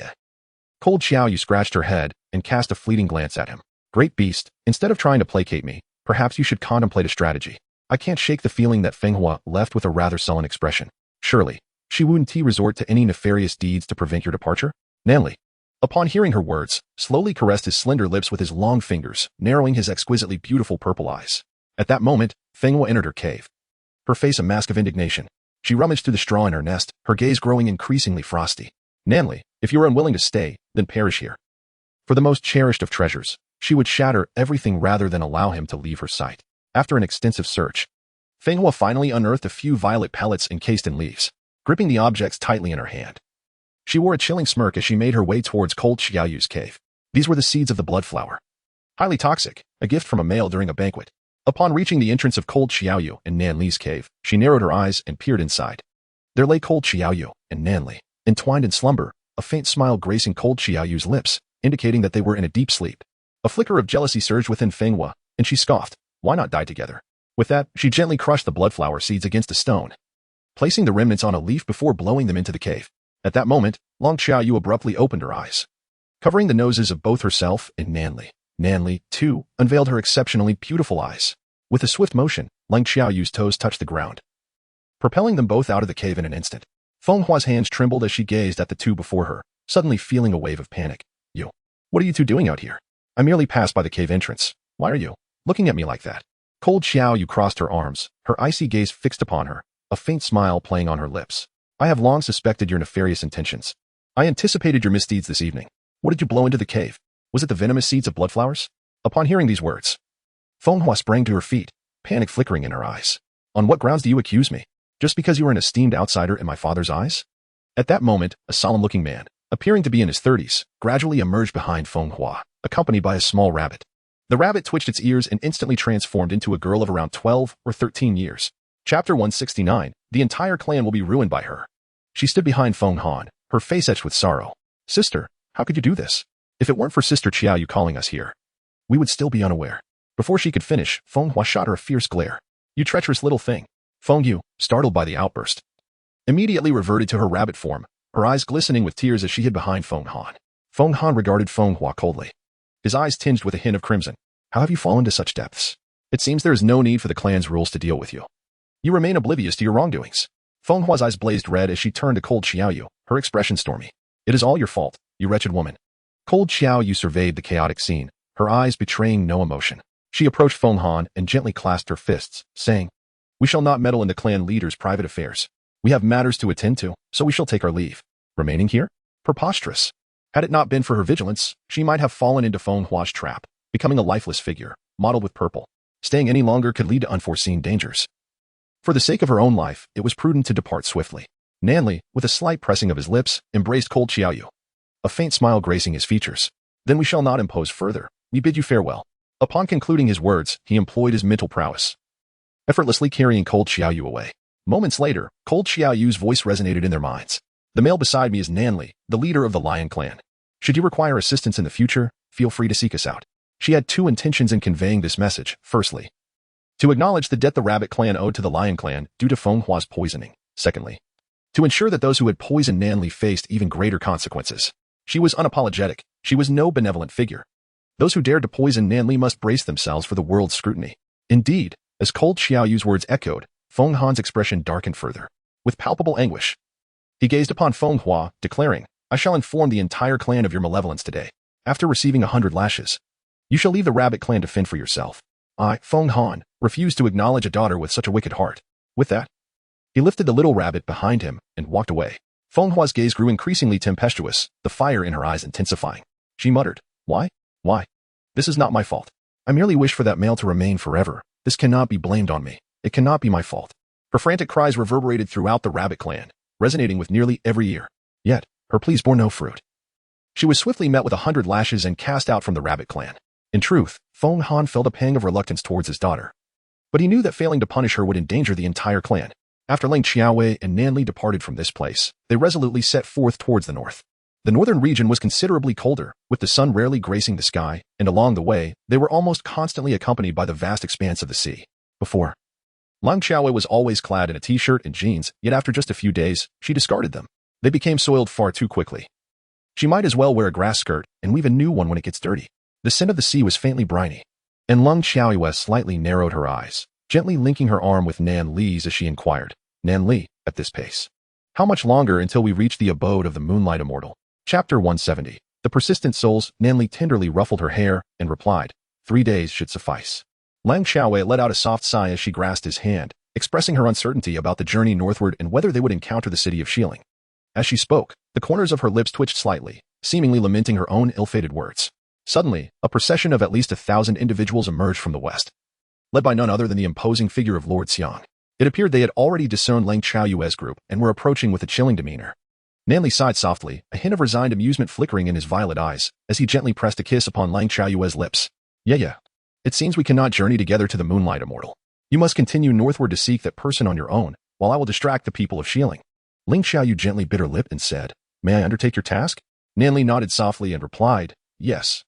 For the bracelet has designated you as the one I trust most, thus it is permissible for you to assist me in fulfilling the task. Ling Qiaowei gently nodded, aware that this was not the time for disputes. It was far more advantageous for Nanli to divert them than for her to do so. Her chances of escape were slim, with a 90% likelihood of being captured and executed. She understood that if anything were to befall her, Nanli would not survive either. Slowly, she embraced Nan Li and softly said, Be careful, I shall await your return. Nanli nodded in response, Wait for me. After uttering these words, his figure flickered and he appeared before the people of Shieling City, a cold smirk crossing his violet eyes. To pursue just the two of us. They require such a multitude of people. Shieling City truly lacks confidence. Ling Qiaoyu's eyes shimmered faintly as she cast a glance at Nanli, biting her lip before dashing fervently towards the north. Nanli, I shall not indulge in sentimental words. Rest assured, I will certainly assist you in accomplishing the task. When the time comes, with your mental prowess elevated to level 5, you must make the denizens of Shieling City question their very existence. As she sprinted, her voice filled with indignation, the inhabitants of Shieling City, upon catching sight of her figure, attempted to pursue her, only to be sent flying by a single strike from Nanli. Cold Xiaoyu journeyed northward, running tirelessly for half a day before finally coming to a breathless halt. She gently massaged her throbbing temples, ensuring that no one was pursuing her from behind, and leaned against a tree to catch her breath for a moment. The people of Shieling City truly were relentless, appearing wherever she went. Just then, a sudden gust of wind swept across the horizon. The sea surged with tumultuous waves, and enormous splashes drenched Cold Xiaoyu in mere seconds. Cold Xiaoyu gazed at her own drenched form, extending a hand to flick off the droplets. For heaven's sake, is this frigid weather trying to freeze my wits? she lamented, feeling utterly helpless. With no other option, she paused her journey, kindled a small fire, and sat shivering by its warmth. It must be said, the further north she ventured, the more biting the cold became. If she did not take measures to warm herself, she might very well turn into a massive ice block. As darkness enveloped the sky, the moon gradually cast its glow upon cold Xiaoyu, rendering the quiet night somewhat eerie. Just then, a sudden tempest arose, whipping up sand and stones and conjuring towering waves, nearly extinguishing her fragile flame. Damn this wretched weather. If only I had not encountered the people of Shieling City, it would be so much better to be with Nanli. Chapter 171. This young man. You truly are quite bothersome. Nanli transformed into her beast form, and I embraced her warmth as we traversed the vast ocean, devoid of even a cave to shelter us. This was the rhythm of impending doom for little Yu. Achoo. Long Xiaowei busied herself tending to her fire, then plucked a leaf from a nearby tree to gently wipe her nose. At that moment, an eerie voice gradually floated through the air, sending shivers down her spine. So cold. So cold. In the dead of night, a chilling bet was placed by Lang Xiaoyu, who firmly asserted that the phrase so cold was certainly not uttered by her. Who could it be? In such darkness, was this an attempt to instill fear? Just then, from the shadows emerged a striking figure, a man with cascading silver hair that flowed down to his ankles, his visage possessing an otherworldly charm. He approached Lung Xiaoyu and, casting his gaze upon the flames beside her, inquired, "My lady, on such a frigid night, may I seek warmth in your presence?" Long Xiaoyu's lips twitched in confusion at the sudden appearance of an individual beside her. She gently nodded and shifted slightly to the side. The man slowly settled next to her, letting out a deep sigh, his voice husky and enchanting. "What a warm presence surrounds you. May I inquire what it is?" Long Xiaowei pressed her lips together, now certain that the one who had been calling out in the cold was indeed him. How truly intent he was on frightening her. Due to the biting chill, she instinctively inched closer to the man to seek warmth, sneezing as she exclaimed, It's the fire." The man gently nodded, then offered her a grateful smile, saying, "You possess a heart of compassion, young lady. Had I not encountered you, I might very well have frozen to death here tonight." Lang Xiaowen nodded slightly, acknowledging, "Indeed, I possess a heart as benevolent as that of a bodhisattva. I am exceedingly kind-hearted." The man, with a pair of exceptionally beautiful eyes, turned his gaze towards her, his lips twitching slightly, seemingly taken aback by her self-praise. He gradually leaned closer to Long Xiaowei and inquired, "May I ask for your name, fair maiden? Would you be so kind as to share it with me?" Long Xiaowei shifted to the side slightly and replied, "It's a secret." The man's lips curved into a captivating smile, enchanting against the backdrop of the night. "I am called Inyu." Long Xiaowei nodded, "A fine name. The sky is darkening, and I must take my leave." She shivered slightly as she slowly rose to her feet, then began to walk forward step by step. There was an unsettling aura about this person. How perilous. Goodness, with such a small fire, I might as well freeze to death sitting there. It's better to walk while harnessing my inner strength for warmth. The man named Inyu gazed at her retreating figure, letting out a soft sigh, his voice deep and enchanting. "The weather is rather unruly, in such cold. One must be properly reprimanded." As he spoke, he gently moved his left hand, and the howling wind subsided. Lung Xiaoyue, who was walking ahead, paused momentarily, suddenly feeling less cold. At that moment, Inyu's captivating voice gradually resonated in her mind. "My dear, why not sit and have a chat? The wind has ceased. You need not walk to keep warm." His silver hair, cascading down to his ankles, fluttered gently in the breeze, gracefully brushing against his chest, creating a strikingly ethereal appearance. Long Xiaowei let out a gentle sigh, saying, "Now that the wind has ceased, I must take my leave. I have matters to attend to, and considering our unfamiliarity, why should I linger? I am not one to provide companionship." At that moment, Inyu appeared by her side as if emerging from the shadows, a faint smile gracing her lips. "Might I inquire, fair maiden, what name you bear and what affairs you intend to pursue?" Cold Xiaoyu glanced at him with exasperation and remarked, "Sir, you truly are quite bothersome." Chapter 172. Fortunately encountering you gently blinked her enchanting eyes and slowly smiled, causing the moon in the sky to appear dim in comparison. "Since you find me tiresome, I shall refrain from speaking. May I inquire about the purpose of your journey, miss?" Lung Xiaoyue blinked her large eyes in surprise, taken aback by his lack of anger. She touched her nose and softly replied, "I cannot disclose that." The notion of locating the celestial being from the beginning of the month and plucking the feathers from the birds he nurtured felt undeniably sordid to her. Inyu let out a gentle sigh, his voice enchanting yet slightly husky, laced with a hint of melancholy. "It seems the young lady does not place her trust in me." Long Xiaowei nodded gently and said, "Indeed. I do not trust you. Our encounter is but a fleeting moment. How can I be certain that you are not a rogue?" Inyu, taken aback by her candidness, found it rare and delightful, causing her eyes to sparkle with amusement. The silver hair beside her danced lightly, reminiscent of an exquisite ink painting. "My dear lady, you are heading northward. Are you not in search of someone? Let me take a guess. Are you seeking the moonlight immortal to assist you?" Inyu's enchanting eyes narrowed slightly, a hint of a playful smile gracing her lips. This person is quite intriguing, stirring within him an irresistible desire to linger. Lang Xiaowei cast him a sidelong glance and rolled her eyes dramatically. My dear brother, you cannot possibly think that my intention in seeking out that immortal is to become his disciple, to cultivate, and to achieve ascension, can you? Yin Yu blinked innocently. Isn't that the case? Let out a sigh and pushed him aside, saying, go away, do not disturb me. Look how busy I am. And yet you continue to pester me. Also sighed, his voice enchanting and melodious. I never imagined that in your eyes, I am such a person. I had initially intended to take you to seek the Moonlight Immortal, but it seems that will no longer be necessary. He wore a look of disappointment. His silver hair shimmering softly in the moonlight, his entire demeanor as ethereal as an immortal, and he turned to leave. Cold Xiaoyu listened to his words and suddenly reached out, seizing his hair with a fierce grip. She exclaimed, really? Then you must stay. Silver Moon let out a gentle sigh, a glimmer of amusement flickering in his eyes. Please do not clutch my hair so tightly. It is quite painful. Do let go. Let go. Lang Xiaowei touched her nose and uttered a soft "oh," releasing her small paw. Yin Yu let out a gentle sigh. Her exquisitely beautiful eyes gazing at Lang Xiaowei with a hint of helplessness, accompanied by a faint smile. You are quite the straightforward girl, making me feel a tad intimidated. Since you wish for my company, I shall remain. Lang Xiaowei touched her nose and nodded slightly. Please go ahead. But where is the Moonlight Immortal? How far is it from here? Yin Yu's lips curled into a subtle smile as she blinked. At this pace, my dear, it seems you will have quite a journey ahead of you. Cold Xiaoyu's lips twitched, her gaze cast towards him with skepticism. Yin Yu let out a soft sigh. A hint of enchanting light flickering in his eyes. Fortunately, the young lady has encountered someone like me. After he spoke, he gently moved his left hand. And suddenly, the surroundings became tumultuous, with towering waves rising ominously. Cold Xiaoyu was abruptly seized by a shiver, overwhelmed by the frigid air. Moments later, her vision blurred.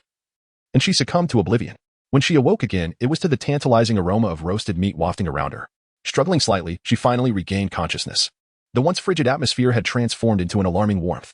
Chapter 173, Plucking Feathers. Lang Xiaowei sat up, rubbing her eyes as she surveyed her surroundings. Only to be struck by a wave of astonishment. What on earth? How did she end up in a desert? Where on earth had that scoundrel taken her? Nanli was still unaware of her escape, and she needed to swiftly complete her mission without any further delay. Lang Xiaowei struggled to rise to her feet, then turned her gaze towards the elegantly seated figure beside her. With her eyes slightly narrowed, she observed Yin Yu, who was roasting meat. Yin Yu, aware of her presence, smiled gently, her enchanting smile captivating. My dear, you are awake. You attempted the method you mentioned to kindle the fire, and to my surprise, it actually worked. The meat is roasted to perfection and tastes delightful. Would you care to sample it? Lang Xiaowei silently approached him, placing her hands on his shoulders and shaking him vigorously. Tell me, where have you brought me? I have an urgent matter to attend to with the moon beginning immortal. It's a matter of life and death. How could you have brought me here? Do you believe I could strangle you? Lang Xiaowei took a deep breath, feeling as though she were on the verge of exploding. What had become of Nanli? If only she had known, she would have stayed behind to divert attention and allow him to fulfill his mission. Yin Yu, slightly perturbed by her agitation, gently coughed and said, My lady, remain calm, remain calm. Lang Xiaowei glared at him with fiery eyes, nearly crushing his shoulder in her grip. You better take me back right now. Silver Moon coughed lightly and replied, It is only because I felt a connection with you, my lady, that I made an exception to bring you here. How can you treat me in such a manner? Lang Xiaoyu bit her lip, exclaiming, To hell with fate. I shall not accept this destiny. Yin Yu sighed, My dear, how can you be so impulsive? Originally, you still had several days of travel ahead to reach the Moonlit Immortal. I have taken the liberty of employing a special method to bring you here directly. Should you not express your gratitude towards me? Lang Xiaoyu slightly narrowed her eyes and asked, Pray tell me, where might the Moonlight Immortal be? Yin Yu smiled gently. Her expression is radiant as the sun in March. I am she, my dear. Are you not excited? Lang Xiaowei. Then why have you brought me here? Would it not suffice for you to simply disclose your identity? Lang Xiaoyu took a deep breath, her naturally forthright disposition aggravated by her indignation. Yin Yu gently sighed. Are you upset, my lady? I brought you here to demonstrate that I can indeed shorten your journey by several days. Lang Xiaowei took a deep breath, gazing at him with a hint of melancholy. Young master, where is your bird? Yin Yu gently blinked her eyes and replied with a smile. Bird? What bird? Lang Xiaowei smiled gently. I missed the bird you raised. Where is it now? Yin Yu responded with a soft smile. You mean that little bird? The vermilion bird? Come here. As his voice echoed, a palm-sized bird with delicate blue eyes and plumage adorned in a kaleidoscope of colors fluttered from afar, landing gracefully beside Lang Xiaowei. It then circled around her a few times, chirping, Young master, she is so silly. Young master, she is so silly. Lang Xiaoyu was seething with rage. How dare a mere bird mock her foolishness? It is the one that is foolish. Its entire family is even more foolish. She was already in a foul mood. And here you are, with self-destruction written plainly on your forehead. In a surge of excitement, Lang Xiaoyu seized it in her grasp, not allowing Yin Yu a moment to rise and intervene before she forcefully began to pluck its feathers. Chapter 174, Do you mind taking a sauna? Duque, in a state of urgency, struggled and exclaimed, Curse your entire family. Curse your entire family. Circle around you. You wretched. Lung Xiaowa chuckled, and in a fit of excitement, she stripped the creature of its entire plumage. Swiftly, she released the now bare vermilion bird. The bird flapped its wings in vain, unable to take flight, and hopped angrily before Lang Xiaowa, exclaiming, "Compensate me for my garment. Compensate me for my precious feathered attire." Cold Xiaoyu silently pushed it aside. Her heart, once ablaze with fury, gradually found tranquility. Though the events that transpired seemed to stretch over a significant duration, in reality, only 3 to 4 seconds had elapsed. Silver Moon gazed at the bird he had nurtured since childhood, then at the vibrant feathers atop Cold Xiaoyu's head, momentarily taken aback, his lips twitching slightly. He had his beloved bird, raised over the span of more than a decade, been plucked of its feathers? He quietly lifted his enchanting, captivating gaze to meet Cold Xiaoyu's eyes, gently shaking his head. "Young lady, your actions are indeed rather unbecoming." Cold Xiaoyu gently touched her nose and confessed. "To speak candidly, I have come here to admire the resplendent plumage of the little bird of the moon immortal at the beginning of the month. It has been my dream since childhood." At that moment, the little bird, covering its vital parts, approached Silver Moon and nuzzled against him, its eyes radiating a crimson hue as it exclaimed, "Turtle spawn! Turtle spawn! Turtle spawn!" The corners of Silver Moon's lips twitched slightly as he regarded Cold Xiaoyu with the gaze reserved for an oddity. He took a deep breath, lowering his gaze to place the little vermilion bird in his hand. "Your feathers, I fear, will take several years to fully regrow. You shall remain bare for quite some time." The little vermilion bird flapped its tiny wings vigorously, attempting to take flight but failing miserably, tears streaming down its face as it glared at Cold Xiaoyu, shouting, "Fool! Fool! Lung Xiaoyue! Where did this foolish bird learn so many fresh words?" Yin let out a gentle sigh and soothingly stroked Zhu Kei's head. "Little one, do not be upset." Zhu Kei cried, "Pluck all your feathers. Pluck all your feathers. Are you angry? Are you angry?" Yin Ling Xiaowei gazed at the Silver Moon as he playfully interacted with the birds. Taking a deep breath, she stepped closer, a faint smile gracing her lips. "Celestial being of the new moon, would you perhaps consider sending me back?" The Silver Moon let out a gentle sigh, a hint of enchanting mischief flickering in his eyes. His voice was husky and captivating as he replied, "Certainly, but we must wait until my little bird grows its feathers. Long Xiaowei, would it be possible for me to stick my hair onto it?" Yin seemed to perceive her thoughts and gently sighed. "It won't work. Long Xiaowei. How vexing, yet I must maintain a smile." She forced a smile and said, "Esteemed immortal, I acknowledge my previous transgression against you. You must return me, or else I." Yin smiled gently, captivatingly beautiful. "What will you do?" Long Xiaowei pursed her lips, saying, "You guess." After speaking, she crouched down, her gaze slightly averted. Now that she had accomplished her task, Nan Li's psychic power should have ascended to level 5, and there was no longer any danger. He might be hastening towards her now, seeking her out. Thus, she decided to remain here and await his arrival. At that moment, the scruffy bird hopped over to her side, exclaiming, "How infuriating. Yet, I must still maintain a smile." Lang Xiaoyu cast a silent glance at it, inquiring, "Do you mind indulging in a sauna over the flames?" The little bird replied with a series of snorts. Chapter 175, The Realm of the Immortals. A world beyond her comprehension. Inu let out a soft sigh, contemplating that this little bird possessed the uncanny ability to perceive the thoughts residing within others' hearts. Cold Xiaoyu silently approached Silver Moon's side and gently inquired, "Do you truly have no intention of sending me back?" Silver Moon smiled softly, her enchanting smile evoking a sense of magic. "I shall return you once my little bird has grown its feathers." Lung Xiaoyue. "Surely, you must have known my intentions for coming here? Did you deliberately summon Shkei to prance about, allowing me to pluck its feathers, only to imprison me here?" Inu let out a gentle sigh, her voice husky and enchanting, resonating deeply within the heart. "You are far too clever, but it is decidedly unamusing." Lung Xiaoyu crouched beside him, pursing her lips in contemplation. "Why do you choose to act this way?" Silver Moon replied with a faint smile, a beguiling charm in her expression. "Because I reside here alone, and it becomes rather tedious. It would be far more enjoyable to have your company." Lung Xiaoyu. She does not comprehend the realm of immortals. As night gradually descended, Inu, with one hand, gently led Lang Xiaoyu into an exceedingly spacious cave, then smiled softly. "Henceforth, you shall reside here. I shall ensure you do not suffer from hunger." Lung Xiaoyu slightly lowered her gaze, inwardly exclaiming with frustration, for she observed that Inu wore a faint smile at the corner of her lips, and had inexplicably produced a chain, intending to bind her in this very spot. Lang Xiaoyu frowned slightly and inquired, What are you doing?" Inu's lips curled into a faint smile as he replied, "I am locking you in here, my dear. Surely you can comprehend that?" His striking silver hair danced gently in the breeze, accentuating the enchanting and captivating charm of his subtly smiling visage. Lung Xiaoyu slowly shook her head and said, "You must be out of your mind." Inu chuckled softly, letting out a gentle sigh, her voice enchanting. "My dear, you are Xiaoyu, are you not?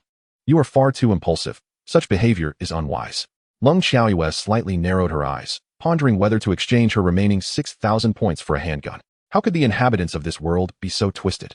How could such a refined and seemingly uncontentious figure like the moonlight immortal appear to be so? Inu chuckled softly, her voice exceptionally melodious. Miss Xiaowei, do not entertain any thoughts of resistance. In this place, wind, fire, thunder, and lightning are all under my dominion. Your escape is not within your control. At that moment, a strikingly handsome man with rippling violet eyes, shimmering like water, emerged as if from a painting. A subtle smile graced his lips as he approached the cave. Whether you can leave or not is not for you to decide. Ling Xiaowei heard his voice and abruptly lifted her gaze, her eyes shimmering with brilliance. Nanli, she uttered, and in a swift motion, she appeared beside him. Nanli, you're all right, aren't you? Please, let me check if you're injured. Pouting slightly, she gently patted various parts of his body and, with a twinkling smile, remarked, not bad, not bad. You're quite sturdy. Nanli's violet eyes flickered momentarily as he affectionately ruffled Ling Xiaoyue's small head. Yeah. You care for me so much. Upon finishing this sentence, he drew Ling Xiaowei into his embrace. His voice laced with a hint of seduction as he softly whispered in her ear, when we have little cubs together, I shall be even more robust. Cold Xiaoyu's petite face flushed crimson. Goodness, he is being lewd. Silently, she nudged Nanli aside.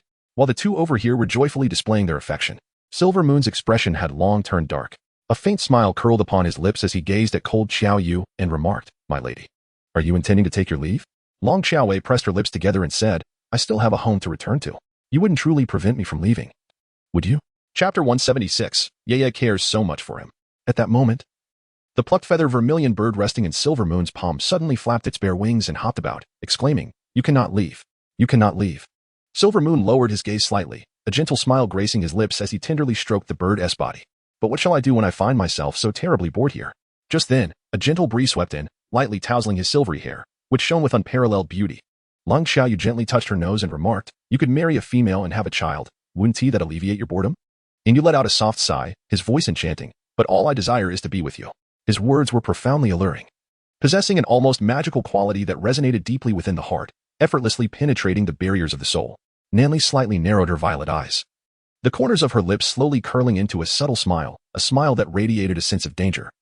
As if any further words from Inu would provoke her into confrontation, Lang Xiaoyu was aware that Inu was referred to as an immortal, undoubtedly possessing remarkable strength. Meanwhile, Nanli had attained the 5th level of psychic ability, rendering him no less formidable. Should a confrontation arise between the two, it would certainly not bode well. It was possible that her Nanli might become fatigued or even sustain injuries. Consequently, Lang Xiaoyu gently tugged at Nanli's sleeve and leaned closer to whisper in his ear, Pay him no heed, let us depart. Nanli's violet eyes flickered slightly, understanding her concern for his safety. A subtle smile gradually graced his lips as he embraced Lang Xiaoyu, and in an instant, they vanished from sight. With his psychic abilities now at the 5th level, he possessed the power of teleportation, enabling him to traverse distances at will. Ahem. Since you wish for him to refrain from combat, he would acquiesce to her desire. Ahem. How satisfying it was to know that you cared for him so deeply. Inu gazed at the two who had abruptly disappeared before him, his enchanting visage lifting slightly, revealing a trace of disappointment in his eyes. He tenderly stroked the head of the Zhuke bird and sighed, once again. I shall be left in solitude. Little Zhuke, do you wish to have a treat? The Zhuke bird nodded eagerly, exclaiming, I want to eat meat. Meat. Inu sighed once more, a hint of indulgence flickering in his mesmerizing gaze. Very well. Upon uttering these words, he made a subtle gesture with his left hand, summoning numerous small creatures from all directions, who bowed before him. With a light-hearted chuckle, Inu inquired, Which would you prefer? I want to eat bear meat. Bear meat. The Zhuke bird chirped excitedly. Inu nodded lightly, twirling his left hand, and a large bear, bowing its head, was promptly skinned and cleaned before him. The Zhuke bird hopped eagerly to the bear meat, indulging in a hearty feast. Immortal good. Immortal good. It expressed its gratitude to Inu while devouring its meal. Inu smiled faintly. What belongs to me is naturally the finest. It is merely that Xiaoyu does not know how to cherish it. He let out a soft sigh, his voice captivatingly enchanting. He then continued, When we meet again, I shall no longer regard her as my possession. She will, like that bear, be thoroughly consumed by me. His words carried a deeper significance. Initially, he found her intriguing and desired to draw near. But now his intentions had shifted purely to possessiveness. At that moment, Lang Xiaoyu and Nanli stood beneath a cluster of willow trees, 100 miles distant from Inu. The desert had nearly vanished, replaced by the boundless ocean and the luminous moon above. Nanli gently held Lang Xiaoyu, his elegantly curved chin brushing against her forehead, a satisfied smile illuminating his picturesque features. Cold Xiaoyu had grown numb to his incessant behavior. Chapter 177. How have you become more rogue? She rolled her eyes dramatically and prodded the handsome beast beside her. Pray, enlighten me on how you managed to escape. How did you elude those 1,000 or so orcs from Shilling City? Nanli's lips curled into a captivatingly devilish smile, gradually transforming into an extraordinarily robust lion, nestling beside Cold Xiaoyu, while his tail gently brushed against her arm. Long Xiaoyue's lips curled into a faint smile as she suddenly grasped his tail. Nanli slightly narrowed her beautiful purple eyes and remarked, yeah. Would you care to tug on the second tail? Upon hearing his words, Lang Xiaoyu's expression darkened instantaneously. She instinctively understood what the second tail he mentioned referred to. Nanli, how have you become increasingly rogue? Cold Xiaoyu helplessly wiped the sweat from her brow. Nanli offered a gentle smile. His violet eyes resembling precious gems, radiating a soft luminescence. Well, I am only a rogue towards you, yeah. I do not even cast a glance at anyone else. After making this bold declaration, he playfully nudged his robust frame against the petite Cold Xiaoyu, who was but half his size. Subsequently, he pressed his thin lips together, a hint of mirth flickering in his gaze. Aren't you curious about how I managed to escape? After you left, I orchestrated a little trick, leading them all into the sea, where they met their demise. Lung Xiaoyu blushed with embarrassment. What did you tell them is in the sea? Nanli embraced Lung Xiaoyu, a wicked smile playing at the corners of his lips. I told them there is a female elephant in the ocean. Lung Xiaoyu felt a flush of embarrassment as she gently poked the sharp claws of the great lion beside her. So if they're like adults, shall we send them all to leap into the sea to retrieve that female elephant? Nanli blinked her violet eyes, exuding an enchanting yet innocent demeanor as she gazed at her. Indeed, and when the tide rose, they all perished. Lung Xiaoyu pressed her lips together, fully aware that she could no longer underestimate the cunning nature of this lion. He had undoubtedly calculated the timing of the tide in advance, luring those orcs from Shieling City into a trap. Perhaps the orcs dismissed the notion of a female elephant in the water, but as long as Master Elephant believed it, that was sufficient. Once he issued his command, unless someone was willing to embrace death, they would all have to leap into the depths. Long Xiaowei gently blinked her eyes at him. So, you came directly to the north to find me? Nanli nodded slightly, to prevent any unforeseen circumstances. I instantly teleported to the farthest northern point, and then I heard your voice. When I approached, I saw you being restrained by a perverse individual with a chain. Cold Xiaoyu pursed her lips and murmured, that pervert is the Moonlight Immortal, also known as Silver Moon. Great beast. You just upgraded your bracelet to level 5 not long ago, didn't you? I too recently plucked the feathers from that wretched bird beside Silver Moon to complete the task for you. She continued to mumble to herself. But Nanli did not respond a word. When Cold Xiaoyu glanced down, she realized he had fallen asleep. At this moment, he had transformed into human form. Beneath his gently drooping eyelashes lay faint dark circles, indicating his exhaustion. However, this did nothing to diminish his innate beauty and allure. He was infinitely more enchanting than any sleeping beauty, although he spoke of shedding those burdens with apparent ease. The reality was likely far more arduous. He merely wished to shield himself from concern. Long Xiaoyu extended her delicate little hands, playfully pinching his exquisitely handsome face with a mischievous glint in her eyes. Chapter 178, The Massacre. Sleeping Beauty. I yearn to capture your image with my phone and share it online, claiming that I painted you. I am certain I would achieve fame with such a masterpiece. Alas, I lack a phone. Wait, that's not right. Perhaps if my bracelet ascends to a higher level, I might be able to exchange it for a phone or computer. Cold Xiaoyu waved her claws once more. Upgrade. I must elevate the bracelet to the highest level. This is my life's ambition. Before long, Nanli awakened, gently opening his extraordinarily enchanting purple eyes, which sparkled with a radiant light. He blinked and softly remarked, are you pinching my face? If you wish to touch, you need not be so secretive about it. Every part of me is open for your exploration. His words were imbued with warmth, his voice alluring and captivating. Cold Xiaoyu angrily struck his chest a few times, exclaiming, do you think I care to touch? Nanli's lips curled into a faint smile as he gently blinked his purple eyes and asked, how about I touch you instead? Can I not? Before he could finish his sentence, Cold Xiaoyu swiftly covered his slightly cool lips, declaring, absolutely not. There's no room for negotiation. Hurry up and make your way to Shieling City, deal with the city lord, and then we shall return to the tribe. I have no desire to wander outside, living as a drifter. Nanli softly murmured in agreement, a hint of grievance flickering across his purple gaze. Lung Xiaoyu waved her fist and declared, do not allow yourself to feel wronged.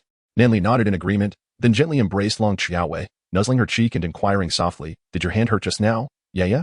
Cold Xiaoyu placed her hands on her hips, declaring, it doesn't hurt. Hurry to Shieling City. I seek vengeance.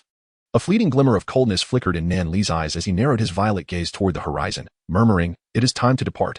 No sooner had he spoken than both he and Cold Xiaoyu vanished from their location.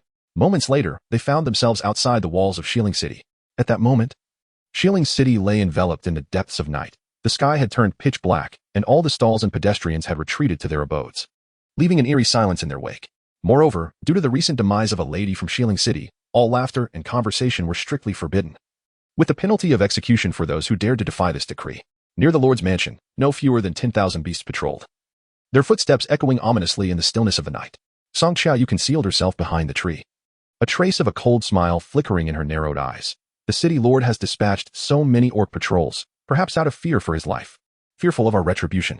Nan Li's lips curved into a subtle smile, yet her enchanting violet eyes held a hint of frost. It is time to act.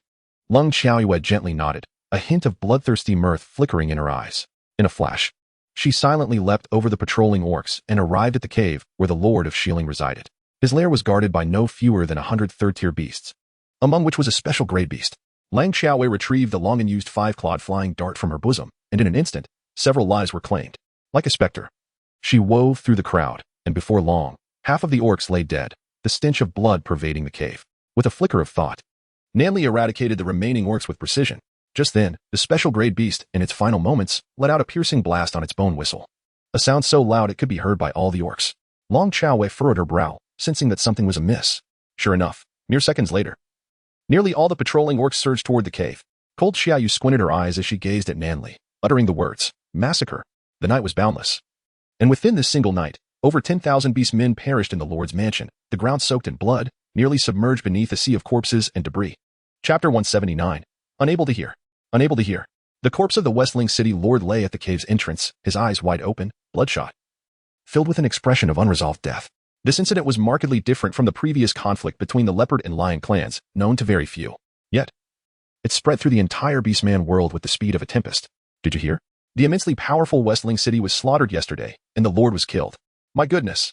Who possesses such audacity? Who would dare to touch Westling City? That person mentioned before leaving that her name was Cold Xiaoyu, and casually introduced her companion as Nan Li. Goodness, that name sounds so familiar. Let me ponder this carefully. Is she the Cold Xiaoyu who annihilated the Leopard clan not long ago? Is she the Lion clan leader Nan Li? I can't believe it. Is the Lion clan poised to unify the entire Beastman world? They are all so formidable. If my memory serves me right, isn't Cold Xiaoyu the female of the Lion clan leader?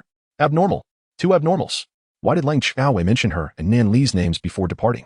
It was her intention to make it known to all that the Lion clan is not to be trifled with. Anyone daring to cast their eyes upon the Lion clan would find themselves swiftly dealt with, a single slap sending them flying. With the death of the Lord of Shieling City, the city itself naturally met its demise, and all the soldiers of Shieling would return to their respective homes. None would be foolish enough to embark on a solitary quest for vengeance against the Lion clan. It can be said that Lung Xiaoyue and Nan Li could finally return to the Lion clan and enjoy their tranquil lives together. However, the course of events is often unpredictable. On one particular day, as Lang Xiaowei was en route to the Lion clan with Nan Li, she suddenly felt the need to relieve herself. Thus, she bid farewell to Nan Li and hurriedly dashed towards a nearby grove. Why didn't she allow Nan Li to teleport her directly to the Lion clan? Because teleportation requires significant mental energy and is limited in frequency to once a week. So the two decided to take their time, ambling back without any pressing matters at hand. Upon reaching the grove, Lang Xiaowei spotted a silver-haired man gazing down at her with a slight smile, cradling a flapping, featherless bird in his palm. Lang Xiaowei felt a sudden jolt in her heart and quickly stepped back. A faint smile flickered across the exquisitely beautiful eyes of Yin Yu as she remarked, "My dear lady, I trust you have been well." Calmly regarded him for a moment before abruptly turning her head and shouting, "Your wife is about to be taken away by someone. I need help urgently." However, merely smiled faintly, gradually approaching her with a gentle sigh. His voice was enchanting and melodious as he said, "Little girl, I have erected a barrier here. Those outside cannot hear us." Leaped lightly, exclaiming, "Cannot hear. Cannot hear." Lang Xiaoyu took a deep breath, crossing her arms as she gazed at Yin Yu. "Pray tell, what is it that you desire?" Yin Yu replied with a gentle smile, "It is quite simple. Just accompany me." Ling Xiaoyu shook her little head like a rattled drum, exclaiming, "This is not simple."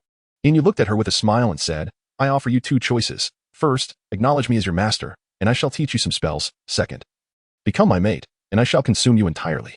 The choice is yours." He spoke these words with remarkable composure. Lang Xiaoyu, is there a third option? Yin Yu smiled gently, her beauty captivating the world. "There is none." Lang Xiaoyu scratched her head and gently took a step back. "Well, before making a choice, I must inform my handsome beast at home, so he won't worry about me going to learn the art, right?" Chapter 180. Xiaoyu. You must address him as master. Yin Yu smiled and, in the blink of an eye, appeared beside her. She extended her hand to smooth Xiaoyu's hair. Her voice enchanting. "Xiaoyu, do you wish to escape?" Lang Xiaowei ground her teeth and remarked, "It seems you must be blind and foolish to be so enamored with me. Shall I fetch you a taste of some mind-numbing remedy?" Yin Yu sighed, her long silver hair gently brushing against Lang Xiaoyu's arm, leaving behind a subtle fragrance. "Are you contemplating a second option?" Lang Xiaowei let out a soft snort. "You pervert. I won't choose anything. Choose your own demise." The bald bird hopped around, echoing, "Your demise. Your demise." Yin Yu sighed softly, then gently brushed his left hand over Lang Xiaoyu's head, causing her entire body to stiffen and become immobile. "Now, dear, you have 3 seconds to choose. Will you learn the ways of immortality from your master, or will you be my mate?" Should you fail to make a choice within that time, I shall assume you have opted for the latter, and tonight we shall consummate our union. Inyu tenderly patted Long Xiaoyue's little head, a faint smile flickering in his icy gaze. Cold Xiaoyu stiffened her neck and ignored him. Inyu let out a soft sigh and extended a finger. 3. Long Xiaoyue rolled her eyes and silently cursed the ancestors of a certain individual. As this person extended a long, elegant finger, the smile at the corners of their lips deepened. Long Xiaoyue bit her lip, squeezing out 2 words between her teeth. Master. Inyu smiled gently, her appearance exceedingly lovely. Yes, Xiaoyue, you are obedient. Long Xiaoyue. Curse you. Save me.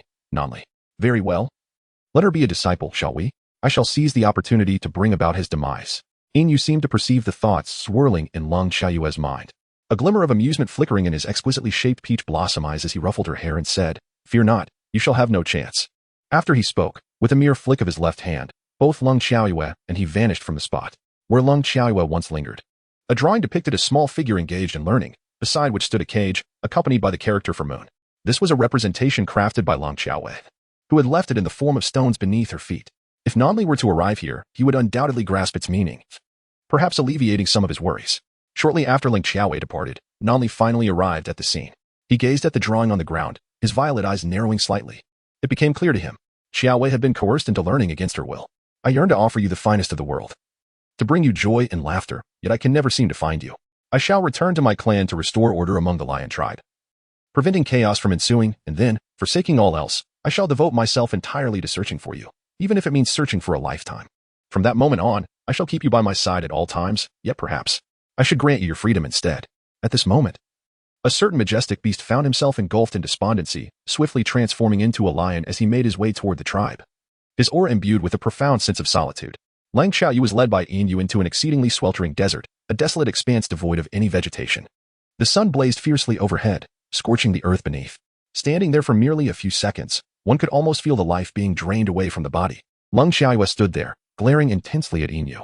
I ask you, what exactly do you intend to do? Inyu sighed, a trace of helplessness flitting across her peach blossom eyes. You're being disobedient again, Xiaowei. You ought to address me as master. Cold Xiaoyu's neck stiffened. Call your mother. Chapter 181. Xiaoyu is unhappy. Inyu sighed. Why are you cursing again? Xiaoyu. It is because I see your remarkable talent that I intended to take you under my wing and make you my heir. Before he recognized her potential, he had indeed wished for her to be his companion, a female by his side. Long Xiaowei pouted, then release the spell you cast on me. I can't move at all. It's utterly exasperating. Inyu smiled faintly, a glimmer in her peach blossom eyes, her silver hair cascading down to her ankles.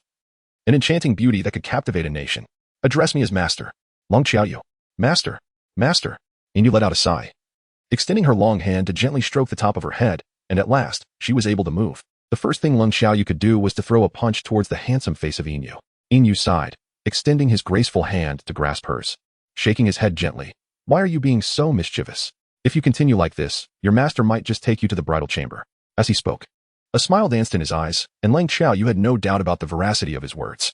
She reluctantly restrained herself, taking a deep breath. What are you bringing me to this desert for? Surely, you don't think my complexion is too pale and wish to change my color? Inyu sighed again, a hint of gentle amusement in his peach blossom eyes as he lightly ruffled her hair. No, it is to become your master. This is the tradition, to do so in the desert. Long Xiaoyue's lips twitched slightly. Soon, I shall be utterly sun-kissed. Inyu extended his slender hand and gently tapped the top of Long Xiaoyue's head, a faint smile flickering in his eyes. Be good, kneel down. At his words, Lang Xiaowei found herself unable to resist, abruptly dropping to her knees before him, bowing 3 times with a resounding thud. Then, under Inyu's control, her hands formed an exceedingly intricate rune. In an instant, a blinding light erupted from her body, nearly dazzling her vision. Goodness.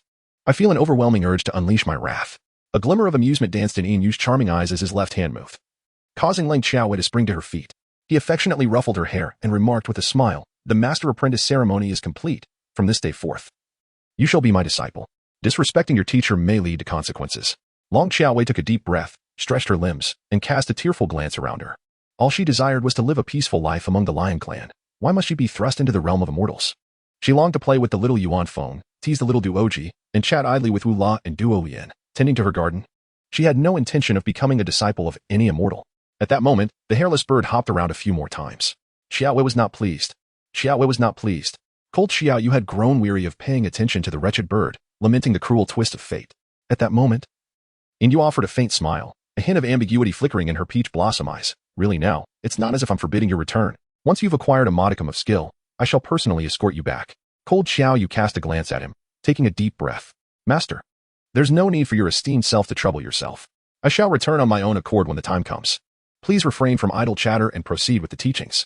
Once I am enlightened, I must hasten back to give birth. Her words rendered Silvermoon's expression dark as ink. He glanced at Cold Xiaoyu and replied tersely, teaching requires the right circumstances. Stand under the sun for a while longer. When the time is ripe, I shall return to impart knowledge. Subsequently, he vanished along with that wretched bird, leaving Cold Xiaoyu standing alone, gazing innocently at the sky. Could it be that her words had offended him? Chapter 182. Alas, it seems to be ripe already. Cold Xiaoyu found herself in a most unfortunate predicament, unable to move as she endured the relentless sun's rays. Goodness, if she had to bask in it for another hour, would others assume she hailed from Africa? At that moment, an insufferable bird flitted before her, flapping its two wings with glee. Fool, fool, the wretched creature cawed with malicious delight, causing the few remaining feathers on its head to float down onto Xiaoyu's nose. She felt an irresistible itch, a strong desire to scratch. Yet she remained utterly immobile. Lung Xiaoyu shot a glare at the raucous bird, threatening, if you continue to squawk, I shall roast you. Do you believe it? The Zhuke bird tossed its head defiantly and retorted, humph, humph. I do not believe it. I do not believe it. Long Xiaowei. Damn. Even a mere bird dares to refer to itself in such grandiosity. At that moment, the vermilion bird hopped onto Lung Xiaoyu's arm, flapped its wings upon its chest, and let out a resounding cry to the heavens. You are the broken moon. You are the broken bird. Long Xiaowei gently closed her large eyes, utterly disregarding the bothersome bird. The vermilion bird hopped onto her head, its wings spread wide, basking in the sun's radiance. As a creature of fire, it relished the brilliance of the sun, particularly in such a scorching embrace. Long Xiaoyu slightly opened one eye, contemplating whether to remind it that it was nearing maturity. As time passed, beads of sweat adorned her brow, her complexion pale, and the sun's rays intensified. Suddenly, a Zhuke bird fell with a thud from her head to the ground. Oh dear, I seem to have ripened. At that moment, the figure of Yin finally appeared, a faint smile gracing his lips as he gently caressed Lung Xiaoyu's head, causing her to collapse to the ground. To her astonishment, she discovered that she could move once again. Cold Xiaoyu busily moved her arms and legs, then cast a mournful glance at Silvermoon. My esteemed master, are you intending to tan me into an African? Silvermoon slowly crouched down, a captivating smile gracing her lips, her peach blossom eyes shimmering enchantingly. No, my dear disciple. It is to cultivate your perseverance. There will be many such instances in the future, and you must learn to adapt. Be obedient. My dear student Lung Xiaowei wiped away her sweat and forced a smile through her clenched teeth. You could have simply stated that you were tormenting me instead of speaking so profoundly. Inu let out a gentle sigh, her voice enchanting and melodious. How can you say such a thing, master? Everything I do is for your own good. Since that is the case, you should endure a few more days of this. After speaking, she tenderly ruffled Lung Xiaoyu's hair, and then her figure vanished without a trace. Cold Xiaoyu tragically realized that she was once again immobilized. The Zhuke bird circled around her a few times, cackling with laughter. Fool, fool, you are truly a simpleton. Ah! Lung Xiaoyu glared at it, exclaiming, you fool. Your entire family is foolish. The Zhuke bird, hands on its hips, retorted, the foolish youth revels in merriment. You dare to challenge the moonlight immortal. He is no benevolent being. When he favors you, he bestows everything upon you. Yet when he turns against you, he could very well bring about your demise. Long Xiaowei chose to completely disregard the foolish bird. 3 days later, Inu's figure gradually materialized before her, his gaze slightly lowered as he smiled at her, his peach blossom eyes shimmering with an intoxicating light. His silvery hair cascaded elegantly behind him, a sight to behold. Xiaowei, how do you feel? His voice was enchanting and melodious, and at that moment, Lang Xiaowei was in a state of drowsiness. His voice flowed like a crystal-clear spring, gently permeating her mind and beckoning her consciousness back to the present. Chapter 183. One must finish their tasks before dining. At this moment, her lips had become somewhat chapped. Lung Xiaowei slowly opened her eyes and directed a piercing gaze towards him, one that could almost slay. The Zhuke bird gently leaned into her ear and whispered, do not demean yourself. Speak to him properly. Plead with him. Inu gradually crouched down, his movements graceful and dignified. A soft smile graced his lips as his gaze turned tender. Are you upset? He extended his hand to gently caress the crown of Lang Xiaoyu's head, and at last, she regained her freedom. Struggling, she sat upright, ground her teeth, and with a swift motion, slapped Inu. You scoundrel. I refuse to continue. Take me back to the tribe. Otherwise, I shall take my own life. Inu sighed, his voice enchanting as he delicately grasped her hand. After all this time spent tempering your disposition, why do you remain so impulsive? At that moment, Lung Xiaowei abruptly rose to her feet, seizing one of his hands and biting down fiercely. Drops of blood fell to the ground, and an eerie silence enveloped the surroundings. Zhuke hastily covered her eyes. Indeed, she had acted foolishly once more. What to do? Inu was momentarily taken aback. seemingly astonished that Lang Xiaowei would exhibit such audacity. Time appeared to stand still. Cold Xiaoyu bit him, and her anger dissipated just a little. She touched her nose and gazed at Inu, asking, Master, when will you take me back? When will you teach me the art of immortality? A faint smile graced the corners of Inu's lips, rendering his emotions inscrutable. I shall teach you in 3 days. For now, go seek some cloud grasses. He observed the unyielding Cold Xiaoyu and sighed softly, his voice low and enchanting. Xiaoyu, you have wounded your master. Would it be too much to ask for your assistance in gathering some herbs for my recovery? Long Xiaowei sank onto the ground, wiping the blood from the corner of her mouth. You have sunburned my disciple. May I not even take a bite in retaliation? The Zhuke bird hopped slowly to Inyu's side, nuzzling against her gently. Do not be angry. Do not be angry. Inyu sighed softly, a fleeting glimmer of confusion passing through her peach blossom eyes as she cradled the Zhuke in her palm. When did I ever claim to be angry? The Zhuke sighed in relief. As long as you are not angry. That is good. Xiaowei, come here. Xiaowei. Xiaowei. Its call was urgent, for it sensed that if Lang Xiaowei continued to resist, Inyu might very well bring about her demise.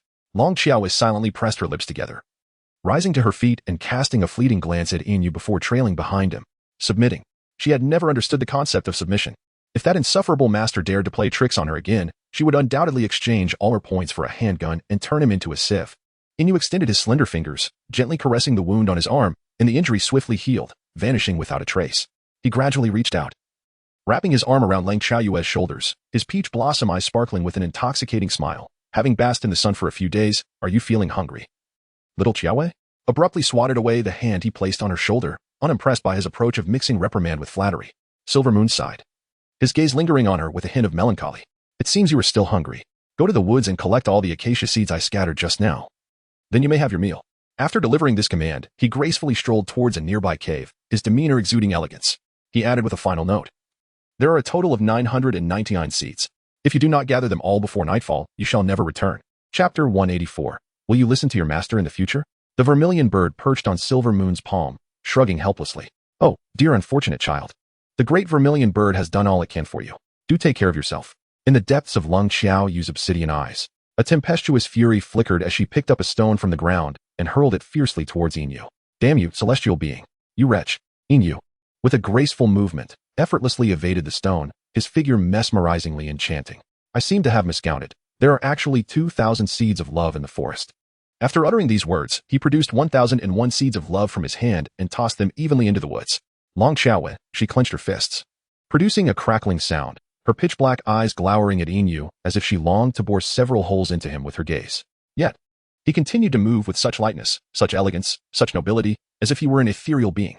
Long Xiaowei took a deep breath, crouched down to calm her emotions for a moment, silently berating the ancestors of Inyu, and only then did she, with a pouting expression, set off into the woods in search of the acacia seeds.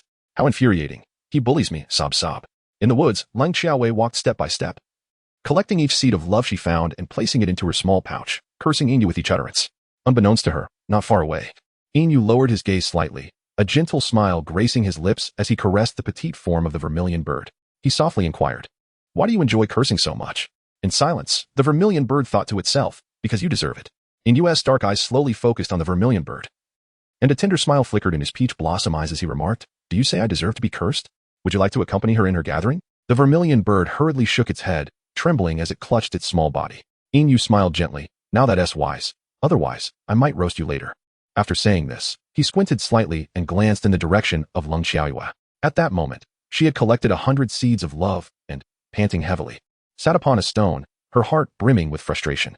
Damn it, I'm out of breath. It's almost dark, how can I finish this? I won't collect anymore.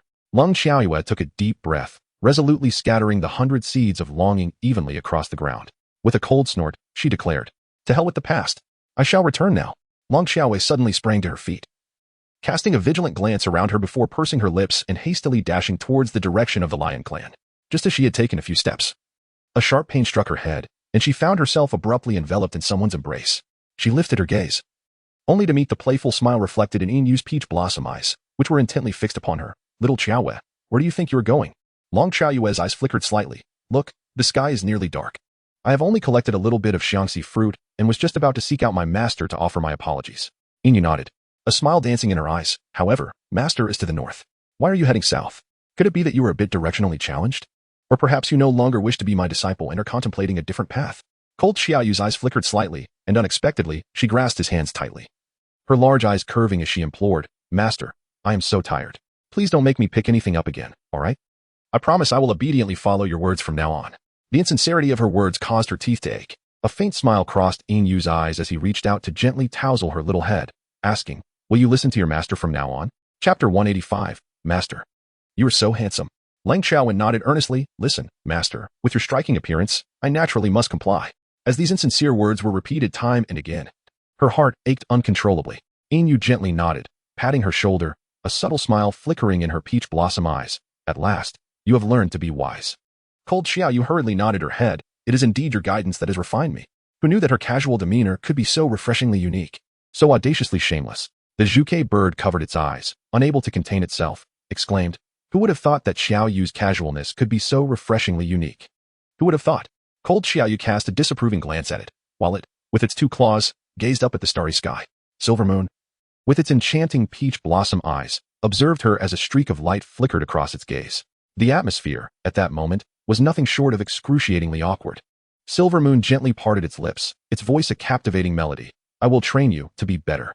The weight of the word train carried profound implications, sending a shiver down Cold Xiaoyu's spine. She shot a glare at the vermilion bird. Foolish creature. The vermilion bird covered its small face, unusually refraining from retorting. This time, it had spoken carelessly, so it reluctantly accepted the title of a foolish creature. Silver Moon slowly wrapped its arm around Cold Xiaoyu, whispering softly in her ear, come with me. Its voice was alluring and beguiling, making one unable to resist the allure of further contemplation. Lung Xiaoyu pressed her lips together, watching Inyu warily, remaining still. Inyu smiled gently. I am your master. Do you really think I would harm you? Cold Xiaoyu remained silent, merely widening her eyes to gaze at him. Inyu let out a gentle sigh, her voice enchanting and alluring. I bring you to the cave so that you may rest well, and I can prepare some sustenance for you, nurturing you until you are plump and healthy. Cold Xiaoyu's gaze flickered slightly as she nodded in acquiescence. Very well, she said, and, unusually obedient, followed Silver Moon into the cave. The interior was spacious, suffused with a fragrant aroma, and the ground was strewn with straw. Cold Xiaoyu glanced at Silver Moon with a hint of hesitation and inquired, Master, may I rest now? Silver Moon smiled gently and nodded lightly, of course. If you are not hungry. He had initially intended for her to finish her meal before succumbing to slumber. Cold Xiaoyu pressed her lips together, nodded slightly, and then nestled into the straw, drifting into a deep slumber. Silver Moon cast a gentle gaze upon her, his peach blossom eyes shimmering with an intoxicating light. He slowly crouched down to check her breathing, a subtle smile crossing his lips. It appears she is utterly exhausted, lost in sleep.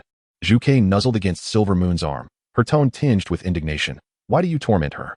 She seemed ready to kill you during the day. Silver Moon's lips curled into a captivating smile. Because it is amusing. After uttering these words, he departed with Zhuke. Upon reaching the cave entrance, he paused to contemplate and erected a barrier to prevent anyone from leaving.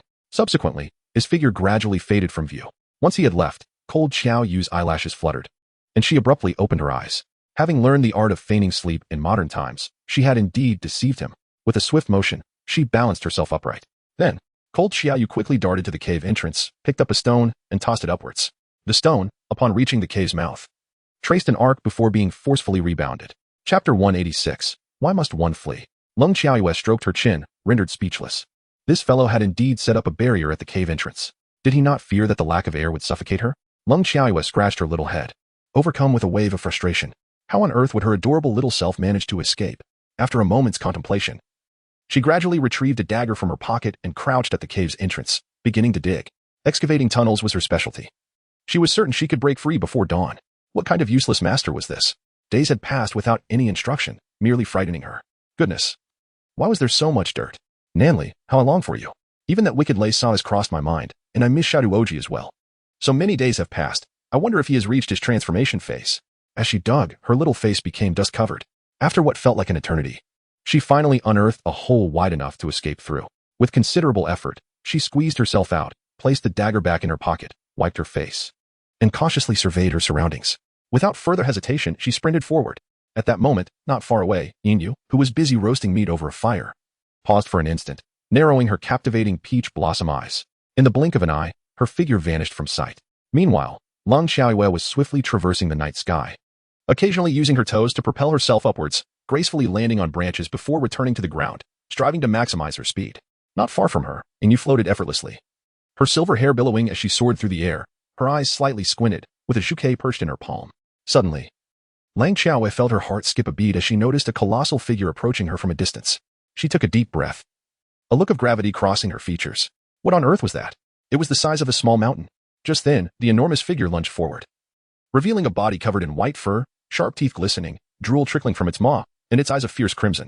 It was none other than a colossal bear. Leng Xiaoyue's eyes narrowed slightly as she took a step back. What was this bear intending? Observing the drool at the corner of its mouth, could it be that it sought to consume her as its prey?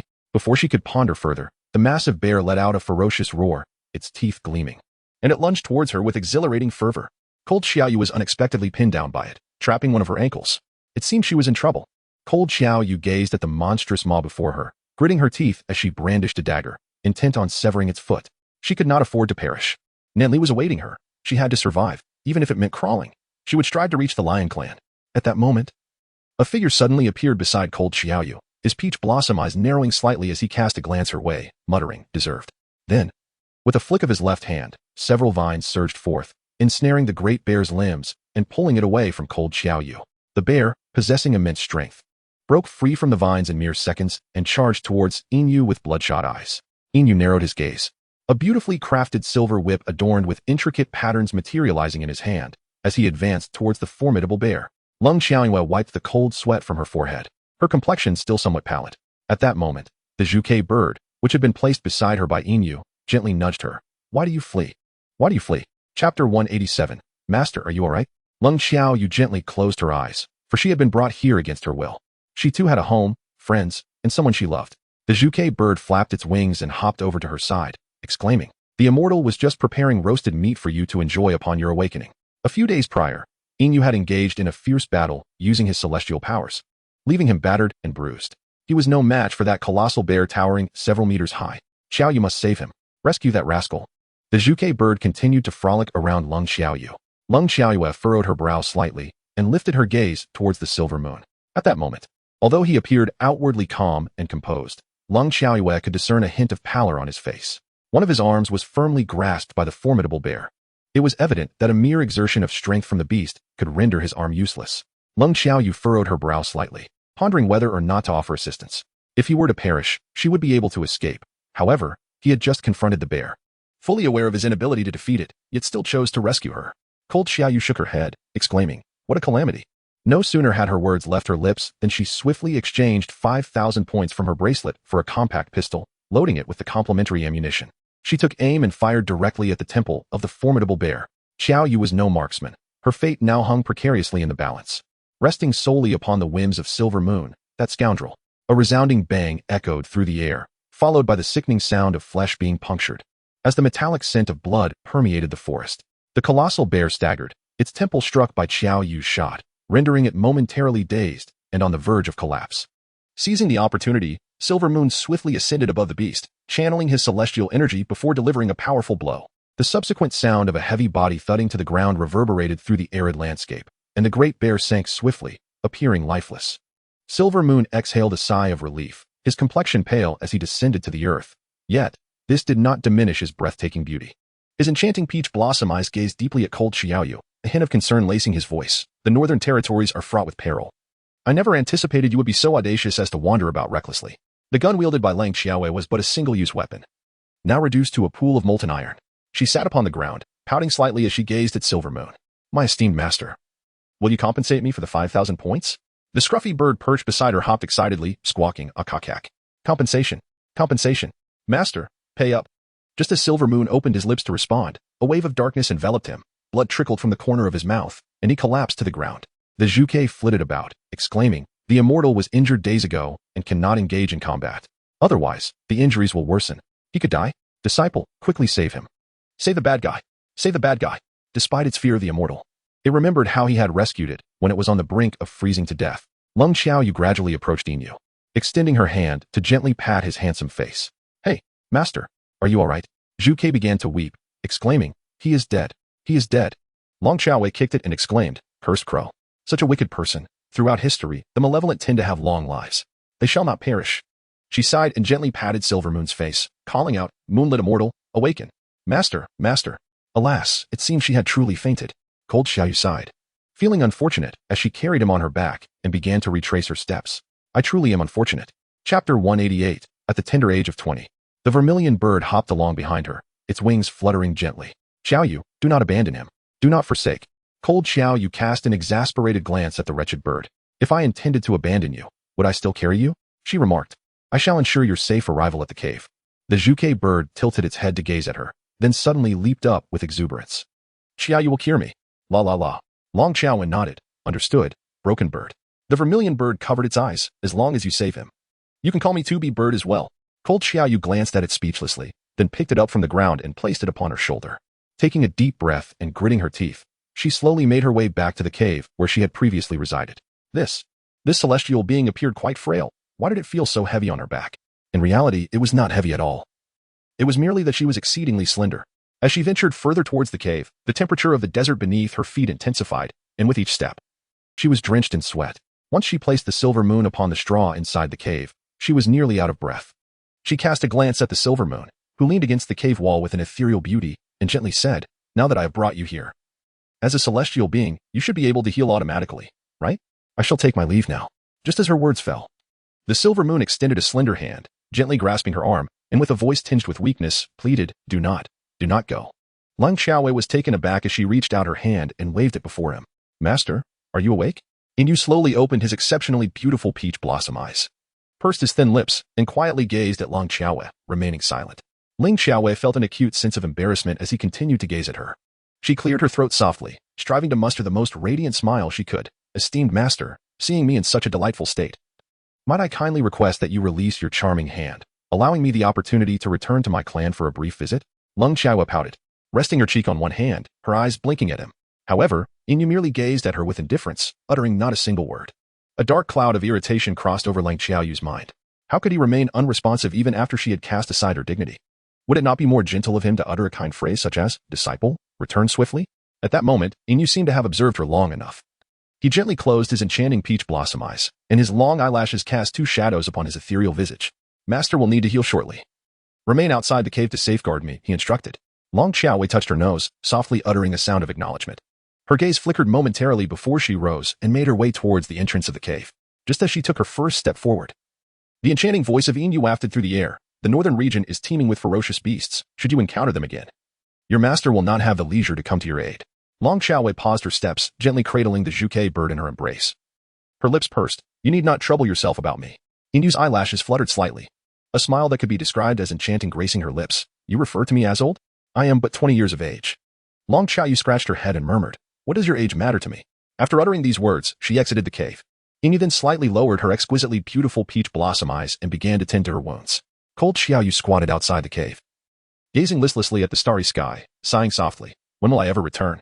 Just then, a figure gradually emerged from the cave, with silver hair cascading down to the ankles and enchanting peach blossom eyes, captivating and unparalleled. Chapter 189. Indeed, a fine material. Lang Xiaoyu hurriedly stood up and grasped Inyu's hand, anxiously bouncing on the spot a few times. Master, you are healed, aren't you? Please teach me the celestial arts. Inyu cast a brief glance at her before continuing to walk ahead alone. Lang Xiaowei busily cradled the Zhuke bird in her hands, then followed closely behind him. He had previously mentioned that if she could grasp the basics of immortal techniques, he would allow her to depart. Thus, she resolved to cling to him relentlessly, compelling him to impart his knowledge of the celestial arts. Just as she was preparing to abandon her dignity and adopt a cute demeanor before him, Inyu halted momentarily, directing his steps towards a nearby tree. With a subtle motion of his left hand, a palm-sized silver plate, intricately inscribed with complex incantations, slowly emerged from the trunk. He casually tossed the silver plate into Lang Xiaoyu's hands, remarking, this contains the records of immortal arts. You may practice on your own.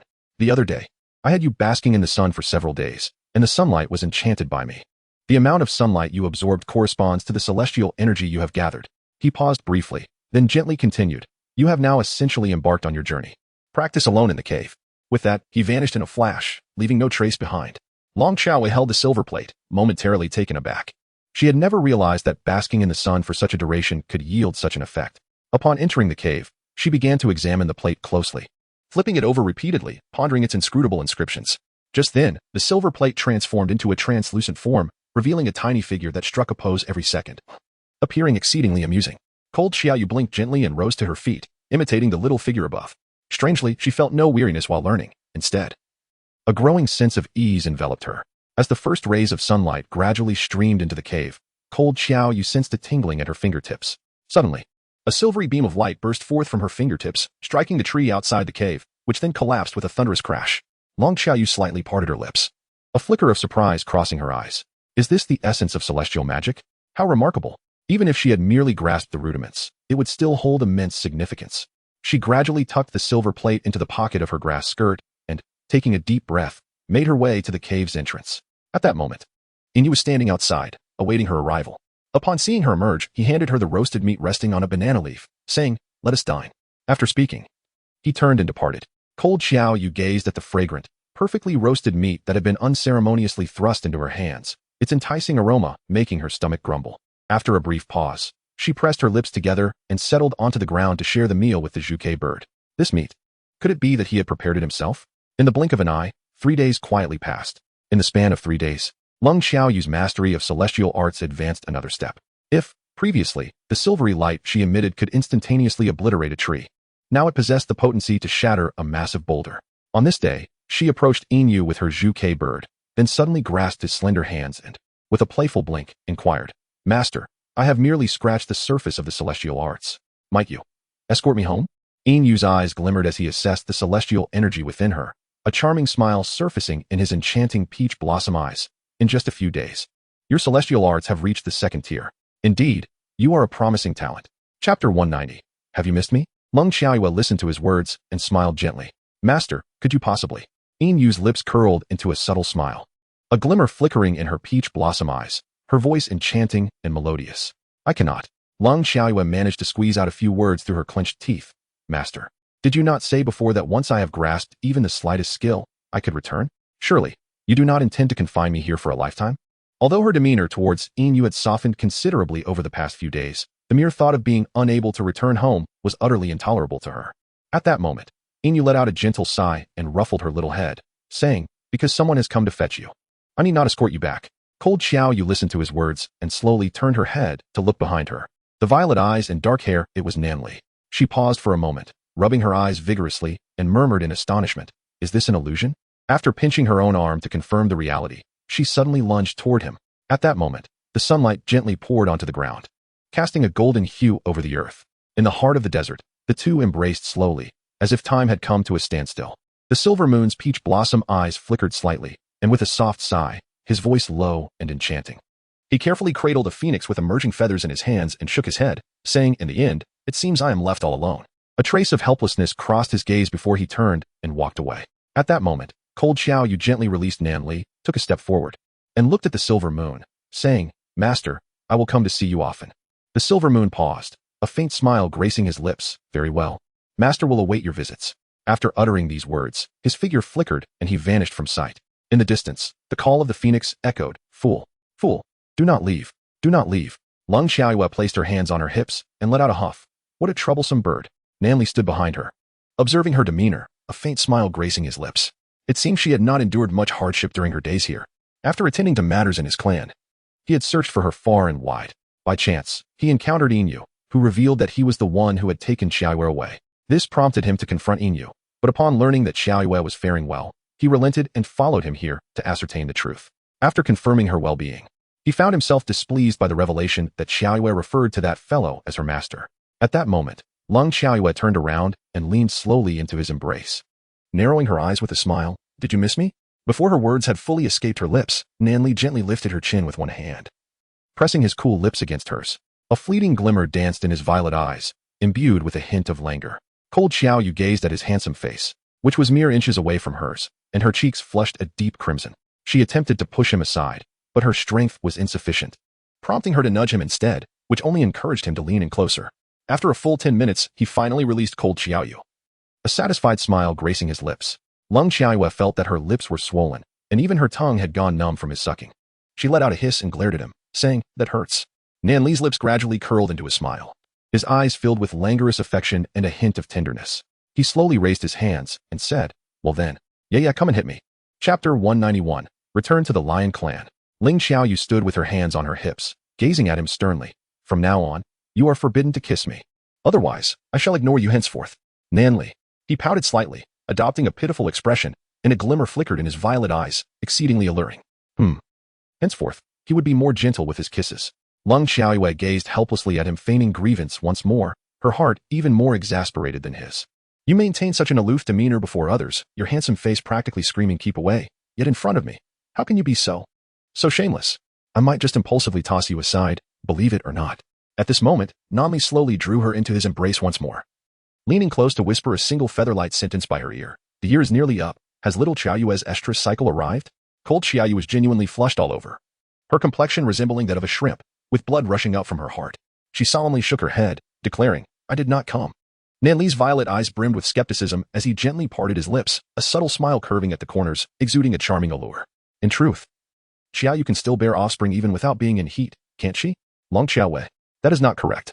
Nanli leaned closer to Long Xiaoyue's ear and whispered softly, I inquired with Wu La, and she mentioned that you do not experience a mating season. You can conceive at any moment. His voice was magnetic and enchanting, imbued with a velvety rasp. It does not matter if we fail to conceive this time. We can certainly try again. His warm breath caressed the back of Lang Xiaoyue's ear, exuding an air of inherent dominance. Lang Xiaoyu let out a soft snort. Revealing your true colors, aren't you, Nanli? This is your genuine self, is it not?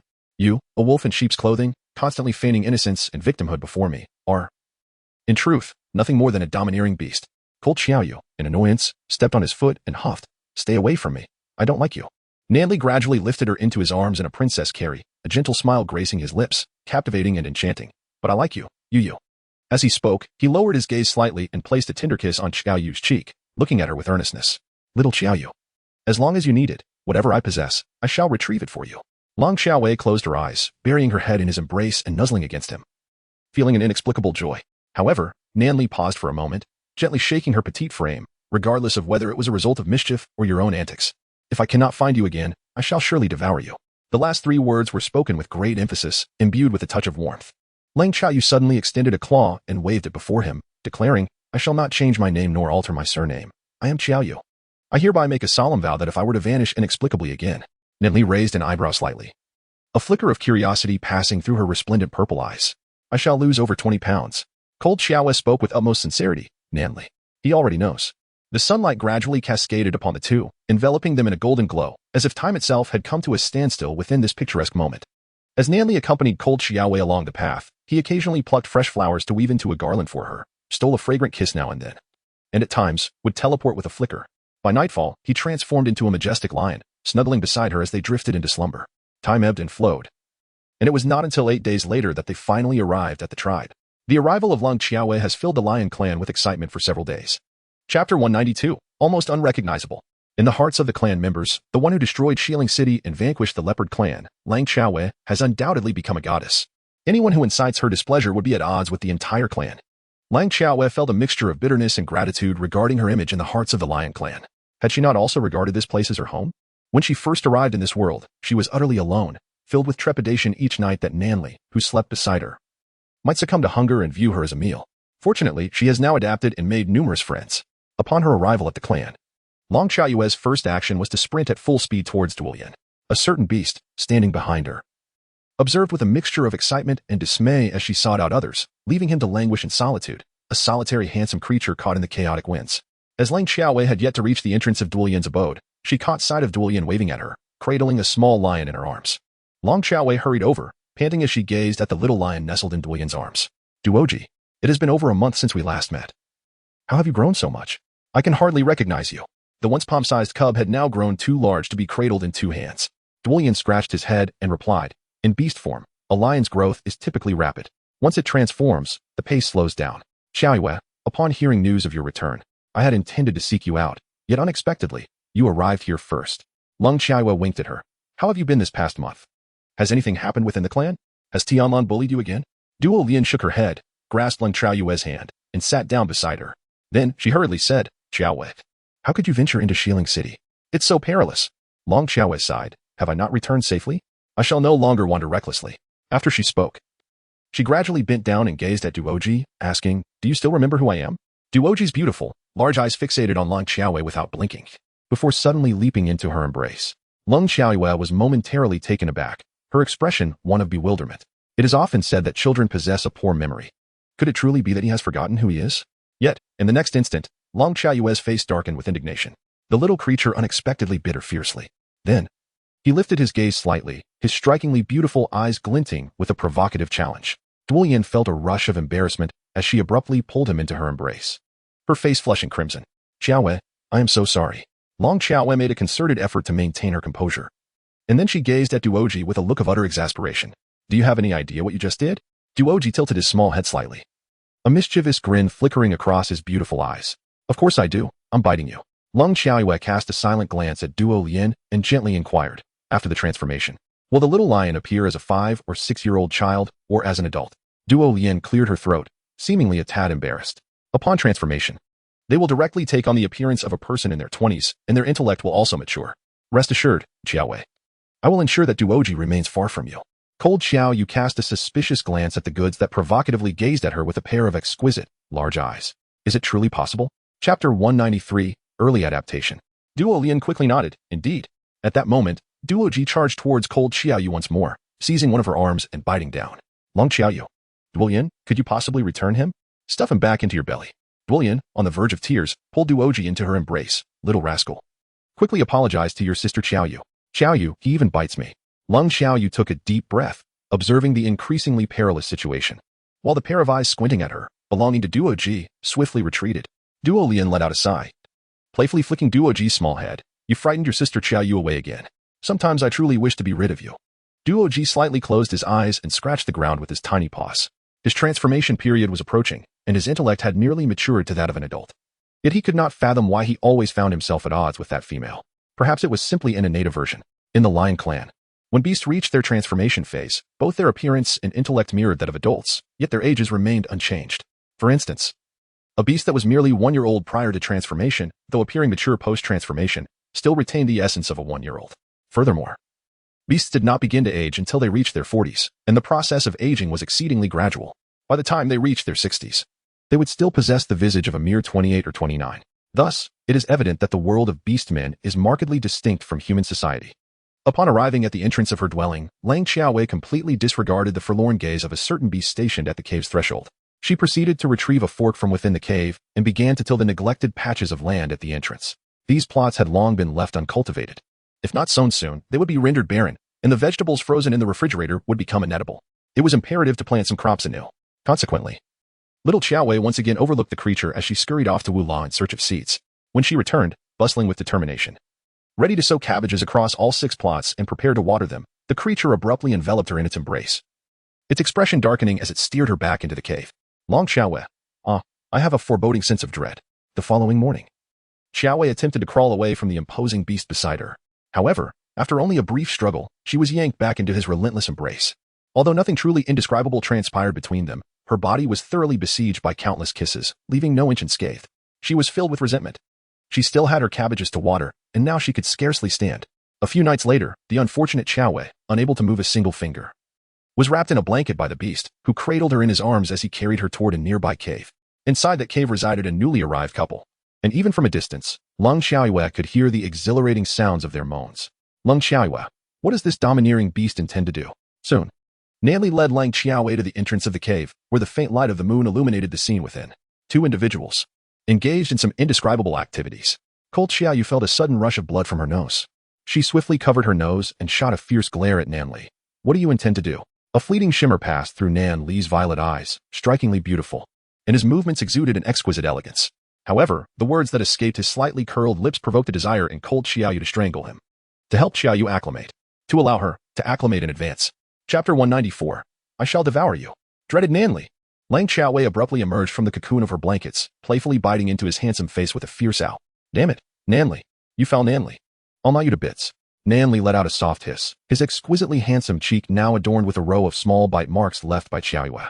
With a weary sigh, he gently patted her little bottom, exclaiming, You error, why the excitement? Lang Xiaowei slapped her forehead, exclaiming, I am indeed excited. Excited enough to want to strike you. A trace of grievance flickered across Nan Li's enchanting violet eyes, rendering her even more breathtakingly beautiful. Under the gaze of his piercing eyes, the initial anger of Lang Xiao Yu inexplicably vanished. Could this truly be the enchanting allure of a great beauty? Just then, the youth within the cave seemed to sense something, and in a state of terror, he cried out, there is someone at the entrance. Moments later, a thunderous roar, akin to that of a lion, erupted from within the cavern. Who dares to intrude and spy upon us? As the fierce lion bellowed and charged forth, Lang Xiaowei felt a wave of embarrassment wash over her. In an instant, Nanli utilized a teleportation technique to swiftly return her to the safety of their den. Upon regaining her composure, she gazed at Nan Li, who remained unfazed, a playful smile gracing his lips. A surge of frustration welled up within her. After all, the clan leader had taken his mate to spy on others engaging in intimate encounters. If such a scandal were to be revealed, it would undoubtedly create a sensation across the continent, thrusting her into the limelight alongside him. Later, as she observed the handsome beast whose face betrayed his unfulfilled desires, she cast a downward glance at her own frail form, nearly ravaged by his attentions. Drawing herself up with determination, she declared, "Warrior, do as you please." Their kisses became fervent and relentless, leaving her body marked in hues of blue and purple, every inch aching. That night, though the beast had not truly touched her, she endured a tumultuous experience that was beyond words, yearning to cry out to the heavens for mercy to spare her from this creature. Before dawn broke, taking advantage of Nan Li's still slumbering form, Lang Xiaowei, her face lined with frustration, applied some herbs to her body and set off with brisk strides to find Xiao Xiao. She felt compelled to visit Yuan Feng, the sweet little lion. Xiao Xiao's home lay at the border of the lion clan, and it took her a full hour to arrive, the morning light illuminating the landscape. Standing at the entrance of Xiao Xiao's den, she spotted a small lion peeking out from behind a large tree, eyes sparkling with anticipation and excitement, mingled with a hint of nervous shyness as he gazed at her. Lung Xiaoyu raised an eyebrow slightly, gazing at the small lion, roughly the size of 2 palms. Hiding behind the tree, she gently called out, "Is that Yuan Feng?" The little lion's charming face instantly flushed a rosy hue, and then it slowly stepped forward, leaping to Lung Xiaoyu's side, lifting its head to look at her. Lung Xiaoyu's lips curled into a faint smile as she embraced him, planting a tender kiss on his small face.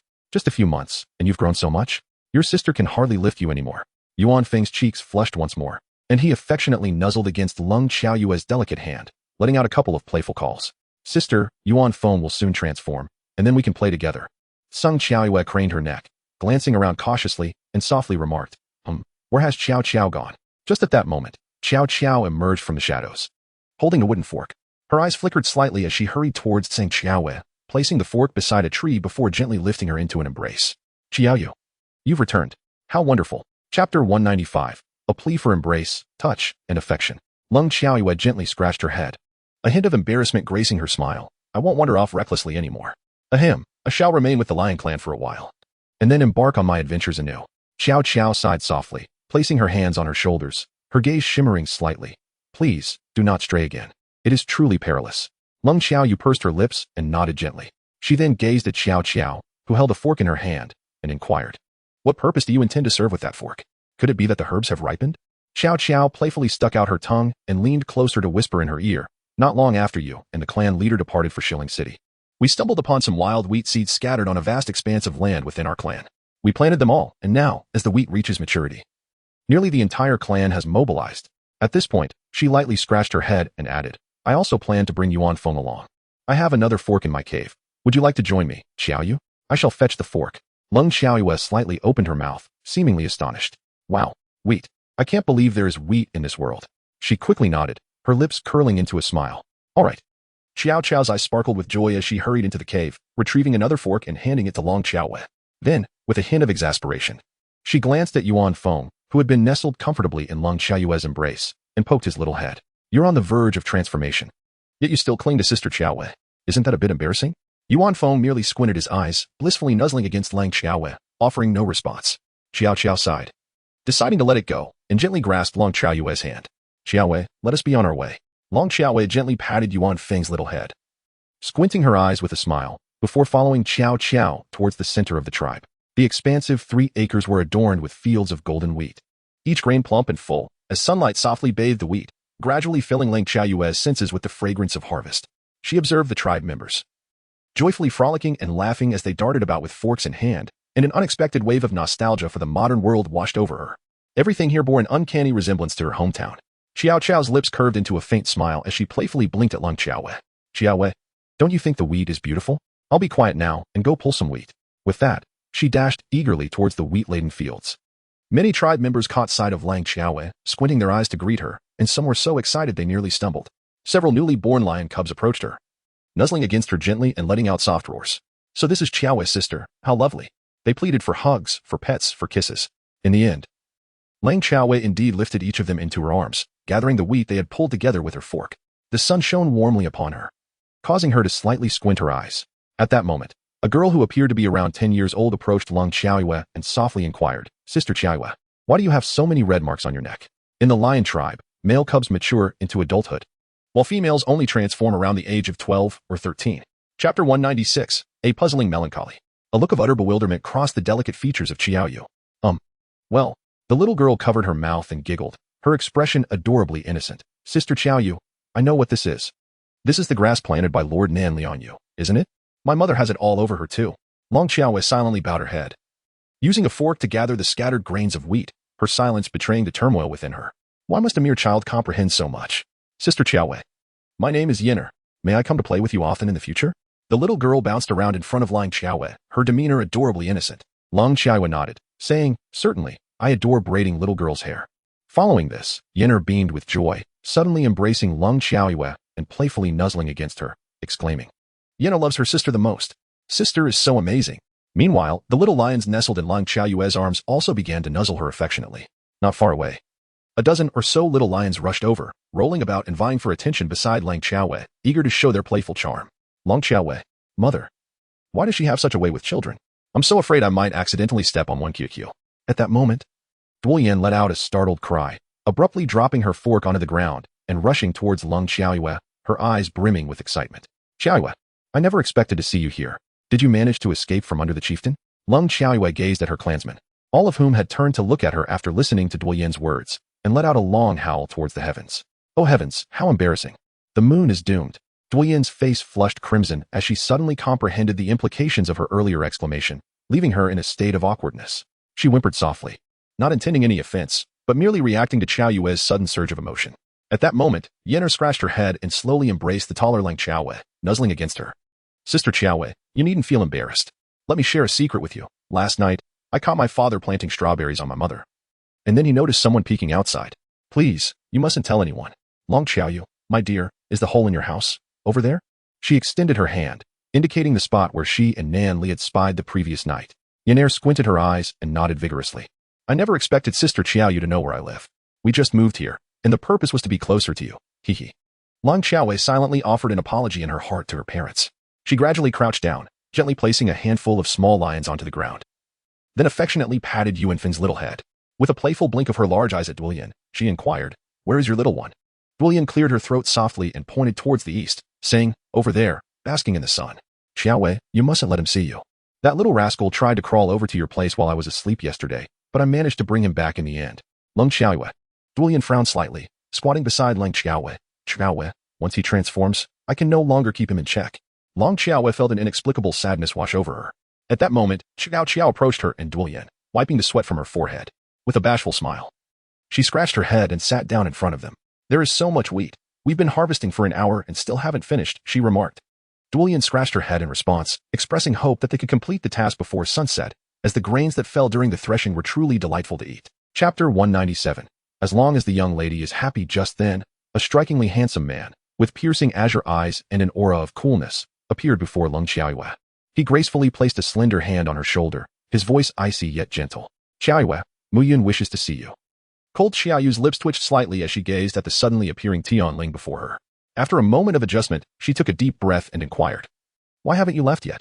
Her implication was clear. Why had this person not returned to their clan? Tion Lan, rarely displaying such emotion, allowed a dazzling smile to grace his lips, rendering the surrounding scenery dim in comparison. His icy hand moved toward Cold Qiaoyu's neck as he remarked, Muyun mentioned he has something for you. Cold Qiaoyu shivered from the chill he exuded, then lifted her gaze to meet his strikingly deep and beautiful azure eyes. Softly inquiring, What is it? Tion Lan's lips curled into a faint smile, and suddenly, he grasped her arm and soared into the air, traversing the forest with remarkable speed. Duo Lian and Xiao exchanged bewildered glances, both equally perplexed. Where's Qiaoyu? At that moment, Cold Qiaoyu's voice unexpectedly echoed back. Duo Lian, Xiao. Do not worry, I will return shortly. There is no danger. Duo Lian bit her lip, staring blankly at Cold Qiaoyu's retreating figure, murmuring, All right. Meanwhile, Cold Qiaoyu was navigating through the woods, her lips twitching in exasperation as she looked at Tion Lan and asked, Tion Lan, where are you taking me? Tion Lan glanced at her, a smile gradually forming at the corners of his mouth, to the shadowy forest. Cold Qiaoyu shook her small head and remarked, I wonder, can't you find another place? Tion Lan gently patted her little shoulder, her voice tinged with chill. We are about to descend. Long Qiaoyu. 3 seconds later, she found herself awkwardly sprawled on the ground. Long Qiaoyu rolled her eyes and gradually rose to her feet, poking the indifferent Tion Lan. who stood there with a subtle smile gracing her lips. I say, you fool, could you perhaps allow me to descend with a bit more grace in the future? Tion Lan placed her hands on her shoulders, her voice cool and detached. No, that would render it quite uninteresting. Long Xiaoyu. Goodness. Is it legal to kill beast offenders in the orc world? Just at that moment, a figure approached, radiating a remarkably intense aura of divinity. With a perpetual smile gracing his lips, the elegant Mu Yun strode gracefully towards Lang Xiaoyu. Miss Qiao, it has been a while. How have you been? Mu Yun's voice was soothing and imbued with a profound sense of security. The corners of Lang Xiaoyu's lips gradually curled into a smile as she gently remarked, quite well. Though I am curious about what you intend to present to me. Mu Yun returned her smile with a subtle grace that was exceedingly pleasant. Since Miss Qiao is being straightforward, I shall also be forthright. A few days ago, I stumbled upon a Qinkuan bag in a secluded mountain. This remarkable item can store various objects at will. I already possess one, and I surmise that you might not yet have one. So I wish to offer it to you. As soon as he finished speaking, a palm-sized bag adorned with intricate runes materialized in his hand, which he tossed towards Lang Xiaoyu. Ling Xiaoyu's gaze flickered as she reached out to catch it, subsequently attempting to place the dagger and the five-clawed dart that lay beside her into the pouch. This little bag remains flat, as if it contained nothing at all. Indeed, it is a remarkable item. Lang Xiaoyu, exhibiting a lack of pretentiousness, offered a subtle smile towards Mu Yun, saying, then I shall express my gratitude. Mu Yun returned a gentle smile, her eyes shimmering, as long as you find joy in it. Chapter 198. Are you still alive? Lang Xiaoyu tucked the small pouch at her waist, and then turned to Mu Yun with a gentle smile. I owe you a favor. Should you ever require my assistance, do not hesitate to ask. Mu Yun responded with a soft smile. You flatter me, my lady. I merely wish to present you with a small token. Lang Xiaoyu pressed her lips together and gently nodded. Very well then, until we meet again. The clan is busy, and I must go harvest the wheat. She glanced at the scorching day, thinking how refreshing the dark forest would be. If only the wheat could thrive in the shadows of the dark forest. Mu Yun raised an eyebrow, a rare twitch at the corner of his lips. Is it truly possible for wheat to take root and flourish in a place devoid of sunlight? Tion Lan, with a kind heart, moved her delicate lips and spoke in a cool voice. Why not suggest that the wheat grows upon you? Lang Xiaoyu's lips twitched slightly as she chose to ignore the icy figure before her. After expressing her gratitude to Mu Yun, she turned to retrace her steps. Through this back and forth, she had already memorized the route. Just as Lang Xiaoyu departed, Tion Lan furrowed his elegant brows and cast a glance at Mu Yun. His voice icy. What do you mean by that? Mu Yun replied. I merely wish for her to feel a bit more at ease with me. An aura of sanctity seemed to envelop him, exuding an air of profound benevolence. Tion Lan scrutinized him with suspicion, yet Mu Yun remained as innocent as ever, as if he were the embodiment of a deity. However, Tion Lan was resolute in not being deceived by that seemingly holy and innocent faade. Behind such an innocent guise lay a heart capable of devious schemes. Before long, he ascended into the air, leaving the scene. Mu Yun sighed softly, his right hand resting thoughtfully beneath his lips, a gentle smile gracing his features, yet a hint of mischief flickered in his eyes. Friend, are you running so swiftly because you fear being infected by me? When Lang Xiaoyu arrived at the center of the tribe, several hours had already passed. By this time, nearly all the wheat had been harvested, and the villagers had returned to their caves with their forks in hand, leaving only a few scattered individuals behind. Lang Xiaoyu sighed. Despite running so swiftly, I still arrived too late. She took a step back, intending to return, when suddenly, a wailing cry resonated in her mind. Lang Xiaoyu. Ahem. It seems I have stepped on something. At that moment, a small hand slowly rose. Xiaoyu, I am Duo Lian. You stepped on my bottom. Lang Xiaoyu's eyebrows twitched slightly as she hurriedly crouched down to assist Duolian to her feet. Why are you still here? Haven't you returned? Duolian pressed her lips together and rubbed her rear, responding, after you left, I became worried about you. Lang Xiaoyu sighed and said, what about Duo Ji and Xiao Qiao from your family? Duo Lian scratched his head and replied, it seems that my mother took Duo Ji away, and Xiao Qiao left with Yuan Feng. Xiaoyu, I am waiting here for you not only out of concern, but also to inform you of something. At this point, Duo Lian suddenly turned serious and gazed intently at Lang Xiaoyu. Lang Xiaoyu picked up a stalk of wheat, rubbed it gently, and tossed the grains into her mouth. After chewing for a moment, she spoke with a somewhat unclear voice. What is it? Duo Lian's expression suddenly brightened with joy as she placed her hands on Lang Xiaoyu's shoulders and shook her excitedly. Xiaoyu, tomorrow is the Silver Moon Festival of the Lion Clan. The Silver Moon Festival, the Silver Moon Festival. As Lang Xiaoyu hastily swallowed a mouthful of wheat, a sudden jolt caused her to choke, her eyes rolling back in distress. I implore you to ease off on the swaying. I might just lose my life. Duolian, feeling a sense of urgency, gently patted her back, encouraging her to expel the morsel. Xiaoyu, you're still alive, aren't you? Woe is me. Chapter 199.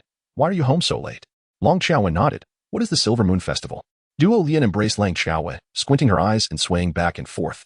It is the grandest festival of the Lion Clan. On that day, All members must weave their own flower baskets and exchange them with their partners. There are countless delicacies, and one dances and sings with their beloved.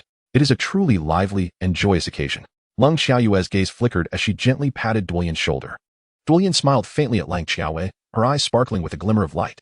Shall we venture into the thicket later to gather the most exquisite flowers and weave a beautiful floral basket? Lung Xiaoyue locked eyes with her, silence enveloping the moment. Was she truly mad or merely feigning insanity? Her male counterpart had vanished for half a year. For whom did she weave these floral arrangements? Duolian's gaze flickered momentarily before she lowered her head, her eyes shimmering with a hopeful radiance, surpassing even the brightness of the moon above. The last Silver Moon Festival. My male counterpart crafted the most exquisite floral basket for me, so many envied it. This year, he will undoubtedly create the most beautiful one again. Inciting envy in many, Duolian's fingers intertwined tightly, and the smile gracing her lips radiated a happiness that evoked admiration. Ling Xiaoyue merely gazed at her in silence. Very well, let her remain lost in the realm of her own fantasies for a little while longer. To savor her fleeting happiness, for her, that would be sufficient. Long Xiaoyue leaned gently against her back, extending her hand to gesture at the stars above, with a snap. She could capture the most beautiful moments in her mind. Now, my hands serve as a camera, click, click, click. If this world is burdened with an abundance of misfortunes, then let us not dwell upon them. Life is fleeting. We must strive to embrace joy and compress sorrow to its briefest form. Having endured great suffering in her past life, she vowed to live fully in this new world, as a form of recompense for herself. Duolian, perhaps your essence has transformed into the stars above, watching over you and little Duoji at all times. Lung Xiaoyue smiled gently at her. Duolian murmured a couple of times, then hurriedly embraced Lung Xiaoyue. Rubbing against her, Xiaoyue, thank you. Let us both take care of ourselves. Come on, let us go pick flowers. Lang Xiaoyue let out a soft sigh of relief. She had finally returned to normal, not in vain for all her efforts. Duolian directly brought her to a mountain where wildflowers blanketed the landscape in abundance. Ling Xiaoyue was taken aback, murmuring, what? These flowers are free. Duolian scratched her head and replied, money? What is that? Lung Xiaoyue shook her head, saying, it's merely an exchange. We have dawdled for so long. If we don't gather the flowers soon, we shall find ourselves without a bouquet for tomorrow. Don't you wish to celebrate the Silver Moon Festival joyfully? Duolian, feeling a bit bashful, replied, I do. Subsequently, she squatted amidst the grass, diligently collecting the flowers without a hint of weariness.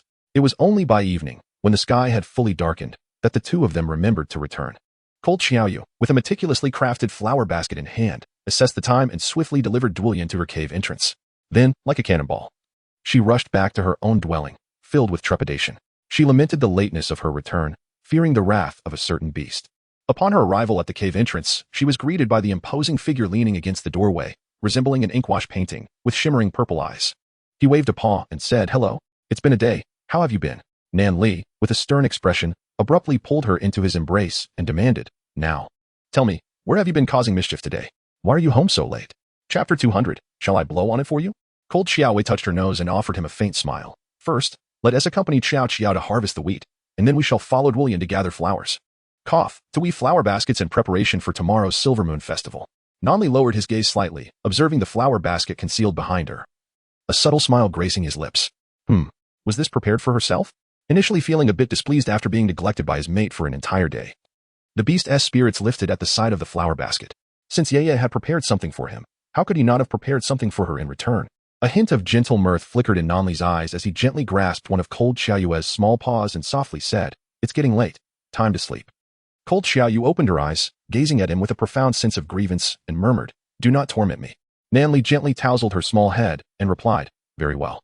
Yet, the outcome was a night of relentless torment.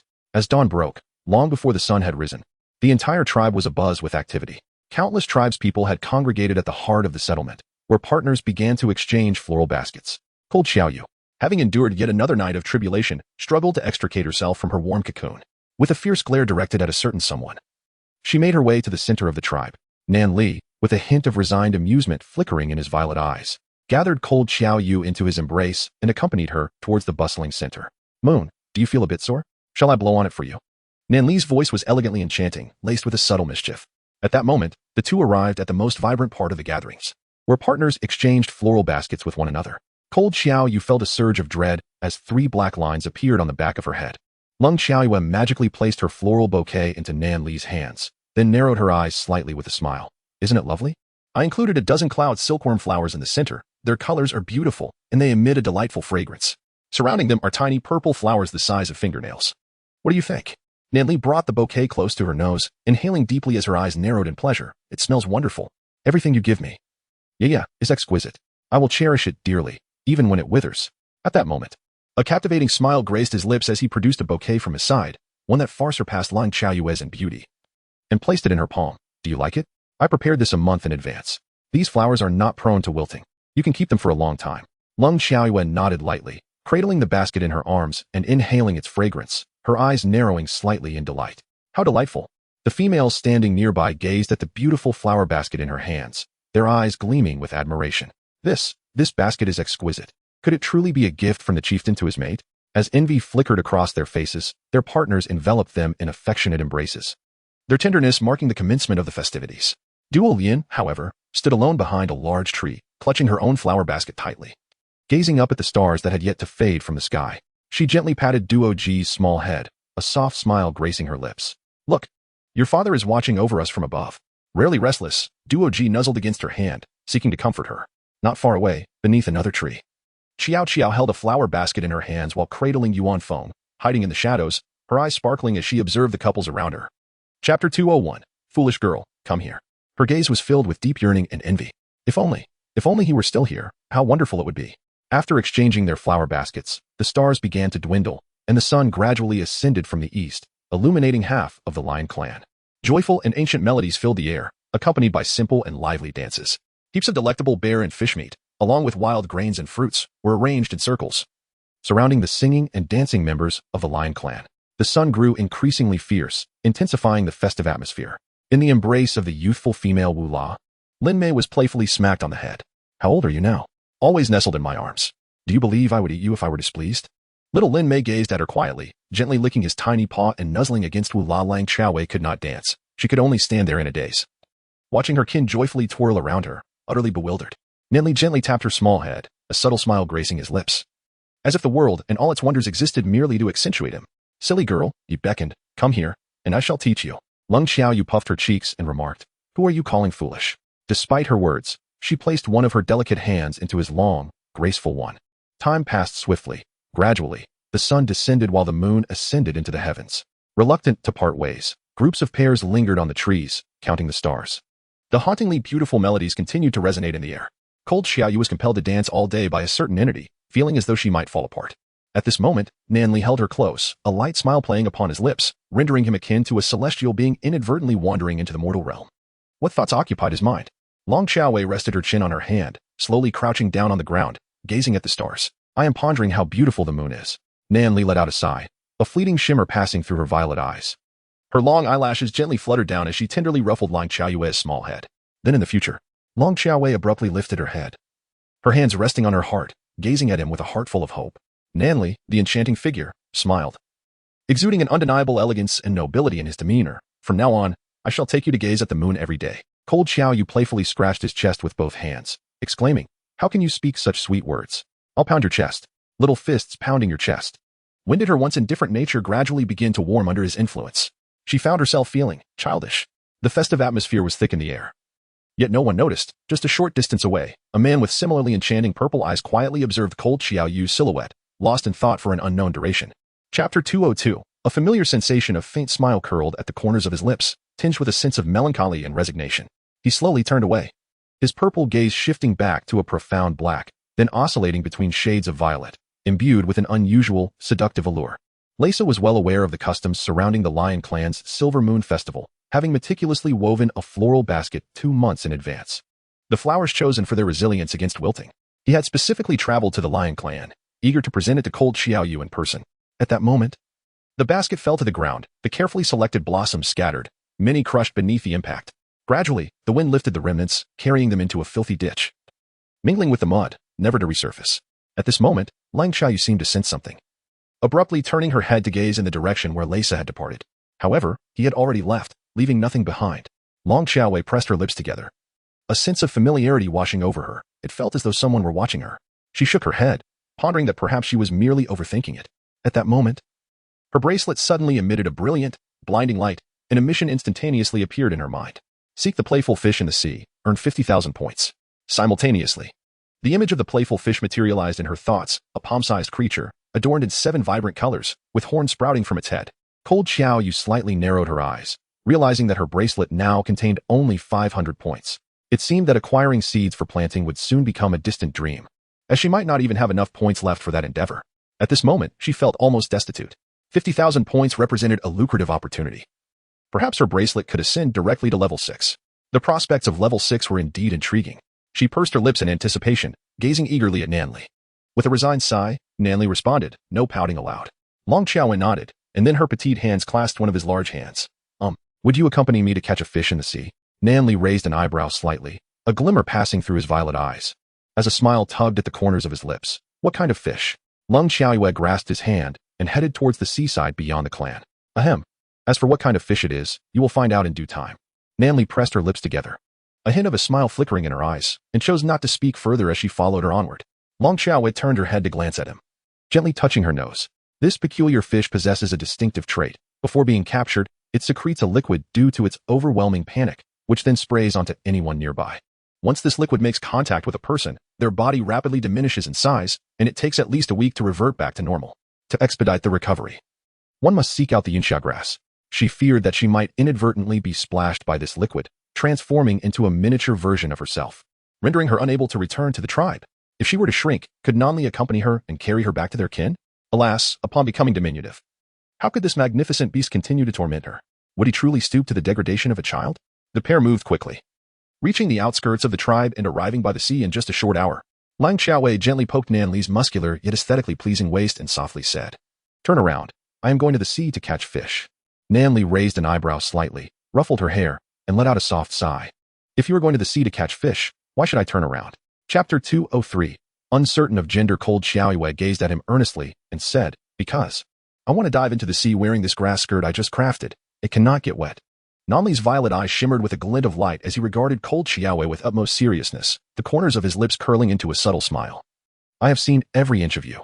Cold Xiaoyue was instantly taken aback, wrapping her arms around his waist and turning him around. With a bully-like grunt, she declared, "I don't care, I simply won't let you see." Nanli let out a helpless chuckle, his voice exceptionally melodious. "Why so domineering?" Cold Xiaoyue murmured while untying the straps of her grass skirt. "I learned it from you." No sooner had she spoken than she removed the skirt entirely and plunged headfirst into the sea. Bubbles surfaced briefly, and then she vanished from sight. In Nanli's violet eyes, a fleeting smile flickered as she delicately placed a finger upon her soft lips. Turning to gaze towards the direction where Cold Xiaoyue had dived, she softly mused, "What kind of fish is she so eager to catch?" Upon entering the sea beneath the cold moonlight, Lang Xiaoyue began to hold her breath and swim eastward, guided by the hints provided by her bracelet in pursuit of fish. This bracelet possessed auxiliary functions, and as soon as Lang Xiaoyue immersed herself in the water, it commenced advising her on the whereabouts of the fish.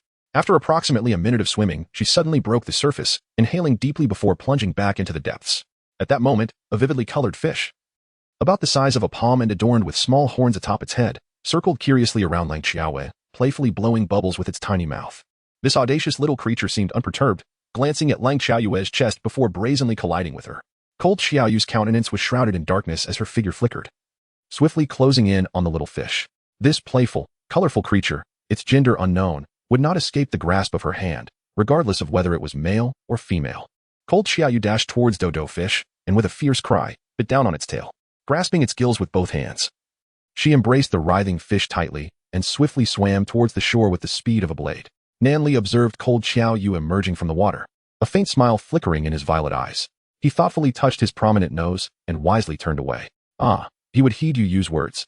There were things he ought not to witness. Resolutely, he averted his gaze. He would take a closer look in the evening. Lung Xiaoyue cradled the wriggling dowdu fish in her arms as she approached the shore. Swiftly, she donned the grass skirt and glanced at the points displayed on her bracelet. 50,000 points. 50,000 points, indeed. How could accumulating points be so effortless? Alas, it was as if a penniless wretch had suddenly transformed into a billionaire. The exhilaration was overwhelming. Moreover, to her surprise, this dowdu fish did not squirt any liquid, marking this as the most gratifying task she had ever undertaken. With a gentle smile, Lang Xiaoyu embraced the playful fish and approached Nanli from behind, tapping him on the shoulder. "Nanli, do you prefer it steamed or slow-cooked?" At that moment, the playful fish began to thrash wildly, its cheeks gradually swelling, as if it were preparing for something. A sudden sense of foreboding enveloped Lang Xiaoyu. With a swift motion of her hands, she intended to toss the playful fish into the sea. However, it was already too late. A pale blue liquid erupted, splattering the recently turned face of Nanli. Lang Xiaoyu, with a swift motion, she struck Dodoyu, rendering it unconscious, and cast it into the vast ocean. Then, with a slight twitch of her lips, she hurriedly extended her delicate hands to wipe the face of the visibly distressed Nanli. Chapter 204. The Beast is Furious. My apologies, Nanli. Are you all right? Please say something. Cold Xiaoyu was on the verge of tears. Had she known, she would have discarded that fish before reaching the shore. Without contemplating the virtues of steaming or slow cooking, Nanli was visibly shrinking at an alarming rate. Cold Xiaoyu was utterly stunned. It was over. 10 seconds later, Nanli had seamlessly transformed into an enchanting little boy of approximately 5 years of age. This little boy was breathtakingly beautiful, so strikingly lovely that it took one's breath away. The oversized blue robe draped over his small frame, enveloping him completely. With a dark expression on his delicate face, he gazed at Cold Xiaoyu, as if he wished to devour her whole. Long Xiaoyue's lips twitched uncontrollably as she gradually crouched down, gently pinching the little boy's calf. Does it hurt? She inquired. The child remained silent, his expression darkening further. Long Xiaoyu cleared her throat softly, feeling a touch of embarrassment as she turned her head away. So it does hurt, it seems. I am not merely dreaming. The corners of her lips twitched as she held him tightly, wrapping him snugly in her robe before rising to her feet. Oh my goodness. At that moment, the young boy gently patted Lang Xiaoyu's shoulder, a hint of resignation gleaming in his violet eyes. Yu, please set me down. I can walk on my own. Indeed, it was Nanli's voice. Though slightly juvenile, it remained melodious. He had regained his composure after the initial shock. Reflecting on the situation with calmness, it was likely due to the fish that Xiaoyu had caught that he had transformed into this smaller form. But it was only for a week, after all. Long Xiaoyu blushed and gently patted him, saying, Be good, stay still. You are too heavy. And I can hardly hold you. The appearance of Lang Xiaoyu suggested that she was merely 17 or 18 years of age, and she was extraordinarily frail. Thus, holding the 5-year-old boy in her arms was quite a strenuous task. Nanli inquired, Xiaoyu, would you accompany me to seek the Yunxia herb? If his memory served him correctly, this particular herb possessed the ability to aid in recovery. Long Xiaoyu scratched her head and said, Given the steepness of the mountains and the distance we must traverse, it would be best for you to take a week to recuperate. During this time, I shall inform the clan that you are unwell and require a period of rest. Long Xiaoyu pondered for a moment before gently placing him beneath a grand tree. Ignoring his protests, she personally dressed him in a new outfit. Nanli glared at Lang Xiaoyu, gritting his teeth as he enunciated each word. Lang Xiaoyu. This marked the first time he uttered her full name. It was evident that the beast was enraged. Long Xiaoyu pinched his picturesque little face and scratched his head, saying, Tisk, so now you know what it feels like to be shy? Chapter 205. The image is gone. Nanli, Xiaoyu, if you desire to bear offspring with me in this manner, I would not mind at all. A fleeting glimmer passed through his violet eyes, and a bewitching smile graced his exquisite visage. When Lang Xiaoyu became infuriated, she raised a hand and playfully flicked his forehead, exclaiming, Is that all you think about, having children? Do you understand why I have consistently declined your proposals? I fear the pain. I have told you that you are all rather twisted. Your size is already daunting enough. Do you truly wish to subject me to such agony? Upon witnessing Nanli's diminutive transformation, Lang Xiaoyu felt an overwhelming sense of fear dissipate, and she candidly expressed her thoughts in an unrestrained manner. Nanli's lovely visage darkened, her violet eyes shimmering with a flicker of light, and a subtle smile gradually graced her lips. So, this is what you have been afraid of all along. Other females harbor no such fears, and you need not be afraid either, for I can be gentler. Cold Xiaoyu's expression darkened, and with a hint of irritation, she flicked his forehead. Do you believe I won't spank you? Nanli remained silent, a subtle smile gradually gracing his lips. He then extended his hand, as white and smooth as jade, to gently tousle Cold Xiaoyu's hair, softly replying, You may certainly give it a try.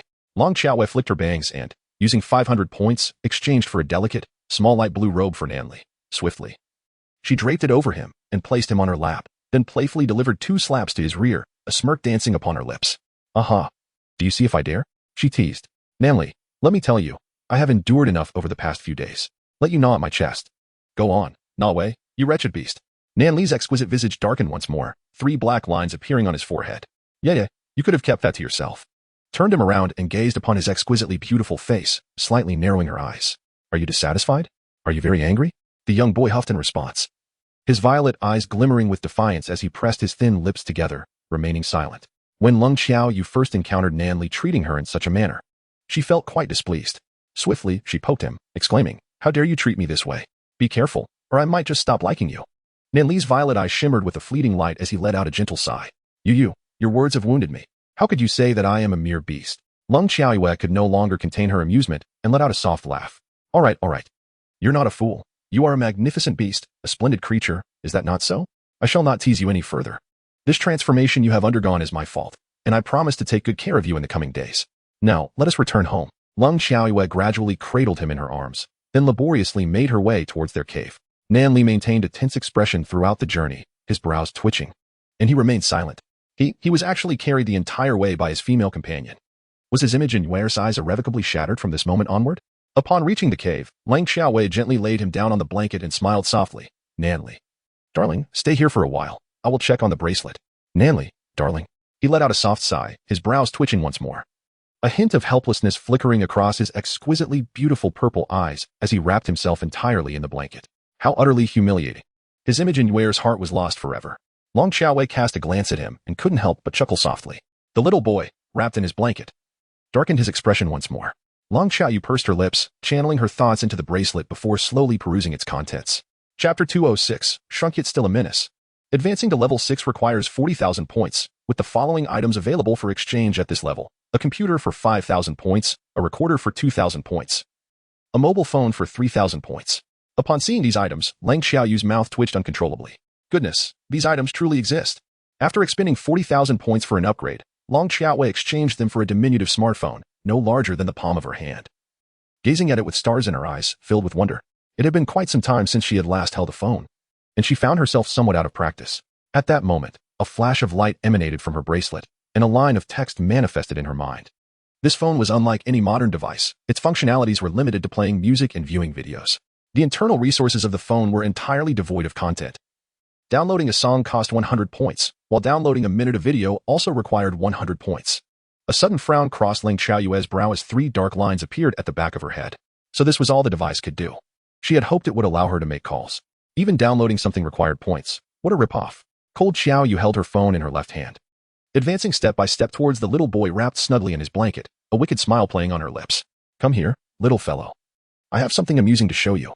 Taking advantage of her walk, she downloaded a 10-minute video of the animal kingdom with 800 points, featuring nothing but lions.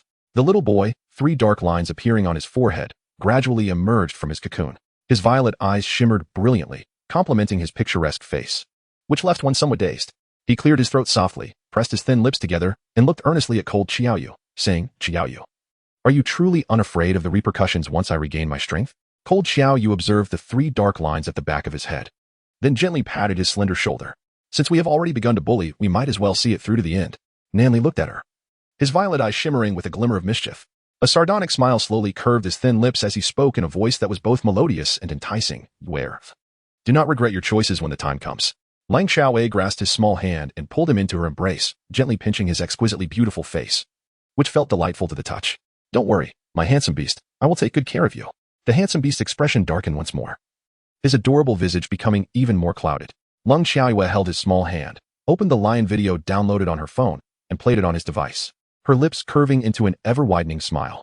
The little boy calmly gazed at the screen with his violet eyes, and after a while, a faint smile graced his lips, making his cherubic face all the more enchanting.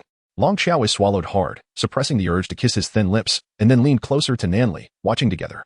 Before them was a scene of a robust lion in pursuit of an antelope, its horns partially gnawed away, nearly falling into the lion's jaws. The intensity of the moment escalated. A faint smile curled at the corners of Nan Li's lips, his violet eyes shimmering like the morning stars in the sky. He spoke. This lion is rather feeble. I could catch that antelope in 3 seconds. Cold Xiaoyu gazed at his exquisitely crafted, ethereal visage with a sense of helplessness, softly inquiring. Pray tell, how is it that you remain so composed? Are you not astonished to find your kind nestled within a small box? Nan Li's lips gradually curled into a subtle smile, which, to Xiaoyu's dismay, caused her cheeks to flush involuntarily. Cold Xiaoyu felt a sense of embarrassment. This individual, even in a diminished form, remained a source of calamity. Chapter 207. Are you not delighted? This is evidently nothing more than an illusion. The contents within are mere fabrications. Nan Li pondered for a moment before gently speaking. Cold Xiaoyu felt a wave of embarrassment as she marveled once more at the intelligence of this beast, which was truly no exaggeration. If it were any other creature, it might have been frightened to death by now. She cradled the young boy in her arms and then exchanged 100 points for a minute-long video of 2 individuals engaging in intimate activities. With great care, she began to explain, My dear beast, you see, you need not transform into your original form to conceive offspring with me. The beast's strikingly handsome face, capable of causing great turmoil, flushed slightly as it subtly turned away. Lang Xiaowei slapped her forehead in exasperation. Forget it. Let's not discuss this anymore. She then spent 100 points to download a song called Anxiety, cranking the volume to its maximum and blasting it into Nan Li's ears. Observing the handsome beast's expression darkening with each passing moment, she couldn't help but feel a surge of delight within her. Oh, so this was the exhilaration of teasing the young. She switched off her phone and tucked it away in her chinkoan pouch, then cradled Nanli in her arms. Her eyes sparkling with mischief as she said, "You've shrunk so much these past few days that you can't hunt. And the food in the fridge is nearly gone. I'll carry you to the forest to catch a big bear, and then I'll cook for you." Nanli's delicate brow furrowed slightly, a flicker of concern passing through his violet eyes. Yeah, with your frail little body, can you truly take on a bear? Perhaps it would be better if I went alone. Cold Xiaoyu poked him with annoyance. "You little beast, you're not even as tall as my legs. You're so tender that a big bear could swallow you whole." Nanli sighed softly, a hint of helplessness flashing through his beautiful purple eyes. He gently wrapped his delicate little arms around Cold Xiaoyu and nuzzled against her. "Where, rest assured, no matter how I change, I will always protect you." His voice, still somewhat childlike, brought a slight warmth to Cold Xiaoyu's heart. She gently patted his lovely, smooth black hair that cascaded over his shoulders. "Little Nanli, at your tender age, there's no need to act so mature. You can be a bit more endearing. Ahem, you may consider me as your mother." Nanli's expression darkened once more, his brows twitching slightly. You? Are you really happy that I have turned out like this?" As Lang Xiaoyu cradled him and ventured into the depths of the forest, she narrowed her eyes slightly, a smile playing on her lips. "Not at all," she mused. "She is exceedingly joyful. This way, no one will torment her at night, and her delicate frame shall be liberated. Soon." She arrived at a secluded spot in the woods, placing a banana leaf beneath a tree before gently laying him upon it. With a tender gaze, she pressed a kiss to his soft cheek. "Beastie, wait for me here. I am quite formidable now, so you needn't worry about me. I have learned some skills from my rather unremarkable master, which are sufficient to deal with the big bear." The handsome beast nodded lightly, instinctively wishing to embrace Lang Xiaoyu and ruffle her hair, only to realize he could not reach her. Nanli sighed softly, shaking his head, a hint of helplessness flickering in his violet eyes as he gazed at Lang Xiaoyu with an expression that radiated madly affectionate indulgence. Yu is merely concerned for him, which is why she forbade him from hunting. After Lang Xiaoyu had departed, the young boy let out a sigh, gazing at his small arms and legs, the corners of his mouth twitching slightly. Chapter 208. My name is Duoji, what is yours? Gradually, a chill enveloped him. Leaning against a tree, his beautiful face adorned with a sign that read, "Do not approach." At that moment, a little lion, its eyes filled with malice, gently leaped to Nanli's side, circling him a few times before landing on his lap. Roar. "Hello, which family do you belong to? How did you transform so quickly?" Nanli narrowed his icy purple eyes and quietly regarded the creature. The little lion also consented to observe him in silence, letting out a soft growl. "My name is Duoji. What is yours?" The young boy remained silent, his cheeks darkening slightly, seemingly embarrassed, as he turned away. Just then, a somewhat frail female, pursing her lips, searched anxiously through the forest. "Duoji, where are you? Don't scare your mother." After a while, her keen eyes finally spotted Duoji resting on a child's leg, and she hurried over, embracing him tightly. "We agreed to take a stroll, and yet you ran off again. You are still so young. Why must I worry so?" At that moment, Duolian slightly parted her lips, gazing at the young boy with astonishment. You, how come you look so much like the clan leader?" "The clan leader? You have mistaken me for someone else." Duolian nodded in a daze, appearing somewhat bewildered. She took a few steps forward, then abruptly returned, crouching beside the young boy. "Little cub, why do you look so small after transforming? Such a beautiful little female. Why aren't you returning to your den? Did you get separated from your mother?" The young boy remained silent, his lips pressed together, lashes casting shadows on his face, his aura growing colder. "Little cub, would you allow Annie to take you home?" Duolian endeavored to present a warm smile, striving not to frighten the little one. However, in the next instant, the child resembling the clan leader vanished, leaving only a banana leaf fluttering in the wind. Duolian blinked in disbelief, rubbing her eyes vigorously, and let out a cry, plopping down onto the ground. I encountered a ghost." As darkness enveloped the sky, she sobbed while making her way back to her den. "Xiaowei, I must find Xiaowei. I need to tell her that I saw a ghost QQ." Shortly after she departed, the young boy slowly approached from a distance, his short legs moving with purpose, his beautiful face expressionless and somewhat cold, yet still irresistibly alluring, inciting an overwhelming desire to kiss him. Fortunately, he had teleported away just in time. Otherwise, he feared he would lose his sanity. The young boy once again sat atop the banana leaf, gently closing his purple eyes, long lashes casting shadows upon his cheeks, creating an enchanting allure. Now, his mental power could be derived not only from the bracelet but also through the absorption of scattered energy in the air. In his feminine presence, he displayed one demeanor, while in front of others, he exhibited another. He believed he must be gentle and smile more in front of his little Yaya to bring her joy. At that moment, Lang Xiaowei stood atop a tree, confronting a towering bear, approximately 2 or 3 meters tall. She gently huffed, "With so many wounds inflicted by me, do you not intend to surrender?" Chapter 209. Brothers, the victor and the vanquished. The enormous bear glared menacingly at her, then let out a furious roar and charged towards her. A chill flickered in Long Xiaoyue's eyes as a silver beam emanated from her fingertips, striking fiercely at the heart of the great bear. Instantly, its heart was drenched in blood. The bear seemed reluctant to perish so easily, frantically lunging towards the large tree beside Lang Xiaowei. With a swift motion, Lang Xiaowei descended from the tree, positioning herself behind the great bear. In an instant, her fingertips emitted several strands of white light, striking the vital points along the bear's massive frame. With a thunderous crash, it collapsed to the ground, its gaze towards Lang Xiaoyue filled with profound resentment, its eyes refusing to close even in death. Lang Xiaoyue, stylishly brushing aside her bangs, rested one arm on it and playfully patted its rear before striding towards Nanli. Dear brother, in the game of kings, the victor and the vanquished are determined. You have lost, so do not harbor such resentment. In your next life, may you be born into a fortunate fate. Do not be like a bear that is devoured. Even being born as a rabbit would be preferable, for the rabbit folk are undeniably adorable. Long Xiaowei advanced a few more steps, pondering that she would soon have to embrace Nanli while dragging along a hefty bear, undoubtedly exhausting herself. It would be wiser to transport the bear into the cave first, and then return for Nanli. She nodded to herself and proceeded to pull the bear towards her dwelling.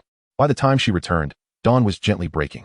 To her displeasure, 3 males accompanied a rather unappealing individual, striding through the woods with their heads held high, their already crooked mouths twisting into more pronounced sneers. With a soft huff through her nose, she glanced at the males beside her, berating them one by one. Look at yourselves, each more unbearable than the last. Although my popularity has waned, I am still one of the most beautiful in the tribe. You shall not easily win my favor. Tion Lan snorted coldly, radiating haughtiness. At that moment, she abruptly turned to gaze at a strikingly beautiful young boy sitting not far away. His eyes gently closed, his features exquisite. Her gaze became momentarily entranced. The boy seemed to sense her scrutiny, abruptly opening his enchanting violet eyes to meet hers with a chilling demeanor. Tion Lan's heart fluttered slightly as she eagerly approached him. The males trailing behind her hurried to follow, also heading towards Nanli.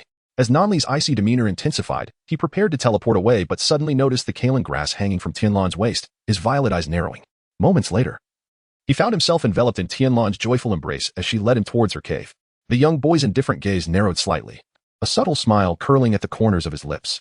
It appeared he harbored a hint of mischief. 10 minutes later, an exasperated Lang Xiaoyue arrived, breathless and flustered.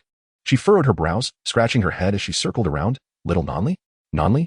You haven't been taken away by wolves, have you? Don't scare me. I just arrived a bit late, cursing under her breath.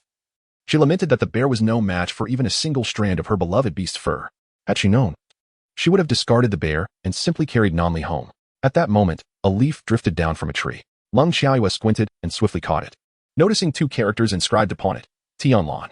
This was a unique script of the Lion Clan, unmistakably written by Nanli and strategically dropped from the tree, perfectly timed to fall into her hands as she passed beneath.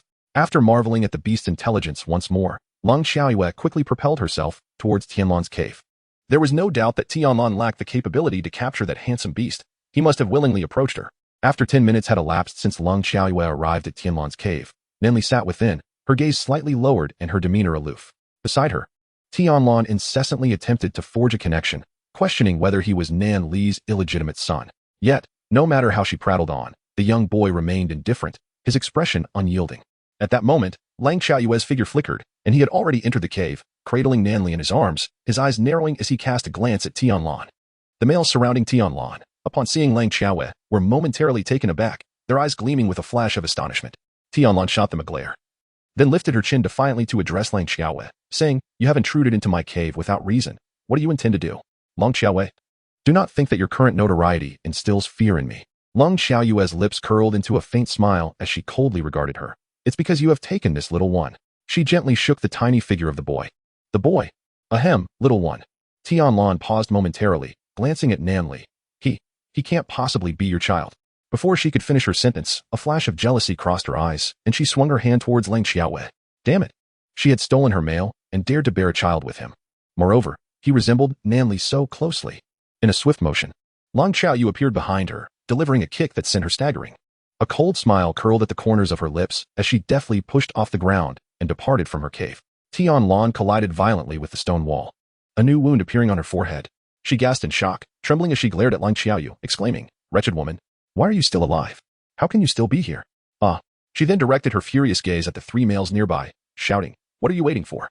Get out of my sight." Now, the 3 males, seemingly fearful of inciting her wrath, hurriedly retreated. At that moment, a female adorned with a few fresh flowers and a cold smile suddenly appeared before Tion Lan, raising her chin slightly. "Greetings, I am Yun Shan of the Fox Clan. childhood friend of Tion Lan. We share a common enemy. Meanwhile, Lang Xiaoyu had taken the young boy into her cave, laying him gently on the blanket. With her arms crossed, she huffed, "Speak up, Xiao Nanli, what was your intention in allowing Tion Lan to capture you?" A beguiling smile graced Nanli's lips. His violet eyes shimmering as he touched his finger to his delicate mouth, stating, "She possesses Jialan grass, which can heal your wounds." As soon as he finished speaking, he extended his small, jade-like hand, gently grasping one of Lang Xiaoyu's feet. He crushed the Jialan grass in his palm and applied it to her injury with an exceptionally tender touch, his gaze filled with affection. Chapter 211. Farewell, little cutie. You do not think that I am oblivious to your attempts to conceal your injury. It was inflicted when you caught the fish. The poisonous weeds in the water left their mark. You must not bear scars, Yu. Nanli gently pressed his lips together and reached out to ruffle Lang Xiaoyu's hair. You're not silent because you have fallen for me, are you? A charming smile played at the corners of his mouth, slightly enchanting, akin to a blooming mandala flower, radiant and captivating. The words spoken by a 4 or 5-year-old boy struck an oddly peculiar note. Lang Xiaoyu sighed softly, cradling him in her arms as she deftly removed his outer robe and nestled under the covers with him. Beast, it's time to sleep. To claim that she was not moved would be untrue. In order to avoid leaving a scar, her usually fastidious nature allowed Tion Lan to hold her for an extended period. Nanli exhaled a sigh, freeing himself from Lang Xiaoyu's embrace, and gently ruffled her hair. I am your male. If anyone should hold, it should be me holding you. He extended his arms, enveloping Lang Xiaoyu in his warm embrace. Cold Xiaoyu's brows twitched slightly, filled with doubt about whether she might inadvertently crush him. Having fallen asleep only as dawn approached, they awoke to find it was already midday. Nanli had long since risen, his gaze cast gently downwards upon Cold Xiaoyu, his eyes brimming with an exquisite blend of madness, affection, and tenderness. However, upon awakening, little Xiaoyu completely overlooked his presence. Rubbing her eyes, she gathered several blankets into her arms, seizing the opportunity to bask in the glorious sunlight outside. The once ignored magnificent beast's eyes glimmered with a hint of sorrow, his lips pouting ever so slightly. With his current diminutive form, he appeared irresistibly adorable. Enough to draw a nosebleed from little Xiaoyu. She placed her hands on her hips and shot him a glare. No acting cute. Nanli. Cold Xiaoyu wrapped the little boy snugly in the blanket, then gently kissed his cheek, her eyes sparkling as she waved goodbye, saying, "Farewell, my little darling." Subsequently, this mischievous creature bounced away in search of Duolian to play. Nanli observed. A glimmer of wickedness gradually crossed his gaze, his fingers lightly caressing his delicate lips, each movement exuding grace and elegance. Yu, once I grow up, you shall undoubtedly regret your actions during these past few days. As Lang Xiaoyu emerged from the cave, she caught sight of Duolian, whose complexion appeared somewhat pale as she cradled Duoji in her arms, walking along the path. Upon noticing Lang Xiaoyu, Duolian's eyes sparkled with excitement, and she rushed toward her, exclaiming, "Xiaoyu, have you come to find me? I must tell you, last night in the woods, I encountered a little cub." Cold Xiaoyu listened to her description and couldn't help but let out a soft laugh. She quickly reassured her, saying, "Don't worry, that's not a ghost. That's a distant cousin of Nanli." Duolian's eyes widened in surprise. Is that true? Lang Xiaoyu gently patted her shoulder, exclaiming, "Indeed, I truly did not anticipate that Nanli would be unexpectedly caught by Duolian yesterday and mistaken for a female. One can only imagine the extent of his psychological trauma." Lang Xiaoyu gently patted her shoulder, saying, "Come, let us find a place to converse properly." Duolian nodded in agreement and followed her as they departed. Unbeknownst to them, 2 figures lurked behind a tree, casting sinister glances at Lang Xiaoyu. Chapter 212. We have long aware of your presence, a female with a slightly crooked mouth let out a soft huff. I wonder, Yinshan of the Fox clan. Is your concoction truly effective? Yinshan adjusted the flowers adorning her head and coldly replied, "My poison is unique to the Fox clan. A mere touch will cause her entire body to decay." Tion Lan, visibly impatient, looked at her and inquired, after trailing her for so long, "Have you devised a means to administer the poison?" Yinshan furrowed her brow slightly. "Why are you so anxious? Just follow her." Tion Lan shot her a sidelong glance, thinking to herself, if it weren't for the urgency to eliminate Lang Xiaoyu swiftly, would I really stoop to collaborating with a creature as repugnant as you? Lang Xiaoyu and Duolian strolled to a nearby hilltop, where they began to engage in conversation. Duoji appeared rather unruly, persistently pawing at Lang Xiaoyu's hand. Unfazed, she continued her dialogue with Duolian, accustomed to the little creature's antics. Meanwhile, Yinshan narrowed his eyes slightly and stealthily moved to a tree not far from Lang Xiaoyu. There, he poured the poison concealed within the leaves onto his hand and suddenly hurled it towards her. Cold Xiaoyu narrowed her eyes slightly, then suddenly blew towards the poison that had been scattered, instantly coating Yinshan's face with it. She stylishly flicked her bangs and let out a soft huff. "I had already noticed you, sneaking behind me. I must ask, what brings you here when you were doing just fine in the Fox clan?" As she spoke, a knowing smile graced her lips, and her gaze, sharp as a torch, turned towards Tion Lan. "Surely, you do not intend to collaborate with her to eliminate me, do you? Let me guess what that powder was." Poison? The Fox clan's lethal toxin? Tion Lan had once shown her this type of poison, cautioning her that the Fox clan was rather fond of using such methods to poison others, urging her to be wary. She never expected to encounter it today. Yunshan glared at her coldly, hurriedly brushing the powder off his face, and planned to rush to the Fox clan for the antidote.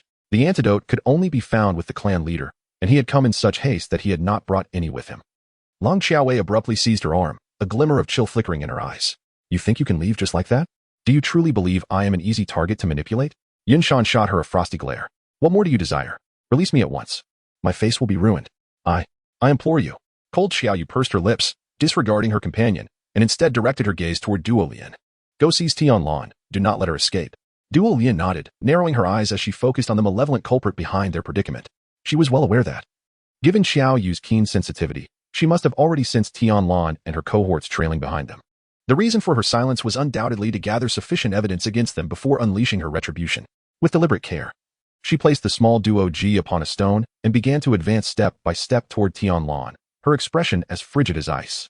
Startled by the intensity of her demeanor, Tion Lan glanced at Yunshan, who had already been apprehended by Cold Xiaoyu. Muttering a curse under her breath for his ineptitude before attempting to flee. In a sudden surge, Duo Lian dashed behind her, her slender arms swiftly capturing Tion Lan's wrists. Drawing upon an unexpected reserve of strength, her eyes glowed with determination. No matter how fervently Tion Lan struggled, Duo Lian remained steadfast, gripping her tightly. This time, she was resolute in avenging her fallen male. Cold as ice, Xiaoyu embraced Duoji with one arm while grasping the unusually pale Yushan with the other. Her gaze frosty as she approached Tion Lan. Chapter 213. Understanding. Subsequently, she inexplicably procured a thick vine, and with a swift motion, bound both Tion Lan and the decaying-faced Yushan. Handing Duoji over to Duolian, she seized the vine, a mocking smile gracing her lips. Gentlemen, every misdeed eventually demands its toll. Come, let us seek justice at the Elder Council of the Lion Clan. Tion Lan and Yunshan exchanged a glance, fear gradually creeping into their eyes, and then summoned every ounce of strength to struggle against their bonds. The Elder Council? No, they refused to go. They must not go. Those old codgers would undoubtedly impose a severe punishment upon them. Lung Xiaoyue gently stroked her chin with one hand, a cold smile gracing her lips. You have no say in this. She then signaled Duolian to return to the cave first, and with a graceful display of lightness, she led Tion Lan and the others swiftly towards the Elder Council. The Lion Clan's Elder Council was nestled within a grand cavern at the heart of the Lion Clan, which also served as the locale where Nanli typically conducted her affairs. As Lung Xiaoyue arrived at the entrance of the Elders' Council cave, several elders swiftly emerged, their expressions tinged with urgency as they inquired about the whereabouts of their clan leader, who had seemingly vanished for several days. As Lung Xiaowei grasped the vine, the image of the 5-year-old Nanli appeared vividly in her mind. She cleared her throat softly and touched her nose. He had been engaging in overly vigorous activities recently, and his health had somewhat deteriorated. He mentioned needing to rest within the cave for a few days. As soon as she finished speaking, the elders exchanged knowing glances, their eyes reflecting understanding. Ah, so the clan leader had been exerting himself too intensely with his mate during the night, a depletion of vitality, necessitating a period of rest. They comprehended. Even these old fellows experienced such moments of vitality depletion. Upon observing their expressions, Lang Xiaowei realized they had misunderstood the situation. However, the matter at hand was of utmost importance. Nanli, I apologize for putting you in this predicament. She abruptly pulled Tion Lan and Yunshan towards the elders, softly stating, the female beside Tion Lan is Yunshan from the Fox clan. She conspired with Tion Lan to harm me. When Yunshan attempted to cast poison upon me, I merely exhaled, and thus the toxin was redirected onto her own visage. This poison, unique to the Fox clan, is known as the Heavenly Corruption Toxin. Even a trace can cause decay. Her face has begun to rot, and this serves as irrefutable evidence. After Lung Xiaoyue finished speaking, she completely disregarded the pale anger etched on Tion Lan and Yunshan's faces and casually threw out another bombshell. Moreover, the death of Duolian's male bear is intricately linked to Tion Lan. Yes, she deceived everyone into believing that there was only one bear in the forest, leading Duolian's male to pursue it, while in reality, there was a whole pack of bears. Esteemed elders, the council is responsible for addressing significant matters within our clan, is it not? Then I implore you to take action against them. Cold Xiaoyu, with an icy demeanor, abruptly pushed the two individuals forward, causing them to fall to the ground. Their faces smeared with dirt, and their expressions ashen. Cold Xiaoyu, you truly are a shameless wretch. Are you deliberately stealing others' males? First, you took my beloved Tion Lan, and now you've also snatched away Tion Lan's Nanli. You, before Yunshan could finish her tirade. Cold Xiaoyu indifferently stuffed a handful of dirt into her mouth, softly uttering, fool. Yunshan glared at her with eyes ablaze, muffled cries escaping her lips. At that moment, Elder Wu nodded gently towards Cold Xiaoyu, his demeanor respectful. Rest assured, Miss Qiao, we shall handle this matter with utmost care. Following this, he and the other elders began to deliberate slowly. Chapter 214. A life in peril. A few minutes later, several elders approached cold Xiaoyu with a semblance of reverence. Miss Qiao, how does this course of action strike you? We propose to sever one of Yunshan's arms, inform her clan leader of her transgressions, and subsequently return her to the Fox clan. As for Tion Lan, we suggest revoking her title as the first beauty, administering 30 lashes, and confining her within the Lion clan's dungeons for a decade. As the moonlight shimmered, Lang Xiaoyue's gaze flickered momentarily before she gently nodded in affirmation.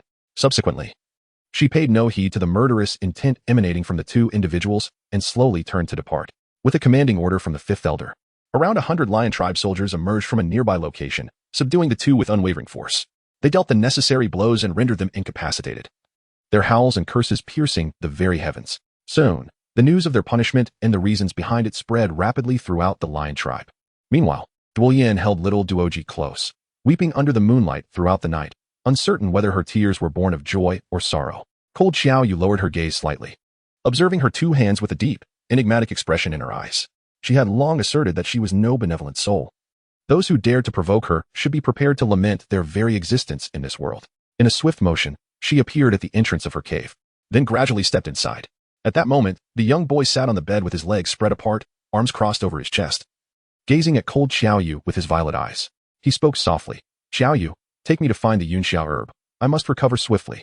Long Xiaoyu touched her nose and said, isn't this rather adorable? Handsome beast. The young boy slowly rose to his feet, looking at her with utmost seriousness and declared, You must accompany me to seek the Yunxiao grass. Lang Xiaoyu gazed at him with a lingering affection. Then, what if I come to miss the way you are now? The young boy's brows twitched slightly. Yeah, do you perhaps prefer my current appearance? Long Xiaoyu touched her nose, twisted her hands behind her back, and smiled faintly. Indeed. Nanli took a deep breath, extended a small hand to grasp Long Xiaoyue's, and gradually walked forward, saying, I spotted a cloud and mist grass to the north. Long Xiaoyue sighed as she cradled him in her arms, then began to walk briskly towards the north. Alas, it was not that she wished for him to remain small, but his current form was simply adorable. If she were the one to shrink, he would certainly not want her to grow, would he? After all, a petite Xiaoyue would undoubtedly be even cuter, she mused shamelessly. Indeed, there was a cloud-hued grass in the north, a fact Lang Xiaoyue had long been aware of but had kept to herself. To her surprise, he had keenly spotted it. She plucked the grass and gently placed it into his hand. As the little boy slowly brought the cloud-hued grass to his mouth, Lang Xiaoyue quietly took a step back, preparing to flee.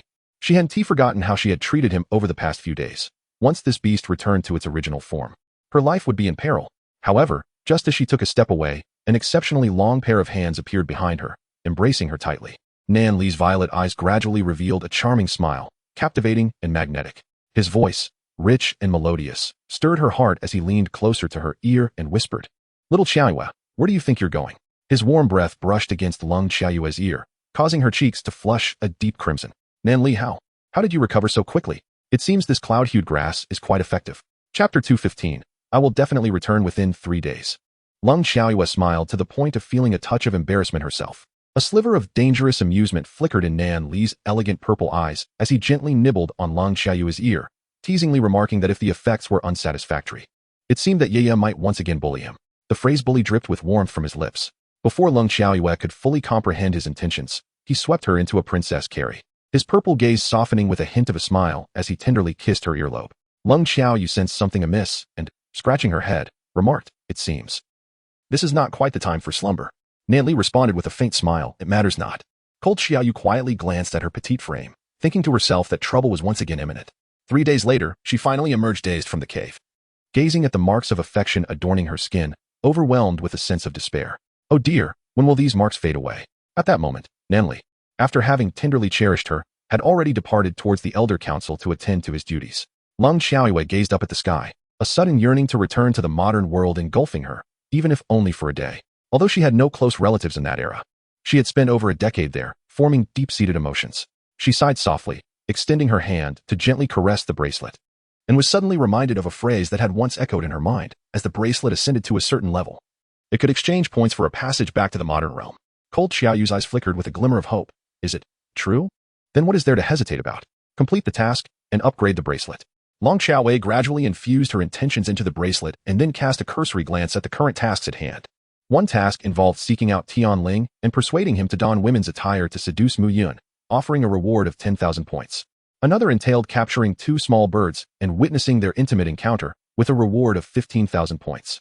The last task required establishing a small school within the Lion clan, promising a reward of 50,000 points. The first two tasks, both of the highest point value, elicited a sense of exasperation from Lung Xiaowei, as 3 dark lines appeared on her forehead. The third task seemed somewhat reasonable, but the other 2 were rather unscrupulous, weren't they? However, aside from these 3, the remaining tasks were trivial, offering only a few dozen to a few hundred points each, making it seem implausible to accumulate even 10,000 points within a year. Lung Xiaowei took a deep breath, then inscribed a line of characters outside the cave with a stone. Dearest Xiao Nanli, your Yaya is off on a mission. And I assure you, there is absolutely no danger this time. I swear, I shall return within 3 days. QQ. These characters were unique to the Lion clan. And during her leisure time, Lung Xiaowei had learned some simple ones, making it effortless for her to write this line. After pondering for a moment, she felt it was insufficient. The great beast might become upset. She needed to devise a way to cheer him up. Lung Xiaowei pondered for a moment. Retrieving her phone from the cosmic pouch, she then downloaded a song, carefully placed it at the cave entrance, and swiftly departed. The wind tousled the ink of a Jiangnan scholar as he painted a fan. The sky gradually suffused with hues that permeated his azure robe. A paper kite, intended to mimic a colorful phoenix, fell from her paper umbrella, creating ripples in the water. A melodious tune began to resonate softly. This song depicted a romantic encounter between 2 lovers, imbued with sweetness that entranced the listener. Surely, after hearing it, the beast would be less irate, wouldn't it? Not long after Lung Xiaoyue's departure, Nanli approached the cave, a glimmer of amusement in his violet eyes. In his long hands, he held a stunning bouquet, fragrant and enchanting, as he made his way toward the cave. Chapter 216, Reluctance to Observe. Yeah, on my way back, I gathered many flowers you adore. Do come out and take a look. His melodious and magnetic voice reached her ears just as he spotted the inscription at the cave's mouth. He placed the flowers on the ground, a slight twitch at the corner of his brow, as that delightful voice echoed in his mind.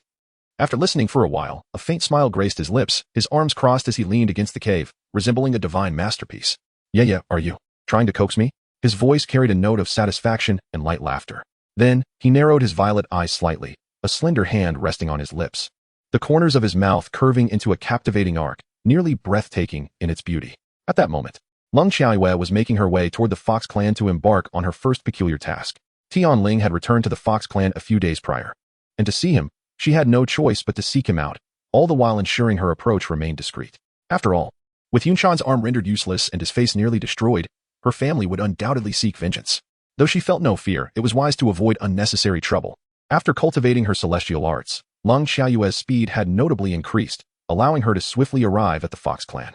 She pressed her lips together, seizing the opportunity to quietly slip into the inner sanctum of the clan, making her way toward the dwelling of Tion Lan. Not long ago, she had learned from Tion Lan himself the location of his abode. As she approached the entrance of Tion Lan's tree hollow, the sound of rushing water reached her ears. A subtle twitch of her lips hinted at her thoughts. Could he be taking a bath? Would she then have to wait outside for a while? At this moment, she had no desire to witness the enchanting sight of a handsome man emerging from his bath. Just then, Tion Lan's voice gently resonated in her mind. Come in. Lung Xiaoyu gently blinked her eyes, then slowly stepped inside. Before her stood Tion Lan, his bare back facing her, a physique exquisitely sculpted, with muscles rising and falling rhythmically with each breath. Chilling droplets of water cascaded down his alluring form, gradually dripping onto the ground. In his hand, he held an object resembling a wooden bucket, filled to the brim with water, seemingly intended for bathing. Lung Xiaowei suddenly covered her eyes, her lips twitching uncontrollably. What on earth? What a shocking surprise. What does this colossal ice block intend to do? Tion Lan slowly turned around, placing the wooden bucket on the ground, and then approached Lung Xiaowei step by step, a faint smile gracing his lips, cold yet undeniably charming. Little Xiaowei, what brings you to seek me? Due to prolonged exposure to the air, his skin bore a slight flush, enhancing his allure to an irresistible degree. Lung Xiaoyue's brows twitched slightly as she said, Could you perhaps don the grass skirt first? Tion Lan paused for a moment, a glimmer of coolness passing through her eyes, and smiled at Lung Xiaowei. Are you feeling shy? Lung Xiaoyu tilted her head to gaze at the sky, remarking, I have seen it before. So what is there to be shy about? Men are all the same once they shed their garments. I often observe Nanli. Tion Lan sighed softly, then donned the grass skirt that lay beside him. He placed his hand gently upon Lung Xiaoyu's shoulder, seemingly unaccustomed to smiling, but after a considerable pause, he managed to curve his lips into a faint smile. Speak, what brings you to me? Lung Xiaoyu touched her nose and offered him an awkward smile. Hey there, buddy. In an attempt to draw closer, she rested a hand on his shoulder, her lips attempting to curl into a radiant smile. Chapter 217. An unpleasant event is looming. Tion Lan. It seems that an unfortunate incident is about to unfold. Lung Xiaoyu scratched her head. her gaze flickering as she glanced around. With a sheepish smile, she remarked, "You see, could you possibly disguise yourself as a female, perhaps by adorning your hair with a couple of flowers? Then you could try to entice Mu Yun." After her suggestion, she gently patted Tion Lan's chest, exclaiming, "Oh, I knew you would be reluctant. Just look at how bashful you've become." Nevertheless, in the interest of advancing our relationship and becoming good companions, as Lung Xiaoyue chattered on, her words faltered and came to a halt, for she beheld the visage of Tion Lan, where cracks were beginning to manifest one after another. Lung Xiaoyue touched her nose and asked, "What is the matter with you?" Tion Lan pressed her thin lips together, expressionless as she embraced Lung Xiaoyue, then carried her outside the cave and closed the entrance behind them. Ling Xiaoyu. Indeed, those 10,000 points are not easily obtained. A faint glimmer flickered in her large eyes, and she then squatted at the entrance of the cave, placing a stone before her and gently tapping it with a small wooden stick. "I was but a wretched soul, transported to this foreign realm and beset by bandits. The bandits proclaimed that I must disguise myself as a female to entice Mu Yun, lest they flay the skin from Xiaoyu and extract her tendons. Sob, sob, sob. Oh, great brother inside the cave, please save me." Inside the cave, Tion Lan's forehead twitched slightly, a hint of helplessness passing through her azure eyes. Was she truly so inclined towards such dark humor? Very well, she would indulge her whims. After all, it would cost little more than a morsel of flesh and might bring her some amusement. Slowly, Tion Lan opened the cave door, her gaze icy as she regarded her. Softly uttering, "Stop tapping, come inside." Lung Xiaoyue sprang up energetically, tossing aside the small wooden stick in her hand as she lunged toward him, exclaiming, "Good person. Thank you, thank you."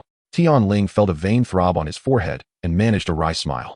Moments later, following Lung Xiaoyue's instructions, he donned a feminine grass skirt and proceeded with her toward the dark, shadowy forest. Originally, Lung Xiaoyue wished to adorn him with a few pale blue flowers, but Tion Lan vehemently refused. Thus, he had no choice but to make his entrance in this manner. In the shadowy forest, Mu Yun leaned against a large tree, squinting slightly at the sky. A profound aura of sanctity enveloped him, yet inadvertently, there was an undercurrent of malevolence, accentuating his strikingly handsome appearance. After arriving at the dark forest, Lung Xiaoyu concealed herself behind a grand tree, subsequently pushing Tion Lan out to observe discreetly. When Tion Lan, adorned in feminine attire, stood beside Mu Yun, the corners of Mu Yun's brows twitched slightly, nearly causing him to tumble from the tree. He cleared his throat gently, his demeanor regal and handsome. Those who beheld his countenance felt as though they were enveloped in a divine radiance, experiencing an unparalleled sense of comfort. He cast a sidelong glance at Tion Lan and shook his head, inquiring, "What are you doing?" Tion Lan, with a frigid gaze, looked at him, parted her lips as if to articulate something, yet ultimately refrained from voicing her thoughts. Xiaoyu mused that upon first encountering Mu Yun, she wished to confess, "In truth, I have harbored feelings for you for quite some time." However, no matter the effort, the words eluded her, and as she opened her mouth, a wave of nausea instinctively washed over her. As she continued to observe, Tion Lan could no longer suppress a wave of queasiness, supporting herself against the tree as she coughed softly. Mu Yun, taken aback, touched his strikingly handsome face, the corners of his lips twitching slightly. "Am I truly so repulsive to you?" At that moment, he unexpectedly caught sight of the concealed Lung Xiaoyu behind the tree, a slight smirk forming on his lips as understanding flickered in his eyes. "Ah, this little girl is likely engaged in the task assigned by her bracelet, which probably involves persuading Tion Lan to approach me in some manner." Chapter 218, The Truth Behind the Deceit. Lung Xiaoyue observed the appearance of Tion Lan, her lips twitching slightly. A mere blink of the eyes and a subtle beckoning gesture could very well be deemed seductive, and in an instant, 1,000 points would swiftly find their way into my bracelet. Mu Yun narrowed her exceptionally beautiful eyes, a reassuring smile gracing her lips as she directed her gaze towards Lung Xiaoyue, saying, "Xiaoyue, do not hide. I have spotted you." Cold Xiaoyu felt a flush of embarrassment as she gently pressed her lips together and slowly emerged from behind the tree. With a shy smile, she greeted Mu Yun. "Hi." Mu Yun nodded slightly, her figure flickering as she descended from the tree. A warm smile spread across her lips as she approached Cold Xiaoyu. "Have you come to undertake a task?" Cold Xiaoyu marveled at the prowess of the ability users, absent-mindedly touching her nose and clearing her throat. "Indeed. As for the nature of that task, I shall refrain from disclosing it for now." Mu Yun took a step closer, his smile deepening, an aura of sanctity enveloping him, instilling a sense of tranquility within Cold Xiaoyu. Could that task possibly involve having Tion Lan seduce me? The depths of Mu Yun's eyes resembled a swirling vortex, capable of ensnaring one's spirit. As Cold Xiaoyu gazed into those captivating eyes, she found herself gradually entranced, as if under a spell. Just as she was about to nod absent-mindedly, a sudden realization struck her, prompting her to wave her hand dismissively and chuckle awkwardly. "No, that's not the case." Standing nearby, Tion Lan's lips twitched slightly, a trace of icy disdain flickering in her cerulean gaze. "Cold Xiaoyu, your lies seem to bring you an unusual sense of comfort." Lung Xiaoyue, She has once again discovered a new skill of Tion Lan, her sharp tongue. Muyun's lips curled into a charming smile, one hand gently resting on Lung Xiaoyue's shoulder, her voice soothing and reassuring. This task must have granted quite a few points, hasn't it? Lung Xiaoyue touched her nose and remarked, indeed, it's quite a sum. Sufficient to exchange for dozens of bottles of soy sauce. Muyun let out a gentle sigh, extending her slender fingers to pinch her little face. Her voice laced with a hint of seduction. So, what precisely do you desire to obtain with those points? Lung Xiaoyue felt somewhat unaccustomed to his intimate gesture and took a slight step back, smiling as she said, it is certainly good to receive such attention. Muyun gently smiled, softly wrapping his arm around Lung Xiaoyue's shoulders. He then slowly turned his gaze towards Tion Lan, an inadvertent hint of mischief flickering in his eyes. Tion Lan, come here quickly. Cold Xiaoyu found herself momentarily taken aback as he draped his arm over her shoulder. This person, exuding an aura of divine radiance, surely could not be the type to take advantage of others, could he? Tion Lan, upon hearing his words, furrowed her brow slightly, casting a glance at Cold Xiaoyu before letting out a sigh and making her way towards Muyun. Muyun gradually released Cold Xiaoyu and then approached her, a faint smile gracing his lips. Come now, give me a wink. Lung Xiaoyu. Tion Lan. He slightly furrowed his exquisitely shaped brows, a flicker of surprise passing through his azure eyes as he blinked at him. Muyun's lips curled into a gentle and harmless smile brimming with satisfaction. Come, wrap one hand around me. Tion Lan. He pressed his thin lips together, one hand draping casually over Muyun's shoulder. Muyun nodded, his strikingly handsome face radiating warmth and innocence. Very well, now. Say Muyun, you are so handsome. Lung Xiaoyue's brows twitched sharply as she cast another glance at Muyun. Could this individual truly be as innocent and harmless as they appeared? Her disbelief was palpable. Chapter 219. Muyun, you are so handsome. Tion Lan's lips twitched as well. Upon witnessing Lung Xiaoyue's eyes brimming with anticipation, she bit her thin lips and, with a sense of resignation, uttered, Muyun, you are so handsome. Muyun's smile deepened, radiating an aura of innocence and charm. At this moment, the bracelet worn by Lung Xiaoyue shimmered subtly, swiftly adding 10,000 points to her existing total of 5,900. She exhaled deeply, her relief palpable, and then cast a grateful glance at the two figures before her. Brother Muyun, the dashing Tion Lan, your efforts were truly appreciated. Tion Lan's lips twitched slightly, as if at a loss for words. Please do not seek my assistance for matters like this in the future. Lung Xiaoyue gently touched her nose and said, the first time I teased you was for the sake of completing a task, and the second time I asked you to tease someone else was also for the same reason. I can't help but wonder if my bracelet has developed a fondness for you.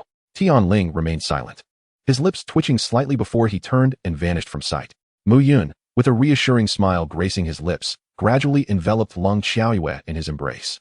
His long eyelashes fluttered softly as he addressed her. Should anything arise again, remember to seek me out. Lung Xiaoyue gazed at his hand that encircled her own, feeling a sense of unease. She took a step back, her lips gradually curving into a smile. All right.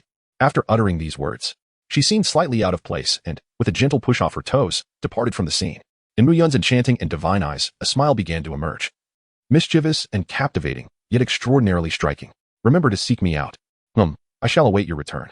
His voice carried an enigmatic undertone, yet it was exquisitely melodious.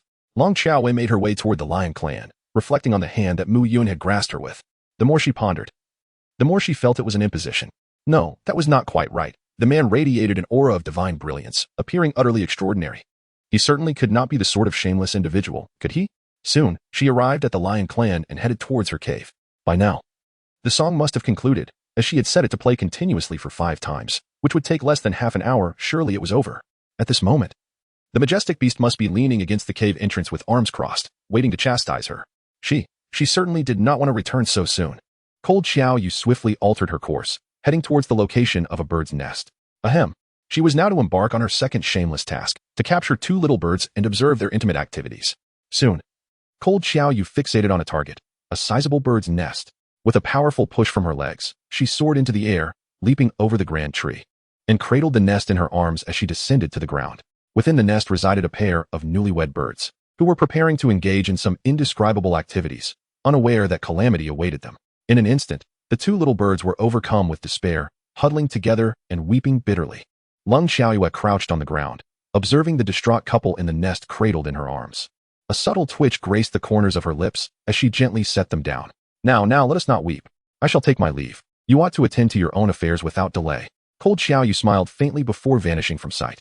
The 2 little birds, witnessing the departure of the villainous silver figure intent on capturing them, abruptly ceased their cries. They exchanged a glance and eagerly commenced their undisclosed activities. At that moment, Mo, who was concealed behind a grand tree, swallowed hard. My goodness, how intense this is.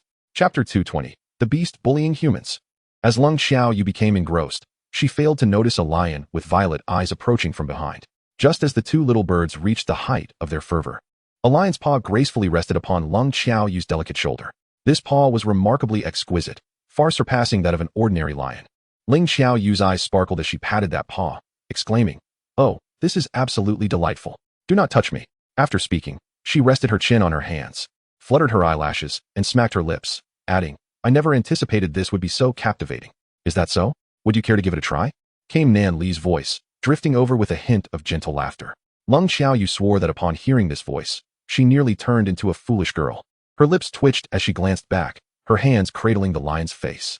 Gazing into his familiar violet eyes, she softly spoke, Your voice is so familiar. And your eyes as well. You must not be Nan Li, right?" A gentle smile gradually spread across the lion's violet eyes, and he replied in a melodious tone, You, who do you think I am?" Lung Xiaoyu. The lion gradually placed the phone from his palm into her hand, offering a gentle smile imbued with a hint of allure. "This song is quite delightful." Lung Xiaoyu tucked her phone into her bag and offered him a sheepish smile, saying, "Well, that is quite impressive." At that moment, their loud conversation startled a pair of birds engaged in fervent activity, causing the male bird to abruptly halt, rendered impotent. The female bird, in a tone of dismay, lamented, "Oh dear, how unfair." With the completion of the bird's antics, Lung Xiaoyu had also fulfilled her task, and her bracelet gleamed with an additional 15,000 points. Suddenly, she sprang to her feet, eager to flee. She vividly recalled Nan Li's warning from earlier. If she dared to vanish again, he would resort to forceful measures to retrieve her. However, before she could fully rise, she found herself pinned beneath a great lion. "Nan Li, you're hurting me," she protested, feeling quite aggrieved. Nan Li, upon hearing her words, arched an eyebrow and instantly transformed into human form, his strikingly handsome features mere inches from her own. His long lashes brushed against her cheek, and his warm breath tickled her ear. "My dear Xiaoyu," he murmured, "if I hadn't come out to find you, I would have missed such a splendid scene."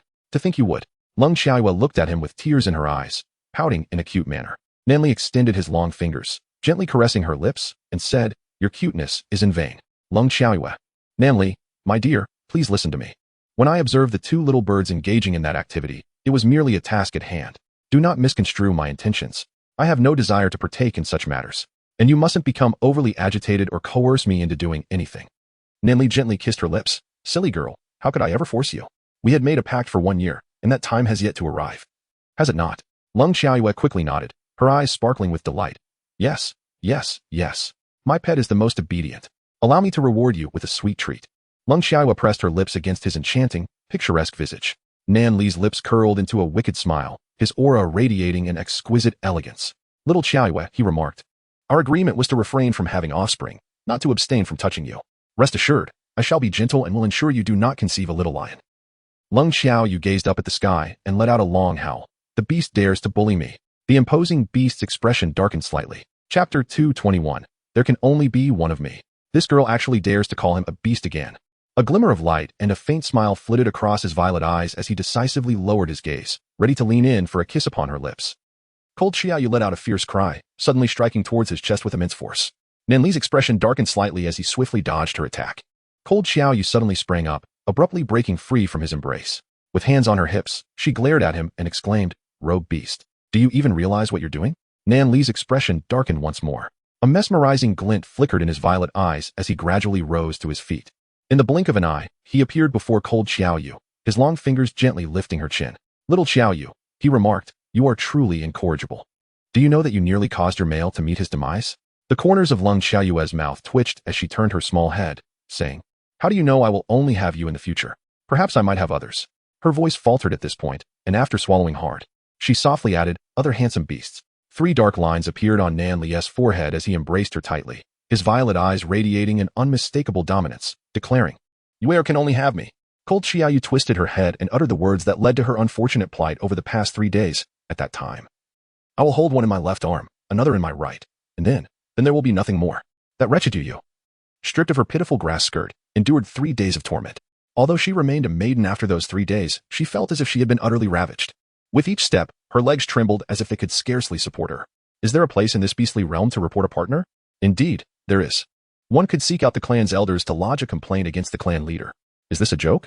Once Cold Xiaoyu managed to extricate herself from the clutches of a certain beast, she resolved to ignore him for 10 days. How infuriating. The creature that had once been so gentle, so obedient to her every whim, had transformed into an oppressive force. Was he always a cunning wolf with a big tail? And was tyranny his true nature? It seemed she could see a large tail swaying behind Nanli, its dark fur glistening ominously. Cold Xiaoyu's lips twitched, decisively dismissing thoughts of that wretched beast. With her aching legs, she trudged to find Duo Lian, resolved to embark on her third task, to establish a school within the Lion clan and earn those coveted 50,000 points. Her plan was as follows. Together with Duo Lian, they would reach out to several females with cubs and set up a few small desks and stools in an uninhabited cave, adorning it with a blackboard to teach the cubs the unique characters of the Lion clan. Thus, a modest school would be born. Once this news spread, many females would likely be eager to send their cubs to school, which would also benefit the development of the Lion clan. The desks and stools posed no challenge. A bit of wood could easily be sought. As for the blackboard, it was a simple matter of charring a piece of wood with fire. Chalk could be substituted with the juice of grass, ground into liquid, and applied with twigs to write upon the blackboard. By the heavens, it was perfect. Limping her way into Duo Lian's cave, Xiaoyu shared her plan. Duo Lian's eyes narrowed slightly as she cradled little Duo Ji, exclaiming, "Perfect. Let us go. Xiaoyu, we must find Xiao Xiao and bring her into this venture." Lung Xiaoyu nodded, grasped her hand, and together they welcomed Xiao Xiao into their alliance. Subsequently, Lung Xiaoyu eagerly sought out Wu La, winking and uttering a myriad of endearing phrases, thus drawing the elderly woman into their fold as well.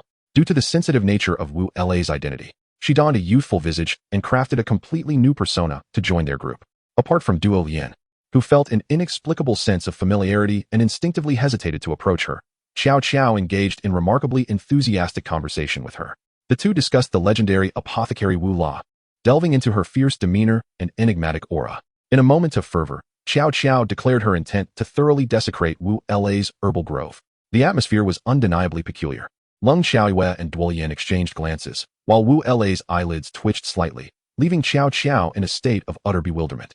Ultimately, the four of them discovered a spacious cave not far away, tidied it up, and prepared it to serve as their makeshift school. Subsequently, Lung Xiaowei dashed into the forest to gather wood for tables and chairs, then burned wooden planks to create a blackboard, and extracted tinder grass to fashion chalk. After a flurry of diverse activities, the school, now home to 3 little ones, finally opened its doors. Due to the absence of a teacher, Lung Xiaoyu hastened to the Elder Council to summon the 5th Elder for instruction. Within 2 days, everything was set in place. With a sudden chime, Cold Xiaoyu's bracelet added 50,000 points, nearly overwhelming her with excitement to the point of contemplating devouring the accessory. The news of the Lion Clan Academy swiftly spread throughout the tribe. Upon learning that it was established by Cold Xiaoyu, many females eagerly brought their young to enroll. Especially after the 5th Elder of the Council, who was in charge of teaching, took notice. This was a once-in-a-millennium occurrence. Goodness gracious. The typically aloof 5th Elder was actually engaging in teaching. He quietly nestled in a corner, biting on a handkerchief, pondering the predicament he found himself in. How could he refuse when the illustrious Xiaoyu insisted on him taking on the role of a teacher? A refusal would undoubtedly provoke the fiercely protective clan leader, particularly regarding the females, who would not hesitate to make him regret it. As the Lion Clan Academy gradually flourished, Cold Xiaoyu nonchalantly relinquished her responsibilities, for she had no desire to assume the role of principal. Her true ambition lay in upgrading her bracelet and enjoying a modern escapade. Lang Xiaoyu silently sought out a grand tree to sit beneath, then began to count her points as if she were tallying coins with her fingers. 2,900 points plus 50,000 points. 7,900 points, 23333. This number is overwhelming. It threatens to daze her. At that moment, a certain month. Cradling her bracelet, rubbed it affectionately, her face adorned with a blissful smile. Suddenly, a long hand struck her forehead with a resounding thud. As Ling Xiaoyu stumbled, her 2 small incisors collided forcefully with the bracelet. A sharp crack echoed as the left tooth shattered, losing half its form. Little Xiaoyu exclaimed in frustration, "Gagaga. Fool. Imbecile. You big fool."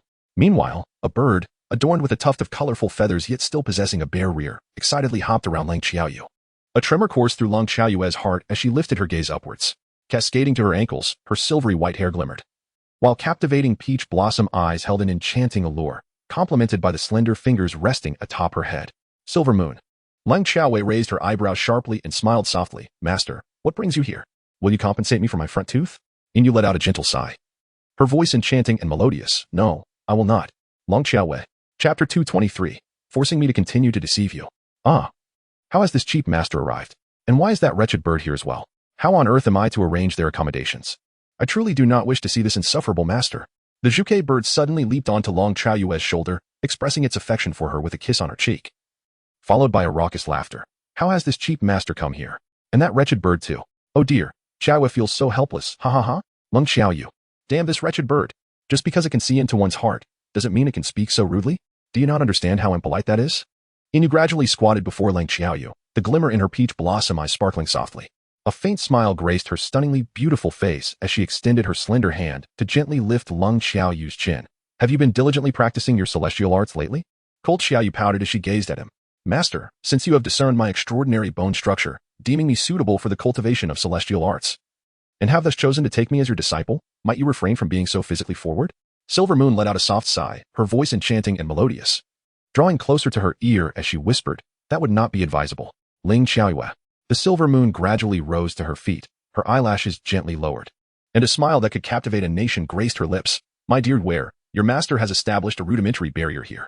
You need only to reach the 4th tier of your celestial arts to dispel it. Long Xiaoyu clenched her fist and dug a small hole in the ground, burying half a tooth within it. She was certain that Inu had done this on purpose. It was undoubtedly an act of vengeance. All because she had silently cursed him as a worthless master in her heart. Cold Xiaoyu cast a fleeting glance at the Silver Moon beside her, whose thin lips were curled into a smile. She plopped down onto the ground and produced a small wooden board inscribed with celestial techniques, commencing her practice of sorcery. Why must she be compelled by him to cultivate such skills?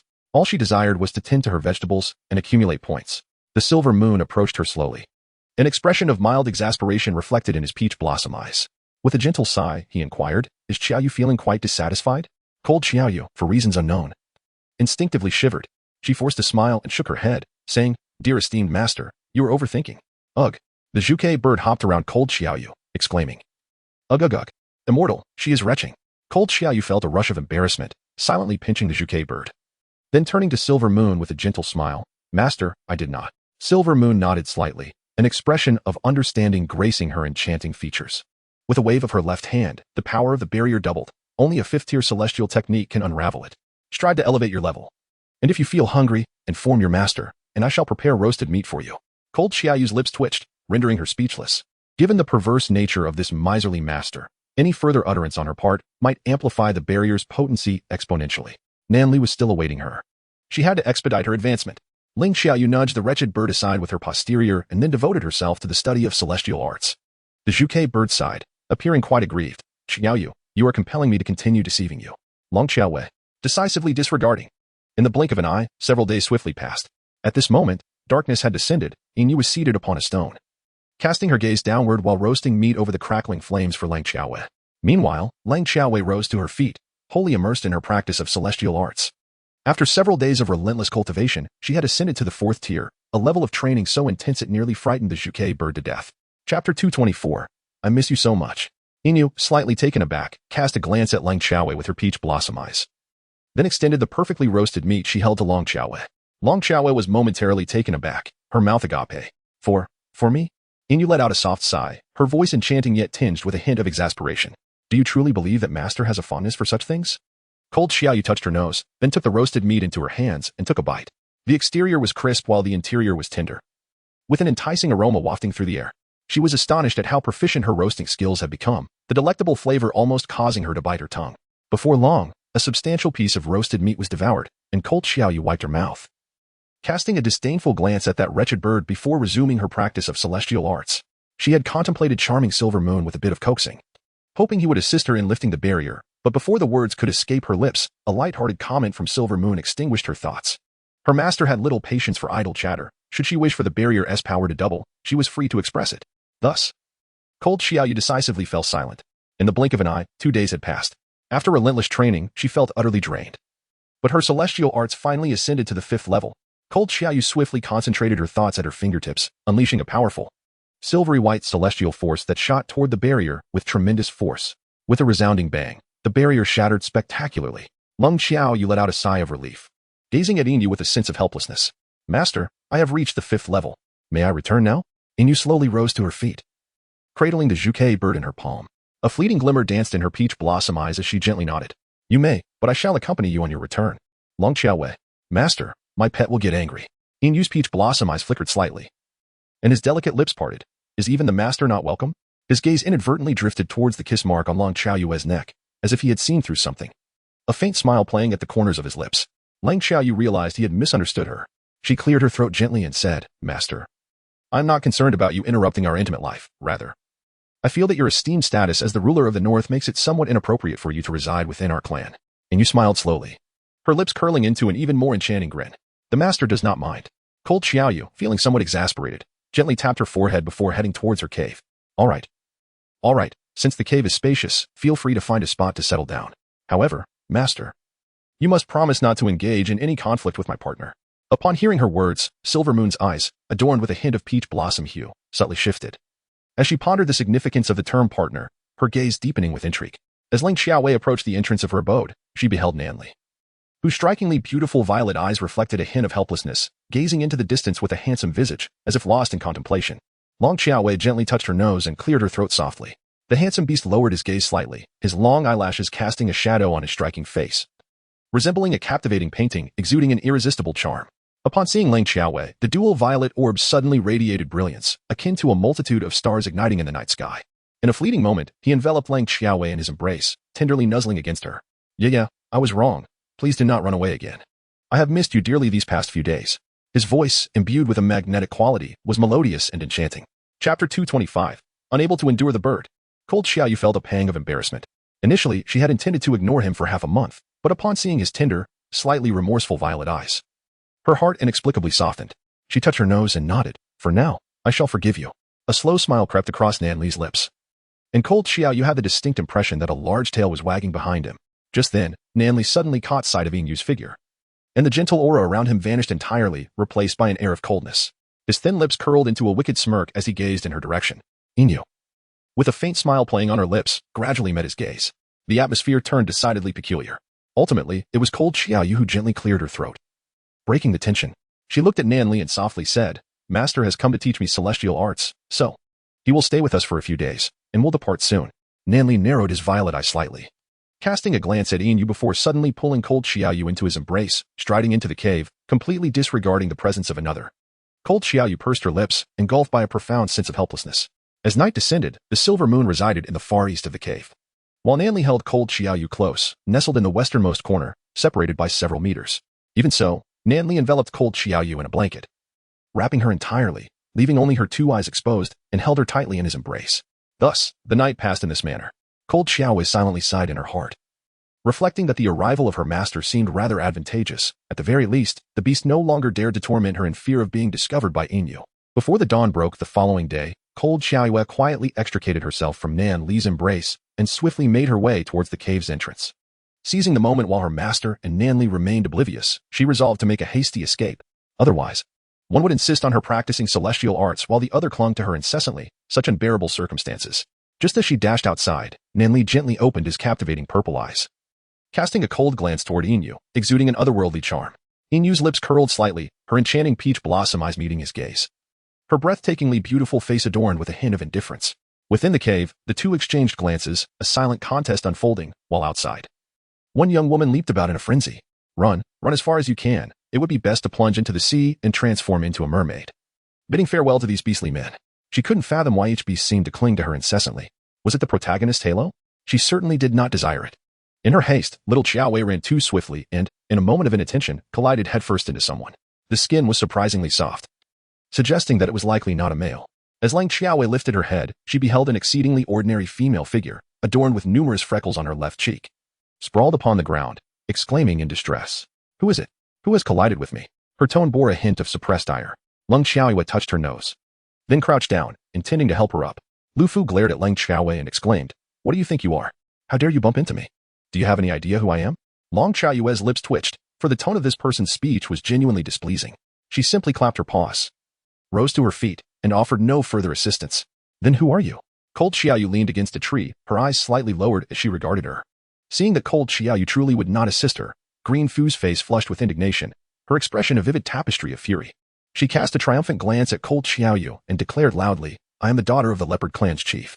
Do you dare to confront me? You must be tired of living. Just watch as I return to inform my father, and have him lead the Leopard Clan to sever your legs. Chapter 226. To employ deception. Cold Xiaoyu listened to her words, slightly taken aback. The Leopard Clan? Green Fu let out a disdainful snort. As long as you are aware. Are you frightened? Though my father is a lion, he governs the Leopard Clan with remarkable efficiency. Within a decade, he will undoubtedly lead the Leopard Clan to conquer the Lion Clan. At that time, you shall all become slaves.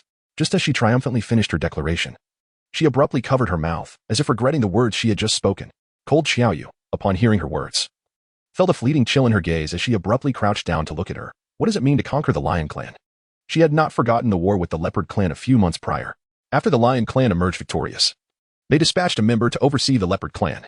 According to this female's implication, it seems that the overseer of the Leopard Clan intends to rebel. Lu Fu appeared intimidated by the cold aura emanating from Cold Xiaoyu. She took a deep breath to compose herself and lifted her chin. It is my father who colludes with the Leopard Clan to launch an assault on the Lion Clan, aiming to become the chieftain of the Lion Clan himself. The territory of the Leopard Clan is so small. How could it compare to the Lion Clan? Upon hearing her words, Lung Xiaoyu grasped the gravity of the situation. With a swift motion, she struck her, rendering her unconscious, and seized her arm, dragging her towards the confines of her abode. Meanwhile, Nan Li remained locked in a fierce gaze with Inu, the tension between them palpable, as if they were on the brink of a confrontation. Lung Xiaoyu wiped the sweat from her brow, cleared her throat, and exclaimed, "Master, please stop gazing at each other. Something significant has occurred." Inu pressed her thin lips together, rose to her full height, and turned her gaze towards Lung Xiaoyu, inquiring, "What has happened?" Lung Xiaoyu pressed her lips together, forcefully tossing the green talisman she held forward. She then tapped the pressure point, bringing the individual back to consciousness. As green talisman gradually opened her eyes, a fleeting expression of astonishment crossed her gaze upon seeing Nanli and Inu. However, upon noticing Lung Xiaoyu's demeanor, an involuntary shiver ran through her. What do you intend to do?" With a subtle smile gracing the corners of her lips, Lung Xiaoyu brandished a gleaming knife, gently gliding its edge across her throat. "Recount in detail your father's plot of rebellion, or forfeit your head," she threatened. Greenfew retreated a step, her eyes wide with terror as she gazed at the blade, her voice trembling. My father, the current chieftain of the Leopard Clan. He intends to attack the Lion Clan. Please, let me go. Release me." Before she could finish her plea, Lung Xiaoyu struck her shoulder with a swift motion, rendering her unconscious before discarding her outside. Afterward, Lung Xiaoyu pressed her lips together and stated softly, "Nan Li, I need not elaborate further. As long as you comprehend, we must decide our course of action.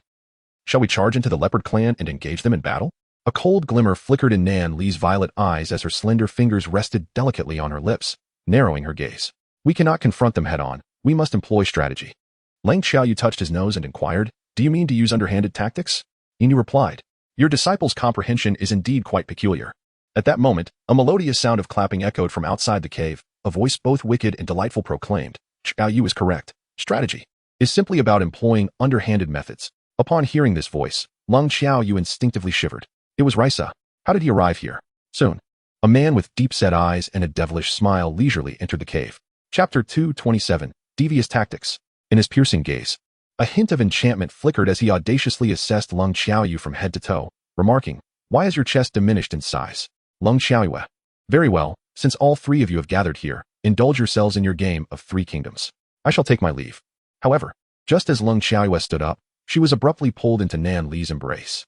His violet eyes glimmered with a frosty demeanor as he narrowed his gaze toward Leisa. "What brings you here?" Leisa took a step closer to Lung Xiaoyu, a more wicked smile playing at the corners of his lips. "Why should I not come?" Inu, with his enchanting peach blossom eyes slightly narrowed, wore a helpless smile. "My disciple is indeed captivating. Another suitor has appeared. Could it be that you are also her partner?" His words were clearly directed at Leisa. "Cold Xiaoyu, my dear master, let us refrain from instigating discord at this moment, shall we? If my handsome beast and that perverse creature were to clash, it would be a calamity for all involved, and you would inevitably be drawn into the fray." At that moment, the Zhuke bird sprang excitedly in Silver Moon's hand, exclaiming, "Xiaoyu has feelings for her master. She truly adores her master. Ha ha ha. Aye, this little bird. Vow that this will be the last time I set you up." Swiftly, 2 pairs of eyes turned towards Silver Moon. Silver Moon let out a gentle sigh, her voice enchanting and melodic. "Xiaoyu, is what it says true?" The atmosphere was undeniably peculiar. Cold Xiaoyu cleared her throat and suggested, "Perhaps we should first attend to the matters concerning the Leopard Clan. What do you all think?" Nan Li smiled faintly, rising to plant a kiss on Cold Xiaoyu's lips, softly affirming, "Very well, let us heed Xiaoyu's words and proceed to the Leopard Clan." Lung Xiaoyu slightly raised her head and exclaimed, "You sinister being." The two exchanged a knowing smile, oblivious to how many eyes they might have dazzled and how many bags of dog food they had inadvertently scattered. 10 minutes later, amidst the smoke and chaos of battle, the quartet finally reached a consensus and proceeded towards the Leopard Clan. Inu accompanied Lung Xiaoyu to evaluate her combat prowess after her ascension to the 5th tier of her mystical arts. While Leisa felt a sense of dissatisfaction at relinquishing the Leopard Clan he had painstakingly conquered to that lion, having resolved to employ cunning tactics, the group stealthily infiltrated the Leopard Clan. Their first course of action was to decisively eliminate all of Green Abyss's confidants, whom he had nurtured over the past months. How to discern who his confidants were? It was quite simple. Proximity to him indicated loyalty. A person would never allow unrelated individuals to reside near them, as it would be akin to willingly placing their head under the guillotine, a sure path to demise. The four split into 3 teams to carry out their plan. Lung Xiaoyue and Nanli formed one unit, while the others acted independently. Although Leisa harbored intentions of claiming Xiaowei for himself, he understood that this was not the opportune moment. Any disruption could endanger her. When the time was right, he would seize his chance. The prowess of these individuals was beyond question, as there were essentially no threats capable of challenging them in this era. They efficiently dealt with their targets and reconvened at the designated meeting point. However, upon gathering, the trio exchanged glances and realized one was missing: Nanli, Leisa, and Emu. It seemed they were short of the most crucial member. Just then, thousands of leopards surged forth from all directions, encircling the 3. Green Abyss, a middle-aged man with stubble on his chin, erupted into maniacal laughter, clutching a pale-faced Lung Xiaoyue in his left hand. Chapter 228. This is strategy. Do you comprehend strategy?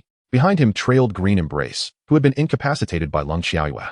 Green Abyss scoffed coldly and laughed uproariously. I deliberately sent my daughter, Green Embrace, to the Lion Clan to spread rumors about my supposed rebellion. I never expected you to actually believe it and dare to come here alone. You must be wondering why Lang Xiaowei is in my grasp, right? Ahahaha. I feigned vulnerability in my confidant's cave, waiting for her to come and eliminate my loyal followers, so I could capture this cunning, slippery female. Nanli, you must be perplexed about how I know your plans. It is because my astute daughter has been stealthily following you all along. You were utterly oblivious. After uttering this revelation, Green Embrace proudly tilted her head back, casting a cold smile at the nearly lifeless Lung Xiaoyue, who was on the verge of being crushed by Green Abyss. Lung Xiaoyue let out a soft sigh, lamenting, alas, it is entirely our fault. We have been too foolish. We may very well perish here. As she spoke, she expressively tapped her forehead in frustration. Green Yuan erupted into hearty laughter, exclaiming, soon, I shall dominate both tribes. Attack. Eliminate them. At that moment, a sly grin gradually curved upon Lung Xiaoyue's lips. With a swift motion, she deftly snatched the red bronze wooden token from Green Yuan's waist. In a fleeting instant, she appeared beside Nanli, narrowing her eyes as she waved the token in front of Green Yuan, teasingly asking, my dear, are you aware of the Mandis stalking the cicada? Unaware of the Oriole behind? Instantly, the faces of nearly all the leopard clan members turned a sickly shade of green. Green Yuan's complexion darkened considerably as he darted toward Lung Xiaoyue, desperate to reclaim the token. With a flick of her fingertips, the silver light emanating from Lung Xiaoyue propelled him away, leaving Lu Yuan's face awash with a vivid hue of violet and crimson. You. Cold Xiaoyue clicked her tongue. We have long since uncovered your scheme. Everything your daughter has witnessed was orchestrated by us. The arrival of Reza was no mere coincidence. It was premeditated. The purpose of all this is this wooden plaque. If I am not mistaken, this plaque serves as the key to the Leopard King's temple, does it not? Within lies a treasure trove of invaluable items indeed. A third of the world's riches are contained within these walls. Not long ago, Reza inadvertently learned of Green Yuan's acquisition of the Leopard King's temple key, as well as his plan to have his daughter leak information to the Lion tribe. He then informed Cold Xiaoyue, who in turn relayed the information to Nan Li and Yin Yu, and together they enacted this elaborate ruse. Green Yuan's countenance paled as he realized that the red copper plaque was irretrievable. In a fit of rage, he waved his hand, commanding all the leopard tribe members to launch an attack. A wicked smile curled at the corner of Reza's lips, a smile so captivating it could render one entranced. He then gently clapped his right hand against his left, and in an instant, thousands of tigers surged forth from the surrounding foliage, encircling the leopards, their eyes gleaming with ferocity. Green Yuan's face froze in terror, his body trembling as he pointed an accusatory finger at Cold Xiaoyue. You all, how shameless of you, to have ambushed so many beastmen. Lung Xiaoyue smiled, revealing a row of pristine white teeth. This is our strategy. Do you comprehend what strategy means? If you fell for it, you have only your own foolishness to blame. Green Yuan. Chapter 229. Is it pleasurable? His complexion turned a shade of green, and he was so infuriated by Lung Xiaoyue that he spat out a mouthful of blood. Then, in a swift motion, Lung Xiaoyue darted out of the combat circle and cast a faint smile towards Green Fu. Is it pleasurable? Green Fu. Her face instantly paled as she glared fiercely at Lung Xiaoyue. What significance does this even hold? Is there anything more? Lung Xiaoyue smiled faintly, revealing a row of neat white teeth. Let the battle commence. As her words fell, Leisa swiftly gestured, and the members of the Tiger clan quickly engaged in a fierce skirmish with the Leopard clan. The leopards felt a sense of injustice. Why was it always they who suffered injuries? Was this truly a fight? This was a brawl, a chaotic melee. 1 against 10, where was the fairness? Where was the dignity? Lung Xiaoyue silently glanced at Leisa. Upon learning about the news of the red copper plaque, his first instinct was not to hoard the information for himself, but rather to share it with her. With so many priceless treasures within the Leopard King's temple, did he not feel a sense of loss? She was not naive. After this prolonged period, she had come to understand his feelings for her. However, she already had Nanli, didn't she? Leisa noticed her gaze and turned to meet her eyes. His deep-set eyes transformed into an intense shade of purple, exuding a mischievous aura. While a subtle smile played at the corners of his lips as he let out a soft whistle, Cold Xiaoyu turned her head away, refusing to glance at him any longer. At that moment, Nan Li's gaze slowly shifted towards her, a gentle smile gracing his lips. When their eyes met, another wave of affectionate banter ensued. The dramatic battle concluded with the Leopard clan being mercilessly beaten, leading to the demise of Green Abyss and the confinement of Green Caress for 20 years. With the Leopard clan temporarily leaderless, it was entirely placed under Nan Li's jurisdiction, unifying his control. Initially, it was intended to share the leadership of the Leopard clan with Leisa, yet he uttered a shocking remark that left many astounded. Who knows? One day, if I'm displeased, I might just set the Tiger clan ablaze. Are you certain you still want me to take charge? Given his audacious nature, it was indeed plausible that he could incinerate the Tiger clan, making the prospect of him governing the Leopard clan equally precarious. After everything concluded, the group entered the forbidden grounds of the Leopard clan, where the Leopard King temple resided. Inu, with some matters still to attend to, ruffled Cold Xiaoyu's hair and remarked, Master, when I next see you, I hope you will have reached the 10th level before departing with the featherless vermilion bird. Left behind, Cold Xiaoyu's face darkened, her lips twitching in disbelief. The 10th level? It seemed her mentor truly regarded her as a prodigy from a fantasy novel. This was the world of beastmen. She had no intention of cultivating. The next time she encountered him, whatever would be. Lung Xiaoyue gently touched her nose and, accompanied by Nan Li and Leisa, approached the entrance of the Leopard King temple. It was an immense cavern, soaring to an astonishing height of 10,000 feet. At the mouth of the cave stood two fiercely intimidating leopards, their eyes seemingly alive, fixated upon them with unwavering intensity. However, the cave itself was firmly sealed, cloaked in a thick layer of dust.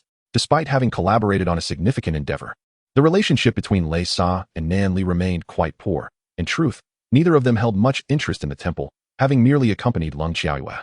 Lung Xiaoyu scratched her head, then pressed the red copper plaque into a groove within the cave, causing the entrance to tremble violently. Had she not been adequately prepared, she would have surely mistaken it for an earthquake and sought refuge in Mo Li's embrace. Fortunately, her composure remained intact as she observed the robust cave door gradually crumbling, eliciting little panic within her. Nan Li enveloped her in his arms to shield her from the dust, accompanying her step by step as they advanced forward. After just a few paces, Leisa suddenly extended a slender, graceful hand, pulling Lang Xiaoyu into his embrace, his long eyelashes casting shadows over his dark, profound eyes, which momentarily sparkled with a wicked smile. Nan Li's lips tightened slightly, his once gentle visage now devoid of warmth, replaced instead by an icy demeanor. He too reached out with a long hand, drawing Lang Xiaoyu closer into his embrace. Lang Xiaoyu took a deep breath, gazing at the two of them with palpable exasperation, and softly remarked, Could you perhaps tone it down a bit? There may still be hidden mechanisms within this temple. And what shall we do if we all meet our demise here? Nan Li's resplendent violet eyes shimmered with a hint of grievance, her delicate lips slightly pouting as she looked at Lang Xiaoyue, evoking an irresistible desire to caress this exquisitely enchanting creature. The corners of Lang Xiaoyue's brows twitched violently. Leisa squinted his wicked eyes, gazing at him as if he had seen a ghost. After a moment of silence, he leaned against the cave wall and sighed. Truly, it is utterly shameless. Seizing the moment, Lang Xiaoyue abruptly freed herself from Leisa's embrace and strode ahead alone. Leisa crossed his arms, a wicked smile suddenly curling at the corners of his lips, his lascivious gaze fixated on Lang Xiaoyue's retreating figure. His eyes transformed into a deep shade of purple, flickering with an enigmatic amusement that was difficult to decipher. The hue vanished almost instantly, giving way to an abyssal black, reminiscent of a swirling vortex that seemed capable of ensnaring one's very soul. Nan Li cast a fleeting glance in his direction, and with a swift motion, he appeared beside Lang Xiaoyue, lifting her effortlessly in a princess carry as they continued forward. Perhaps the lord of this temple, confident in its isolation within his tribe and the absence of any keys to grant access, had carelessly displayed all manner of treasures in the nearby hall, without a hint of traps or safeguards. After advancing several hundred meters, they beheld the resplendent array of treasures within the hall. Among them lay the exceedingly rare Dongwang herb, known to enhance the physique of beasts, and the exceptional Duani flower.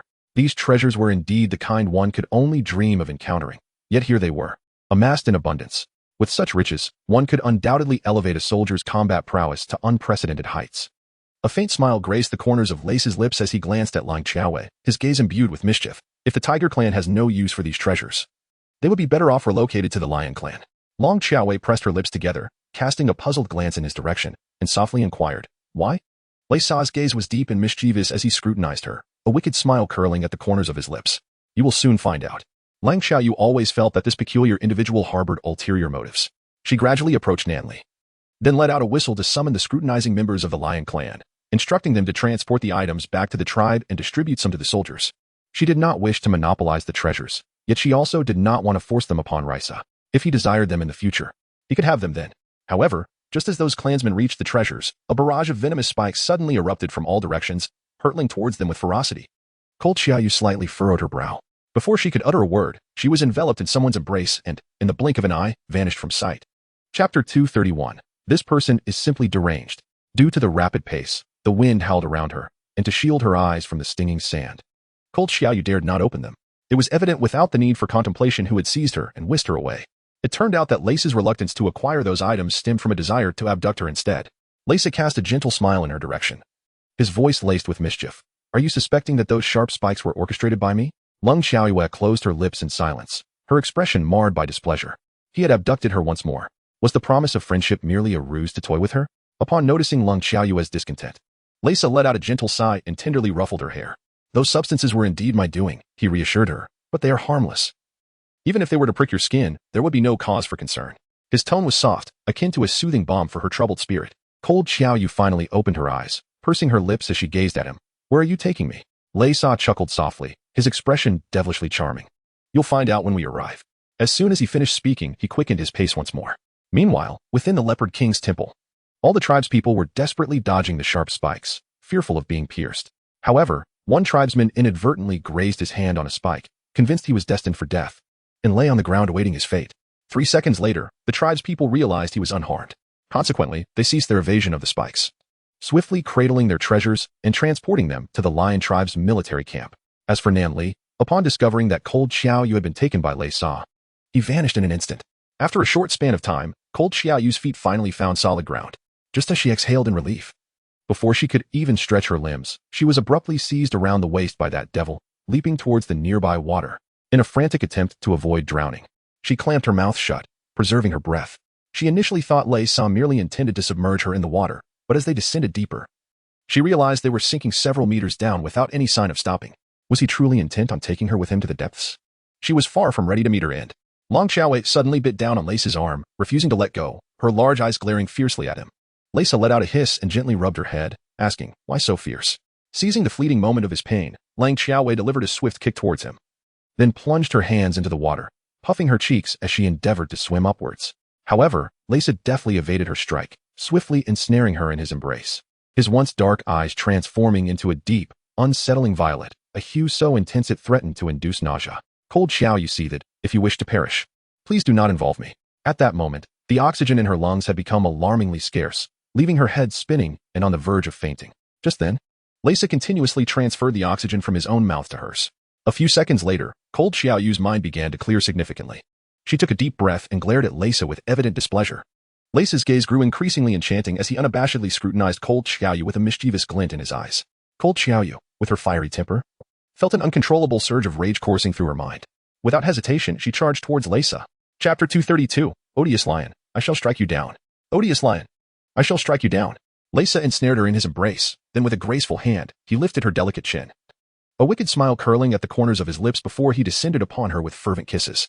At that moment, from all directions, fish approximately the size of a palm, shimmering with iridescent colors, swam in a grand procession, encircling Cold Xiaoyu and Leisa in the midst.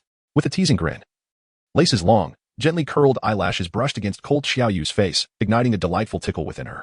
After releasing her lips, Leisa leaned closer to her ear, his voice deep and melodious, whispering, this pool is excavated for you, and the fish are nurtured by me for your viewing pleasure. Do you find them enchanting? He spoke these words fluidly, unaffected by the water. Lang Xiaoyu blinked in bewilderment, her expression one of utter confusion. Yet, despite her perplexity, she instinctively turned her gaze towards the vibrant, luminous fish before her. They danced gracefully in accordance with Reisa's commands, their iridescent hues a sight to behold. At that moment, a rainbow suddenly cascaded from the heavens, illuminating the bottom of the pool and materializing beside Lang Xiaoyu. The curious fish swirled around the rainbow, creating an ethereal spectacle that was nothing short of enchanting. Could it be that this rainbow was also orchestrated by Reisa? Reisa gently shook his head, seemingly understanding her thoughts. A sly smile graced his lips as he conveyed silently, the rainbow is mere coincidence. Perhaps a light rain has just fallen above. Long Xiaoyu naturally understood his words and allowed the colorful fish to swim around her without uttering a sound. What does Leisa mean by this? What is his intention?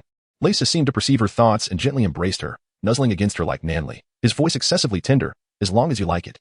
Cold Xiaoyu was startled by his actions, leaving her drenched in a cold sweat. At that moment, she felt an overwhelming pressure, her head growing increasingly heavy. Leisa slightly narrowed his mischievous purple eyes, then, with a single arm, pulled her into his embrace and swam toward the shore.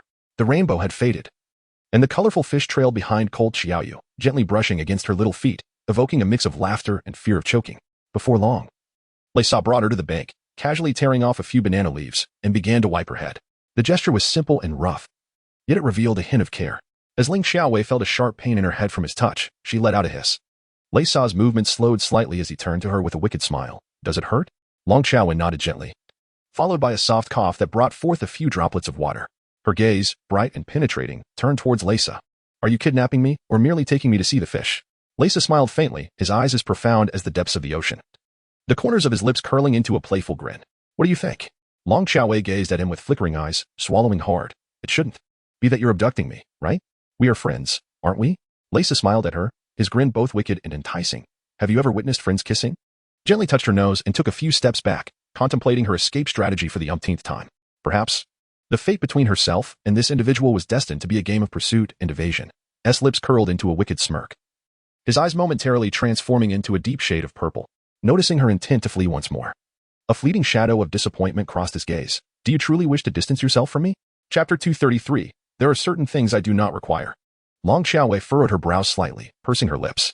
Leisa, do you perhaps think you have some affection for me, leading you to believe that any action you take is for my benefit?